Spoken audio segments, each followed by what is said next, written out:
Harper Audio presents Wanted, Undead or Alive by Carolyn Sparks, performed by P.J. Oakland.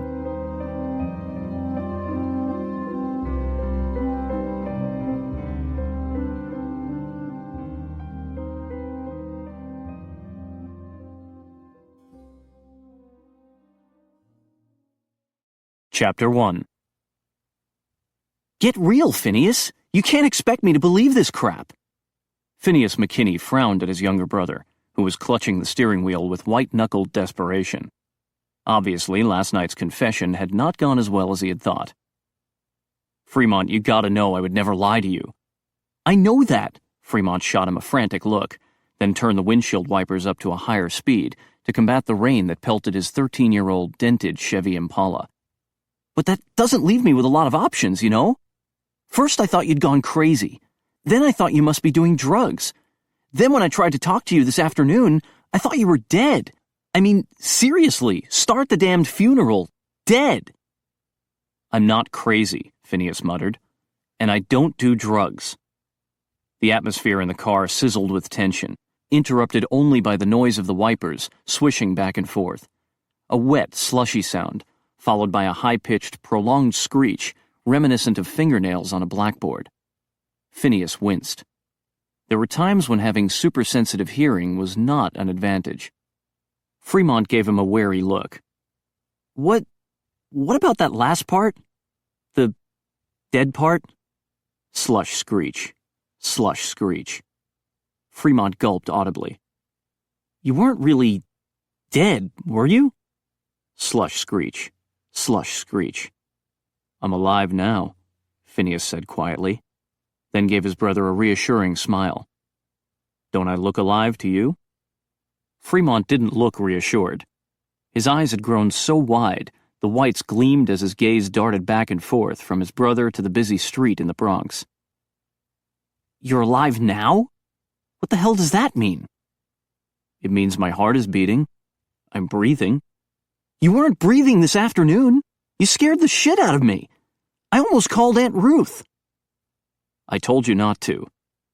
Phineas didn't want his aunt and sister to know the truth.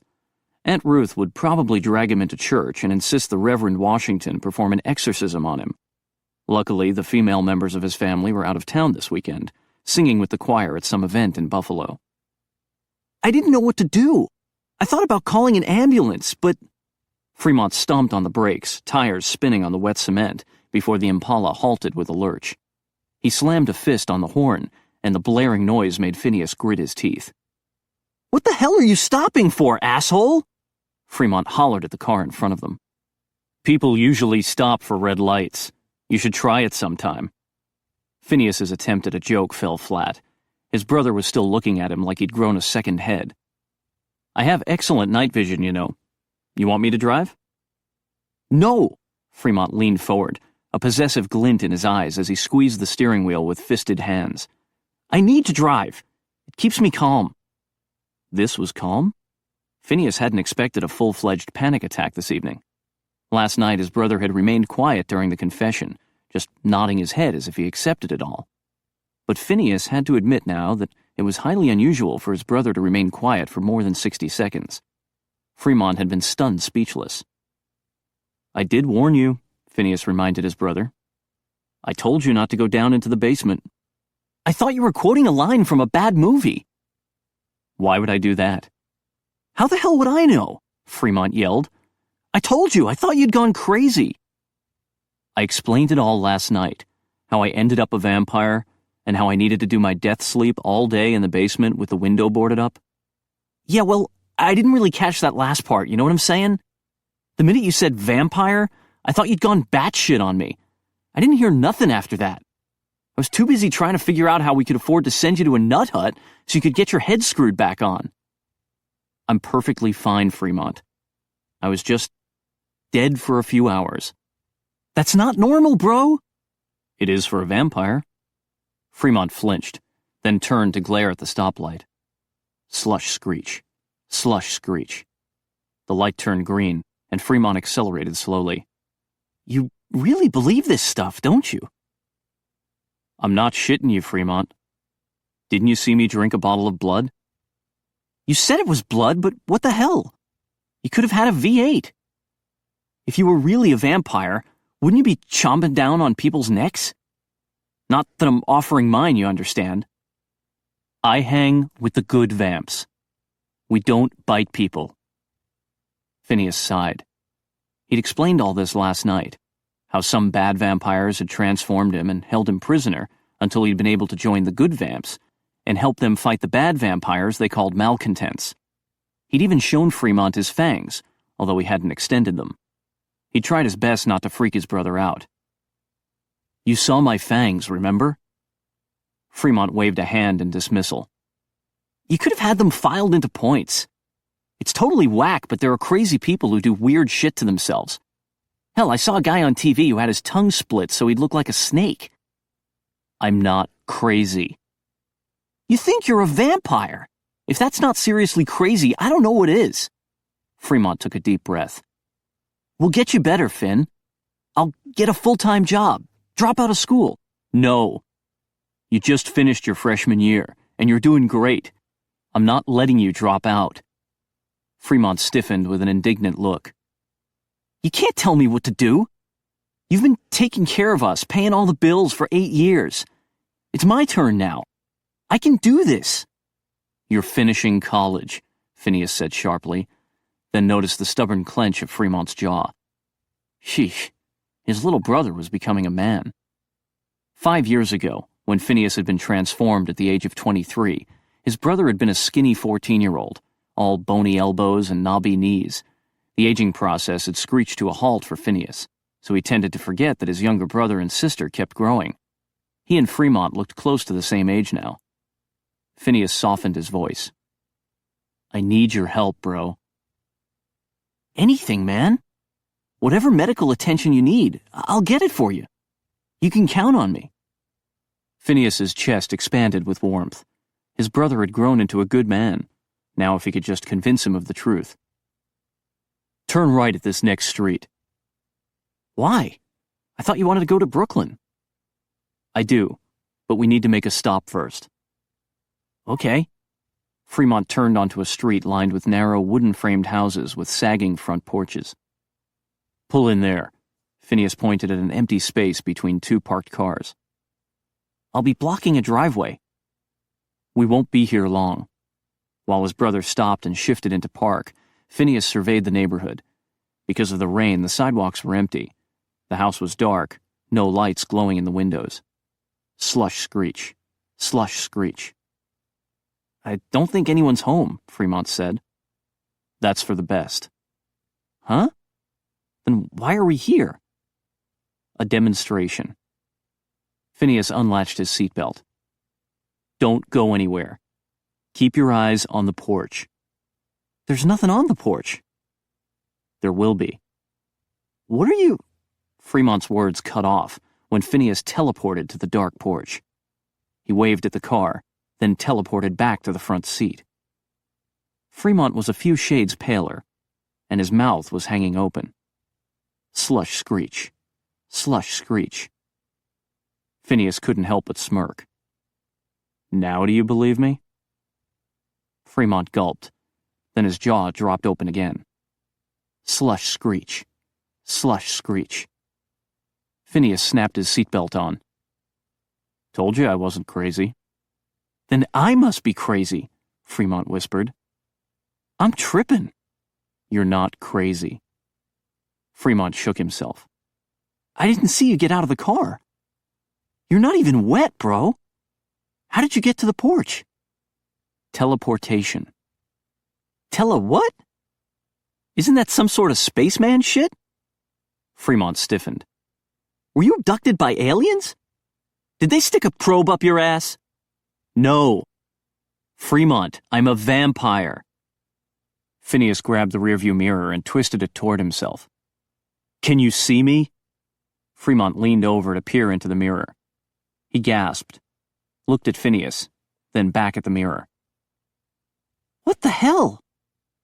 Phineas shoved the mirror back in place. Do you believe me now? You're really a vampire? Fremont whispered. Yes. Damn, Phineas. Fremont sat back with a horrified look. Are you sure? I mean, this is some weird-ass spooky shit. I know. But it's true, bro. I'm a vampire. That sucks. I don't suck. I drink from bottles. Phineas motioned toward the gear shift. Let's get going. Fremont continued to stare at him. How did it happen? Phineas waved a dismissive hand. I was attacked by some bad vampires. Can we go now? Attacked? Fremont grimaced. What did they do to you, man? I don't want to talk about it. It was scary as hell and really nasty. Fremont's eyes widened. They stuck a probe up your ass? No. They ripped my fucking throat out, okay? So now that you know how grisly it was, will you shut up and take me to Brooklyn? Okay. Fremont shifted into drive and pulled out into the street. Sheesh. You act like you got a bug up your... Don't say it. While Fremont drove, he shook his head and muttered to himself. A vampire? Damn. I thought he was a security guard for some old white dude.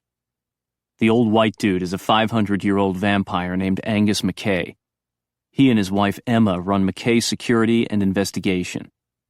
500 years old? Sheesh. Can he still get it up? I would assume so, since they seem happily married. But I've never asked. Phineas looked out the window at the rain pouring in sheets off storefront awnings and splattering on broken sidewalks. It was thanks to Angus and Emma that he discovered the good vamps. He'd found more than employment with them. He'd found a new extended family, mostly guys. He'd laughed with them, fought with them, mourned with them. The guys had become his brothers. It had started off like one big bachelor party, but in the last few years, the men had fallen like flies. Even Grigori, the famous playboy of the vampire world. He'd hooked up with the president's daughter. Phineas enjoyed teasing them that all their newfound marital bliss was due to his expertise as the love doctor. But the joke was on him. He was like the painter who owned the only house in the neighborhood that needed painting. Everybody could find love, but the love doctor. And it wasn't for lack of trying. He'd dated some vamp women he'd met at the vampire clubs. He'd thoroughly enjoyed playing the role of a popular ladies' man until he realized they saw him as nothing more than a novelty act, something to try out of curiosity before they flitted away to the next distraction. He wanted to be more than that. He wanted someone who would look past his outward appearance to connect with his soul. Someone who would see him as special, worthy of a lifetime, not a single night. He'd tried over and over with the mortal Latoya, believing his perseverance would eventually pay off. It never did. She taunted him that the love doctor didn't know what love was. Bullshit. Meanwhile, the other guys were all snagging some luscious babes. Shoot, Connor had even scored a real live angel. Carlos had found a girl willing to risk death in order to become a werepanther like him. The ladies who'd married vamps were all willing to give up mortality to stay with their husbands. Angus's wife Emma was a vamp, and just recently, Roman's wife Shanna had changed over. And they all did it for love. Where was the love for the love doctor? Who would ever see him as worthy? Certainly not her. You look bummed out, Fremont said, dragging Phineas away from his depressing thoughts. Is it hard being a, vampire? Phineas gave him a wry look. You can say the word without getting bitten. And yeah, sometimes it's kind of hard. He'd gained a life that could last for centuries, but it could only happen in darkness. Fremont grimaced. If I was a vampire, I'd miss fried chicken and waffles. I miss blue. I can never see a blue sky again. His brain was instantly flooded with a memory of her pretty blue eyes. Her again. He quickly shoved her from his mind. Brinley Jones was beautiful, brave, and clever. The perfect female human. Except for one problem. She wasn't always human. And her hatred of vampires was as big as the snout on her face when she shifted. She was the worst possible woman to obsess over. But that didn't stop him. His brother took a deep breath. Okay, I'm with you, bro. What kind of help do you need? You're already doing it. I needed a place to stay. Some wheels. I quit my job last night. Fremont's eyes widened. What happened? Did you get pissed off with the old dude? Phineas shrugged. It doesn't matter. I already have another career lined up. We're going to the Digital Vampire Network in Brooklyn. It's a TV network just for vamps. You're shitting me. No. I made a commercial there about 2 weeks ago for a drink called Blardonnay. Half synthetic blood, half Chardonnay. I'm being punked, right? No, it's true. First, Phineas had made a commercial with the president's daughter just as a joke, but he'd performed so well, the director had asked him to do it for real with a vampire co-star named Tiffany. The commercial had enjoyed an instant success, making Phineas McKinney an overnight sensation in the vampire world. They call me the Blardonnay guy now. I'm really popular. From a commercial? Fremont pulled to a stop at another red light. How come I haven't seen it? It's a DVN commercial. Only vamps see it. And now they want me to star in one of their TV shows. Fremont blinked. Hot damn, Phineas! Are you famous? I guess. But only around other vampires. That's awesome, man! Fremont's eyes gleamed with pride. I always knew you'd be famous someday. Although I thought it would be with boxing. Never could figure out what happened with that. Phineas quickly changed the subject. We're going to DVN because I'm doing a special interview at the end of the nightly news. You're going on television tonight? When Phineas nodded, Fremont looked him over, frowning. Oh, no. Hell no. Not like that. Phineas looked down at his jeans and bright orange number 7 Knicks t-shirt. What's wrong with... He stopped when his brother stomped on the gas, swinging the car into a U-turn. Where are you going? It's simple, dude. If you want to be a celebrity, you gotta look like one. Right now, you look like a giant Cheez-It. You just leave it to me. I know what to do. Phineas smiled. What are you, my agent? Can I be? Fremont's eyes lit up. I'll take care of everything, bro. You can count on me. 10 minutes later, Phineas was slipping on a black tuxedo jacket in a dressing room at Leroy's House of Class. I don't know about this. The white shirt had ruffles on the cuffs. He'd look like a gigolo. Or a Scotsman, he thought with a snort. He'd seen Angus and some of the other guys wear frilly shirts like this with their fancy kilts. You don't think this is overdoing it? You're looking fine, bro. Fremont clenched a fist. Solid. Like James Bond, going to a casino. You want to take a look in the mirror? Phineas gave him a wry look. Fremont grimaced. Sorry, I forgot. Sheesh. How do you shave in the morning? Once the sun comes up, I don't do anything. Damn, Fremont handed him a black silk tie. You gonna be able to put this on? I think so. You want some new shoes? No, the boots need to stay. Phineas knotted the tie around his neck. How much is this gonna set me back? It's free, bro. Leroy is Lamont's dad. You know Lamont? With a smile, Phineas nodded. Lamont was Fremont's best friend from high school. When the two were together, the other kids called them the Full Monty. I didn't know his dad ran a tuxedo rental place. Oh, this is a lot more than tuxedos. Leroy's House of Class has everything. Wedding dresses and fancy gowns. Costumes for everything from Renaissance fairs to pimpin' hoe parties. He's even got hula skirts and tiki torches if you want to do a luau.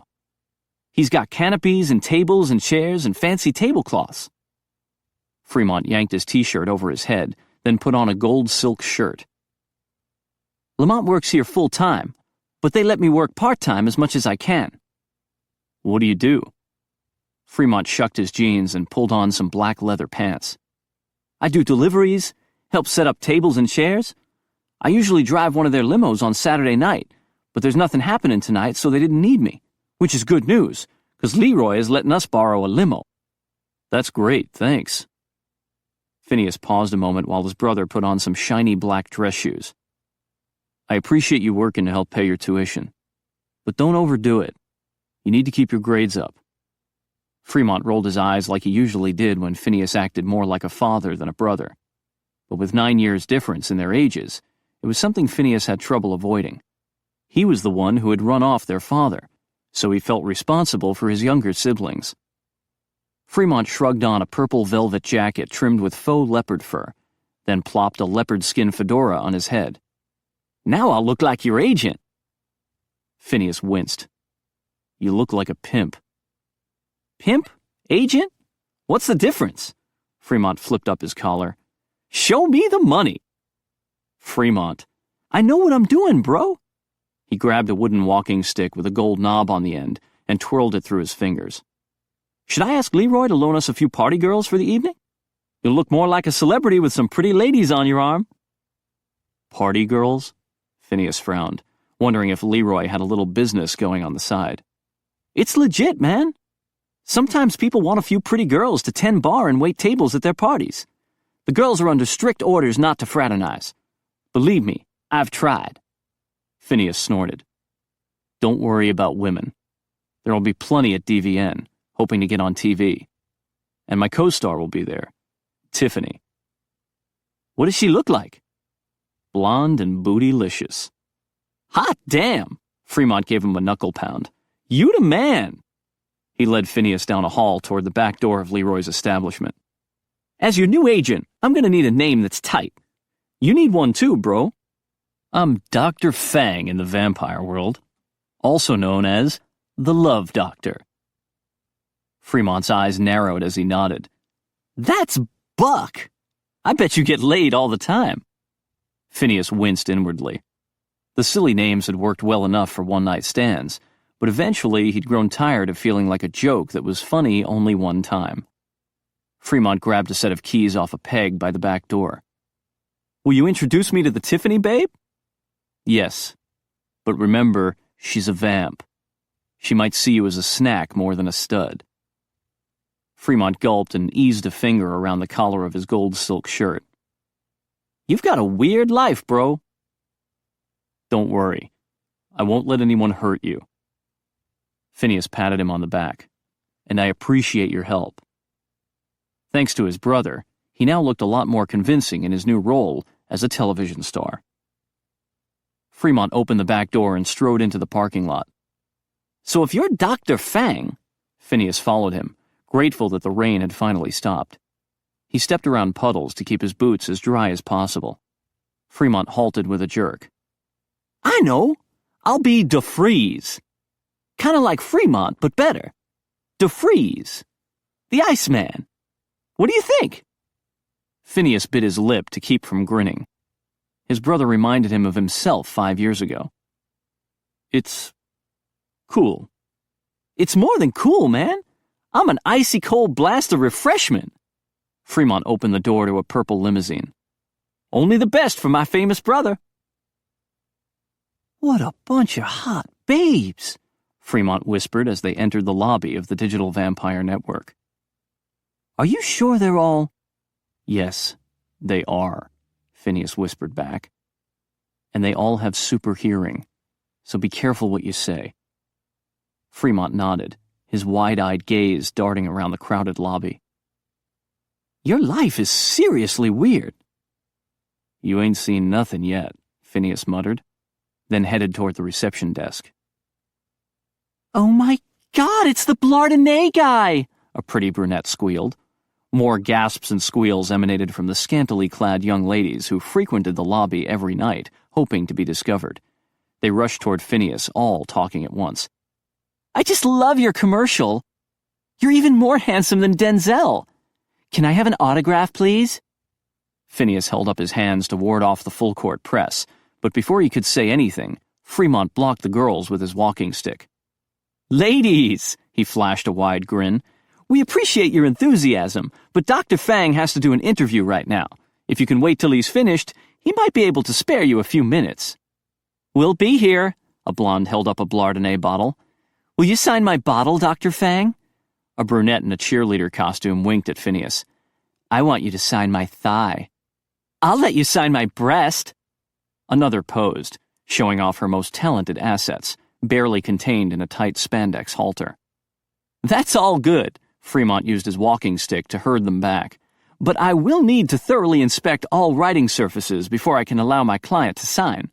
Security protocol, you understand." Phineas snorted as he approached the receptionist's desk. "Hey, what's up?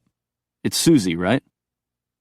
She blushed, almost as red as the dyed streaks in her black hair. "You remembered. I just love your commercial, Dr. Fang." "I'm his agent." Fremont slid his pinched thumb and forefinger along the brim of his fedora. "You can call me DeFreeze." "Nice to meet you. For security reasons, we ask all our visitors to wear name tags." Susie smiled shyly at Phineas. "Of course, you don't need a name tag, Dr. Fang. Everyone knows who you are." She wrote Fremont's new name on a name tag. "Here you go, Mr. DeVries." "No, DeFreeze. The Iceman." "Oh." A confused look flitted over Susie's face. Then she scribbled another name. "Mr. Theismann." She passed him the name tag, then scurried toward the double doors behind her. Frowning at his name tag, Fremont whispered, "Doesn't she understand English?" "We really should hurry now." Susie held open the door. "They were expecting Dr. Fang in makeup 5 minutes ago." After a few minutes in the makeup chair, Phineas was escorted to recording studio number 3, where he greeted Gordon, the director. "Hey, Phineas!" Gordon shook hands with him, then gave Fremont and his name tag a curious look. "I'm Dr. Fang's agent," Fremont boasted. "And my brother," Phineas added with a grin. Gordon nodded, his eyes twinkling with excitement. He and Stone Coffin were the only ones at DVN who knew what Phineas was really up to tonight. "Stone and Tiffany are ready for you. Good luck." As Phineas approached the set, which consisted of 3 chairs on a carpeted dais, Tiffany jumped to her feet, her breasts jiggling and dangerously close to falling out of the sexy red dress she was wearing. "Dr. Fang!" With a big grin, she threw her arms around his neck. "Don't you just love it? We're famous. I want to kiss you, but I don't dare mess up my makeup." "I understand." "I'm getting fan mail, can you believe it? And all the girls want to know if I've slept with you. You don't mind if I say yes, do you?" She pressed closer, rubbing her breasts against him as she slid her hands down his chest. "It wouldn't have to be a lie, you know." "Well, Phineas grabbed her hands to keep them from venturing too far south. How could he put this? He didn't want to have sex with her just to give her something to talk about with her fans. "Places!" Gordon shouted. "We go live in 3 minutes." "We'll talk later," Phineas told Tiffany. Then he took a seat, sandwiched between her and Stone Coffin, the newscaster who had just finished doing the nightly news in studio number 2. The sound guy clipped tiny microphones onto the guy's lapels, then struggled to find a place to attach Tiffany's mic. She giggled. "Ooh, that tickles." "Does my hair look all right?" Stone asked the makeup girl. "You look perfect," she replied, then winked at Phineas. "So do you." 2 minutes, Gordon announced. "Testing, testing," Stone said, and the sound guy gave him a thumbs up. "Take a taxi, tally-ho." Phineas gave him a questioning look, then realized the newscaster was warming up. "The voluptuous vampire ventured into the velvet night," Stone announced in a serious tone. "Peter Potter from Poughkeepsie packs a pretty pickle in his pants." Phineas glanced at his brother, who was being herded toward the back of the room. Fremont grinned at him and punched the air with his fist. "Billy Baker bumped into a barmaid and barfed his blisky on her bosom," Stone continued, then lowered his voice to a soft whisper. "I hope this works." "It will." Phineas shifted in his chair and unbuttoned his tuxedo jacket. He took a deep breath, then let it out slowly. "You can do this." 10 seconds, Gordon announced, then held up his hand to show them 5 seconds, 4, 3, 2, then he pointed his index finger at them. They were live on the air. Chapter 2. "Good evening," Stone focused on the camera with the red glowing light. "Tonight, the Digital Vampire Network is proud to bring you the moment you've been waiting for, our special bonus feature." The red light blinked to a second camera, and Stone shifted his gaze. "As the threat of global vampire apocalypse fades into the sunset, the undead have turned their attention to something completely different. I'm referring to the latest sensation on DVN, not a show, but an advertisement for the most recent addition to vampire fusion cuisine, a mixture of synthetic blood and Chardonnay called Blardonnay, which is, of course, manufactured by one of our sponsors, Romatech Industries."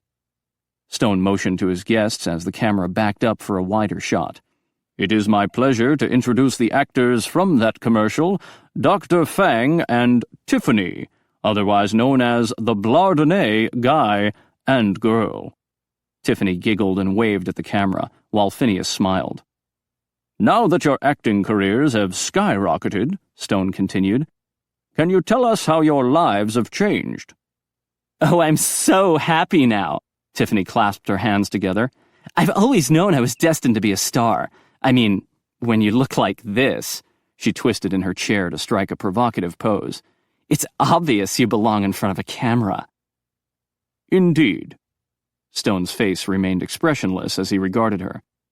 "There is a theory that those who are extremely good-looking could also be considered more attractive." Phineas's mouth twitched. "A bold theory, Stone."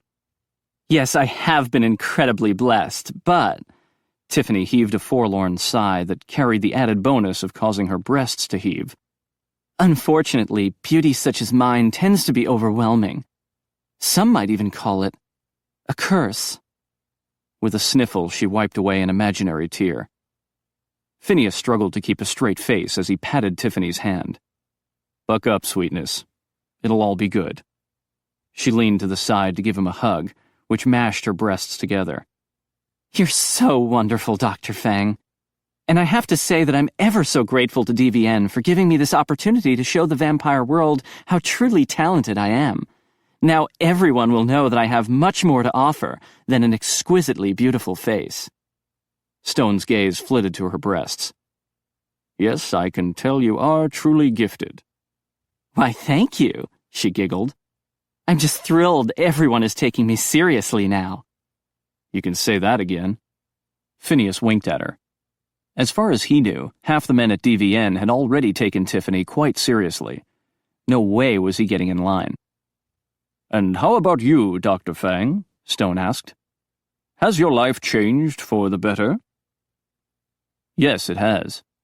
I was finally able to quit my old job." Stone nodded. "There's a rumor going around DVN that you've agreed to play a role on one of our popular soap operas." "It's not a rumor." Phineas aimed a dashing grin at the camera. "I'm in contract negotiations to star on As the Vampire Turns." Tiffany squealed and latched onto his arm, leaning toward him for another hug. "Oh, Dr. Fang, I'm so happy for you!" She grinned at Stone. "I have good news, too. I was just hired to do a commercial for Vampos, the after-dinner mint that gets rid of blood breath." "And I plan to make more Blardonnay commercials," Phineas added, then touched Tiffany's hand. "With you, of course." "Oh, yes, Dr. Fang. I just love working with you." She squeezed his arm and gave the camera a dramatic look. "We've become very close." "Tell me, Dr. Fang," Stone continued, "how did you acquire such an interesting name? Are you really a doctor?" "I took on the name 5 years ago when I was transformed," Phineas explained. "The title of doctor is honorary and refers to my high level of expertise in all manners of love." Stone's face remained blank. "Indeed?" "Yes, they call me the Love Doctor." It was a load of crap that Phineas felt like he'd outgrown, but it probably fit his new persona of an up-and-coming super-sexy star. "I don't like to brag, you understand, but I'm naturally attuned to universal love vibrations, and that gives me an uncanny ability to sense a woman's needs and fulfill her every desire." "Oh, yes!" Tiffany pressed against his arm. Nobody fulfills me like Dr. Fang. You don't say, Stone continued. Well, I can certainly attest to Dr. Fang's newfound popularity. DVN has been flooded with calls and emails. The women love the way you look in a bath towel, and the men want to know if you have a special workout regimen. He has a gorgeous chest, Tiffany purred while she rubbed a hand over his tuxedo jacket. Phineas grabbed her hand before she could get carried away. I was already in good shape when I was transformed. I used to be a boxer. And a drug dealer on the side, but he didn't want his family to know about that. Hell, he didn't want anyone to know. A boxer? How fascinating, Stone continued in his bland voice. You mentioned quitting a job. Weren't you employed by McKay Security and Investigation? Phineas nodded. Finally, Stone was getting to the point of the interview. Yeah, I worked for Angus McKay. For 5 lousy years. Lousy? Stone asked. You wouldn't believe how lousy. 7 nights a week, no time off, no vacation, and no hazard pay. They ordered me to risk my life over and over again. And for what? Minimum wage? For the first time, Stone's face showed an expression. He frowned. I didn't realize Angus McKay was a bad employer. Bad? Phineas snorted. He's the worst. And you know what really pisses me off? That he has the gall to pretend that he's the good guy. Stone sat back with a stunned look. You don't believe Angus McKay is a good guy? Hell no. I tell you, the whole time I worked for him, I never saw any of his employees get killed. But boy, did they slaughter a bunch of other vampires. You're referring to the malcontents they killed in battle? Stone asked. Phineas waved a hand. Angus calls them malcontents, but I like to call them by their real name, the true ones. I mean, since when is it a crime to stick to old traditions? The true ones just want to be left alone so they can eat the old-fashioned way. You mean feeding off mortals till they die? Stone muttered. Phineas shrugged. It's not like we have a shortage of mortals in the world. Besides, this is about basic vampire liberties. We should be able to feed however we like. Angus and his sanctimonious friends, who the hell are they to decide what's the right way for the rest of us to live our lives? So you don't see anything wrong with the so-called malcontents? Stone asked. No, of course not. They're the ones who transformed me and gave me eternal life. I'm grateful for that. But you worked for McKay S&I for several years, Stone reminded him. They're the #1 enemy of the malcontents. I needed a paycheck, you know? I'm a young vampire, so I haven't had centuries to acquire wealth like those rich old farts who ordered me around like a servant. But now that I have a new career, I can finally do what I've wanted to do for a long time. Phineas glared at the camera. Angus McKay, you old turd. Go to hell. Stone winced. Those are strong words. I mean it, Phineas insisted. All those vamps make me sick. Acting so morally superior because they drink out of bottles while they go around murdering other vampires. They're a bunch of hypocrites. Do you know they executed Casimir without even giving him a chance to surrender? What kind of shit is that? Stone shifted in his chair. Well, And you want to hear something really funny? Phineas continued. For the last couple of years, Angus thought one of the malcontents, Stanislav Serpikov, was betraying the Russian coven in Brooklyn and reporting to me. But the truth was, I was reporting to him. A series of gasps reverberated around the studio. Tiffany tilted her head with confusion, while Stone stared at him with his mouth open. Phineas narrowed his eyes on the camera. So you guys out there who've been trying to assassinate Stanislav? You need to stop. Cut it out. He's not a traitor. Stone cleared his throat. Are you saying you were a double agent? Sure. No harm in letting out the big secret now that I've changed careers. Phineas winked at the camera. I like to live dangerously, you know? I see. Stone took a deep breath. Well, that's all the time we have for tonight. I'd like to thank our guests for coming and congratulate them once again for their phenomenal rise to stardom. Yes! Tiffany blew a kiss at the camera. I'd like to thank all the little people for admiring me so much. Thank you for watching DVN, the world's leading vampire network, Stone added with a bland smile. Cut, Gordon announced. Good work. He gave Phineas a thumbs up. You are living dangerously. Stone stood as he unclipped his mic. It'll be worth it. Phineas handed his mic to the sound guy, then strode toward his brother, who was studying him with a puzzled frown. Wait for me! Tiffany latched onto his arm. What the hell was that? Fremont asked. I can explain. Phineas motioned to Tiffany, who clung to his arm. You wanted to meet my lovely co-star? Tiffany, this is my brother and my agent, DeFreeze. Hi, she grinned at Fremont. Aren't you adorable? You look like Phineas, except younger and more alive. Her gaze drifted to his neck. Fremont stepped back. I just ate a bunch of garlic. She giggled. We need to go somewhere private, Phineas said. Tiffany's eyes widened. You want a threesome? No, I need to talk to my brother. Fremont scowled at him. Yeah, you do. You don't want me? Tiffany's shoulders slumped. Phineas sighed. All right, you can come too. She perked up and grinned. I know the perfect place. Come with me. She ushered them out of the studio and down the hall to an unmarked door. This is a storage room for old costumes.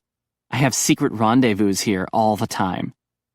Phineas followed her inside, flipped on the lights, and shut the door. It's not exactly a secret if you meet all the guys here. Fremont snorted, then strode down an aisle lined with crowded clothes racks on each side. He was pissed, Phineas could tell, but Phineas would deal with him later. Okay, Tiffany. He grabbed her by the shoulders. Listen to me good. She wrapped her arms around his neck. Yes, Dr. Fang? He dragged her hands off his shoulders. You're not having sex with me. I'm not? Then... Her gaze flitted toward Fremont, who turned left at the end of the aisle and disappeared behind a rack of clothes. No, not with him either, Phineas said. Tiffany, look at me. You have a contract for 3 more Blardonnay commercials and a Vampose commercial. You don't need to sleep around anymore. She stared at him blankly. But it's worked well. Tiffany, you made it. Put your old life behind you and let your talent shine through. You're a success now, and you deserve it. She blinked and whispered, I deserve it? Yes, you do. Her eyes glistened with tears. That's the nicest thing anyone's ever told me. Phineas gave her a wry smile. I learned the hard way how easy it is to screw up your life when you don't respect yourself. She nodded slowly. Thank you, Dr. Fang. Now off you go. I need to talk to my brother. Okay. With a shy smile, she headed toward the door. Phineas turned and couldn't spot his brother. Fremont, where are you? A hand waved in the back corner, so Phineas tunneled between some dresses on a rack and found himself in a second aisle. He dove through another rack of clothes and discovered a wall lined with shelves. Shoes, handbags, and hats decorated the shelves, and toward the back wall, Fremont was examining a pair of cowboy boots. Phineas heard the click of the door, signaling Tiffany's departure. Okay, we can talk now. Fremont grimaced as he stuffed the boots back on the shelf. You told me you were a good vampire. I am. Then what was all that? I'm working undercover. Yeah, I heard what you said. You're a stinking double agent working for the nasty vampires that kill people. No, I'm a good guy, Phineas insisted. then lowered his voice. Fremont, you gotta trust me. I still work for McKay S&I. The interview was a setup. Huh? Did you see a video on the internet a few weeks ago that claimed vampires were true? It showed a sword fight, and a guy in a kilt decapitated another guy who turned to dust. Yeah, Fremont nodded. I thought it was a movie trailer. Lamont and I wanted to see the movie, but we could never find the name of it. It just disappeared. The government removed it. Because it was real. Huh? It was a real battle. I was there. Fremont's eyes widened. You fought in a real battle? With a sword? Yes. I've been in several battles, and I've killed a few malcontents. The guy whose head was cut off was Casimir, the leader of the malcontents. So the bad guys were defeated? Yes, but there are still a few malcontents out there. Casimir had a girlfriend, Corky Current, who does a TV show called Live with the Undead. Huh?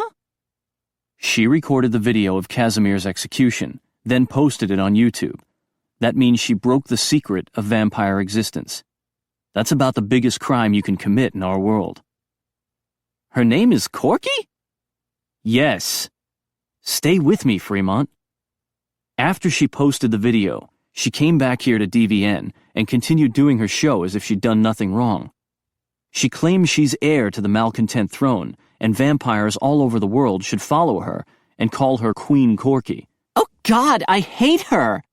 Tiffany hissed from across the room. Phineas jerked around but couldn't see her. Tiffany, you were supposed to leave the room. It's okay. She emerged through a rack of hanging clothes. I won't breathe a word. I hate Corky as much as anybody. So this Corky is really bad? Fremont asked. She's evil, Tiffany hissed. Evil queen bitch, Phineas clarified. She's been bad-mouthing us good vamps on her show, calling us a bunch of thugs and murderers. She even bragged about how she started the vampire apocalypse. Roman summoned her to Coven Court 3 times, but she ignored him. Roman? Fremont asked. Roman Dragonesti, Coven Master for the East Coast, Phineas explained. And he's owner of Romatech Industries, where they make synthetic blood, and where I'm head of security. Okay. Fremont nodded. Corky's been mocking Roman and the good vamps, claiming she's above our system of law and justice, Phineas continued. Roman had no choice but to issue a warrant for her arrest, but then she went into hiding, and now she records her shows somewhere in secret. We haven't been able to locate her. Oh my gosh, Tiffany whispered. That's why you acted like a malcontent sympathizer during the interview. You want to convince Corky you're on her side so you can flush her out. Phineas regarded Tiffany with surprise. She wasn't as stupid as she pretended to be. You're right. She grinned. This is awesome! You really are working undercover. Fremont's eyes lit up. Hot damn! We're undercover brothers! Don't get too excited. Phineas gave his brother a stern look. I want you to stay out of trouble. No way! I've got your back, bro! I appreciate that, but I don't want you— Don't tell me to stay out of this, Fremont interrupted with a scowl. You involved me when you invited me here. Phineas sighed. I needed to convince everyone that I'd left McKay S&I, and that I'm hanging with a new crowd. I suggested going to you, and Angus agreed. We always have a shortage of day guards, since not many mortals know about us, so Angus is interested in hiring you. He said they could work around your college schedule. Really? Fremont's eyes widened. I could work with you? Yeah. I told him you might be interested. Phineas winced inwardly. He had jumped at the chance to include his brother, but now he wondered if his decision had been selfish. For the past few years, he'd felt like there was a ticking bomb over his head.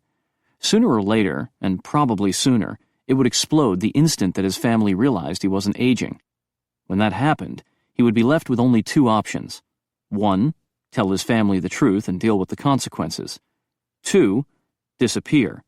He could fake his death, leave them to mourn, and never see them again.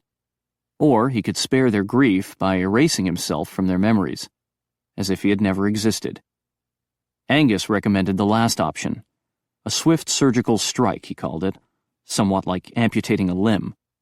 A part of you would be forever lost, but you would survive. For Phineas, the thought of losing his family felt more like having his heart ripped out. Too painful to consider, so he'd settled on telling them the truth, starting with his brother. When Angus offered to hire Fremont, it had seemed like the perfect solution.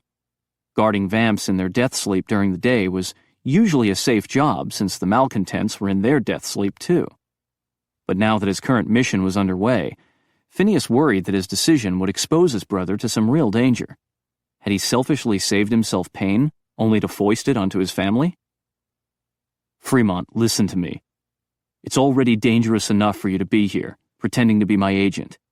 I don't expect anything more from you. I have backup, so when things get dicey, I'll be covered. I want you to lay low and... I can handle the spy stuff. Fremont lifted his chin. This is my mission if I decide to accept it. As usual, if I am captured, the government will disavow any knowledge of my actions. See? I know how it works. Tiffany nodded. I want to help too. Phineas groaned. He had a bad feeling about this. All right, but this is what you do. You continue to play the roles you're doing now, and if anything dangerous comes up, you stay clear of it. Understood? When they nodded, he continued. We'll hang out in the lobby, sign autographs, and see if Corky sends any of her minions for me. You'll have to be quick to take her prisoner, or she'll teleport away, Tiffany warned him. I know, Phineas conceded. That was always a major problem when it came to catching bad vampires. Casimir had eluded them for years by simply teleporting away whenever they got close. Go on to the lobby. We'll be there soon. Okay. Tiffany strode toward the door, and this time Phineas watched to make sure she left. He turned to his brother. Are we good now? Fremont nodded with a sheepish look. I shouldn't have doubted you, man. It's okay. Phineas clapped him on the back. You've had a lot of weird shit thrown at you tonight. That's for sure. Fremont followed him to the door. One thing I don't understand, though? Why didn't you take Tiffany up on her offer? She's beautiful and willing. I like her. As a friend. Yeah, but she's willing, dude. And you're the love doctor. You gotta spread the cure. Phineas smiled. His brother kept reminding him of himself about 5 years back. I admit there was a time when I would have jumped her. He cracked the door and peered outside. The coast was clear. What happened to you, bro? You seem different these days. Phineas shrugged. I grew up. And he'd seen some bad shit. Ravaged dead bodies left behind by malcontents. Whole families, even children, murdered because the malcontents enjoyed terrorizing the innocent. He'd been thrust into life and death situations, and he'd killed in battle. He could no longer pretend life was one big party. Just because you're older doesn't mean you have to be boring, Fremont muttered. Phineas led him down a hall lined with dressing rooms and offices. When I first discovered I was undead and I could possibly live forever, it sort of went to my head, you know? Like I was invincible and super macho, and could do whatever the hell I pleased with as many vamp ladies as I pleased. But then I realized they were all doing whatever they pleased, too. What's wrong with that if you're having fun? Phineas slowed his steps and lowered his voice. They didn't see me as a person. You think we're a minority in the real world? You should try the vampire one. I was a curiosity that all the ladies wanted to experience, and once it was over, they moved on to the next form of entertainment. So you got tired of one-night stands? Fremont wrinkled his nose. Is that even possible? Yes, it is. Eventually I realized that being wanted as an oddity is an insult. I want to be appreciated for being myself. Fremont nodded his head slowly. You want respect. And that's why you told Tiffany that stuff. You got it, bro. Phineas continued down the hall toward the lobby. Yes, he wanted respect. He wanted love. He wanted the brass ring, the whole shebang, the happily ever after that the other guys were getting. But he was having trouble finding the dream girl. LaToya had slipped through his fingers like mist, a dream that never became reality. A different vision invaded his mind. Sky-blue eyes and a long mane of hair that glimmered with shades of brown, red, and gold. Beautiful, impossible Brinley. She wasn't a dream, but a nightmare, dressed in a fur coat. He gestured to a door they passed by. "That's Corky Corrent's office. I snuck in there 2 weeks ago when we were shooting the Blardonnay commercial. I was searching for a clue as to where she could be hiding, but she'd already cleaned it out." "Bummer." Phineas nodded. "If she takes the bait tonight, we'll find her."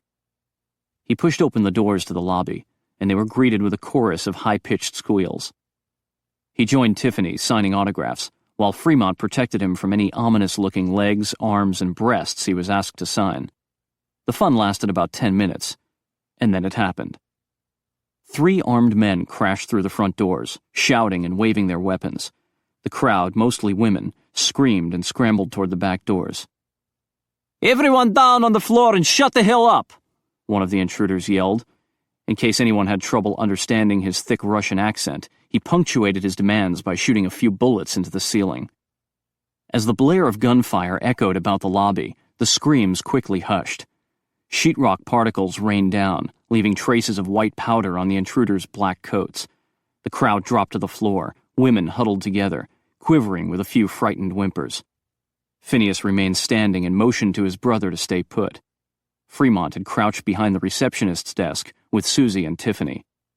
The Russian guy was the leader, Phineas figured, a malcontent, no doubt, sent by Corky. He was armed with an automatic pistol and an AK-47.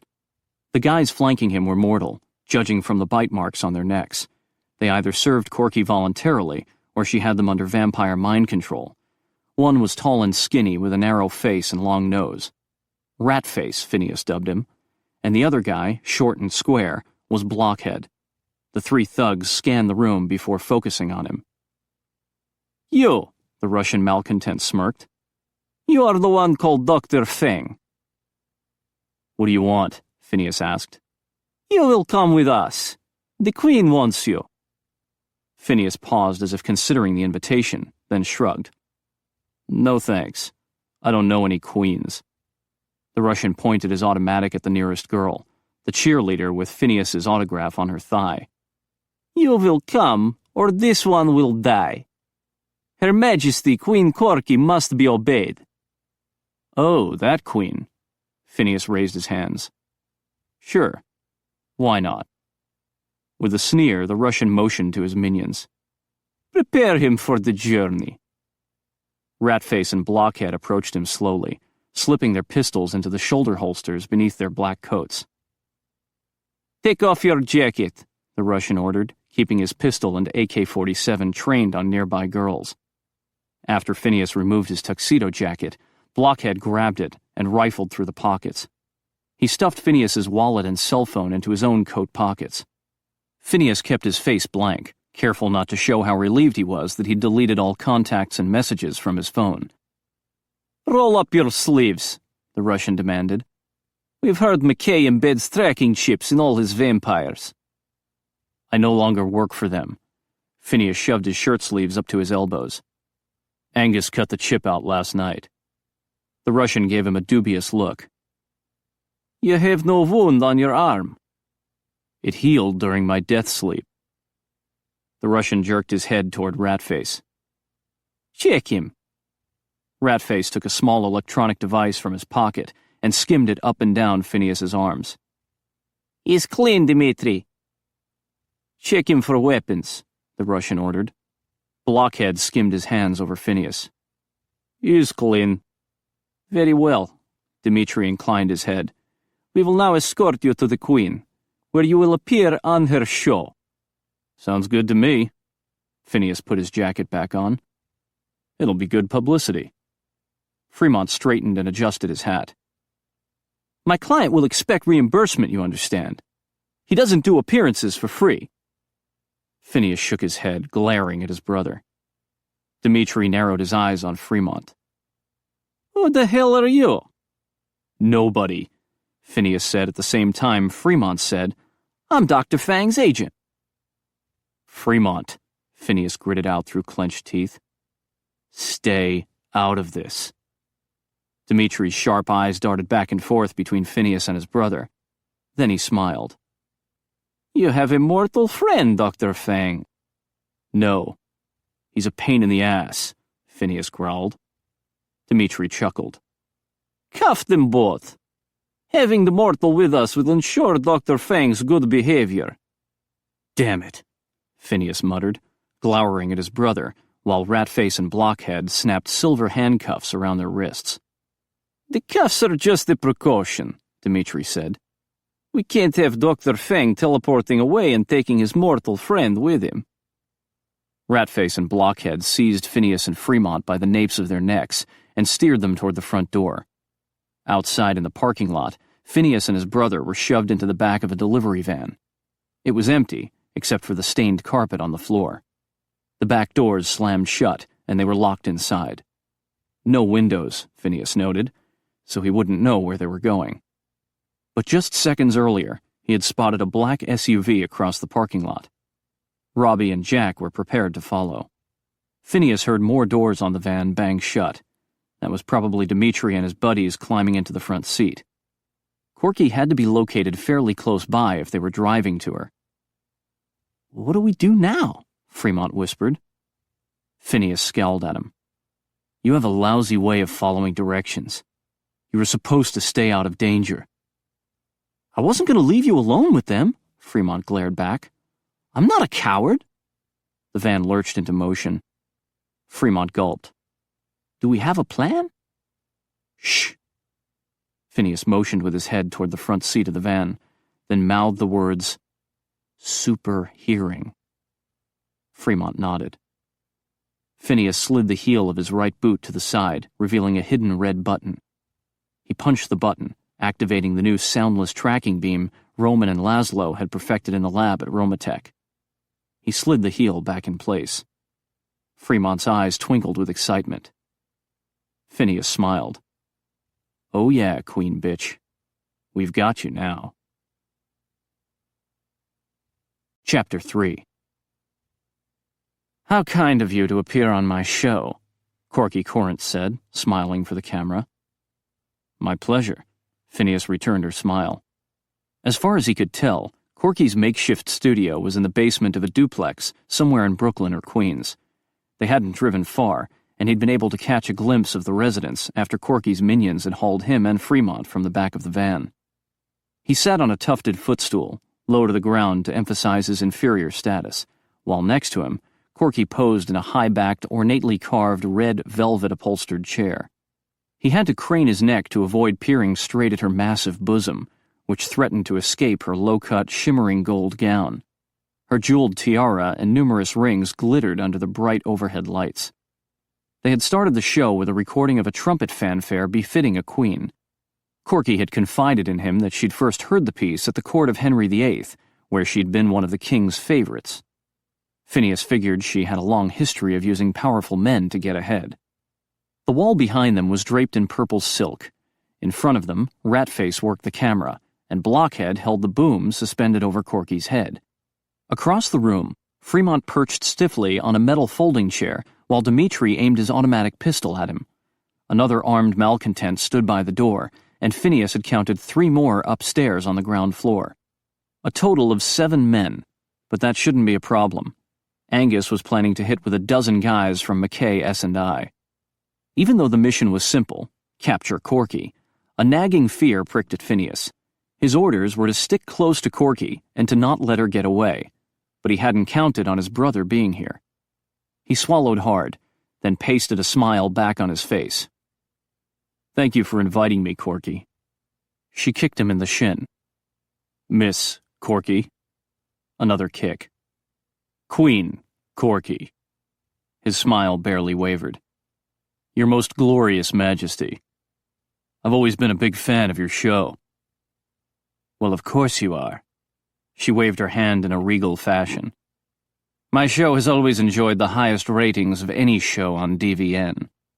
Everyone adores my show. Naturally, since everyone adores me. But enough about me. She gave a throaty laugh. Let's talk a moment about those despicable, hateful bastards who've been persecuting me, forcing me to take my spectacular show into hiding. I'm talking, of course, about those bottle-drinking cowards who refuse to behave like true vampires. Yes. And I'm especially referring to their ringleaders, Corky continued. Roman Dragonesti, who invented that nasty swill he calls synthetic blood. And then he contaminated it even further with his disgusting vampire fusion cuisine. She paused, looking down her nose at Phineas. You don't actually enjoy that blardonnais, do you? Shit, no. Phineas made a face. I can barely stomach it. But a man's gotta make a living, you know? I understand. She patted the top of his head like he was her new pet. Sadly, there are times when we must suffer for our art. But back to those vicious ringleaders. The worst one, without a doubt, is that wretched Angus McKay, the head of McKay Security and Investigation. Of course, we all know that organization is nothing more than a notorious gang of armed thugs. Phineas nodded. I'm so glad I finally got away from them. They treated me like a dog. Corky gasped with indignation. You poor man. Do tell us more. Her smile turned vicious. Every vile and disgusting detail. Of course. First of all, I think they're mentally unstable. Her eyes gleamed. I've always suspected as much. Phineas shrugged. Well, it's just a personal opinion, you understand. But I think they carry those huge swords around because they're compensating. When a guy runs around in a skirt for 500 years, you gotta wonder about him, you know? Corky snorted. So true. The bastard who murdered my poor beloved Casimir was wearing one of those stupid kilts. Those Scottish barbarians will never... She gasped when the door crashed open and a horde of kilted barbarians rushed in at vampire speed. On second look, only Angus, Robbie, Ian, and Dougal were wearing kilts. The others wore pants, but would probably enjoy being called barbarians. Swords clashed upstairs, and Phineas realized some of Angus's team had engaged the guards on the ground floor. He leaped on Corky and wrapped his arms around her. If she tried to teleport away, she'd have to take him with her, along with his boot that still emitted a tracking beam. Corky struggled against his hold. Let me go, you traitor! She froze, stunned by the sight of Robbie zooming toward her with a silver chain stretched taut between his gloved hands. Not only would the silver burn if it came into contact with her skin, but it would prevent her from teleporting. She shrieked. Release her! Dimitri yanked Fremont to his feet and jabbed a pistol against his temple. Or I'll kill him! Phineas's heart lurched. His brother would never be able to overpower a vampire. He shoved Corky toward Robbie, then teleported behind Dimitri and wrenched the gun from his hand. He pulled back his arm to punch Dimitri, but the Russian vanished. Shit. The damned malcontents were always running away. But to his surprise, Dimitri didn't bail on his queen. He rematerialized behind Robbie, who had looped the silver chain around Corky. A knife flashed in the bright studio lights. Robbie, behind you! Phineas shouted. Robbie spun to face his attacker and grabbed Dimitri's arm. Angus zoomed toward them and clunked the Russian on the head with the hilt of his claymore. Dimitri collapsed on the floor unconscious. Meanwhile, Corky wiggled free from the silver chain, and just as Robbie made a grab for her, she teleported away. Nay! Robbie and Angus shouted in unison. A pall of disappointment fell with a whoosh over the room. They had taken everyone prisoner except the target. She got away? Fremont asked. Can you follow her? With a curse, Phineas kicked the metal folding chair. We don't know where she went. Hot damn, Fremont whispered. I've never seen so many bootylicious babes in one room. They can hear you. Phineas cast an apologetic look at Caitlin, Tony, and Laura, then leaned close to his brother. Watch what you say once their husbands arrive. They have super hearing and super strength. Right. Fremont stopped ogling the women and gazed forlornly at the leopard skin fedora he'd placed in front of him on the long wooden table. They were sitting in a conference room at Romatech, waiting for the strategy meeting to begin. After the fiasco at Corky's hideout, Phineas had offered to teleport his brother back to DVN so he could return the limo to Leroy's house of class, but Fremont had insisted on sticking by his side. "A friend of yours is a friend of mine," Fremont had told him. "And an enemy of yours is an enemy of mine. I've got your back, bro. You know what I'm saying?" Phineas had pulled him into a hug, his heart swelling with love and pride. Then he'd teleported Fremont to Romatech and introduced him to his friends. The two mortals, Ratface and Blockhead, had been teleported to Romatech, along with an unconscious Dimitri. The prisoners were downstairs in the basement, the mortals in an interrogation room, and Dimitri in the silver room to keep him from teleporting away. "I screwed up, didn't I?" Fremont mumbled. "The old dude will never hire me now." Phineas shifted in his chair. "You never know. Angus is pretty cool. But the bitch got away because you had to save me. I should have stayed out of it, I guess." "You guess?" Phineas gave him an annoyed look. "Didn't I tell you to lay low?" Fremont winced and slumped lower in his chair. "I totally blew it." Most of the McKay S&I employees were busy elsewhere, but a few of the ladies had gathered early in the conference room. Across the table, a very pregnant Caitlin Pantera was discussing baby things with Tony McPhee. "Are all the women here knocked up?" Fremont whispered. "Tony and Caitlin are," Phineas mumbled. These days he was surrounded with happily married couples. Lara Di Venezia grinned at them. "Scary, isn't it? Olivia's expecting too. I feel all alone these days." Fremont sat up, smiling at the pretty redhead. "I'd be happy to keep you company." Phineas nudged him with an elbow. "Lara is married to Jack, one of the best swordsmen in the vampire world." Fremont huffed with disappointment. "Are all the babes here married?" "Very happily married," Phineas grumbled. "Have you seen LaToya lately?" Lara asked him. He groaned inwardly. "No."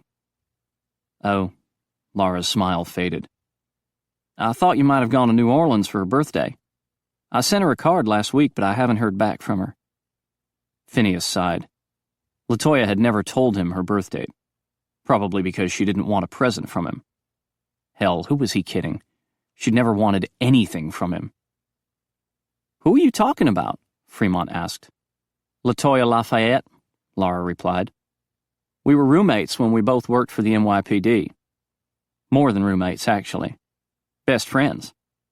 But she's never been able to accept the fact that I married a vamp." "Bummer," Fremont mumbled. "Yes," Lara heaved a big sigh. "I miss her. She moved back to New Orleans and joined the police force there." "You went to see her at Christmas time, didn't you, Phineas?" He nodded. Fremont eyed him curiously. "You have a girlfriend?" "No. Not unless there was a new tradition for mistletoe that involved a girlfriend threatening to shoot off her boyfriend's head.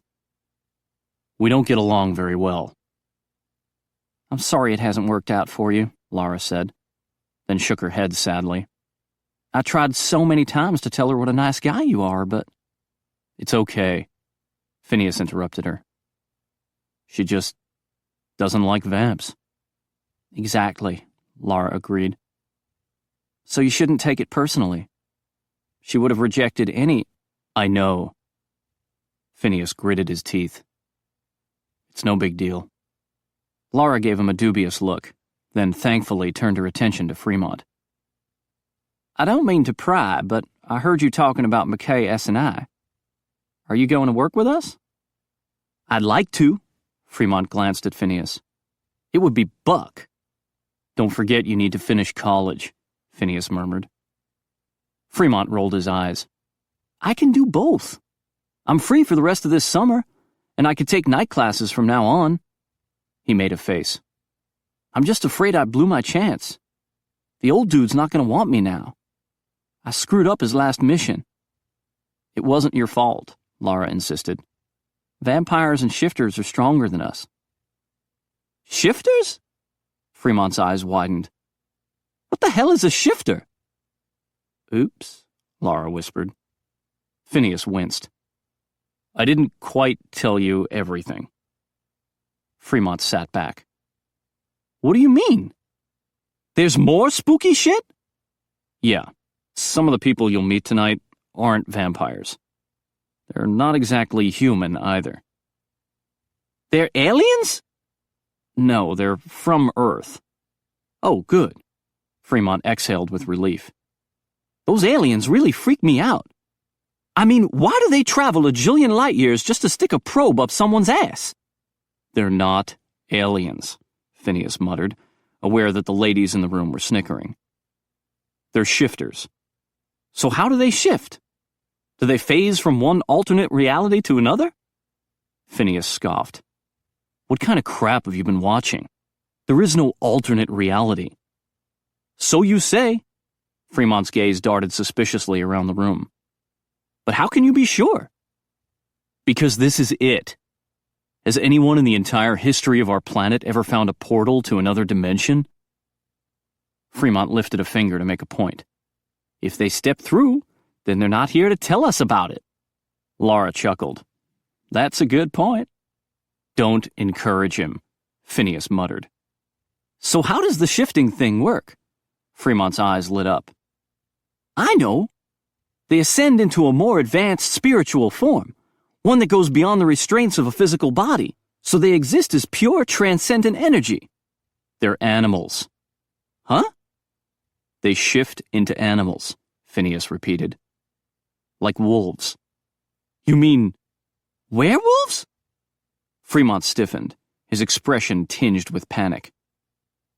You're messing with me, right? I mean, vampires are bad enough, but I figure they'd like to pick on the pretty ladies, so I'm safe.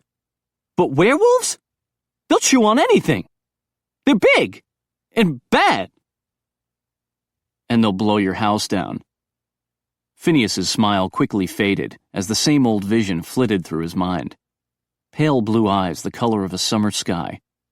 Why did the most beautiful woman on Earth have to belong to the canine family? Stop thinking about her. Brinley was all wrong, and she hated vamps even more than LaToya. Why couldn't he do like most of the vamp guys and fall for a nice mortal girl? A mortal girl would be safe. And logical. Maybe Fremont was right, and he needed to go to a psychiatric hospital. He had to be crazy to have a female shifter constantly invading his thoughts. And not just any hairy old shifter, but a rich princess wolf who enjoyed snarling and growling at him. And that was when she was in human form. You're not punking me? Fremont asked. No, Phineas said. You'll meet Phil. He's a werewolf. And twin brother to big bad wolfy girl. Don't think about her. If she knew how much he obsessed over her, she'd probably bite off one of his ears. While she was still in human form. God knows what she'd do to him as a wolf. There are other kinds of shifters, too, Lara added. Howard is a werebear, and Rajiv's a were-tiger. Caitlin here is a were-panther. Caitlin raised a hand in greeting. Meow. Fremont gasped. You're a cat? Not at the moment, Caitlin grinned. The lack of fur is a major clue. Fremont's gaze drifted down and then back up. But you're pregnant. Still smiling, she patted her big belly. Twins. He gulped and shifted his gaze to Tony. What are you? The most awesome creature on the planet, she replied with a wry look. A human female. You go, girl. Lara gave her a high five. Fremont gave Phineas an incredulous look. Your life just gets weirder and weirder. The door swung open, and a group of McKay employees filed in. Ian McPhee and Jack DiVenezia pulled up chairs to squeeze in next to their wives. Another cat? Fremont whispered when Carlos Pantera sat next to Caitlin. Phineas nodded. And that's the werewolf taking the chair beside you. Fremont glanced warily at Phil, who gave him a wolfish grin. At the foot of the table, Emma McKay set Phineas's wallet and cell phone on the table and slid them down to him. One of the mortal prisoners had them. He pocketed them. Thanks. Emma took a seat. Angus will be here shortly to begin the meeting. Howard and JL are still at Corky's place, scouring it for clues. Robbie and Olivia are handling the mortals.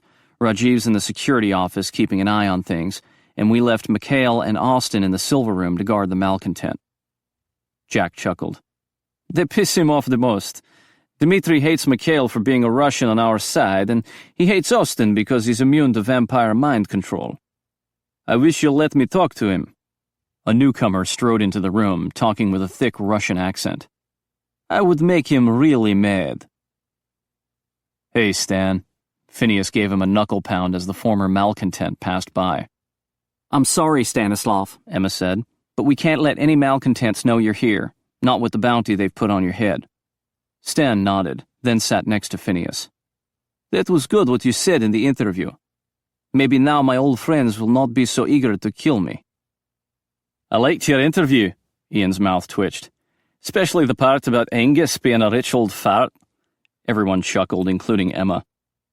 And then, you told him to go to hell, Ian continued. What was it you called him? An old turd. The laughter ended abruptly at the sound of Angus's stern voice. He stood in the doorway, his arms crossed over his chest as he glowered at Phineas. Fremont gulped and gave Phineas a worried look. I was trying to sound convincing, Phineas said. Angus continued to stare at him. It was all an act, you know, Phineas added. Angus strode toward him, then grinned and slapped him on the back. I was just playing with you, lad. You did very well. You led us straight to our target. Phineas winced. But you still got away. Fremont jumped to his feet. It was my fault, sir. I apologize. Angus turned to regard him curiously. You're Phineas's brother. Fremont, is it? Yes, sir. He squared his shoulders. It was my fault Corky escaped. No, Phineas began. Why do you say that? Angus interrupted, focused on Fremont. My brother told me to lay low, and I didn't. Why? Angus asked. Fremont glanced at Phineas. I couldn't let him go into danger alone. Oh, so you're very loyal to your brother. Angus narrowed his eyes. Can you be that loyal to his friends? Fremont nodded. Yes, sir. Angus rested a hand on his shoulder. Don't blame yourself for what happened. 'Tis no easy task to capture a vampire. It took us years to catch up with Casimir. We'll get Kirky too. Yes, sir. Fremont looked relieved as he sat back down. Now let's get on with the briefing. Angus strode to the head of the table and gripped the back of the chair. So far, Dmitri has told us nothing. Jack shrugged. He will once he gets hungry enough. Aye, Angus agreed. But we will not know if he's telling us the truth. Olivia's lie-detecting skills only work on mortals. She's verified our 2 mortal prisoners are telling the truth. They know nothing, other than the nonsense they were programmed to believe. They love Queen Kirky and want to die for her. Well, what will we do with them then? Tony asked. Robbie will erase their memories, and we'll take them back to their homes, Angus replied. Hopefully, they can go back to their normal lives. So we have no idea where Corky may have teleported to? Phineas asked. Angus drummed his fingers on the back of the chair. We can make a good guess. The malcontents we encountered on the ground floor teleported away when they realized they were outnumbered. But we heard them talk to each other, and it sounded like Hungarian. And of course, Dmitri is Russian. Ian leaned back in his chair. Most malcontents are Eastern European or Russian. Aye, Angus nodded. As for Kirky's whereabouts, since Roman issued a warrant for her arrest here in the States, I don't think she'll remain here. She's declared herself the malcontent queen, so I believe she'll seek refuge with them. She's originally from England, so she probably teleported there, and then plans to move on to Eastern Europe or Russia whenever it grows dark there. Everyone murmured their agreement. We'll have 3 search teams working out of 3 different bases, Angus continued. One in Moscow at Mikhail's house, one in Budapest at Zoltan's house, and the last one at Stanislav's house in Minsk. Emma and I will be in charge in Moscow, Robbie and Stan in Minsk, and Jack and Lara will assist Zoltan in Budapest. We don't expect any trouble at the school. So Ian and Carlos, I apologise for separating you from your wives when they're expecting, but we need every available man to help with the search. Carlos touched his wife's shoulder. Caitlin is due in about 2 weeks. We'll bring you back in a week or sooner if need be, Emma assured him. Angus went on to assign everyone, making sure each team had at least 2 day guards.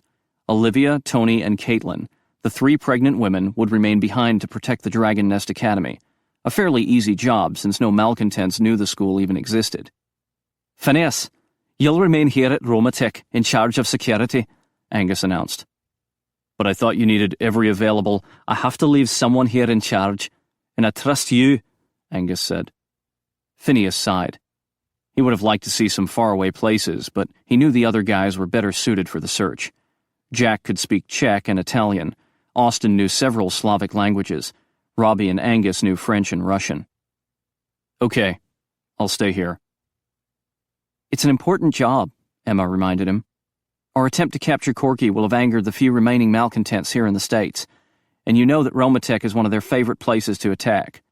We also need you to keep Roman safe. Phineas nodded. I understand. Angus smiled. And since you'll be here, you can start your brother's training. That is, if he's interested in working for us. Yes, sir. Fremont sat up. Phineas will train me real good. I'll be solid, hardcore. Angus nodded, his smile widening. I'm sure you will. Welcome to McKay S&I. Everyone at the table congratulated Fremont. With a grin, Phineas gave his brother a knuckle pound. Way to go, bro. Phineas can get you the farms to fill out, Angus said, then strode toward the door. As for everyone else, gather the weapons and supplies you need. We start teleporting to the London office in 10 minutes. Chapter 4. A week passed by at Romatech with Phineas and Fremont manning the McKay security office at night. Eventually, Fremont would guard vamps during the day, but with most of the vamps overseas hunting for Corky, there weren't many left behind. Just the night shift at Romatech. Phineas and his brother were responsible for their safety. Vamps like Roman, Laszlo, and Grigori, and a few mortals like Grigori's fiancée, Abigail. There was a mortal security team that worked out of a separate office during the day, and they guarded Romatech's mortal employees. Most of the day shift was blissfully unaware of what happened at Romatech after sunset. That was when the night shift came in to make vampire fusion cuisine. For right now, Fremont needed to work the same hours as his brother so Phineas could train him. They began with lessons in fencing and martial arts, and they practiced marksmanship in the shooting range in the basement. Fremont also learned how to make the rounds and file reports. With so many McKay employees out of the country, it was quiet at Romatech. Roman's usual day guard, Howard Barr, was in Budapest, so whenever Roman wasn't working at Romatech, he teleported to the Dragon Nest Academy, where his wife, children, and mother-in-law were now living. Angus and his vamp employees emailed their reports to Phineas since they were awake while he was in his death sleep. The shifters, Howard, Carlos, and Phil, called to give him updates. So far, no luck in tracking down Corky. To help out, Phineas made an old-fashioned wanted poster with Corky's picture on it and faxed it to every vampire coven master and shifter contact on Angus's list. The malcontent prisoner, Dmitri, had been released after a tracking device had been embedded in the back of his neck while he was in his death sleep. They couldn't be sure how long the device would remain on Dmitri, but it was worth a shot in case he tried to reunite with his queen. According to the device, he was still in the Brooklyn area, hanging out with a few Russian malcontents who remained there. Roman's father-in-law, Sean Whalen, had his CIA stakeout team watching the Russian coven house. No sign of Corky there. After a few nights, Phineas decided his brother could handle a few hours on his own, so he agreed to do another Blardonnay commercial. The next night, he teleported to DVN, where his co-star Tiffany was waiting, along with Gordon, the director, and Maggie, the producer. This time, the set was made to look like a tropical island. The backdrop showed a lush green rainforest to his right and a tropical blue lagoon to his left. Lighting had been set up to look like there was a full moon overhead. He stood ankle-deep in white sand with a brightly striped beach towel tied around his hips. Tiffany wore a red bikini that emphasized her considerable talents. After a few takes, Gordon and Maggie declared the commercial a great success and broke open a few bottles of bubbly blood to celebrate. Maggie poured some of the synthetic blood and champagne concoction into a flute glass and handed it to Phineas. "You really have a flair for this. Any of the soap operas would snatch you up in a minute." He took a sip of bubbly blood. "It's a lot of fun, but I don't want to quit my job at McKay." Maggie gave him a sly smile. "So you like working for that rich old fart?" He winced. "That was acting." "I know. That's my point. You're good at it, Phineas. If you ever need another job, you can find one here. They're getting a lot of disappointed emails that you're not going to appear on the soap." Sorry about that. He had announced a possible acting gig during his interview with Stone, but it had been a sham. Since then, Stone had reported on the nightly news that contract negotiations had fallen through. "I like working for McKay. When I was immortal, I totally screwed up, but now that I have a second chance, I want my life to count for something.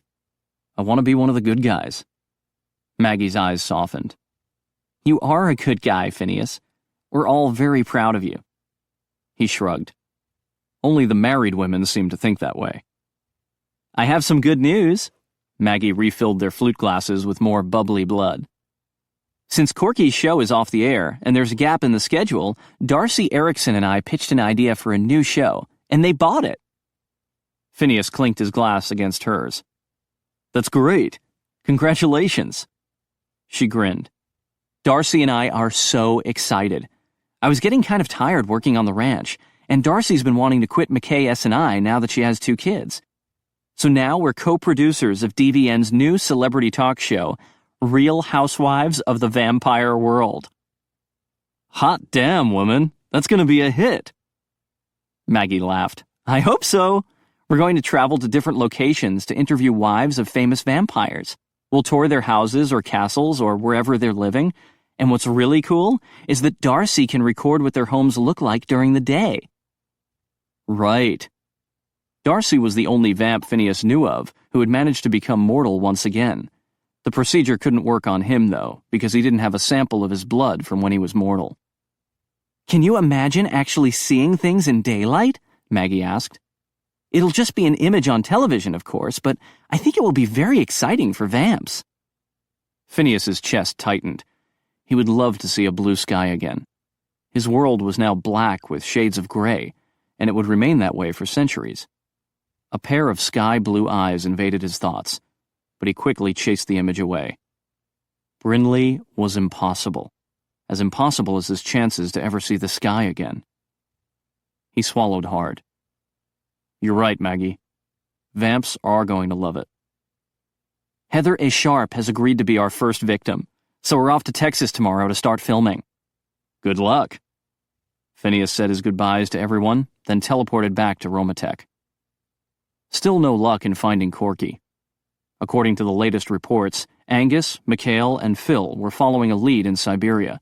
Zoltan, Jack, and Carlos were investigating another lead in Bulgaria, while Stan, Robbie, and Austin were checking out a nest of malcontents in Lithuania. The rest of the McKay employees remained at the bases, comparing reports and searching for new leads. Sean Whalen and his stakeout team were still watching the Russian vampires in Brooklyn. The tracking device on Corky's minion, Dmitri, was still working, and he had remained at the Russian Coven house. At the end of the week, Phineas received a call from the police chief in Wolf Ridge, Maine. Wolf Ridge was a werewolf community near the compound Angus had confiscated from the malcontent Apollo. The compound was now used as a summer camp for the werewolf boys who attended Dragon Nest Academy. "We got your wanted poster regarding the female vampire," Chief explained, "and we may have a possible lead for you." "Someone has seen her?" Phineas couldn't imagine Corky hiding out in the northern wilderness of Maine. "Not here," Chief replied, "but my sons are on all the lichen loops and chat rooms, and they heard something interesting. Some werewolf guys were hunting in Wyoming and came across an unconscious model. When they took him to the local emergency room, they discovered he'd lost a lot of blood and had 2 puncture wounds in his neck." So there's a vampire in Wyoming, Phineas concluded, not terribly impressed. There were thousands of vampires around the world. It's not a normal place for a vampire, Chief continued. The area is too sparsely populated. Anyway, after the model gained consciousness, he said the last thing he remembered was a beautiful blonde with huge breasts who approached his campfire at night and asked for help. He thought it was his lucky day. Phineas snorted. He's lucky to be alive. The description sounds sort of like Corky, so I'll check into it. Thanks, Chief. He hung up. What's up? Fremont was sitting in front of the desk, munching on a hamburger from the Romatech cafeteria. A possible lead on Corky. Phineas paced across the security office. Or more like impossible. Wyoming is the last place we would expect her to go. In other words, Fremont popped a French fry into his mouth, it's the perfect place for her to hide. Phineas halted. Could it be true? Could Angus have 99% of his employees on a wild goose chase halfway around the world, while Corky was hiding in their backyard? I need to call Angus. Although he was probably in his death sleep right now. Phineas grabbed the phone off the desk and dialed Angus's number. Hey, Dr. Fang, Phil answered. What's up? Got some news, Wolf Bro. Phineas repeated what Chief had told him. Interesting, Phil murmured. I'll pass it on to Angus as soon as he wakes up. But you can guess what he'll say. He'll expect you to check it out. You should be the one checking it out, Phineas insisted. You've got that place in Wyoming, and you know the territory. Phil Jones's father was Supreme Pack Master of Wyoming, Montana, and Idaho, so Phil had grown up there. He owned a bunch of land and a cabin in Wyoming, a gift he'd received on his 18th birthday. In the werewolf world, Phil had the status of a prince, which meant his sister, Big Bad Wolfie Girl, was a princess. Don't think about her. Phil had been banished shortly after acquiring the cabin, and over the following years, his sister had used the site to hide other young werewolf boys who were banished. Now the Lost Boys lived at the Dragon Nest Academy. I'm stuck here in the middle of Siberia, Phil grumbled. I can't leave Angus and Mikhail unguarded, and I doubt they'll want to teleport me back when we're following a legitimate lead here. Why don't you go? You've teleported to my cabin before, so you know the way. I can't leave Romatech unguarded. My brother's here, but he's a rookie. Hey! Fremont gave him an indignant look. Look, Phil continued. Roman and Grigori aren't helpless. They know how to fight. They'll be fine with your brother. And if Roman thinks it's too dangerous, then he can close Romatech for a few nights and take a vacation. He won't mind. He wants Corky captured as much as anyone. She's making a mockery of his position as Coven Master. Phineas took a deep breath. Phil was making a lot of sense. He would discuss the matter with Roman, but it was a safe bet that Roman would urge him to check out this latest lead. As Coven Master of East Coast Vampires, Roman couldn't afford to have his authority questioned and his court decisions blatantly ignored. All right, Phineas conceded. I'll go. But he still didn't know his way around Wyoming. Do you think any of your werewolf boys from school could go with me? That's a good idea, but I'm not sure if Tony will let them go right now. You'll have to check with her. All right. Let Angus know what's happening. I'll email a report when I have more details. Phineas hung up. Now he'd have to teleport to the Dragon Nest Academy. And she was there. Phil's twin sister, Big Bad Wolfie Girl. If he was lucky, he'd get in and out without having to see her. And her beautiful sky blue eyes. So I'll be in charge here? And you're going to Wyoming? Fremont stuffed the last bite of hamburger into his mouth. Yeah. Think you can handle it? Fremont nodded with his mouth full. Phineas took a deep breath. Looks like I'll be headed out west with a couple of werewolf boys. Fremont snickered. Yee-haw! Get along, little doggies! I'm afraid it's not possible, Tony McPhee said, seated behind the administrator's desk in the main office of the Dragon Nest Academy. We start finals in a few days, so we need all the students to remain here. Phineas groaned inwardly. It was dangerous for a vamp to go into strange territory alone. Without a day guard, he would be too vulnerable while in his death sleep. He glanced at Phil's wife, Vonda, who perched on the corner of Tony's desk. She was a vamp, so she couldn't guard him during the day, but it was better than being alone. How about you? Want to come hunt for Corky? Vonda snorted. I'd love to see that bitch in chains. She tried to sue me for a fortune. Well, you did assault her, Tony murmured. You practically squeezed her head off on live television. She deserved it, Vonda protested. She was rude to Ian. Tony grinned. I know. I was cheering for you. So do you want to come, Vonda? Phineas asked. She made a face. I wouldn't be much help. I'm as useless as you are during the day. And I've never ventured very far from the cabin, so I don't know the area at all. Do you really think Corky could be there? Tony asked with a dubious look. She doesn't seem like the Wild Wild West type to me.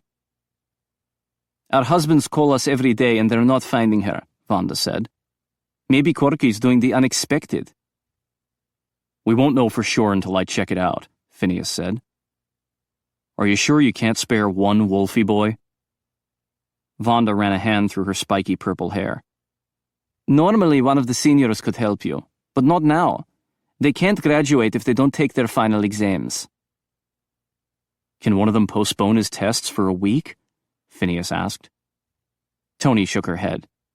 Their final in werewolf studies requires them to shift, and the moon will be full 3 nights from now. I'd send Davy with you. He graduated last year, but with Phil gone, we need him here to administer the test. Oh my gosh! Vonda jumped to her feet. Why didn't I think of this before? There is a perfect solution. She gave Tony a pointed look. Right down the hall in the teacher's lounge. Tony sucked in a deep breath. Of course. She and Vonda smiled slowly and turned toward Phineas. He stepped back. The glint in their eyes looked downright suspicious. Surely they weren't thinking. No one knows the territory better, Tony said. She grew up there. With a gulp, he stepped back again. Oh no. Hell no. And she could guard you during the day, Vonda added. She'd probably kill me, he grumbled. Vonda exchanged another sly smile with Tony, then gave Phineas a wide-eyed, innocent look. You know of whom we speak? You're not setting me up with her, he growled. It's a job, not a date. Vonda's eyes twinkled with humor. Unless you would like a date. I'm not taking Big Bad Wolfie Girl with me, and that's final. Tony's mouth twitched. Big Bad Wolfie Girl? Sounds like a term of affection to me, Vonda murmured. Are you crazy? Phineas shouted. Why would I have any affection for her when she hates me? Why indeed? He had to be crazy. Tony stood. We'll just ask her about it. Phineas's breath caught. You don't have to ask her. I know why she hates me. I'm a vamp. She hates all vamps. Whoa, Phineas, Tony interrupted him. We're just going to ask her if she'll go to Wyoming with you. She strode toward the door. But I told you I'm not taking her, he insisted. Don't be such a wuss, Vonda fussed at him. You'll be fine with Brinley. Her mouth twitched. As long as you follow her 3-step rule. He frowned. What's that? Tony snickered.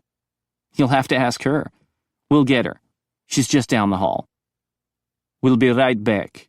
Vonda accompanied Tony into the hallway, and he heard their poorly concealed laughter. His hands curled into fists. This was bad. He couldn't share a cabin with Brinley Jones. It would be sheer torture. In many ways. She would torment and tease him. He would waffle between wanting to jab at her or jump her. He couldn't jump her. She was the daughter of the most powerful werewolf packmaster in North America, a rancher with huge amounts of land, money, and influence. She was a freaking princess. And he was a poor vamp from the Bronx. If he laid a finger on her, she'd probably bite it off. Hell, she'd chew all 10 of his digits down to mere stubs, and then her father would sick a pack of werewolves on him to rip apart the rest of his body. Her dad was already pissed that his eldest son, Phil, had married vampire Vonda. Pissed enough that he disowned Phil and declared his second son the heir to his empire. So as much as Phineas was tempted by Brinley, he didn't dare pursue her. For her sake as well as his own. She could end up disowned and rejected by her own people. she could lose her status as princess. Jumping her was out of the question, so all that was left was jabbing at her to keep her at a distance. And since she always poked back, that had to mean she didn't want anything to do with him. Why would she? She could have her pick of any werewolf in the world. Someday her prince would come, and he'd be a rich and hairy alpha dude who howled at the moon and pissed on fire hydrants. Phineas hated him already. He hated this whole situation. Tension coiled inside him, threatening to spring into full panic. He couldn't allow Brinley to accompany him. He had to find someone else. Fast. LaToya. She knew about vamps and could guard him during the day. If he could explain how much he needed her help, she might agree to come with him. As a police officer, she understood the importance of catching bad guys. Anger seethed inside him that he was forced to beg a favor from a woman who had rejected him. Damn, what a desperate fool he was. He'd do anything to avoid being with Brinley. He pulled out his cell phone, then recalled LaToya's threat to never answer a call from him. He grabbed the phone off Tony's desk so the call would come from the Dragon Nest Academy. Hello? Hey, LaToya. There was a pause. So he quickly told her what was going on before she could hang up. So what do you say? You could have an all-expense-paid vacation in Wyoming while we hunt down a nasty vampire villain. Phineas. She has to be stopped, LaToya. She betrayed vampires in the worst way, and she's killed mortals. The world would be a safer place if you helped me bring her in. There was a pause. Then LaToya finally spoke. Can't you find someone else? Why don't Laura and her husband go with you? Laura's in Budapest. I told you, all the McKay employees are across the world. There's no one else available. I wouldn't have called you if I wasn't desperate. LaToya sighed. I can't take a week off work on such short notice. And frankly, I'm too busy chasing down live criminals to worry about the undead ones. She's really bad. I'm sure she is. But you need to find someone else to help you. Good luck. Wait! He stopped her from hanging up. Look, I know you don't like vampires, but it's not that, she interrupted. I know Laura is happy with Jack, and I know she'll eventually become a vamp too. It's her life and her decision.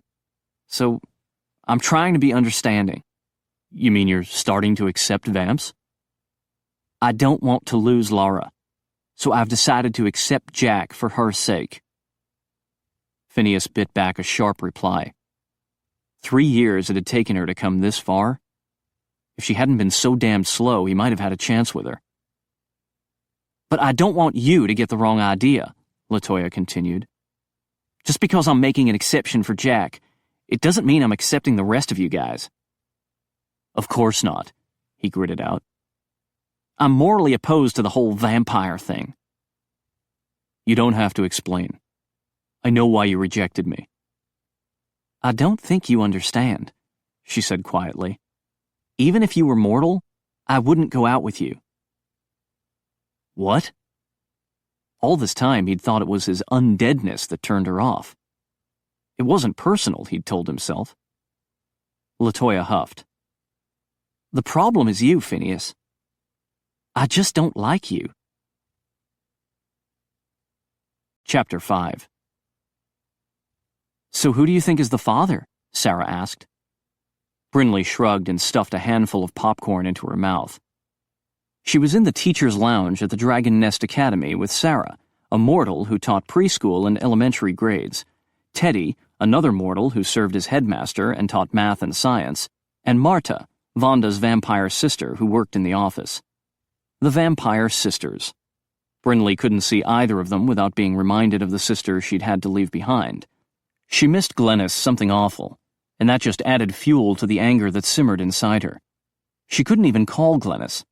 Her father might trace the call and find her.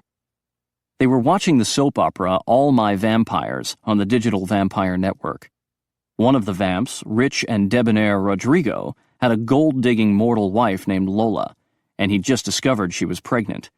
Since all his sperm was dead, she'd obviously cheated on him. Could be the pool boy, Marta suggested, I hope not, Teddy wrinkled his nose. He's only 16 years old. Brinley shook her head as she gathered another handful of popcorn. That wasn't too young for the 3-step rule. Marta used the remote control to mute a commercial for custom-made coffins. Room for 2, lined with red silk and equipped with a built-in ice chest for stashing a few bottles of bubbly blood. The vampire version of a love nest, Brinley thought with a snort. She crammed more popcorn into her mouth. Maybe it's the gardener, Marta continued. Or the mailman. Sarah reached for the popcorn.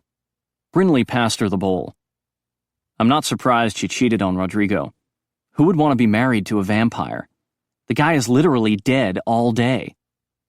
Sarah aimed a flirtatious smile at Teddy, who sat beside her on the couch. I definitely prefer a live boyfriend. He smiled back, regarding her with a look akin to worship. True love. With an inward groan, Brinley sank deeper into her comfy chair. Marta sipped from her bottle of chocolate. Not all of us ask to be vampires, you know. Brinley leaned her head back, frowning at the ceiling. She knew Marta and her sister Vonda had both been attacked and turned by a malcontent.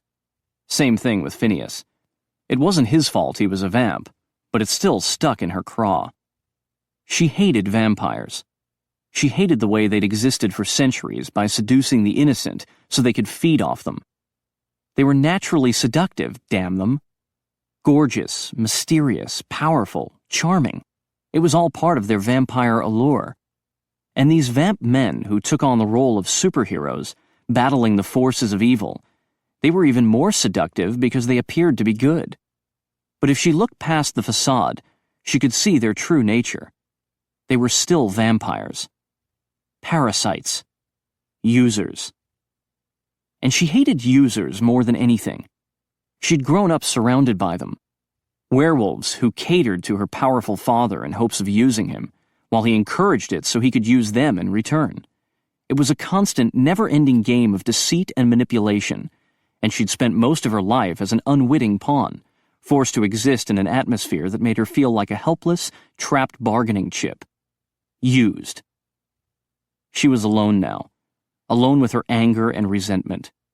She'd escaped the Lycan world, but had landed in the undead world with another group of users.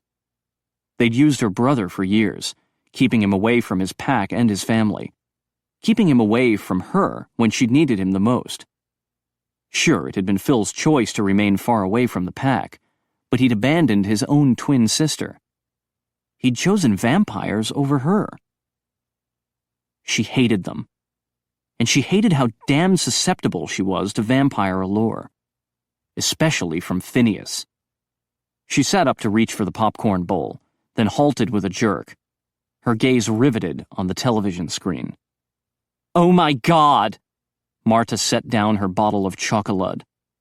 It's the new Blardonnay commercial! Look at Dr. Fang! Oh yeah, she was looking. Brinley bit her bottom lip to keep the drool from escaping.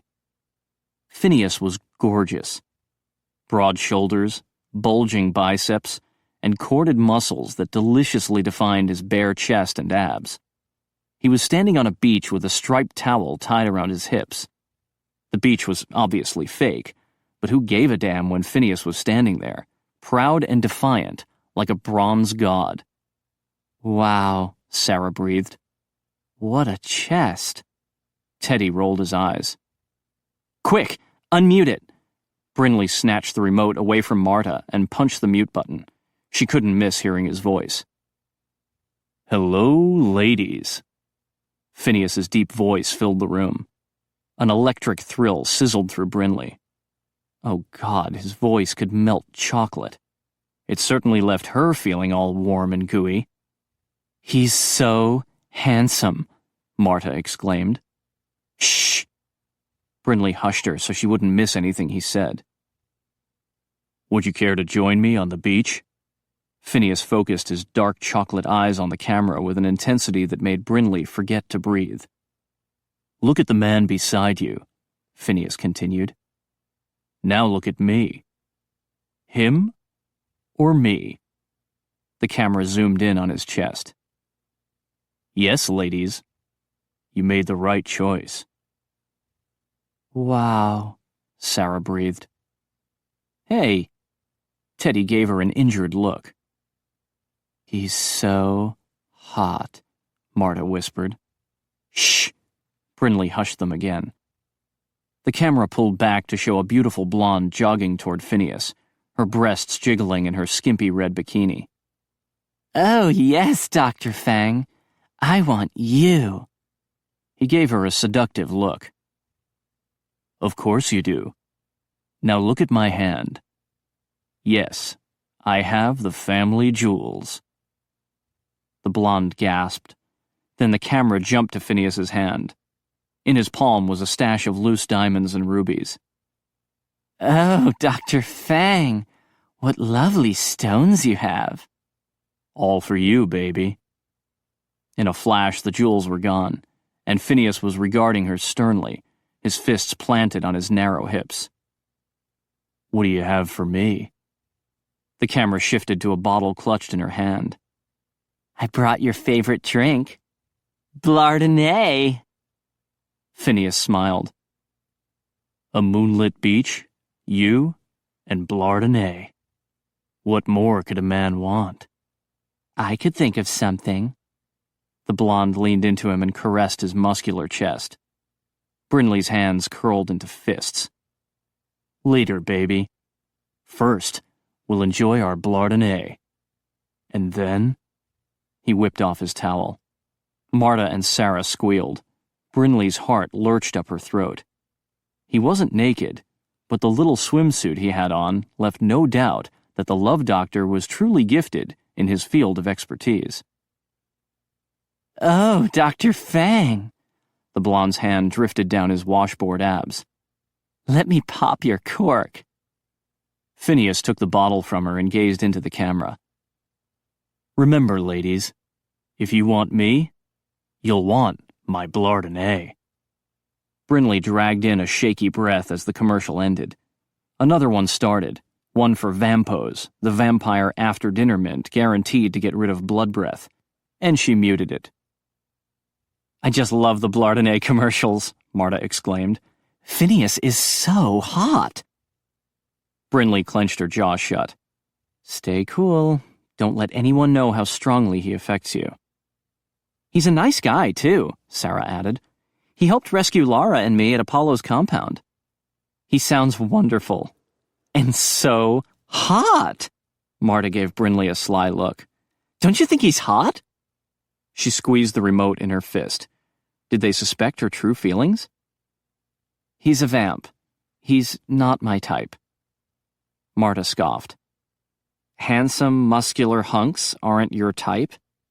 She shrugged. I'm used to werewolf guys. They're all well-built. Phineas is nothing special. Tony chuckled as she strode into the room. Then you won't mind seeing him.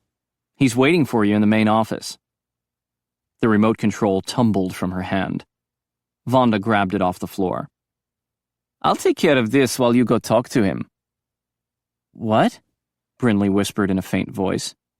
You need to talk to him. Vonda's mouth twitched. You remember how to talk? Her mouth dropped open. Phineas was here? He wanted to see her? Dr. Fang is here? Marta pressed a hand to her chest.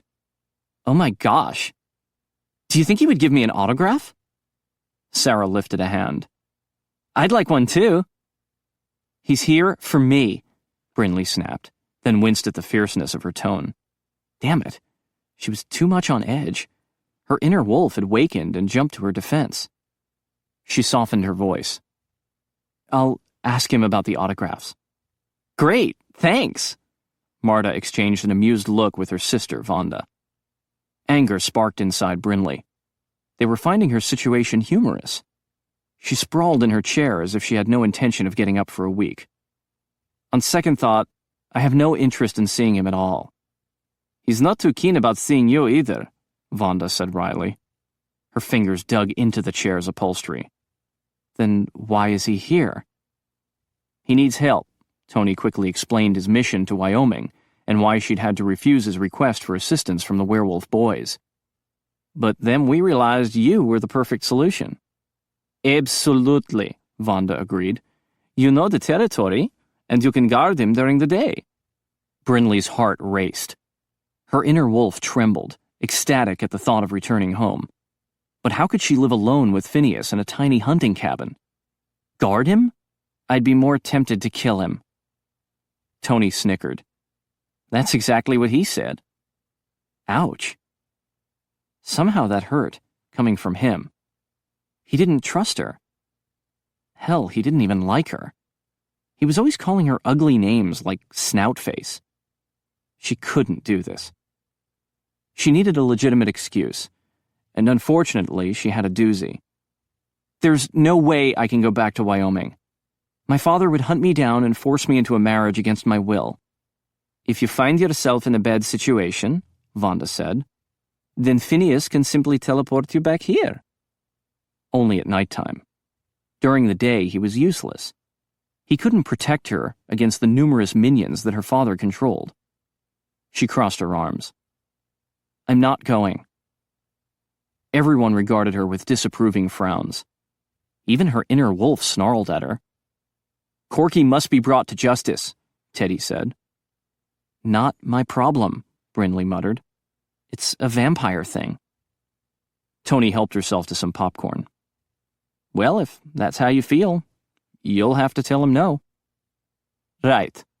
Vonda sat next to her sister, Marta. You can tell him. Brinley remained seated, her anger spiking. One more game of manipulation. They thought it was amusing to force her to talk to Phineas. She jumped to her feet. Fine. I'll tell him to buzz off. And I'll enjoy it. She marched down the hall, then halted in the office doorway, ready to berate him from afar before making a quick exit. He was on the phone, his back to her, and her extra-sharp hearing could pick up the voice that was talking to him. The problem is you, Phineas. I just don't like you. Brinley's breath caught. Who was this woman? Phineas stiffened.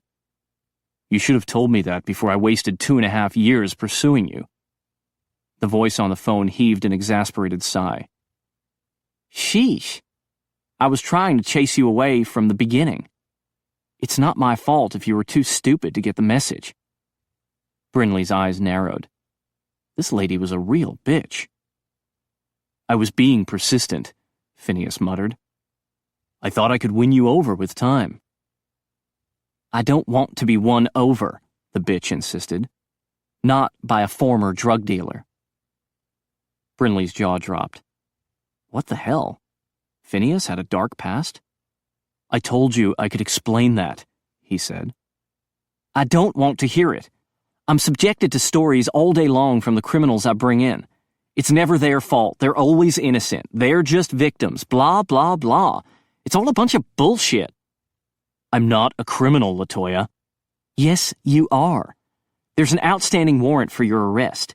And if drug dealing isn't bad enough, you have this whole love doctor thing that really turns me off. That was a joke, he gritted out. I thought it would make you laugh. So you're a clown? Brinley shook her head. This LaToya bitch was a judgmental shrew. She didn't deserve Phineas. I never trusted you.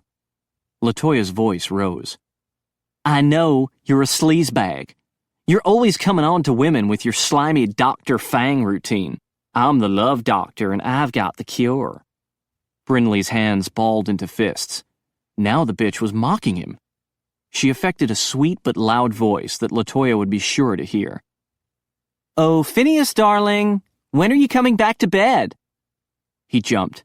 The receiver popped from his hand and clattered onto the desk as he whirled around. She smirked at the flabbergasted look on his face. Oh, please, Phineas. Make love to me one more time? No one makes me scream like you. A shriek erupted from the phone. You see? I knew you were a womanizing asshole. If you ever call me again. Phineas snatched up the receiver. Not a problem. You'll never hear from me again. He slammed the receiver down, then glared at Brinley. What the hell are you doing? You have no right to interfere in my personal life. She lifted her chin. I didn't want to listen to her anymore. She's a bitch. He glowered at her. Takes one to know one. Ouch. Instead of insulting me, you should be thanking me. I helped you get rid of her. I don't need your help. I believe you do. I heard you need someone to guard your dead carcass during the day. My dead carcass is none of your business. She scoffed. Then who's going to keep the field mice from nibbling on your toes? I'll keep my boots on. She took a step toward him. It's not safe for you to be alone during the day. Since when would I be safe with you? Ouch. He really didn't trust her at all. She planted her hands on her hips. I can show you around Wyoming and help you with your mission. His eyes narrowed. Are you volunteering? Are you hard of hearing? What about your father? I thought you ran away from him. You're not afraid? You calling me a coward? She snapped. Phineas studied her for a moment, his dark eyes searching her own. She stared back, determined not to back down. But damn it, he could probably hear her heart racing. You're the bravest woman I've ever met, he said softly. Her chest tightened. She didn't know what to say, so responded by crossing her arms. She had to be crazy, agreeing to go to Wyoming with him. But she hated the way that bitch LaToya had treated him. He deserved better than that. And there was another reason. Ever since she'd run away from home, her inner wolf had grown increasingly pervasive. She could feel it inside her now, snarling and demanding to go home. It didn't care about Phineas or Corky. It just wanted to go home. Phineas cleared his throat, drawing her attention. Vonda said you would want me to follow a 3-step rule? Her mouth fell open. Holy cow, she'd been set up. She might have to kill Vonda for this, and that would really upset her brother. What are your rules? Phineas asked. Don't worry about it. I don't think they apply to you. He stiffened. Why not? Because I'm a vamp? Because you don't like me. She quickly changed the subject. Before I forget, Marta and Sarah want your autograph. Why? Brinley snorted. Because Marta wants to steal your identity and become the next Blardonnay guy? She'll look great, topless with a towel around her hips. I don't think anyone will notice the difference. Phineas frowned at her. I don't have breasts. Man boobs. Brinley motioned toward his chest. They do stick out a little. That's muscle. She waved her hand dismissively. The autographs, please. Your rabid fans are waiting. He grabbed a pen and pad of paper off the desk. One to Marta? Yes, and one to Sarah. He scrawled their names and his signature on 2 pieces of paper, then handed them to her. I don't suppose you want one? She scoffed. I know who you are. Fine. He tossed the pen and pad of paper on the desk. Can you be ready to leave in 30 minutes? Sure. She stuffed the autographs in her jeans pocket. I suggest you pack more than a beach towel and your skimpy little swimsuit. You'll need boots, a hat, and a jacket. You're only alive at night, and it can get chilly then. And make sure you bring plenty of bottled blood. His brow arched. Afraid I'll bite? Afraid I will? He stepped toward her. Why are you doing this? It was obvious he didn't trust her. She lifted her chin in defiance. Are you worried, Phineas? You should be. Who knows what I'll do to you when you're completely helpless and totally at my mercy. I painted Connor's fingernails pink, you know. His mouth twisted with a wry look. Do you enjoy playing with dead bodies, Brinley? Maybe I just enjoy seeing you dead, bloodsucker. Snout face. He stepped closer. I know you hate vamps. So why are you doing this? She shrugged. I heard you were desperate. Must be your charming personality. It's left you all alone with no one to help you. I'm charming enough that you agreed. I was your last choice. His jaw clenched. You think so? You wanted some of the boys to go with you, but they can't leave school. I'm the last one you wanted. His eyes darkened as he stared at her. She didn't look away, even though her heart pounded in her ears. He lifted a hand, then stopped with his fingers a mere inch from her cheek. "You have no idea what I want." The intensity of his gaze made her arms pebble with gooseflesh. He stepped back, lowering his hand. "I'll return for you in 30 minutes. His form wavered, then vanished. She dragged in a deep breath to calm her racing heart, then reached up to press her fingertips against the cheek he'd come so close to touching. Oh God, what had she gotten herself into? She'd let her emotions dictate her actions. And her inner wolf. It was thrilled to be going home, excited that in a few nights it would be running through the forest, feeling completely free. As a teenager, she'd been trained to pay attention to the desires of the inner wolf. Its instincts were raw and simple, animalistic, but blatantly honest. Trust the wolf, the elders had always told her. The wolf knows best. But this time, she feared the wolf was wrong. Going to Wyoming was dangerous. If her father found her, he'd drag her back home. She would end up losing her freedom. And she couldn't let Phineas know she was hopelessly attracted to him.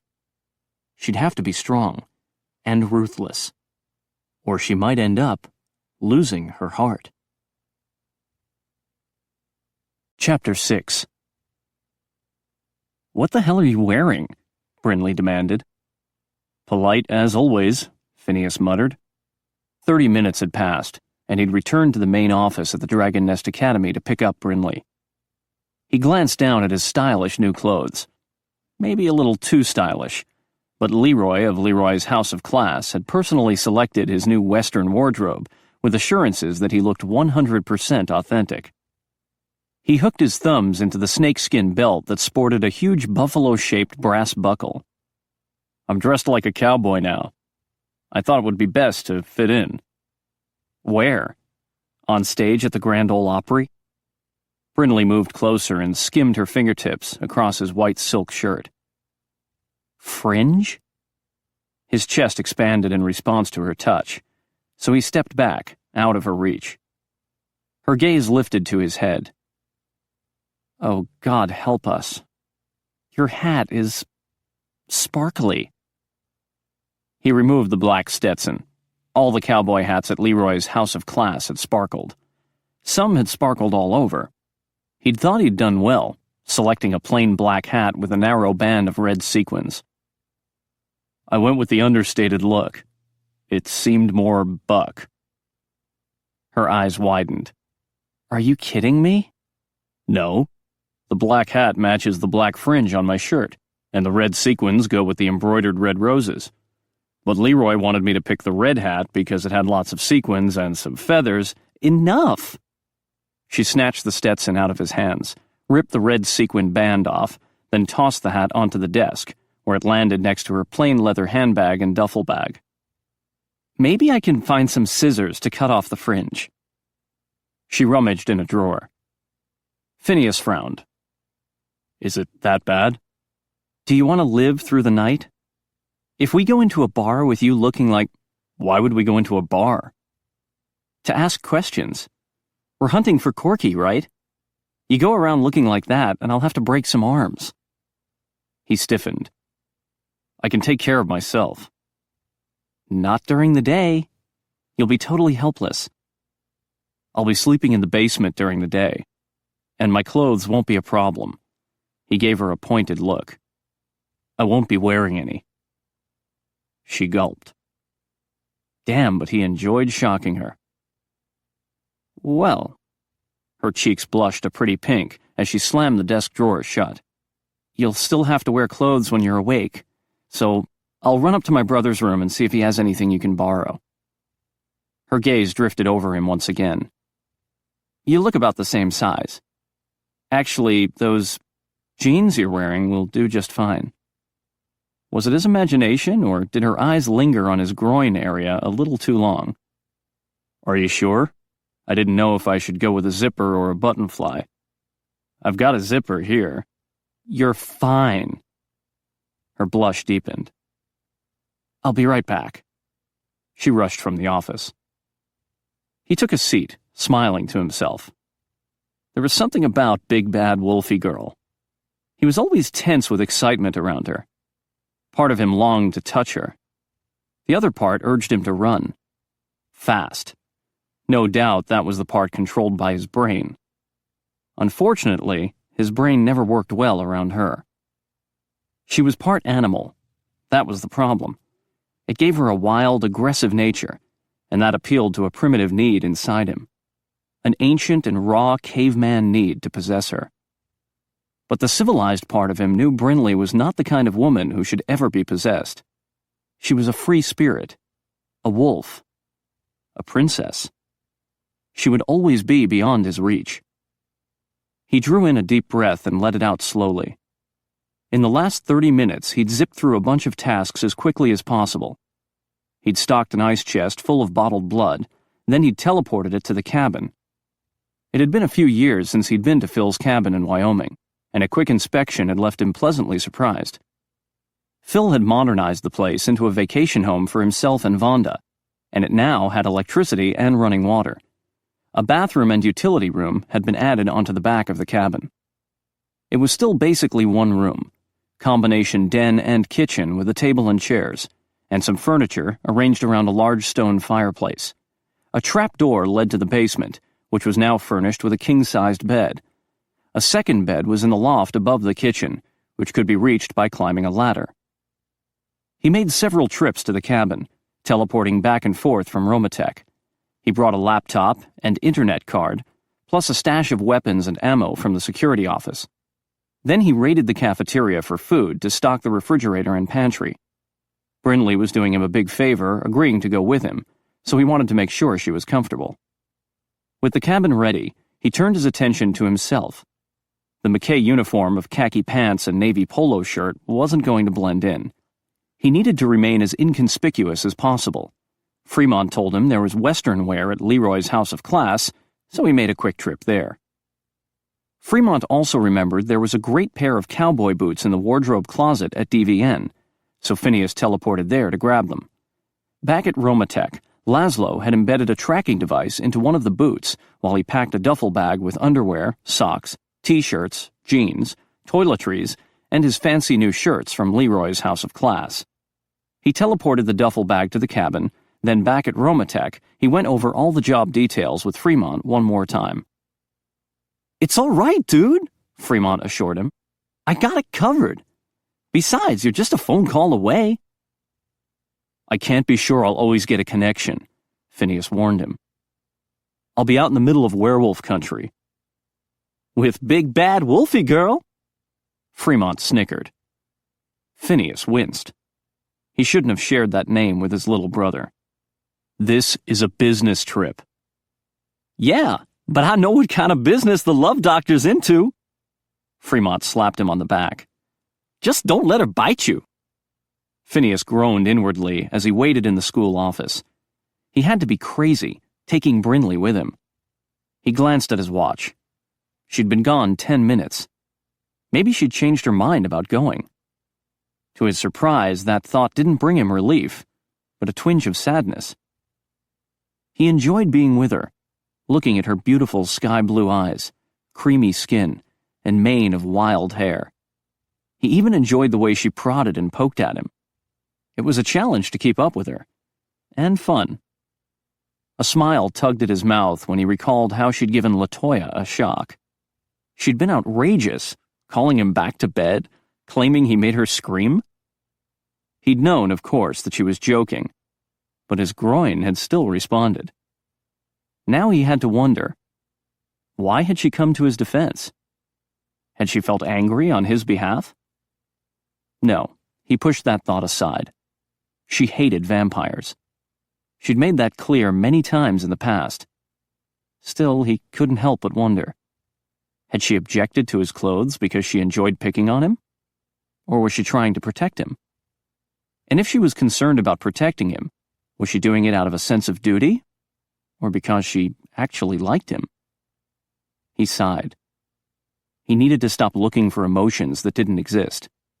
He'd wasted 2.5 years imagining that LaToya actually liked him. How pathetic it would be to make the same mistake twice. He heard footsteps approaching and rose to his feet. Brinley entered, with a few shirts draped over her arm. Behind her, a group of women hurried into the room. Tony, Caitlin, Olivia, Marta, Vonda, and Sarah. They greeted him as Brinley dropped the shirts on the desk. He nodded at them. "Hello, ladies." They exchanged looks and giggled. "I told you he'd say it," Sarah whispered. "He sounded just like he does on TV," Marta added. Olivia smiled at him. "We really enjoy your commercials, Phineas." "Okay." Brinley shook out a plaid shirt and gave the women an annoyed look. "You heard his sexy voice. You can go now." Sexy voice? Phineas studied her, not sure what to think. One time she'd told Connor and Marielle that he had a tight ass, but he could never figure out if she was complimenting him or insulting him. "Try this on." She handed him the shirt. He glanced at the blue plaid shirt, then at the other women. They showed no sign of leaving. "Come on, guys." Brinley waved her hands to shoo them away. "You're embarrassing him." "How could he be embarrassed?" Vonda asked. "He has a great chest." "And he has to know it," Marta added. "Why else would he show it off on television?" He frowned. Did people think he was an exhibitionist? "I'm sure the clothes will fit. Brinley and I need to get going." The women all moaned with disappointment. "Please, Dr. Fang," Sarah whined. "We're your biggest fans." "Oh, get a grip," Brinley fussed at them. "It's just a chest. If you've seen one, you've seen them all." "Oh, really?" Phineas had a sudden desire to prove her wrong. He dropped the blue plaid shirt on the chair, then unbuttoned his fringed shirt with vampire speed and tossed it on the floor. The ladies squealed and clapped, but he ignored them, focusing only on Brinley to see how she reacted. Her gaze darted over him, then quickly looked away as if she wasn't interested. With so many people in the room, he found it difficult to focus on her heartbeat alone, but he could swear that hers was the one that was pounding the fastest, and her cheeks were blushing again. She was affected, damn it.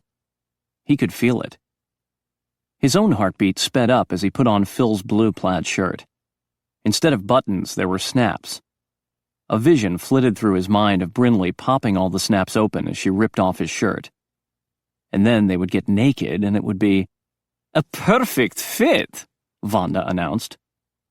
He jumped. Oh, she meant the shirt. He pushed aside the vision. "That's wonderful," Marta clapped her hands. "Now we can send you off to Wyoming looking your best." Tony stepped forward to shake his hand. "Best of luck to you and Brinley." "Thank you." He was going to need luck. And a lot of cold showers. All the women shook his hand and hugged Brinley. Vonda stuffed her husband's shirts into a Dragon Nest Academy tote bag and handed it to him. Brinley swung her handbag over her shoulder and grabbed hold of her duffel bag. "I'm ready." She approached him hesitantly. He slipped a hand around her waist to draw her closer. "You'll have to hold on to me when we teleport." "I know how it works," she muttered, then placed her hands on his shoulders while staring at a white button on his shirt. "I'm up here," he whispered. Her gaze lifted. "That's better." "That's debatable. Can we go now?" He pulled her closer. "You need to hold me tighter." She made a face but slipped her hands around his neck. "Are we there yet?" He glanced over at the ladies, who were still watching with smiles on their faces. "Goodbye, ladies." They waved as everything went black. Brinley hung her shirts and jeans in the armoire in the loft. She'd packed light for this trip, knowing the cabin now boasted a washer and dryer and a fully stocked bathroom. She had to admit she was impressed by how much Phineas had managed to do in 30 minutes. The pantry and refrigerator had food, and the kitchen table was covered with pistols, knives, 2 rifles, and ammo. She'd figured their first task would be a trip to the grocery store and gun shop, but it was all taken care of. She climbed down the ladder to the ground floor, then peered through the open trap door. He'd gone down into the basement a few minutes earlier to settle in. Since Phil and Vonda came here often on vacation, the basement had been made cozier for Vonda's death sleep. It now sported a real bed and bedroom furniture, 2 recliners, and a flat-screen television. Obviously, Phil spent a lot of time down there with Vonda. "Need any help?" she asked. "No, I'm almost done," he called up. "You took down the ladder." She spotted it on the cellar floor. "I don't need it. I can levitate in or out." But she couldn't. "You don't want me coming down there to check on you?" "No need. Once I fall into my death sleep, I'm not going anywhere." "You're just afraid of what I'll do." She straightened with a smile. "I think I'll draw a rainbow and unicorn on your chest with permanent markers. It'll be so—" "Don't you dare," he growled, suddenly behind her. She squealed, jumped away from him, and teetered on the edge of the open trapdoor, her arms flailing. He grabbed her and pulled her back against his chest. "It's okay. I've got you." "No!" She spun away from him and shoved him hard in the chest. "Don't ever attack me from behind." "I didn't attack you. I rescued you." She glared at him, her heart pounding, her whole body trembling. Tears blurred her vision, and she blinked them away. Her inner wolf hissed. "Damn it." She hated to show any weakness. "You teleported behind me. Don't ever do it again." His eyes narrowed. "Okay." Damn. He was wondering why she'd freaked. She strode toward the kitchen area. Get a grip. "I think we should eat while we wait." He closed the trap door. "Wait for what?" She exhaled with relief. He wasn't going to ask why she'd freaked. "Transportation." She opened the refrigerator and took out a bottle of blood for him and a cola for herself. "While you were busy bringing supplies here, I was busy too. I called a few female friends who live close by, and they agreed to help us. They both have sons at Dragon Nest." She unscrewed the top off her cola. "I have to warn you, though. If we run into any werewolf guys, you have to act like you never met these women. If their husbands find out—" "They'd get in trouble for helping you?" Phineas stuck his bottle of blood into the microwave. "Why? Because you left home?" "No. Because of the lost boys at school. They were all banished." Brinley took a sip of cola. "That means they're dead to the pack, and their families can't have anything to do with them." "That's terrible." She shrugged. "It's the way it's always been. The dads go along with it because it's the law, and they don't want to get kicked out too. The pack is everything to them.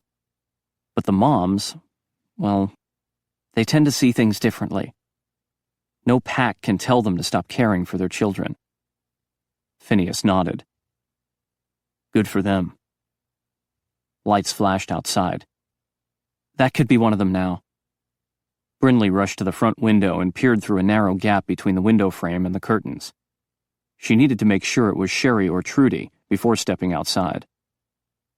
"If it's one of my father's men, I'll hide in the laundry room while you go outside to meet him." She glanced back at Phineas. "Tell him you're one of Phil's friends, and he's letting you stay here a few days. Don't let him inside the cabin. He might pick up my scent." "Got it." Phineas strode to the kitchen table and loaded a clip into an automatic pistol. A pickup truck pulling a horse trailer came to a stop in the gravel driveway. Brinley exhaled in relief as she saw a woman emerging from the truck. "It's Trudy, Corey's mom." She rushed over to her handbag she'd left on the sofa, pulled out 2 envelopes, then hurried out the front door. "Trudy!" She met her in front of the truck. "Brinley!" Trudy hugged her, then stepped back to look her over. "You're looking good." "Thanks. And thank you so much for helping us out. It's the least I can do. How is Corey?" "He's great. I saw him about 30 minutes ago and told him I'd be seeing you, so... Brinley waved an envelope in the air. He wrote to me? Trudy snatched the letter from Brinley's hand and pressed it to her chest. Thank you. I thank God every day that you were able to find a home and a school for my boy. Is he eating all right? Of course. The food is great at Dragon Nest. I swear I've gained 5 pounds. With a gasp, Trudy stiffened. What? Brinley turned to see what Trudy was staring at with such an alarmed look. There's a man on the porch, Trudy whispered. That's Phineas. Remember, I said there would be 2 of us? But he's... Trudy stepped closer. Honey, he's not one of us. He's a good guy, a friend of my brother's. Brinley glanced back at Phineas, who was staring into the woods, frowning. No doubt he could hear everything with his super-sensitive vampire ears. But you're alone here with him? Trudy asked. If your father finds out, he won't. Brinley gave her a pointed look. You never saw him. Or me. Just like we never saw you. Trudy took a deep breath. Right. Brinley glanced at the horse trailer. Your husband isn't going to wonder why 2 of your horses are missing? He was invited to your dad's ranch in Montana for the monthly hunt, and you know he can't refuse that, so he'll be gone for a full week. Brinley nodded. Her father held a huge hunt every month at the full moon. No werewolf would dare refuse an invitation from the supreme pack master. It was considered a great honor. Have you seen my sister lately? A few weeks ago. Trudy gave her a sad smile. You miss her? Yeah. Brinley looked away, determined not to get emotional. Well, let me get these horses into the barn for you. Trudy strode to the back of the horse trailer. And I brought some hay in case you didn't have any. That's perfect, thank you. Brinley followed her, then noticed Phineas had come down the front steps to stand on the grass. Horses? He asked. Sure. She walked toward him. In case we need to go off-road. Isn't that what 4-wheelers are for? He grimaced at the first horse being led out of the trailer. Brinley smiled slowly. You've never ridden a horse before, have you? Never wanted to, Phineas muttered. The horse pranced about, clearly upset. I don't think he's too happy about it either, Phineas added. She, Brinley corrected him. That's a mare. And she's probably nervous because she's picking up your scent. It would be different from ours. Right, he grumbled. Because I'm not one of you. She winced. So he had heard Trudy's remark. I'm afraid werewolves tend to be a bit clannish. A bit? He asked wryly.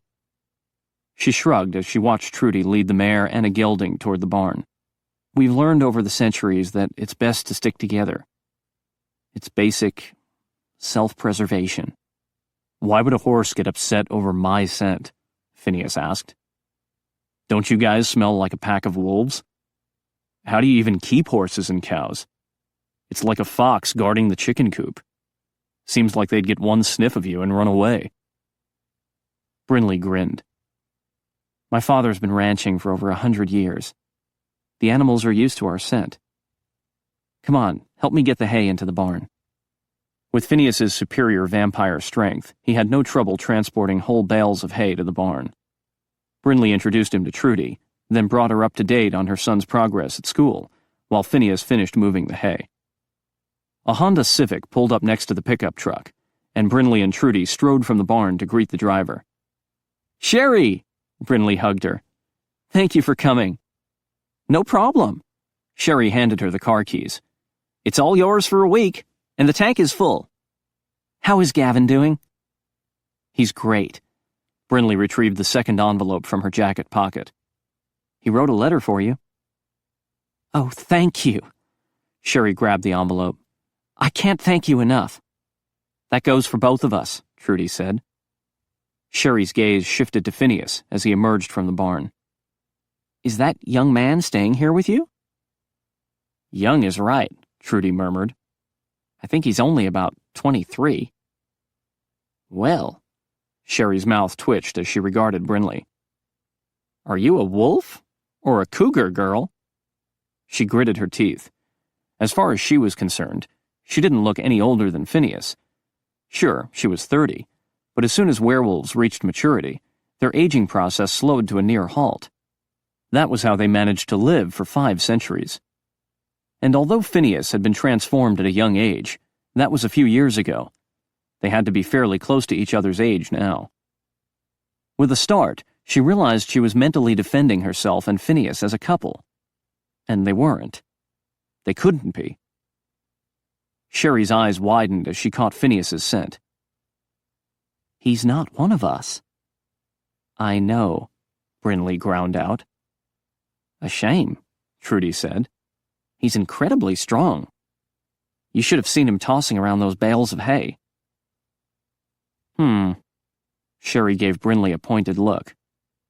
Great stamina, too? I wouldn't know about that, she muttered. Yet, Sherry added. Then she and Trudy snickered. Brinley sighed. They thought Phineas was her mortal boy toy. A logical mistake, since werewolves tended to be highly sexual creatures. This is a business trip. Right, Trudy murmured. Because there's so much business going on around here. Brinley glanced over at Phineas. He was standing by the barn, pretending not to listen, but there was a definite glint of amusement in his eyes.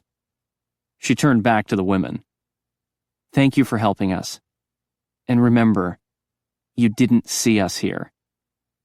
Sherry nodded. I understand. Ready to go? Trudy asked her. Yep.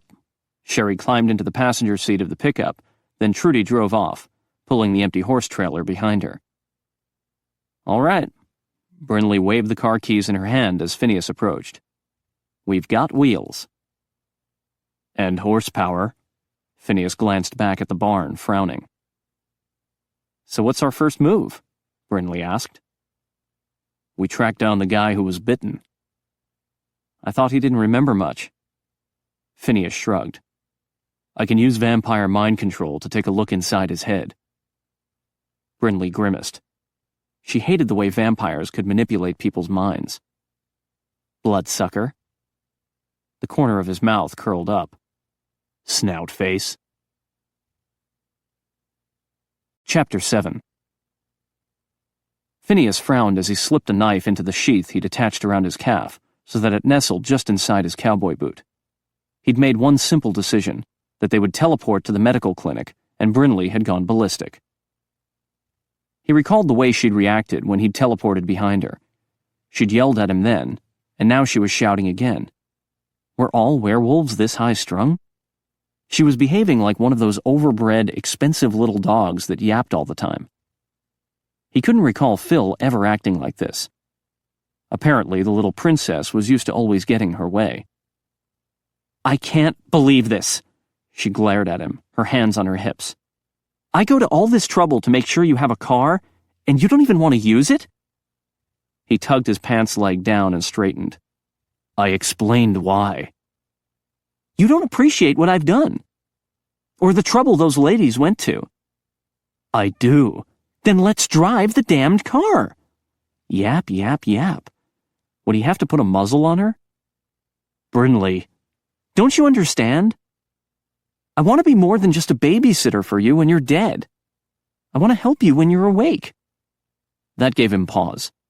It didn't sound like something a spoiled princess would say. He dragged a hand over his short hair, wishing he could figure her out. You are helping. I'm really glad we have the car. At some point, we'll need it.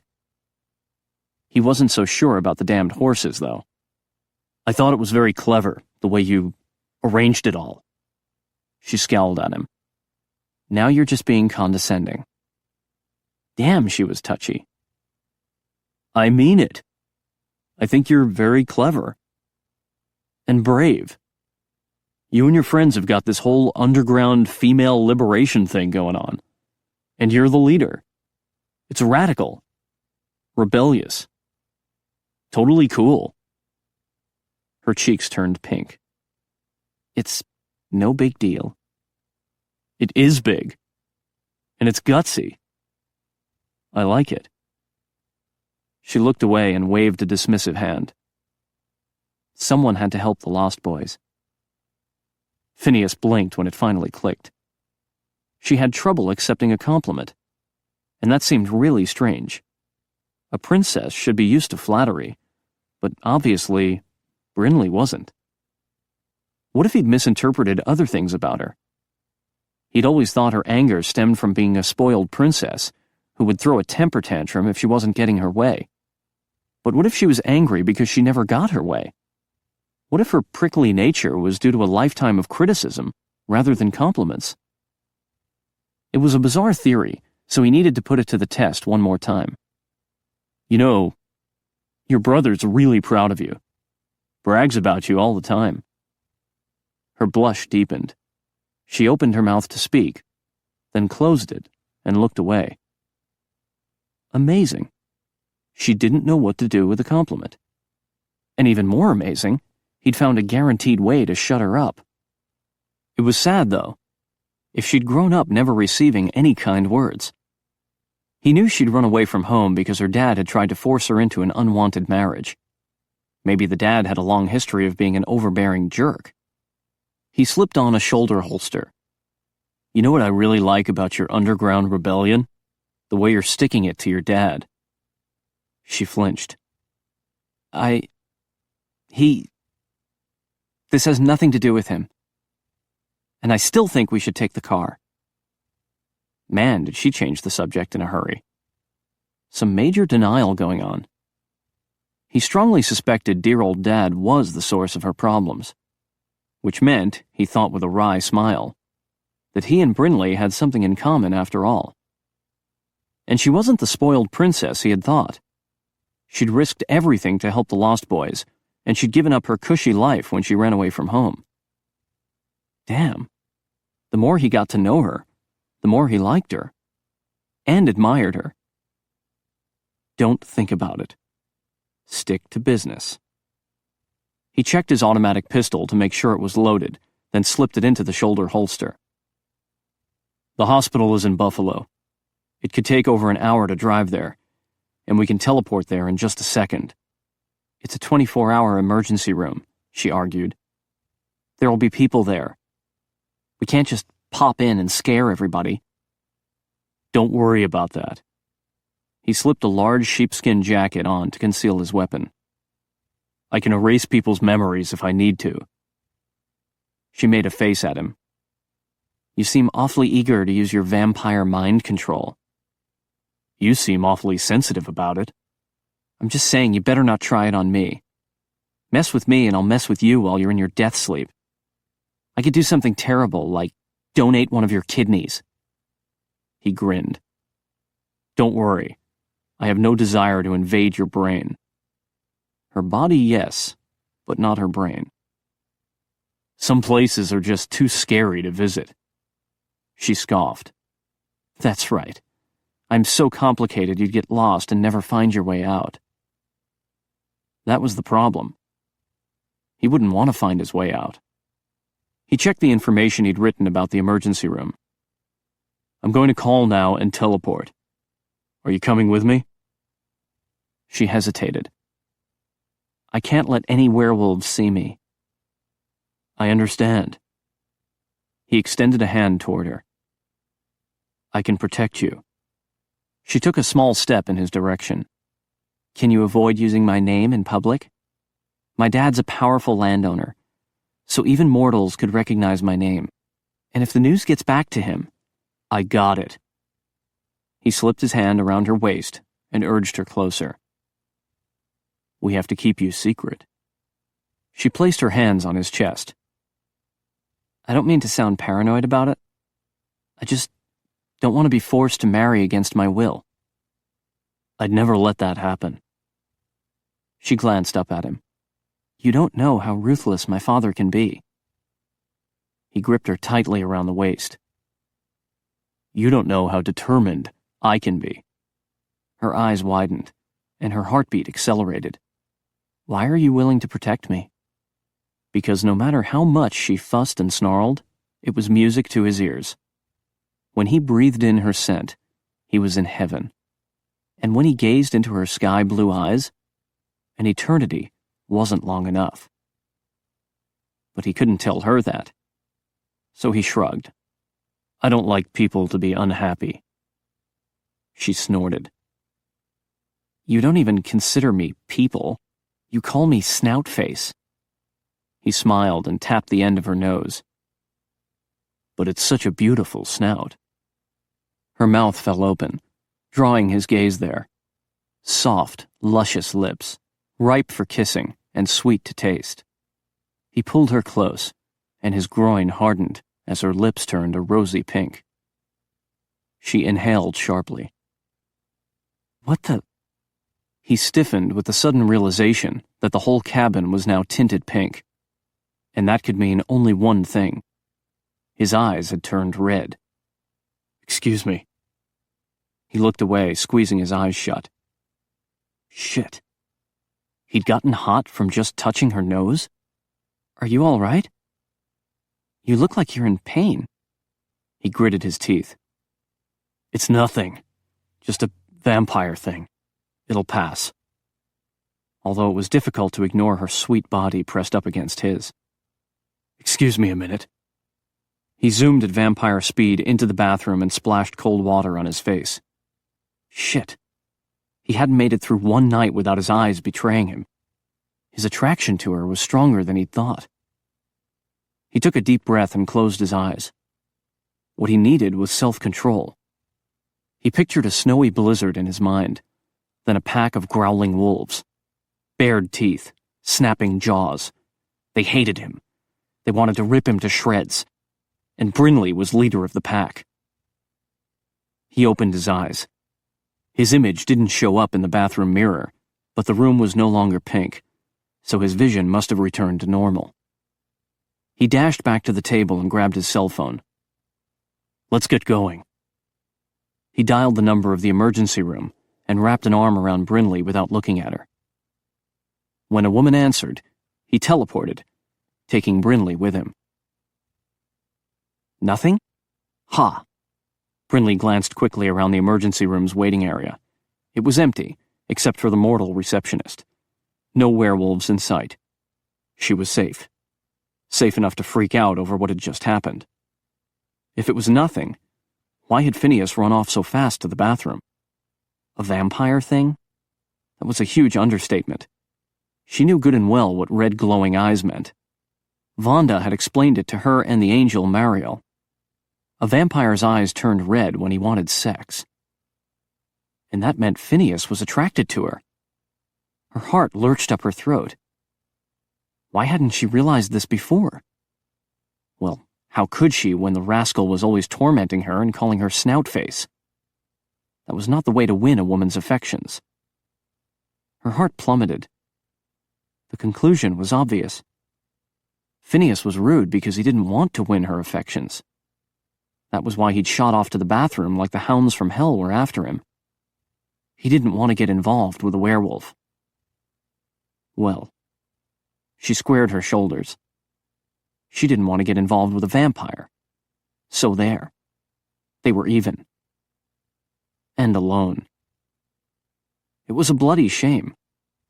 While all the Lycan males would want her for her werewolf status, Phineas rejected her for it. Her heart sank even further.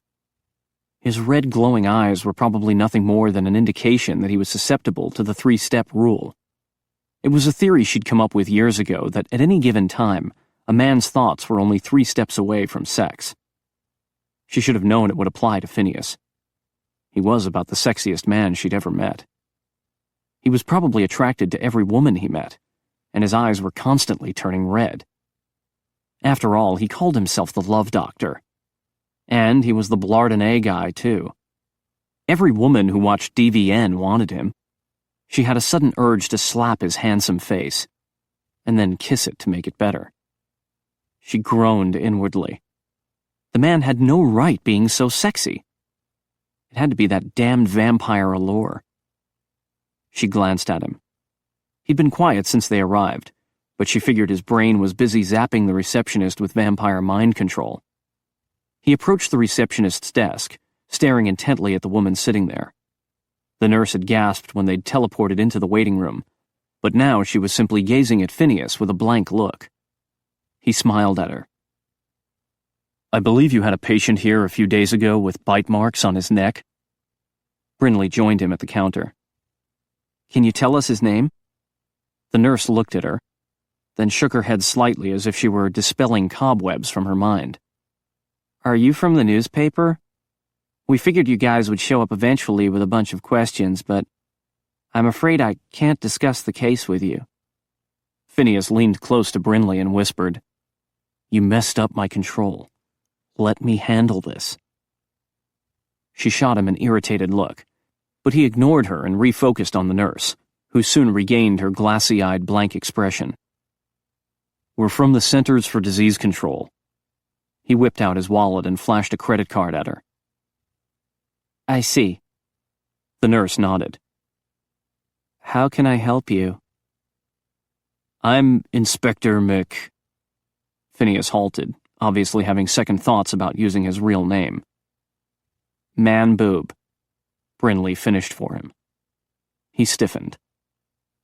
"What can I do for you, Inspector McMahon Boob?" the nurse asked. He gritted his teeth. "It's Muscle." "Inspector Muscle?" the nurse asked. "Yes, exactly." He gave Brinley a triumphant look. "And this is my assistant, Nurse..." "Doctor," Brinley corrected him. "Doctor." He glanced down at her chest. "A cup." "B cup." He arched a brow. "You'll have to prove it." She lifted her chin.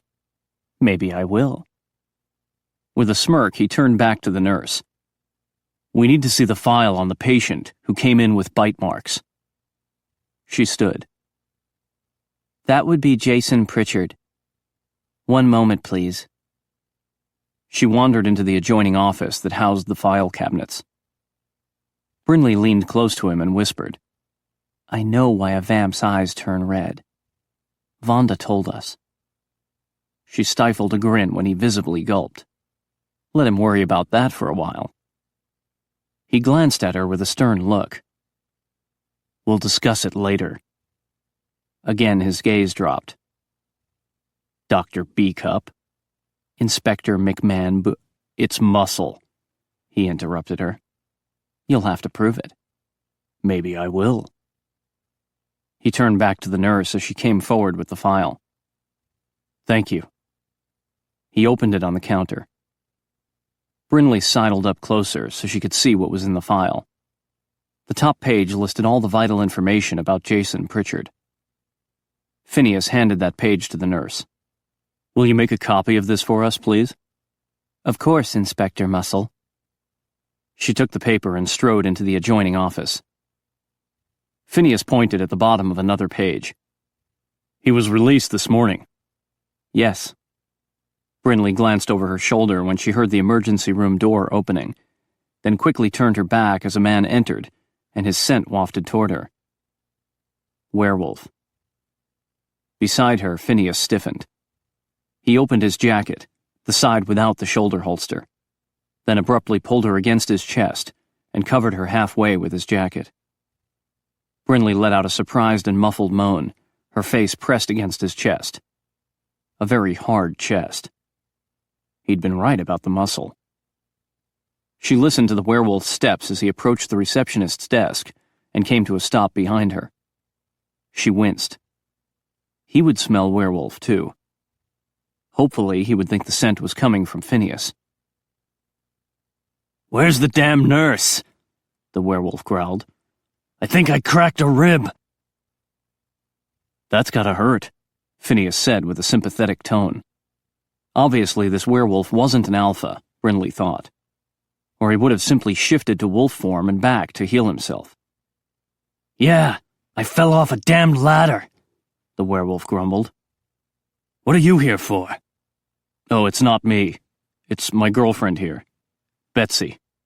She's in a lot of pain. Brinley let out a miserable-sounding moan. There, darling. Phineas patted her on the back. We'll get your medication. Don't go psycho on me again, okay? Psycho? She pinched him underneath his jacket and heard him wince. She's got leprosy, you know, Phineas continued. Goes a little crazy when a body part falls off. What? The werewolf squeaked. Brinley smiled as she heard him scurrying to the other side of the room. Here's your paper, Inspector Muscle, the nurse said. Thank you, Phineas answered. Let's go, Betsy. He steered her toward the door with her face still hidden beneath his jacket. She exhaled with relief as they stepped onto the sidewalk. Phineas paused. Okay, I released the nurse from my control, and she won't remember us. Let's go. Brinley ran around to the back of the building with him. Leprosy? You made me a leper? It worked. It kept the wolf dude away from you. He stuffed the paper from the clinic into a jacket pocket as he scanned their surroundings. Coast is clear. Let's teleport back. With a smile, she slipped her hands around his neck. Thank you for protecting me, Inspector Muscle. Anytime, Betsy B-Cup. His dark chocolate eyes twinkled as he flashed his perfect smile at her, and a flood of desire almost knocked her off her feet. She tightened her grip around his neck. She'd felt twinges before around Phineas, pleasant little bursts of lust that passed quickly. But this was a strong surge that swept over her entire body and clung to her, refusing to let go. This was a desire that went past the physical. It was seeping into her soul.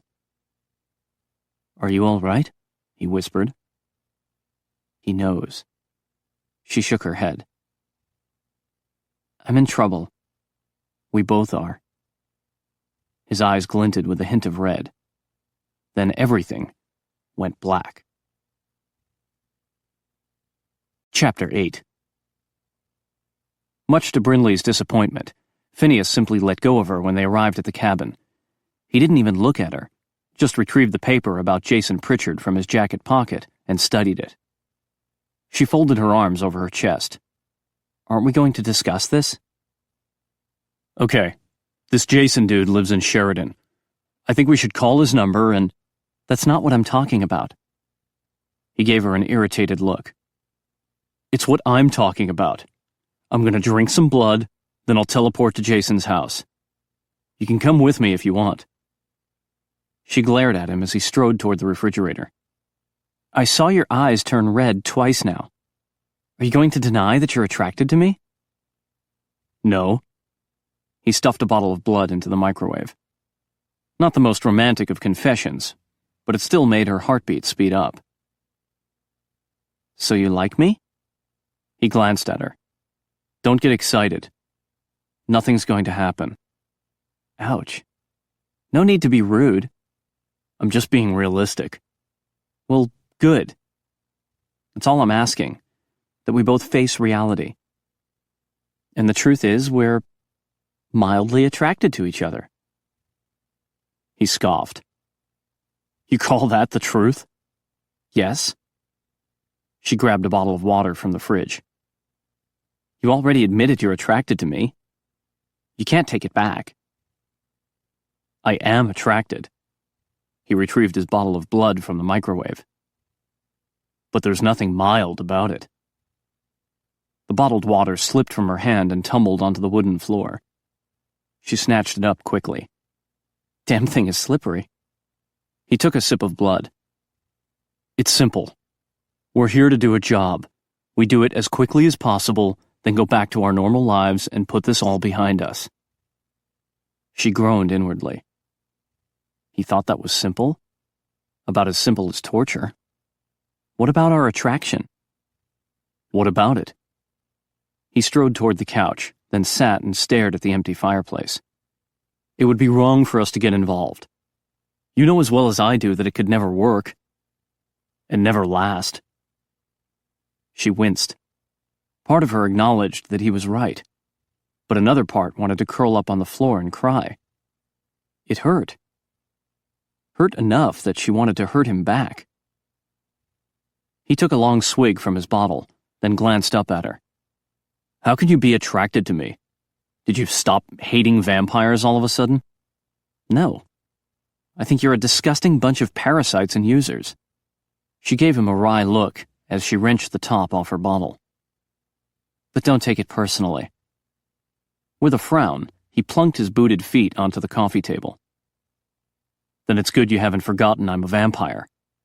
"No, I haven't. That's why I ignored my feelings for so long. You have to admit we're horribly, dreadfully mismatched." He grimaced. "I wouldn't say it's that bad." "Oh, it is. A real disaster waiting to happen." His eyes narrowed. "I guess your father would find me totally unsuitable." That goes without saying. Though, to be honest, she couldn't care less what her father thought. Phineas gritted his teeth. He'd never accept a poor guy from the Bronx for his princess. She winced. She hated being called that. "I was never a princess. I was more like a pawn." When he gave her a curious look, she waved a dismissive hand. "It doesn't matter anymore. I refuse to let my father dictate my life." He leaned back against the sofa cushions, studying her. "Is that why you're attracted to me? Is it part of the rebellion against your father? So you can piss him off?" "Don't be ridiculous," she snapped. But could he be right? No, she didn't want to think that. Her feelings had always felt genuine, not like some sort of twisted, sordid quest for revenge. "I've always thought you were gorgeous, and courageous, and..." What was she doing? Complimenting him when he'd rejected her? "But like you said, there's no future for us. I'm sure I can manage to resist you for the few nights that we're here." His jaw shifted. "Fine. I'm sure I can resist you, too." "Fine." She put the bottle back into the fridge. "Then let's get back to business, shall we?" "Fine by me." He strode back to the kitchen table, set down his empty bottle, and picked up his cell phone. "Are you coming?" "Yes." She strode toward him, then jerked to a stop a few inches away. This was awkward. He punched in the number. "You'll have to hold on to me, but don't let it bother you. I'm sure you can resist fondling my manly body." "Exactly." She slipped her hands around his neck. "This is business." With an abrupt move, he pulled her close. "Exactly." He gave her a fierce look. Then everything went black. Phineas was relieved when Jason Pritchard didn't answer the phone.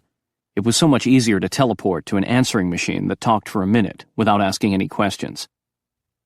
They landed in a dark foyer, and his eyes quickly adjusted. Most of the house was dark, not surprising since it was after midnight.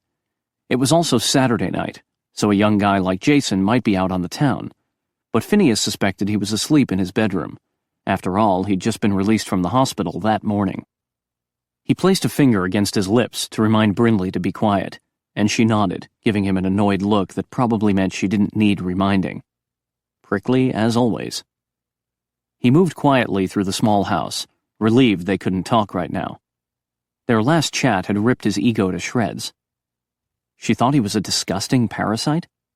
They were horribly, dreadfully mismatched? A disaster waiting to happen? Sheesh. She acted like the polar ice caps would melt if they got together. Half of Wyoming would blow up like a giant geyser. The sun would go supernova, and a freaking black hole would swallow the universe. Thank God she found him so easy to resist. The universe would remain safe for one more night. What was really frustrating was he knew this situation was his fault. The truth had come out because his eyes had turned red. He'd known it was dangerous to spend time alone with her. He'd known he needed to keep his attraction to her a secret. But damn, his feelings for her were too strong. He hadn't survived one night without blowing it. Now she knew. And what was even more shocking, She appeared to be attracted to him, too. Not too attracted, he thought wryly. Not if she considered him easy to resist. After all, they were horribly, dreadfully mismatched. A disaster, waiting to happen. The den and kitchen were empty. He stalked down a hallway and peeked inside the first door. An empty bedroom. He was tempted to drag Brindley inside to prove they weren't so horribly, dreadfully mismatched after all. But making love to her might knock the earth off its axis, so he'd have to resist. He checked the second door. Bingo. Jason Pritchard was sound asleep in bed. He eased the door open as he slipped inside Jason's mind. Keep on sleeping. This is just a dream. He motioned for Brindley to follow him inside, and she tiptoed after him. You are under my control. You will sleep and answer my questions. Jason rolled onto his back, but his eyes remained shut and his breathing normal. Do you remember who attacked you? Phineas asked softly. A woman, Jason mumbled. What did she look like? What did she do to you? Blonde. Pretty. Jason frowned. I don't know what she did to me. Phineas delved through Jason's memories and spotted blank spaces, a sure sign that the man's mind had been tampered with. Still, he persisted, digging deep in search of a memory that would show him the attacker's face. Jason moaned and shook his head. He can't remember her face, Phineas told Brindley, then tried another tactic. Did you hear her voice, Jason? Did she say anything to you?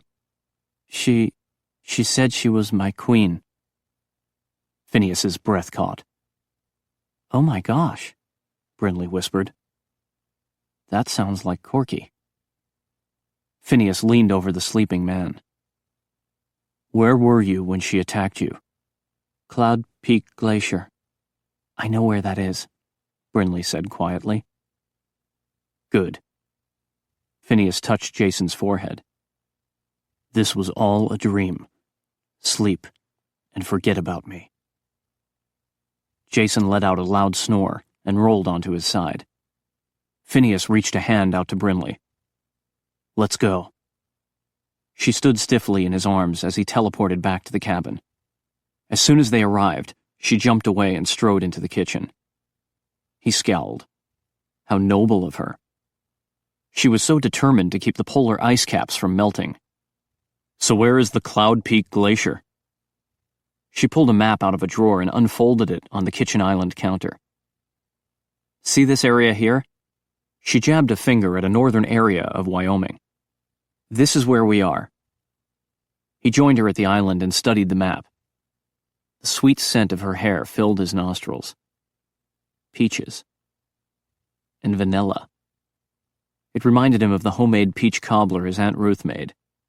He used to love it hot and topped with vanilla ice cream. Come to think of it, he wouldn't mind a taste of Brindley topped with some vanilla ice cream. Or was he lactose intolerant now? And this, Brindley continued, is the Bighorn National Forest. It lies east of Phil's land. Inside the forest, you'll find the Cloud Peak Wilderness area. The glacier is located about here. Okay, let's go. She gave him a wry look. Are you going to call the glacier? They don't generally come equipped with a telephone. Then we'll take the car. He smiled. See? I knew it would come in handy. It's a wilderness area. That means no motorized vehicles are allowed off the main roads. His smile faded. Then how do you get around? You walk. Her mouth twitched. Or you ride a horse. He stepped back. I don't think so. Oh, come on, Phineas. It'll be fun. Those horses don't like me. They don't know you. She gave him a sly grin. To know you is to like you. He frowned at her. Was she flirting with him? Didn't she know that was torture? I tried getting to know them.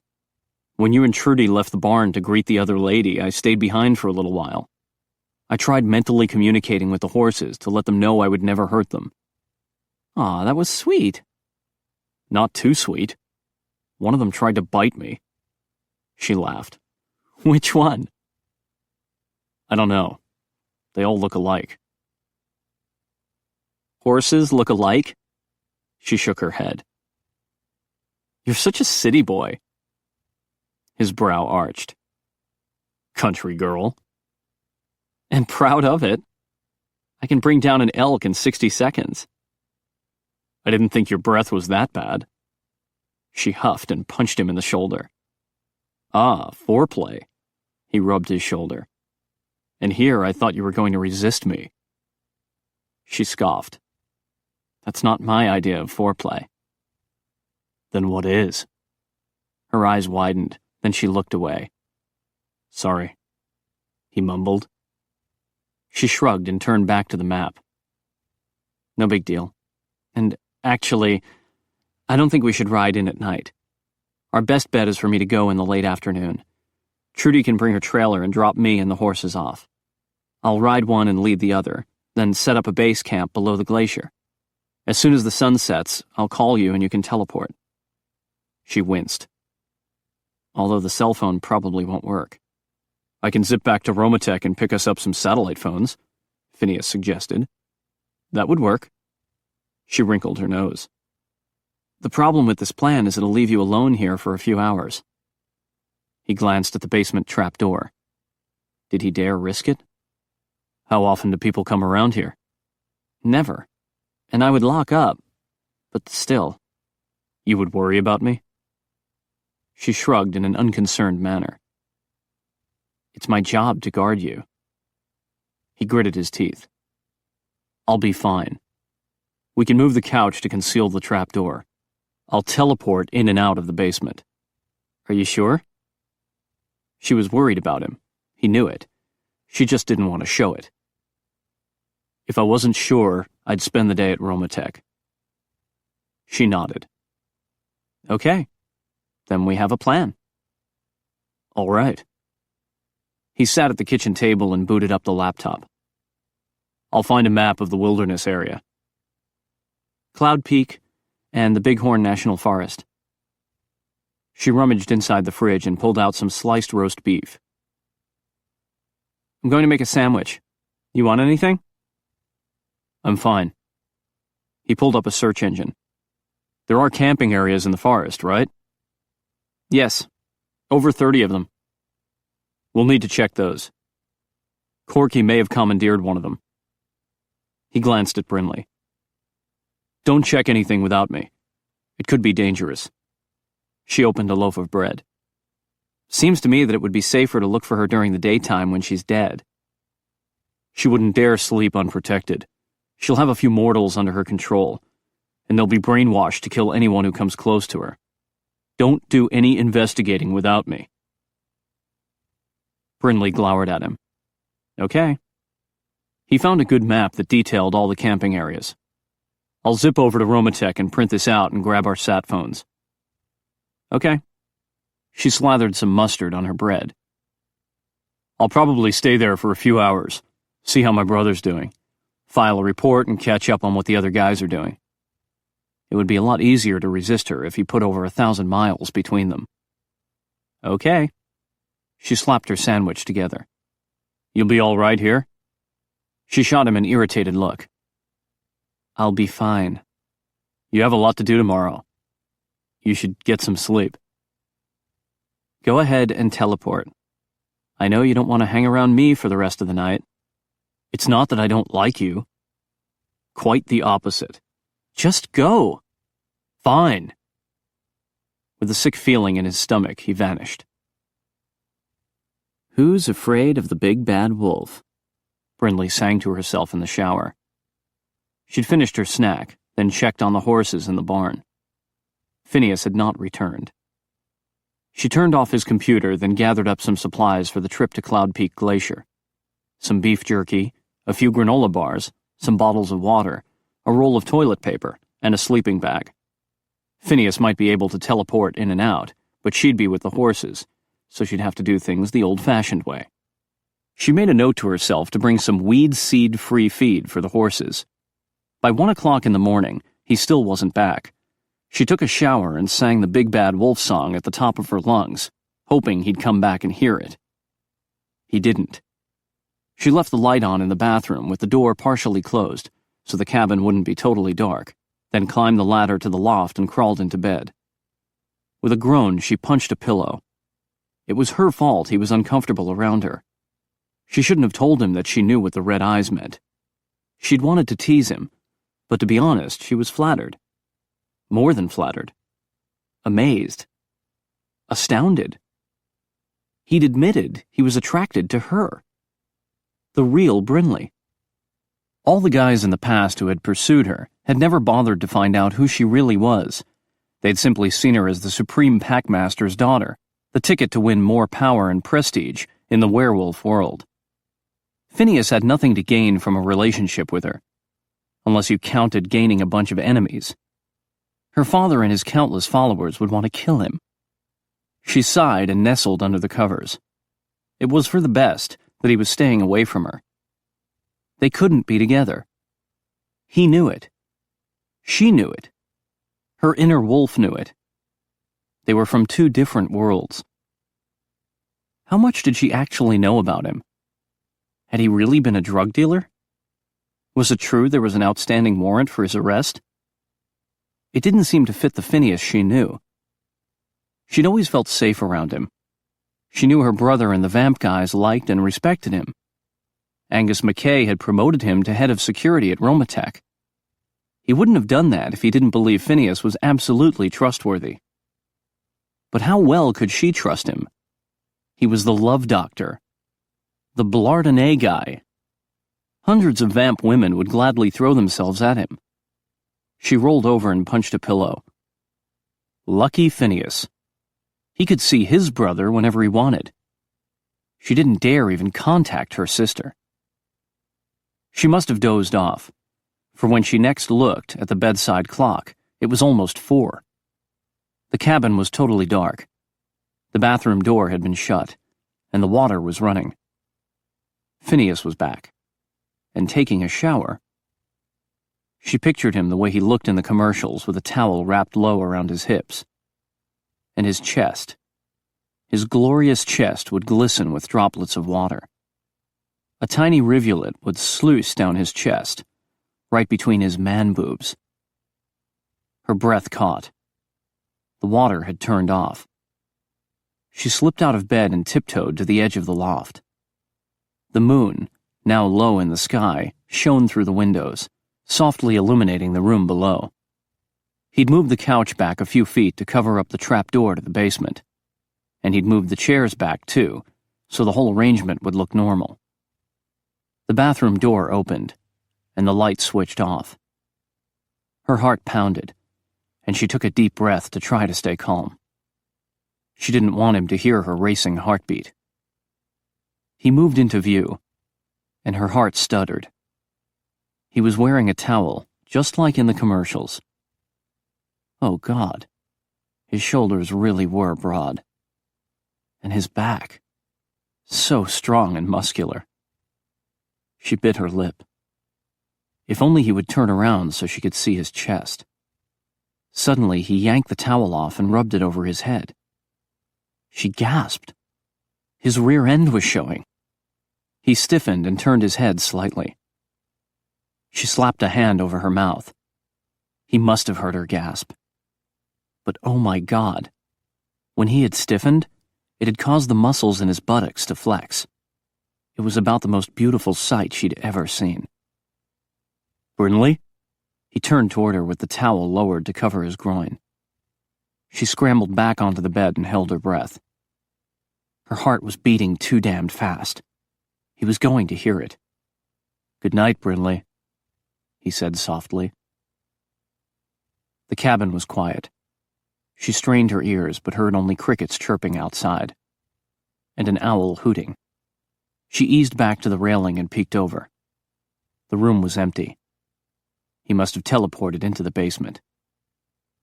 She crawled back into bed and lay there, staring at the ceiling. If she had the nerve, she'd shove the couch aside, open the trap door, and jump down into the basement, straight into his arms. but she couldn't.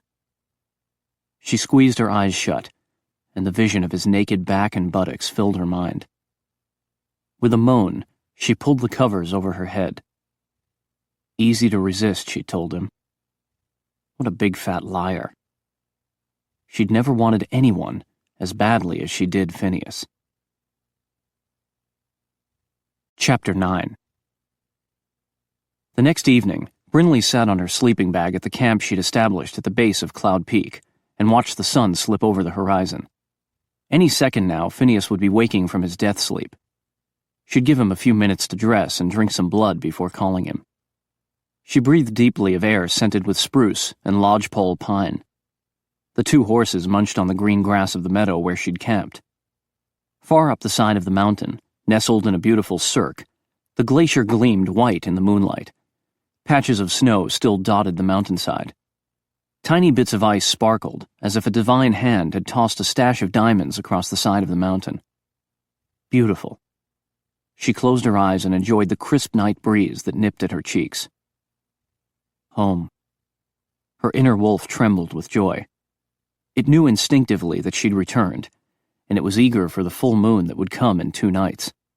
Eager to burst free from her human skin and run wild through the forests, chasing deer and elk. She would have to explain to Phineas that she needed the night off. It wasn't a choice for her. On the first night of a full moon, she shifted, no matter where she was. The teaching job at Dragon Nest Academy was perfect for her, since she was able to live in the same building with her brother and the banished werewolf boys. She shifted with them every month and roamed the extensive grounds around the school. It was fun being with her brother, but she missed her sister. And the Adirondacks were not the same as the mountains out west. Her inner wolf knew the difference and had longed for her to return home. While the wolf celebrated, her human half tensed. She was taking a terrible risk. If she stayed here, her father might find her, and if he captured her, he'd make it extremely hard for her to escape a second time. He knew not to trust her now. A twinge of paranoia skittered through her. She stood and surveyed the woods that encircled her camp, her extra keen eyesight adjusting to the darkness. She listened with her extra sharp hearing. A rustling in the grass as a field mouse scurried to its home. The beating of the air as an owl took wing. "Hurry, little mouse," she whispered. She knew the feeling of being stalked, the terror of being hunted. Princess my ass. Phineas had no idea. In her father's world, she was prey. She felt a sudden need to have Phineas there with her. He'd said he would never allow her to be forced into a marriage against her will. He would protect her. Because he wants you for himself. And why should she object? A spark of rebelliousness ignited inside her, inciting an urge to tell the world to buzz off. She wanted Phineas. But since when did she ever get what she wanted? She grabbed the sat phone off the sleeping bag and called him. "Hello, Brinley." His voice did the usual warm, fluttery things to her stomach. "You're all right. I was so worried about leaving you all alone in the cabin. I'm glad you're okay. Are you ready to come here?" "I already have." Her heart lurched and the phone tumbled from her hand as she whirled around and found him standing behind her. "Don't do that! I told you to never sneak up behind me." "It wasn't on purpose." He pocketed his sat phone. "I'm never exactly sure where I'll end up when I teleport." "Oh." She pressed a hand to her chest as she willed her heart to stop pounding. Great. She'd freaked out again. "Are you all right?" He was regarding her curiously, so she quickly changed the subject. "It's beautiful around here, don't you think?" "Yeah." He glanced around quickly, then focused again on her. "Are you sure?" "There's the glacier over there," she interrupted, motioning to the cirque. "I'm not sure where Jason was attacked. The mountain still has a lot of snow on it. I can't imagine anyone trying to hike up there in the dark, so I'm figuring Jason was attacked somewhere down here. I'm glad you wore that heavy coat. It's pretty chilly." He studied her silently for a while, and she felt her cheeks grow warm. She was babbling, and he knew it. "I'll look around. he said quietly. All right, but don't take too long. We have a lot of campgrounds to check out. I'll get the horses ready. He gave the horses a wary look, then zipped around the meadow and nearby woods at vampire speed. With a sigh, she rolled up her sleeping bag. She needed to stop freaking out whenever he was behind her. The attack had happened 5 years ago. Time to get over it. She attached her sleeping bag behind the saddle on the gelding. Phineas was an inexperienced rider, so she'd let him ride the gentler mare. He zoomed toward her in a blur of movement, and she gripped the reins of the horses as they shied away. "Cut it out," she fussed at him. "You're scaring them." "Sorry." He stopped abruptly, casting a worried look at the horses. "I found the spot where the attack happened." He gestured toward a giant spruce. "The grass is crushed, and I found a few drops of human blood on the ground." Impressive.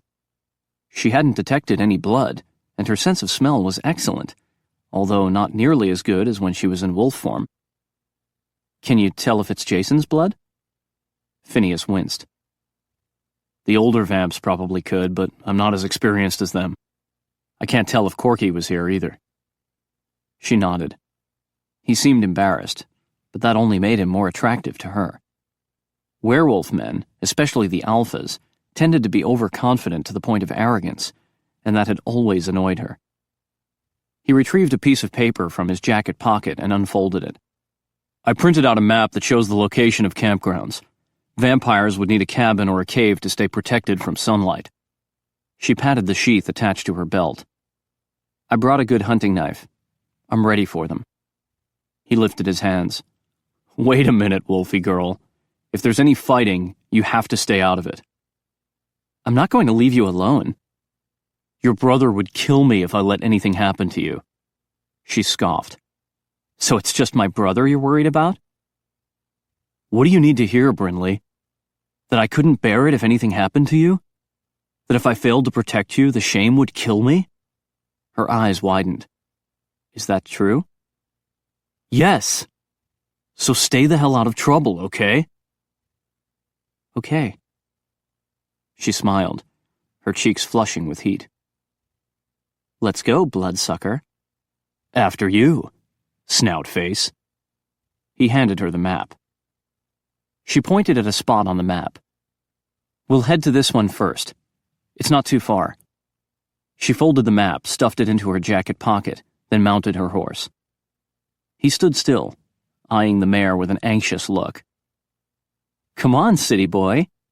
She bit her lip to keep from grinning. "Mount up." "I think that's the one that tried to bite me." "That's Molly. She's as gentle as can be." "Until she sinks her teeth into you." Brinley snorted. "A vampire afraid of biting?" "Hell yeah, if I'm on the wrong side of the bite." He inched closer to the horse. "Do you just sort of jump on their back?" "Put your foot in the stirrup." "No, the other foot," Brinley chuckled. "Unless you want to ride backwards." He put his left foot in, then hopped on his right foot as the horse shied away. "Whoa, Nellie." "It's Molly," Brinley gasped when Phineas suddenly teleported right onto the horse's back. With a frightened whinny, Molly reared up and dumped him on the ground. "Ow! Damn!" He hefted himself to his feet and glared at the horse. "What did it do that for?" "You frightened her." Brinley dismounted and grabbed Molly's reins. "Here, I'll hold her still while you mount." He rubbed his rear, scowling at the horse. "She doesn't like me." Brinley smiled as she patted Molly's neck. "Poor Phineas. Must be hard, mounting a female who doesn't like you." He glowered at her. "I wouldn't know. They've always been willing." Her smile faded. How many women had been seduced by the love doctor's sexy voice and handsome face? "I suppose you've had a whole herd of willing females, and you rode them like a cowboy?" "If I did, would you be jealous?" "No. More like nauseated." He snorted, then slipped his foot into the stirrup and mounted neatly. "How's that?" Gorgeous. She was sorely tempted to pull him to the ground and give him the ride of a lifetime, make him forget about the herd of willing females he might have had in the past.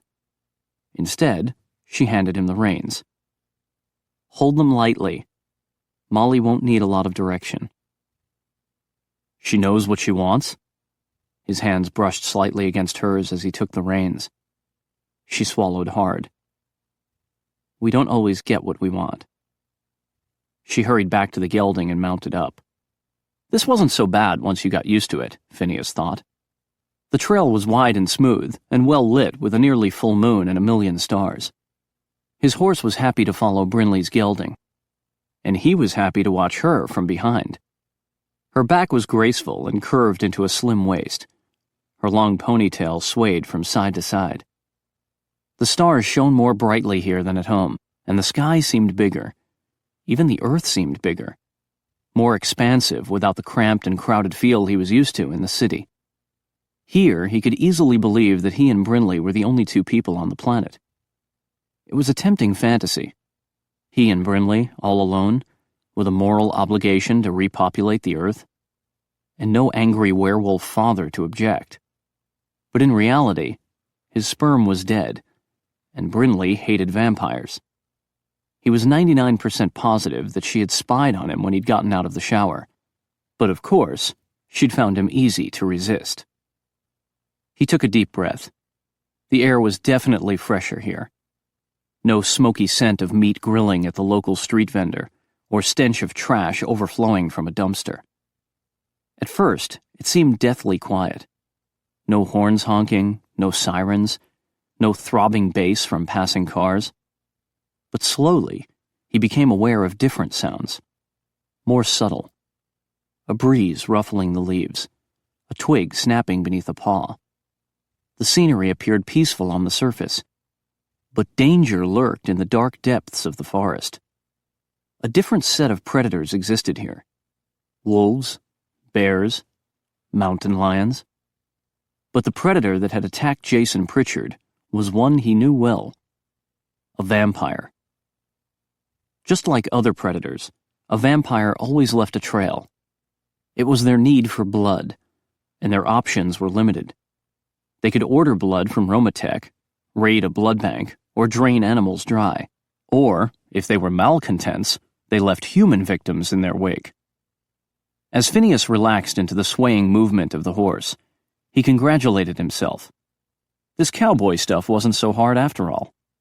Brinley would have to stop calling him a city boy. Unfortunately, at that moment, his horse decided to leave the path and turn right into the forest. What the hell? He sat up. Horse! What are you doing? Brinley glanced back over her shoulder. Where are you going? I don't know. Brinley pulled to a stop. Steer her back onto the path. There's no steering wheel. He looked frantically about as his horse continued to walk into the forest. How do I put this thing into reverse? Brinley's laughter drifted toward him. Damn it, he couldn't even see her now.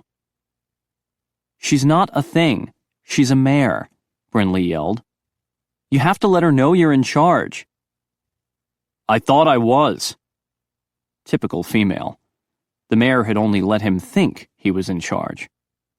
Pull on the reins, Brinley called. She sounded closer, thank God. He pulled hard, and the horse reared up, dumping him onto the ground. Oomph! He fell back, hitting his head. Stars danced around the sky. Damn! Are you okay? I think so, he mumbled as she walked past him. I was talking to Molly. She smirked as she grabbed Molly's reins. She rubbed the horse's neck. Poor girl. With a grunt, he hefted himself to his feet. The muscles in his rump and legs twinged with pain. Damn. Come on. Brinley led his horse back to the path, her mouth twitching as she passed him by. Don't forget your hat, city boy. He spotted his hat on the ground, but when he leaned over to pick it up, his muscles objected. Ouch! Damn! He walked slowly and stiffly back to the path. Meanwhile, Brinley had tied a rope from Molly to her gelding. I'll have to lead your horse since you don't know how to control her. It's not my fault the horse is weird. She chuckled. Do you need help mounting? No, I can mount just fine. He ignored her dubious look and swung his leg over the horse. His muscles groaned as he settled into the saddle. See? He grimaced, hoping it looked like a smile. Piece of cake. Okay. With a grin, she headed back to her horse, then mounted up. After about half an hour, they arrived at the first campsite. It was bare. No cabins, no pitched tents, no heartbeats. They dismounted, and he wobbled on legs that now felt like rubber. He gritted his teeth, determined not to show any weakness. Brinley chuckled. City boy. Damn it, she knew he was in pain. Country girl. He tipped his cowboy hat as she gathered the reins from both horses. Mighty obliged, ma'am. I heard that in a movie. She gave him a wry look. Why, land's sakes, you're practically a cowboy. He reached inside his coat to remove his pistol from his shoulder holster and winked at her. Pardon me while I whip this out. She rolled her eyes. I've seen bigger. Darling, you ain't seen what I'm packing. Her mouth twitched. I've heard all you vamps shoot blanks. He arched a brow. You want some cowpoke with a quick trigger finger? Or a man like me who can go all night long? I wasn't referring to your finger. Neither was I. Her cheeks blushed a pretty pink. Fancy talk coming from the love doctor. She turned to tether the horses to a hitching post. He was tempted to tell her the whole love doctor act was just that, an act. It had started out as a joke, a way to make ladies laugh, but it seemed to have backfired on him because no one wanted to take him seriously. He paced along the camp's perimeter as he surveyed their surroundings. I'll check the boulders over there. Maybe there's a cave.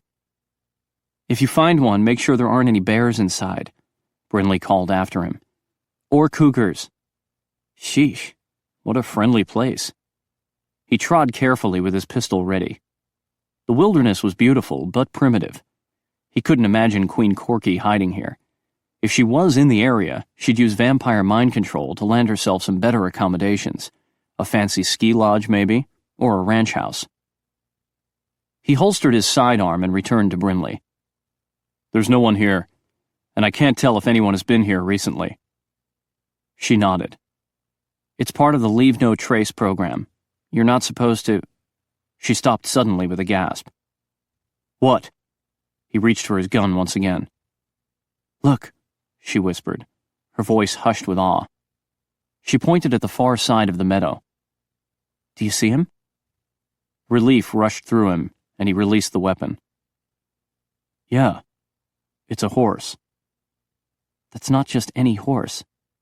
It's the wild white stallion. Isn't he beautiful? He looks like a horse. When Brinley gave him an exasperated look, he continued. You've seen him before? I've only seen him a few times in my life. He just seems to appear out of nowhere like magic. He's totally wild. No one has ever been able to catch him. And believe me, they've tried. He sounds cool. She smiled at him, her face radiant in the almost full moon. He is cool. The coolest horse in the entire world. Even my father couldn't catch him. Behind them, Molly whinnied and tugged at the reins Brinley had looped over the hitching post. I think Molly likes him too, Phineas added with a wry smile.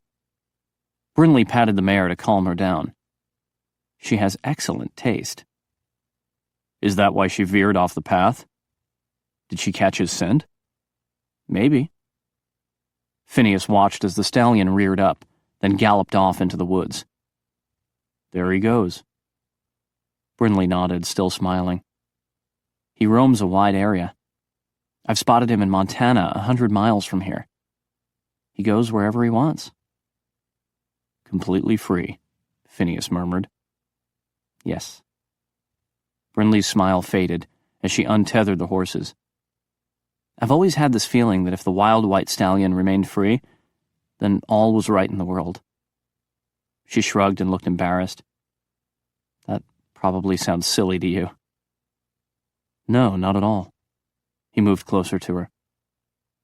You figure that as long as he's free, you have a chance to be free too. Her eyes widened. You do understand. She glanced away, her cheeks blushing. Not bad for a city boy. He brushed back a wavy tendril of hair that had come loose from her ponytail and tucked it behind her ear. I could understand a lot more if we talked to each other instead of sparring. I suppose. She shifted her weight. Maybe we could be friends. There wouldn't be any harm in that, right? It would be sheer torture. I'd like that. Well, good. We can talk while we ride. She mounted the gelding. Okay. He mounted Molly, wincing inwardly at the pain. Thank you for giving me a ride. He attempted to communicate mentally. Molly snorted and shook her head, and he felt an air of resignation about her, as if she'd accepted long ago that she must do as she was told. He wondered briefly if she wanted to be free like the white stallion, or when the snow piled up in winter, was she grateful to have a warm stable? Freedom versus security. It was the choice Brinley had been forced to make when she'd left home. They rode side by side, but neither of them spoke. Now that they'd called a truce, he didn't know what to say. It had been easier to communicate with her when he had picked on her and pretended not to like her. The awkward silence stretched out, broken only by the thudding of horse hooves and the occasional bird call. Say something. He slapped himself mentally. I like your eyes. He slapped himself again. That was not something a mere friend would say. She tilted her head toward him. My eyes? Yeah. They're blue. Sheesh. Now he sounded like a preschooler who had just learned his colors. I like your eyes too, she said softly. Mine? They're the color of mud. Dark chocolate, she corrected him, then smiled. I love dark chocolate. Yours are like the sky on a bright sunny day. I can't see the sky anymore. Unless I look at you. He cast a nervous glance at her. She was staring at him like he'd grown a second head. I shouldn't have said no, she interrupted him softly. It's the most beautiful thing anyone has ever told me. He shrugged. I know you don't like compliments. But I do. I'm just not used to receiving them. She smiled sadly. But I think I could adjust. Good. Because I have a lot more where that last one came from. You're a sweet man, Phineas. Sweet? Was that why she wanted him for a friend? Next, she'd be asking him to go to the mall with her to get a manicure. I'm not always sweet, he grumbled. She gave him a curious look. Is it true what that woman said on the phone? You were a drug dealer? And there's a warrant for your arrest? He winced.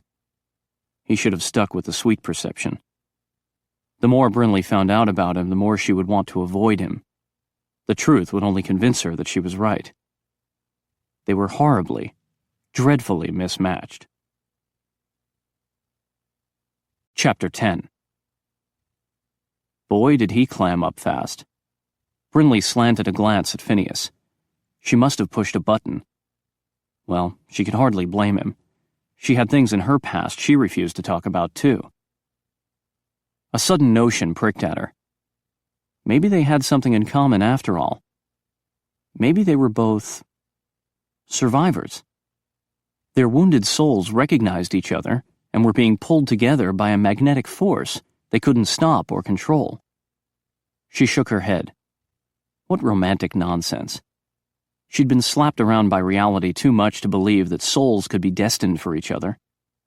Phineas was like any man, and they were all governed by the 3-step rule. He couldn't help but think about sex, and since she happened to be the only female in the vicinity, she automatically became the subject of his sexual thoughts. She waved aside a mosquito that buzzed past her ear. Damned bloodsucker. Talking to me? Phineas gave her a wry look. Should I? I thought you'd stop talking to me. He sighed.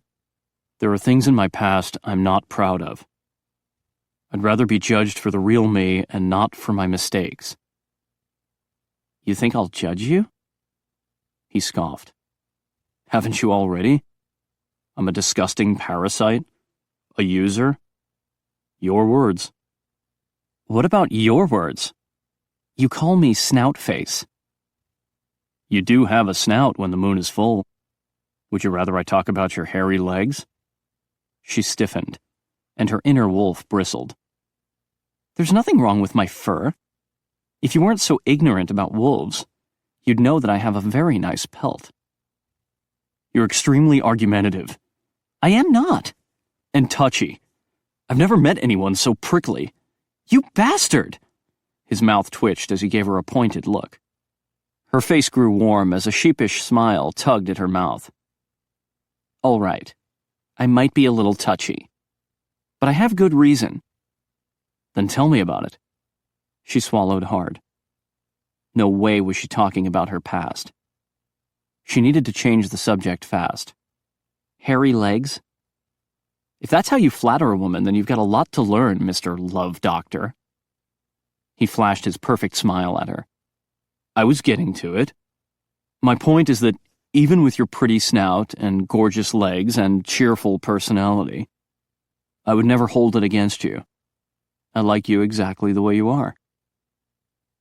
She tightened her grip on her horse's reins as her heart started to race. He likes me. For myself. Last night, he'd admitted he was attracted to her. She'd figured that was simply lust, a common result of the three-step rule. But now, with this latest confession, she could no longer pretend the attraction was purely physical.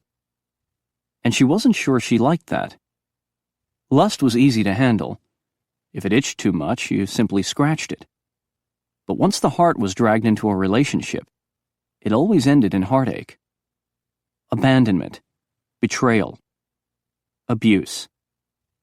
She'd endured them all and couldn't bear to go through it again. She gave him a wary look. I suppose a love doctor like you has enjoyed a lot of conquests. He snorted. What conquests? You heard how LaToya talks to me. She judges me on my past mistakes. And you think I will? Don't you hold it against me that I'm a vampire? A disgusting parasite? She grimaced. It's not personal. I just don't like users. Have I ever used you? She rode in silence for a moment. She could accuse him of using his vampire allure on her, but she was beginning to question that idea. She'd lived at Dragon Nest Academy for a few months now, and she'd never felt any kind of allure from the other male vamps she came in contact with. They were handsome guys, but they never affected her like Phineas. She needed to face the truth. It was only Phineas who attracted her. She liked him exactly the way he was. Did she dare tell him? You didn't answer my question, he said softly. Do you think I've used you? No. She shook her head. I think you're a good guy. The corner of his mouth tilted up. Well, I guess we found something we can agree on. She smiled, her cheeks growing warm. I guess so. His gaze met hers, and their eyes locked for a few seconds. Her heart squeezed in her chest, and she looked away. Oh God, who was she kidding? Her heart was already involved. A silence stretched out between them, but she could sense an undercurrent that sizzled with electric energy. This was dangerous. Feelings this intense had a way of filtering through to her inner wolf. It was becoming aware of the desires of her heart, sharply attuned to the lustful needs of her body. And once the animal inside her latched onto the scent of her chosen prey, it didn't give up. Phineas wouldn't stand a chance. Phineas stiffened as they approached the next campsite. This one was definitely inhabited. The stench of unwashed human was strong enough to knock over a moose. Brinley wrinkled her nose as she stopped the horses. I think whoever's camping here had a run-in with a skunk. He winced inwardly as he dismounted. I'll check it out. Stay here with the horses. No way. She dismounted quickly and tethered the horses to a nearby aspen tree. I'm supposed to be helping you. You are helping me, but I don't want you in any danger. I'm not a wuss, Phineas. I can handle myself. Are you two gonna fuss at each other all night? A gruff voice rumbled from behind a large lodgepole pine. Phineas whipped out his automatic as he spun toward the voice. You call that little stick a weapon? A huge man stepped from behind the tree, chuckling. He carried a double-barreled shotgun with the breech open. A fly buzzed around his head and he waved it aside. His smell wafted toward Phineas, making his eyes water. Still, he focused on the shotgun to make sure the safety catch was visible. We don't want any trouble, dude. But we can defend ourselves if we need to. Brinley drew her shotgun out of its leather case attached to her saddle. The huge man tilted his head back and laughed. Will you look at that? The little lady's got the big weapon. I reckon we can tell who's the boss here. Phineas gritted his teeth. Before he could reply, Brinley butted in. Who are you? And what's your business here? She demanded. With a chuckle, the huge man removed his battered, sweat-stained hat and held it to his chest. Pleased to meet you, ma'am. I'm Digger. Spent so many years digging for gold and silver that the name stuck. And you are? I'm Bryn... She stopped herself from saying her full name. And this is Phineas. Phineas nodded at him. What's up? Digger looked up, then shrugged. Not much. It's been pretty quiet till you two showed up. He regarded them as he scratched his scraggly long beard. Are you two running from the law? No, Phineas replied. We're cool. We just like riding at night, Brinley added. In the middle of nowhere, Phineas thought with a snort. They probably did look suspicious. But Digger nodded as if it were normal. Put away your weapons, I ain't gonna hurt you. Mine ain't loaded right now. And come on to my campsite. I've got some beans cooking. He turned and lumbered through the woods. Phineas holstered his sidearm. Should I keep my shotgun ready? Brinley whispered. Phineas shook his head. He's mortal and harmless, as far as I can tell. If his smell doesn't kill us. Phineas smiled. If we get into any danger, I'll just teleport you out. Okay. She slid her shotgun back into its case, then took the reins of the horses. He reminds me of the old mountain men. I thought they were all gone. They walked the horses into the camp. While Brinley tethered them to a hitching post, Phineas surveyed the area. 3 small cabins, no heartbeats inside. Digger appeared to be here alone. He was squatting and stirring the contents of a black cast-iron pot that sat on a rock near the fire. His shotgun was resting against a tree. So you're camping here alone? Phineas asked as he approached. Not exactly. Digger straightened with a grunt. I got my boy Jake with me.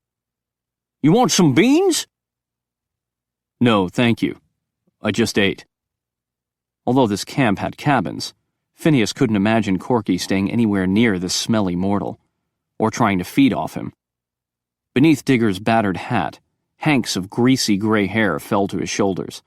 His tattered jeans were held up with suspenders, and his undershirt had once been white, but was now stained and gray with age. Digger nodded at Brinley as she approached. Would you care for some beans, ma'am? No, thank you.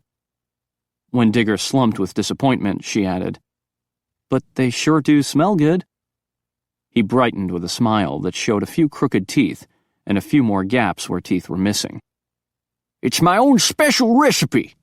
You gotta add some bacon fat and squirrel meat. She nodded. I'll try that sometime. Thank you.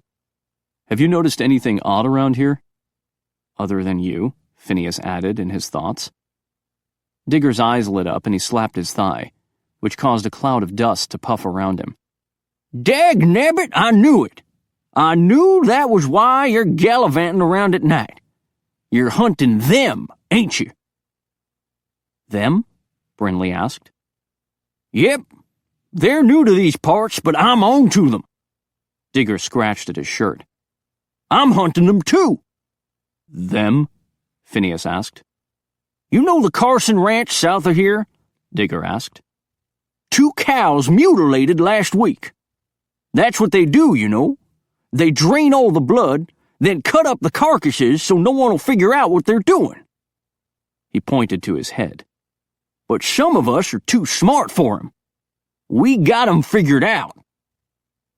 Phineas exchanged a look with Brinley. Had Corky become so desperately hungry that she'd fed off cows? I think they're hiding in these here woods. Digger turned his head and spit on the ground. There's some sneaky devils, that's for sure. You only see 'em at night.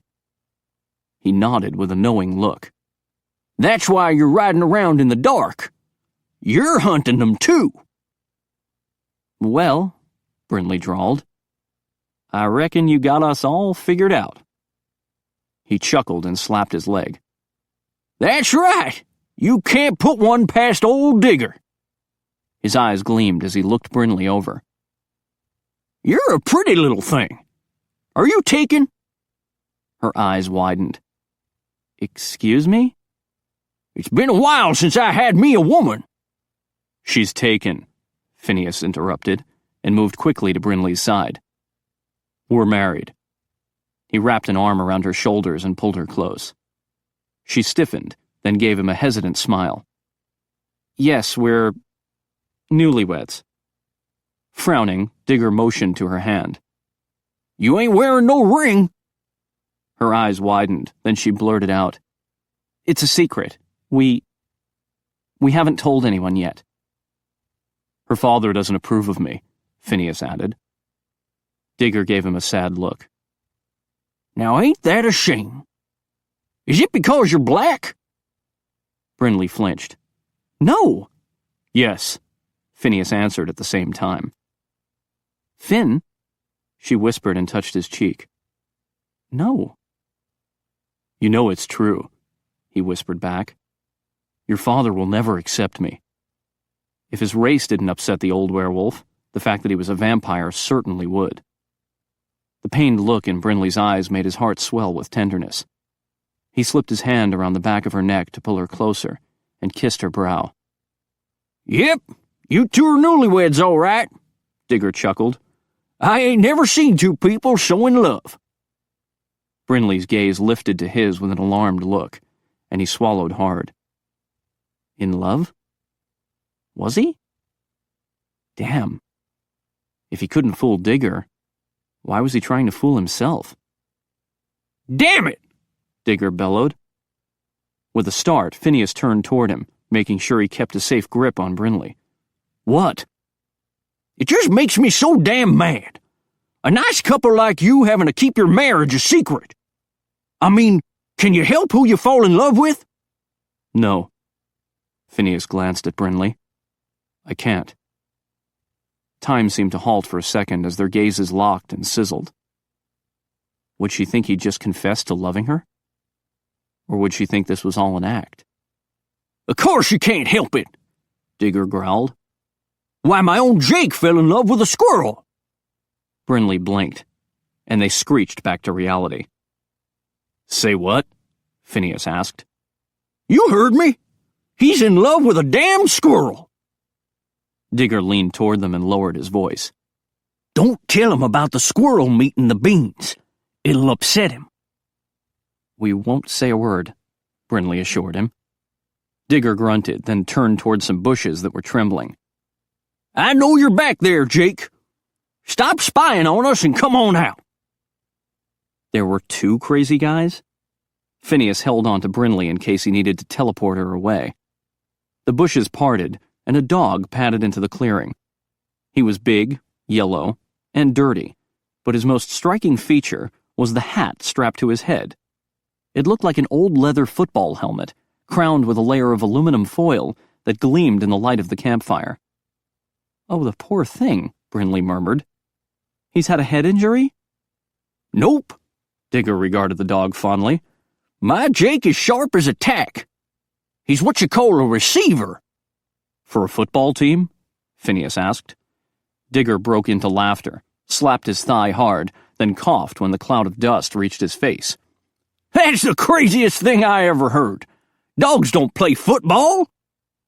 Phineas exchanged a look with Brinley as Digger started to laugh once again. "He's got to wear that hat to keep them from talking to him," Digger explained. "First they tried talking to me, but I was too wily for 'em." "Them?" Phineas asked. "Them aliens, boy! The ones mutilating all the cattle around here. They've been using my Jake as a receiver."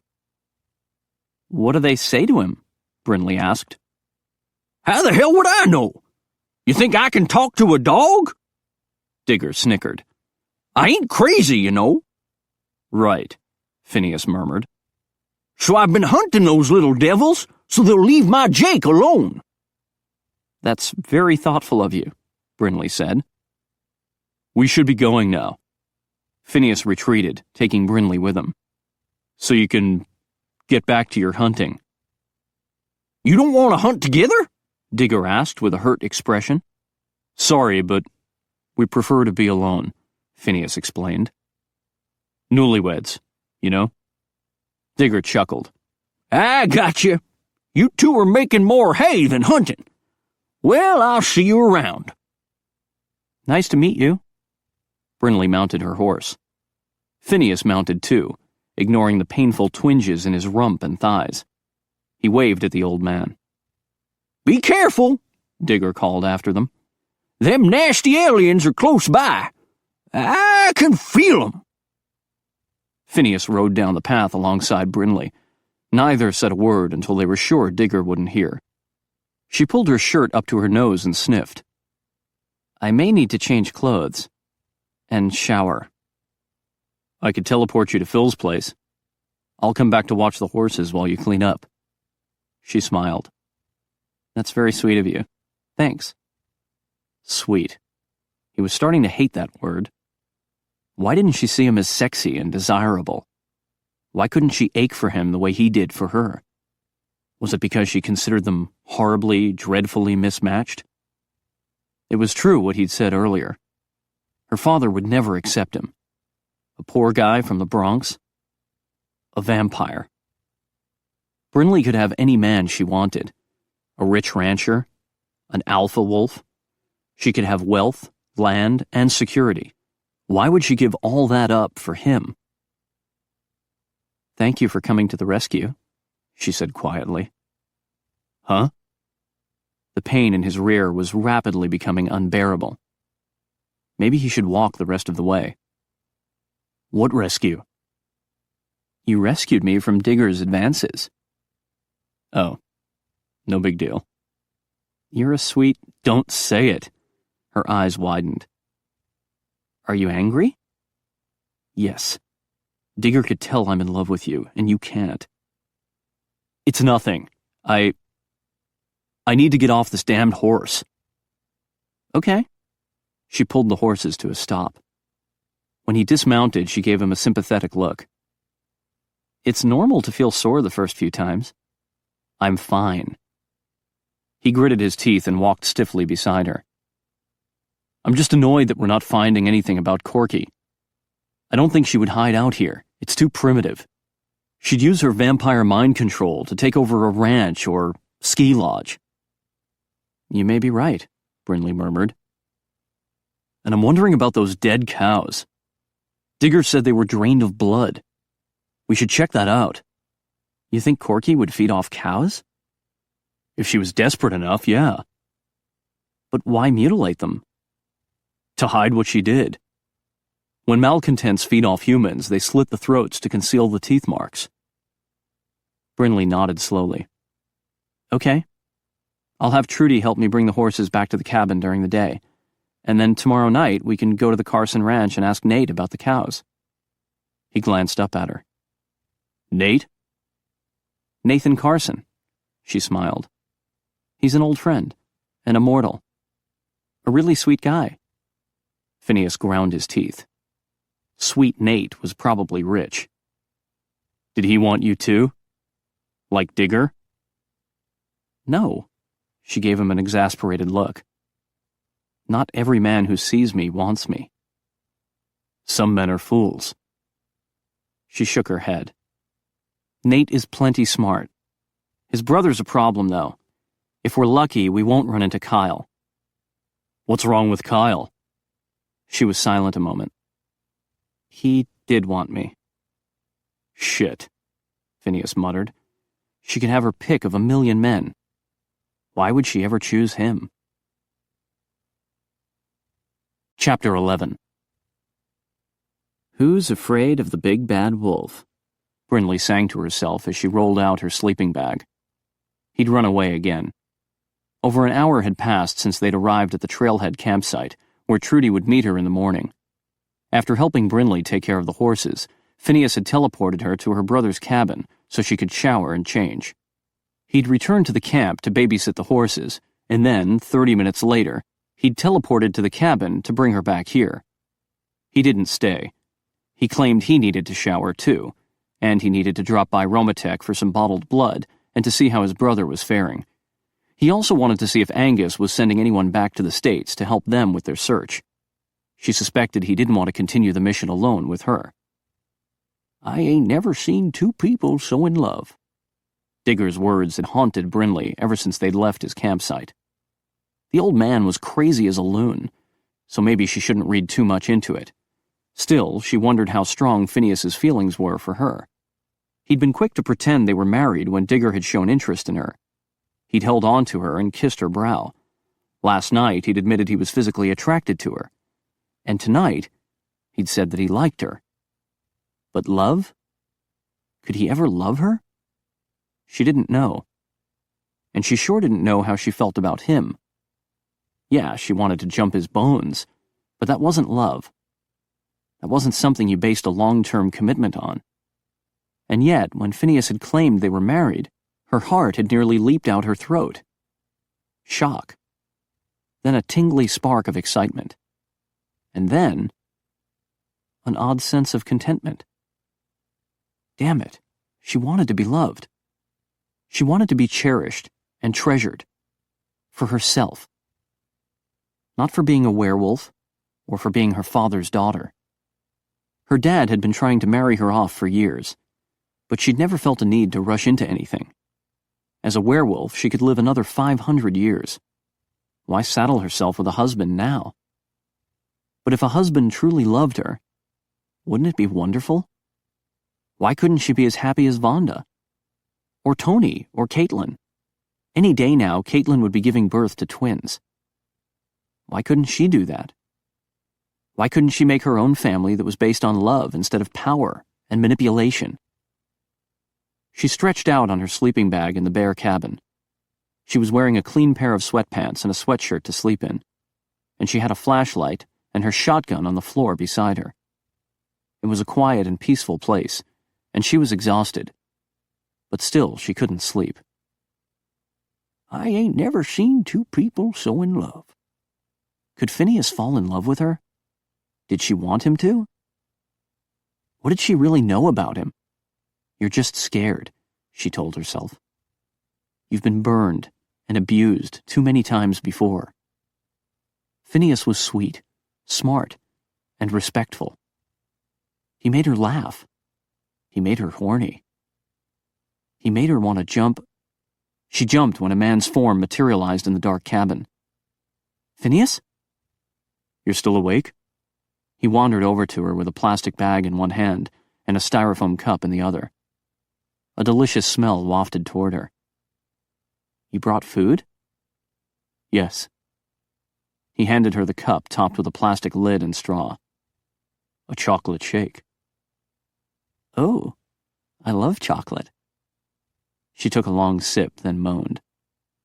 That's good. I was really getting tired of water and beef jerky. He pulled a styrofoam box out of the bag. This is a hamburger, and French fries from the Romatech cafeteria. "You're so sweet." She grabbed the box and wondered why he suddenly looked pissed. "Is something wrong? Is your brother all right?" "He's good." Phineas dug a ketchup packet out of the bag and handed it to her. "Angus is sending some guys to help us out. Since Jason said the lady who attacked him insisted on being called his queen, it's one of the best leads we've had. So as soon as it gets dark over there, Zoltan, Jack, and Lara will start teleporting our way." "Who's Zoltan?" Brindley asked as she squeezed ketchup over the French fries. "He's Coven Master for Eastern Europe. He doesn't work for Angus, but he's always helpful when it comes to fighting malcontents." Brindley nodded and took a bite of her hamburger. "Is there anything else I can bring you?" Phineas asked. "Some pillows or blankets?" She gave him a wry look. "In a hurry to run off again?" "I just want to make sure you're comfortable, since you're stuck here with the horses." "I'm good. More than good." She stuffed a French fry into her mouth. "Nothing like home delivery." "Well, if you don't need anything else." He was going to run off again, damn it. "Why don't you stay for a while? I'm tired of being alone." Boy, was that an understatement. She'd felt alone for 12 years, ever since her mom died and Phil ran off. "We could talk. Until I fall asleep." He gave a wary look. "What do you want to talk about?" "Anything." "Why don't you tell me your life story?" She smirked. "That would probably put me to sleep." "Very funny." "Come on, talk. I want to know more about you." Her wolfish instincts told her she could trust him, but the human part of her wanted to make sure. He eased slowly into a sitting position beside her. Even though he kept his face blank, it was obvious he was sore. "You'll feel better after your death sleep, right?" "I'm okay." He scooted back to lean against the wall. "So?" She turned toward him, sitting cross-legged. "Tell me about yourself." "There's not much to tell." "I doubt that. You don't get a warrant for your arrest doing nothing." He winced. "I've done a few things I'm not proud of." "Haven't we all?" She ate a few fries, and when he remained quiet, she prompted him. "You were born in the Bronx?" "Yes. I grew up in my grandmother's house with her, my great-aunt, and my mom." "No dad?" "He went to jail when I was a baby. Armed robbery." "Oh, wow. I'm sorry." "Don't be. I had a great childhood." He smiled with a faraway look in his eyes.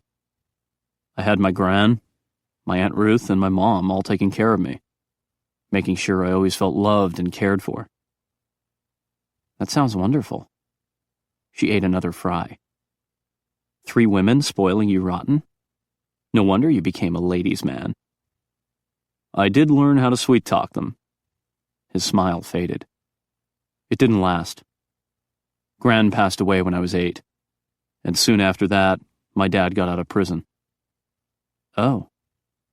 She had a bad feeling his dad was as domineering as her own father.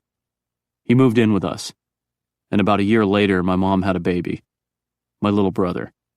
She wanted to name him Lamont, but my dad wanted to name him Freedom to commemorate his getting out of jail. They ended up naming him Fremont. "And he's working at Romatech now?" Brindley took another bite of hamburger. "Yeah. He's 19 years old now. Going to college. He's real smart." She smiled at the obvious pride in Phineas's voice when he talked about his brother.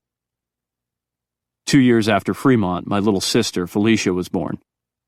I was about 11 then, and I started to notice things. Like my mom would walk with a limp sometimes, or her arms would be bruised. Brindley winced. "Your dad was abusing her?" Phineas nodded. I could hear him yelling at her late at night, but I kept telling myself that was all he was doing. I couldn't admit what was really happening. "You were just a kid," Brindley murmured. "Denial can be the safest way to go." She knew that all too well. One morning when I was 12, my mom had a black eye, and my Aunt Ruth started fussing at my dad, and he threatened to shut her up for good. That's when it finally hit me. Something snapped in me that day, and I told him if he ever hurt my mother or Aunt Ruth again, I'd kill him. Oh my gosh, Phineas. She set the box of food down and moved closer to him. What happened? He beat the crap out of me. She gasped and touched his shoulder. I'm so sorry. Don't be. It changed my life. I'd been a little kid before that with no purpose or direction. I was a lousy student and a lazy athlete. But that day I woke up. I realized I needed to man up. I started working hard in school so I could get a good job to support the family. And I started going to a gym every afternoon to learn how to box. Man up. Brinley's heart ached for the 12-year-old boy who'd tried to become a man overnight so he could provide for his family and protect them. By the time I was 14, I was a pretty good boxer. I won a few local bouts, and I was as tall as my dad, so he started being more careful. That's good. He shook his head. It didn't last. He came home drunk one night and started in on my mom. That time, I beat the crap out of him. Wow, Brinley breathed. He'd stood up to his dad, something she'd never had the nerve to do with her own dad. Then I told him to leave and never come back. Did he? Yeah. Phineas shrugged. Turned out he had another woman on the side, so he just moved in with her. What a pig. He got what he deserved. His girlfriend had cheated on him and passed the AIDS virus to him. Phineas sighed. He'd passed it on to my mom. Oh no. Phineas was silent for a moment with his eyes closed. When he opened his eyes, they glinted with unshed tears. She died of AIDS when I was 19. Oh, Phineas. Brinley leaned her head against his shoulder and rested a hand against his chest. I'm so sorry. I know how it feels. Do you? He placed his hand on top of hers. Yes. Tears filled her eyes. I lost my mom when I was 18. Really? He squeezed her hand. I thought werewolves could live for centuries. Not with lung cancer. Or a broken spirit. She'd always suspected her mother hadn't fought to survive.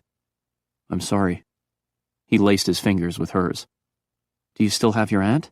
She asked. Yes. He leaned his head back against the wall. She worked hard to support us. And I won some money in boxing matches, so we managed all right. But toward the end, when Mom was really sick, we ran up some bad medical bills. And then there was the cost of the funeral. He grimaced. I did something really stupid. What? I agreed to throw a fight for a lot of money. I thought it would solve all our problems. It did pay everything off, but it screwed up your career. He nodded. Oh, Phineas. Tears crowded her eyes once again. He'd destroyed his boxing career in order to bury his mother. I couldn't get a decent fight after that. Or when I did, they expected me to throw it, and I refused. They didn't want me around anymore. I'm so sorry. I tried getting a regular job, but it wasn't enough to support everyone, especially when Aunt Ruth had to retire. She has diabetes really bad. I felt responsible for my younger brother and sister. I was the one who'd chased off their father, so I made another stupid mistake. That's when you sold drugs? Please don't ever tell my family. It would kill them. It did kill me. The malcontents attacked and transformed me, so they would have a drug connection. He heaved a long sigh. So now you know what a screwed up, miserable excuse for a mortal I was, and why I didn't want to tell you. You'll probably hate me now. She blinked away the tears in her eyes. She could never hate him. Why did you tell me then? Remember how I said I like you just the way you are? I guess I want you to like me the way I am. And so, you told me everything. She finished his sentence. She'd been right. He was a survivor. Like her. He'd lost his mother like her. He tried to take care of his younger siblings like she had. All this time, she'd thought they had nothing in common, when in truth, they were very much alike. Their wounded souls were reaching out to each other, and she was falling for him. A tear rolled down her cheek. God, no. She didn't want to feel this strongly for him. Not when there was no future for them. I know you hate vampires, Brinley, but it's really the best thing that ever happened to me. It gave me a second chance. I have a good job now, and I provide for my family.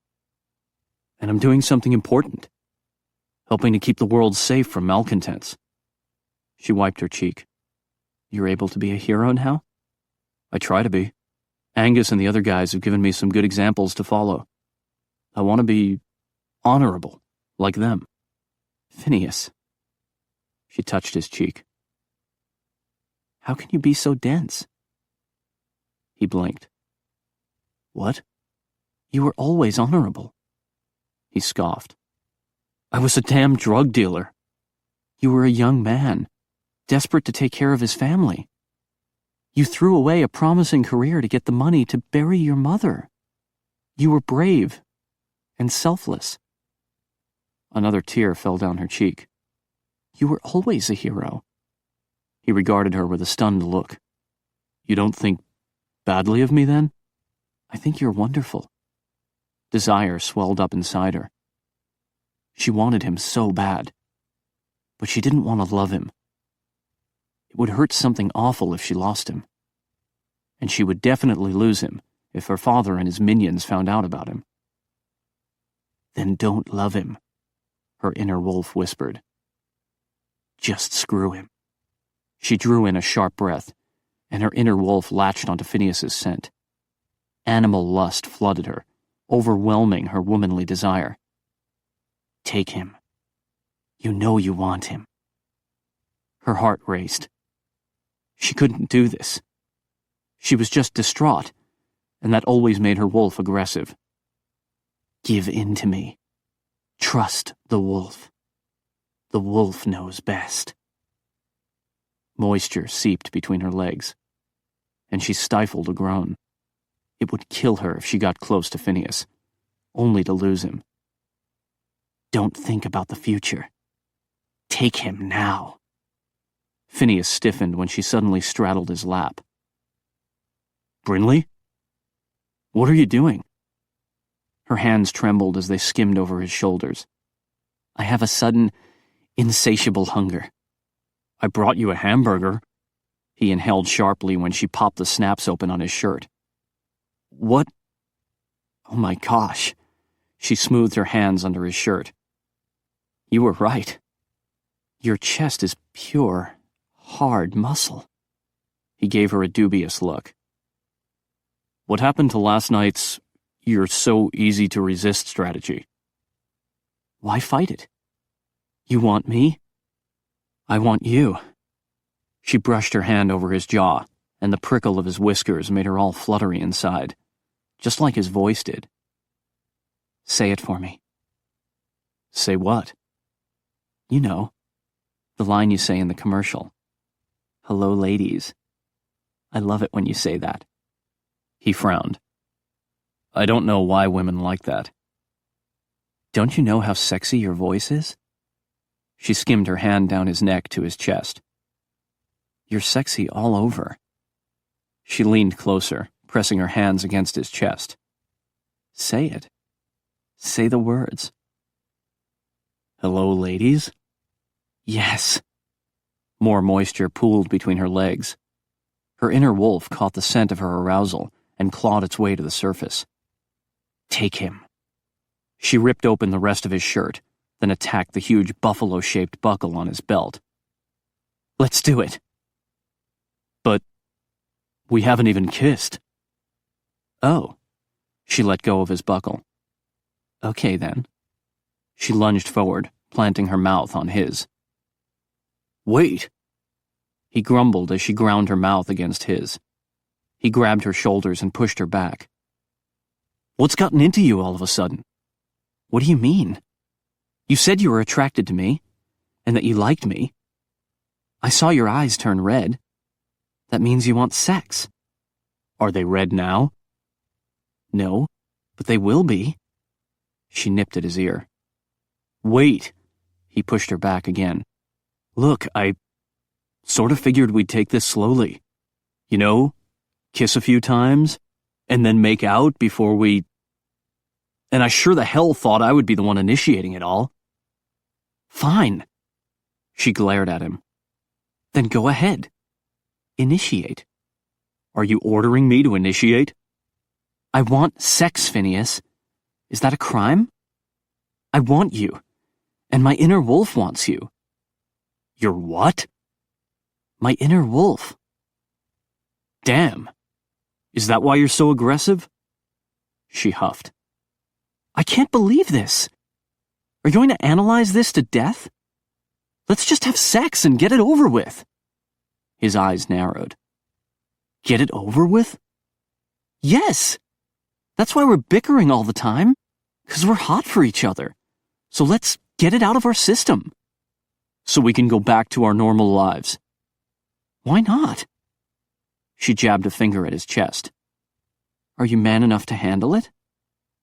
He grabbed her hand. Stop and think about this. If your father finds out about us, he'll disown you forever. I don't give a damn what my father thinks. He's always treated me like shit. Phineas flinched. That's what's going on, isn't it? This is your way to get back at him.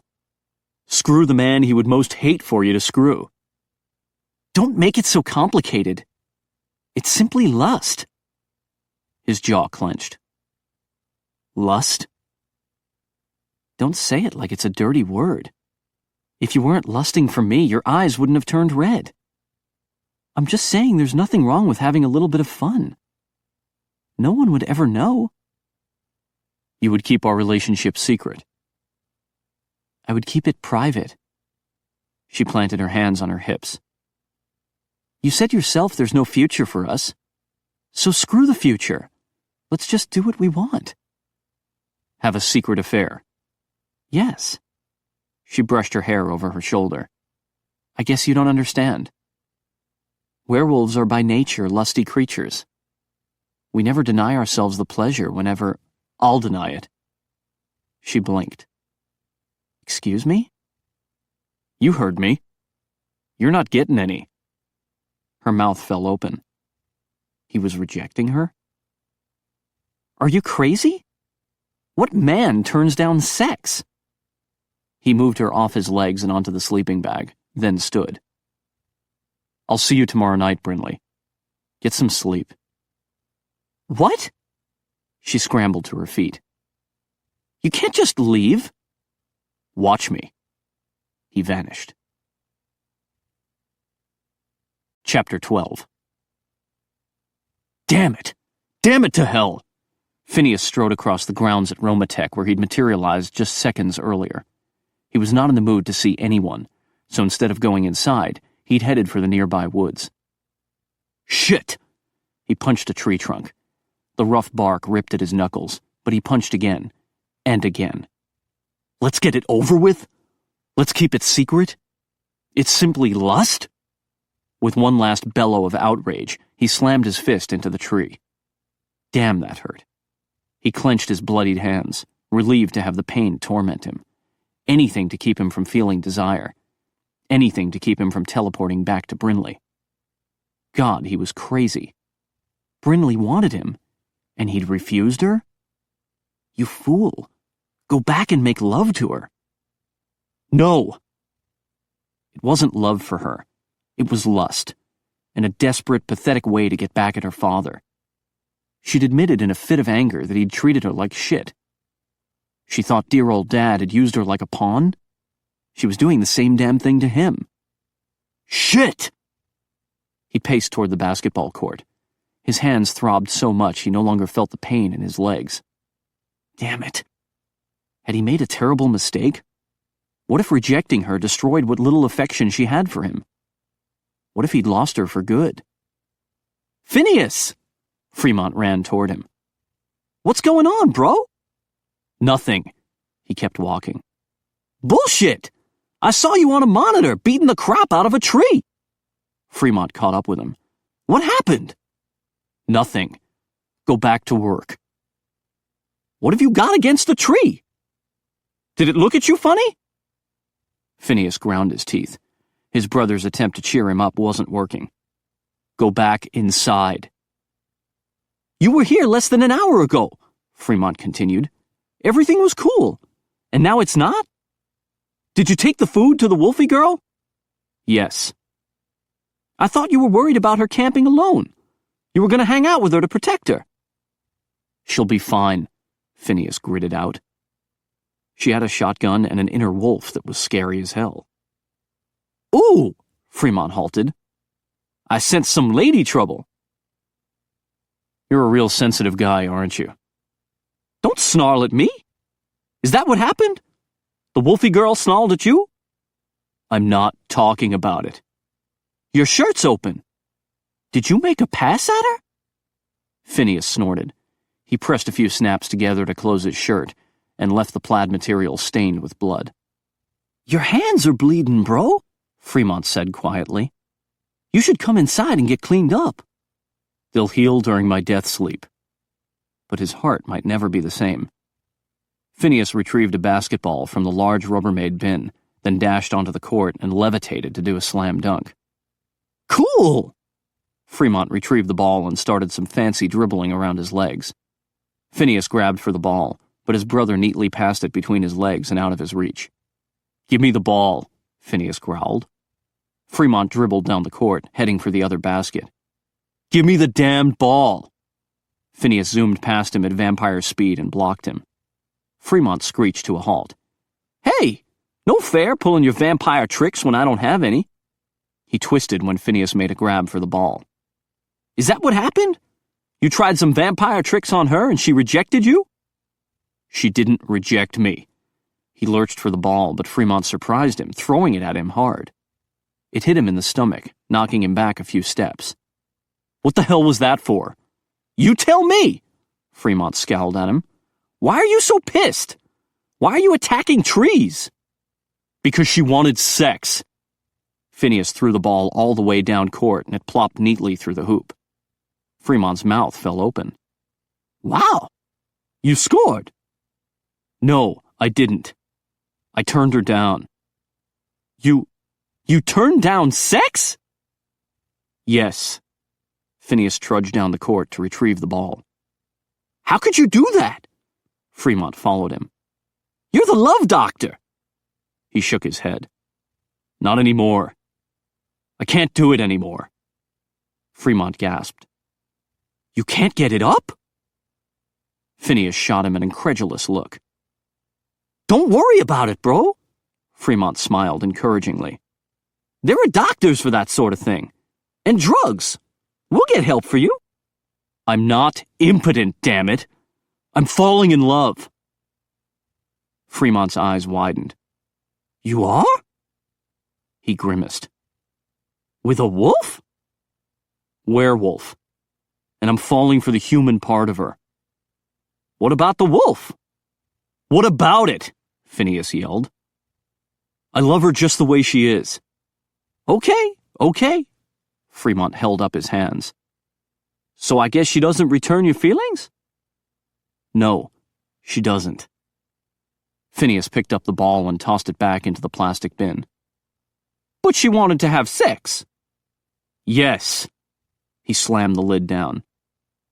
Then why are you here? He glared at his bloody hands. She wants to keep our relationship a secret. I want to shout it to the world. She wants to jump right into it. I want to take it slow and savor every moment. She wants to get it over with. And I want it to never end. Fremont was silent a moment, then said, You've got it bad. Phineas sighed. I've had one-night stands with women I can hardly remember. I'm not doing that with Brinley. It would be an insult to her, and to the feelings I have for her. Damn, you're tough, bro. I don't think I could have turned her down. He smiled sadly. Believe me, I want to make love to her more than anything. but I want it to be love. Fremont nodded. Let's get your hands cleaned up. He motioned toward the side entrance. Don't give up, bro. She could still fall in love with you. Phineas groaned inwardly. Even if his wish came true, and she somehow magically fell for him, there were still major obstacles in the way. She would never be happy if she were forced to live in the vampire world, and he would never be accepted in the lichen world. Hell, her father would probably send his minions to kill him. The next evening, Brinley paced nervously about her brother's cabin. The sun was setting. Phineas would be waking soon, and when he teleported to the cabin, her mortification would be complete.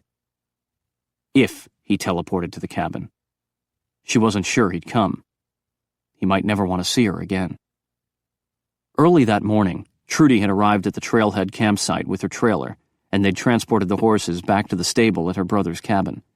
After Trudy left, Brinley had dashed into the cabin to see if Phineas was all right. She shoved the sofa away from the trap door, then moved the ladder from the loft to climb down into the basement. No Phineas. He hadn't returned to the cabin. After lunch, she fell asleep on the sofa, exhausted from a sleepless night at the campsite. She hadn't been able to relax after Phineas had left. She'd felt too insulted, too angry, too frustrated, and eventually, too embarrassed. Mortified. She'd practically forced herself on him. What had come over her? She'd never behaved like that before. Sure, the inner wolf was a lusty creature, but she'd always had control over it. Until last night. Her inner wolf had never been so strong before, and she'd allowed it to overwhelm her. Hell, she'd welcomed it. The wolf had given her the wild boldness she'd craved. It had matched her desperate passion with its fierce power. Together, she'd never felt stronger. She'd felt invincible. Her prey was targeted, and he couldn't escape. But he had.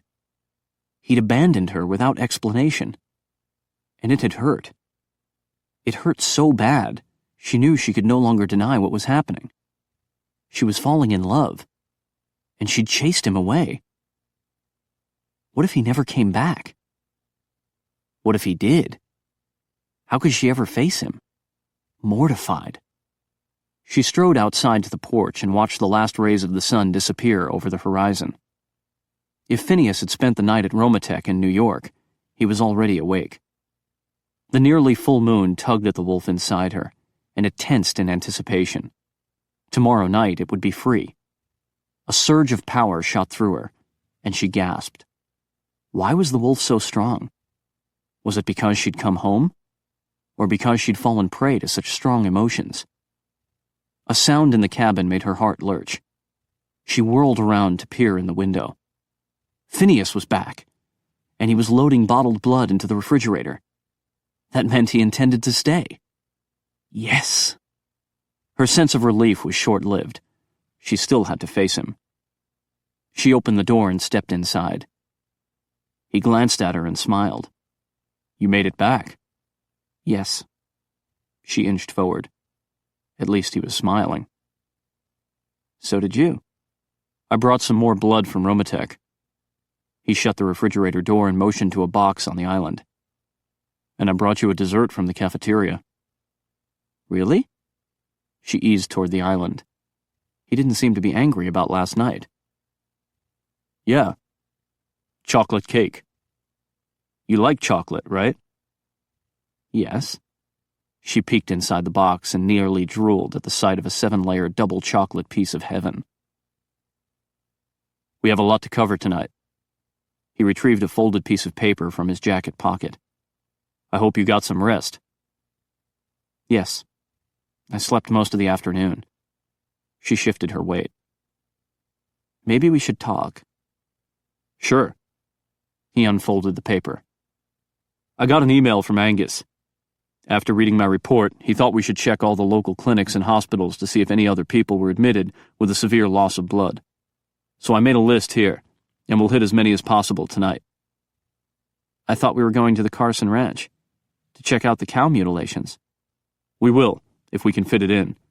But Angus thinks, and I agree with him, That Corky will stick to human victims if at all possible. Okay. Brinley retrieved a fork from the cutlery drawer and tried a bite of the cake. It looked like Phineas didn't want to talk about last night's fiasco. Maybe he was as mortified as she was. The chocolate melted in her mouth, a warm, gooey comfort. Good? He smiled, his eyes softening and looking as sweet as chocolate. She swallowed. Yes, thank you. So, did you want to teleport? Actually, I mapped the trip for us. He handed her the paper. If you don't mind driving me around. Oh. Her heart swelled, grateful that she could help him. Sure. Let me get my purse and a bottle of water, and we'll hit the road. They were halfway to the town of Shell when Brinley finally worked up the nerve to talk. She glanced at Phineas, who was sitting calmly beside her, sipping from a bottle of blood and looking out the window. I owe you an apology. I don't think so. No, I do. I practically attacked you last night. He shrugged. No big deal. But it is. I scared you away. His head turned slowly toward her. Scared? Yeah. I chased you away. Bullshit. He glowered at her. I wasn't scared, and I wasn't chased. I chose to leave. Because I attacked you. I'm really sorry. I don't know what got into me. You knew last night. You called it lust. She winced. Yes, but I don't usually lose control like that. My inner wolf seems to be unnaturally strong all of a sudden. You can feel the wolf inside you? I always thought you were either human or wolf, not both at the same time. The wolf is always with me. She pressed a hand to her chest. But I've never felt it so strongly before. It's very strange. He regarded her silently for a while. Maybe it's because the moon is almost full. I suppose. Though she'd never experienced this before when the moon was waxing. I thought it might also be because I've returned home. The wolf is very excited about that. I guess you'll have to turn tomorrow night? Yes. I won't have any choice. For ordinary werewolves like me, we have to turn on the first night of the full moon. The 2 nights after that, we can choose to shift or remain human. Alphas like my father or Phil can shift or even partially shift whenever they like. She gave him an apologetic look. I won't be able to help you tomorrow. Sorry. He waved that aside. Don't apologize for what you are. She recalled the words he'd said the night before. He liked her just the way she was. He took another sip from his bottle. And don't apologize for last night. I was flattered. She glanced at him, then back at the road. You were? Of course. I hope someday we will make love. Her heart jumped up her throat. He did want her. She clenched the steering wheel as her heart pounded. Calm yourself. He could probably hear her heart racing. A question popped into her mind. If he wanted to make love, why did he turn her down last night? Okay, here's the town. He motioned to the lights up ahead. She parked in front of the emergency clinic and accompanied him inside. In a matter of seconds, he had the receptionist's mind under his control, and she gave them the news. No one had been admitted in the past 2 weeks with bite marks or a low level of blood. No unexplained deaths. They went on to Greybull, Manderson, and Warland. No victims there. Brinley headed east to tend sleep. Bingo.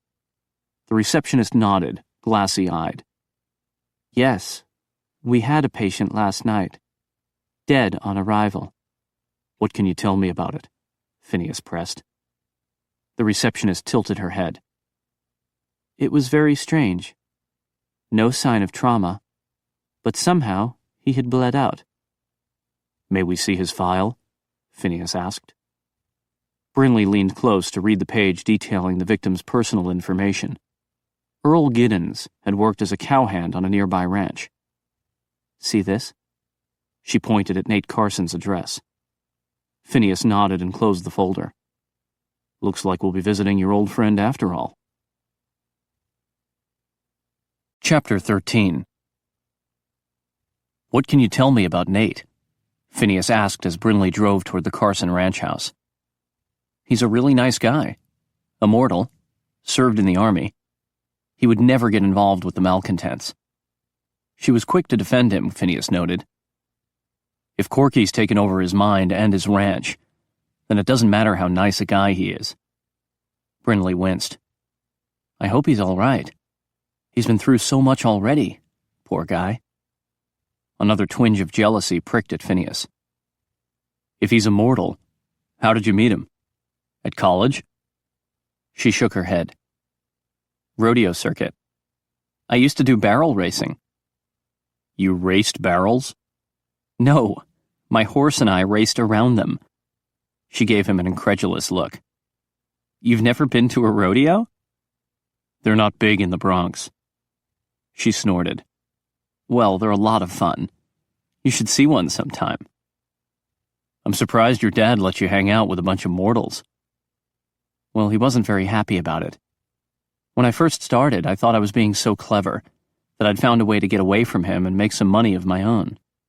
But I soon realized that the rodeo had plenty of werewolves, and they were reporting everything I did to my dad. He could have ordered them to bring me home whenever he wanted. My freedom was only an illusion. She made a face. Still, it was a lot better than being at home. It was one of the happier times in my life. And this guy Nate was in the rodeo too? Yep. He and his brother were into team roping. Kyle was the header, and Nate was the healer. What? Kyle would lasso the head of the calf, and then Nate would manage to lasso the hind legs. It's really amazing to watch. Phineas frowned, picturing her gazing at Nate in amazement. So it takes two guys to tie up a little cow? The calf is moving at the time. Brinley shot him an annoyed look. And they're on horseback. It takes a lot of skill. And they managed to do it in a matter of seconds. Okay. So what was the problem with Kyle? Brinley waved a dismissive hand. It was no big deal. He kept pestering me for a date and wouldn't take no for an answer. Nate told him to leave me alone. Phineas strongly suspected that was the sanitized version of what had happened. He recalled her fear of being attacked from behind. Did this Kyle hurt you?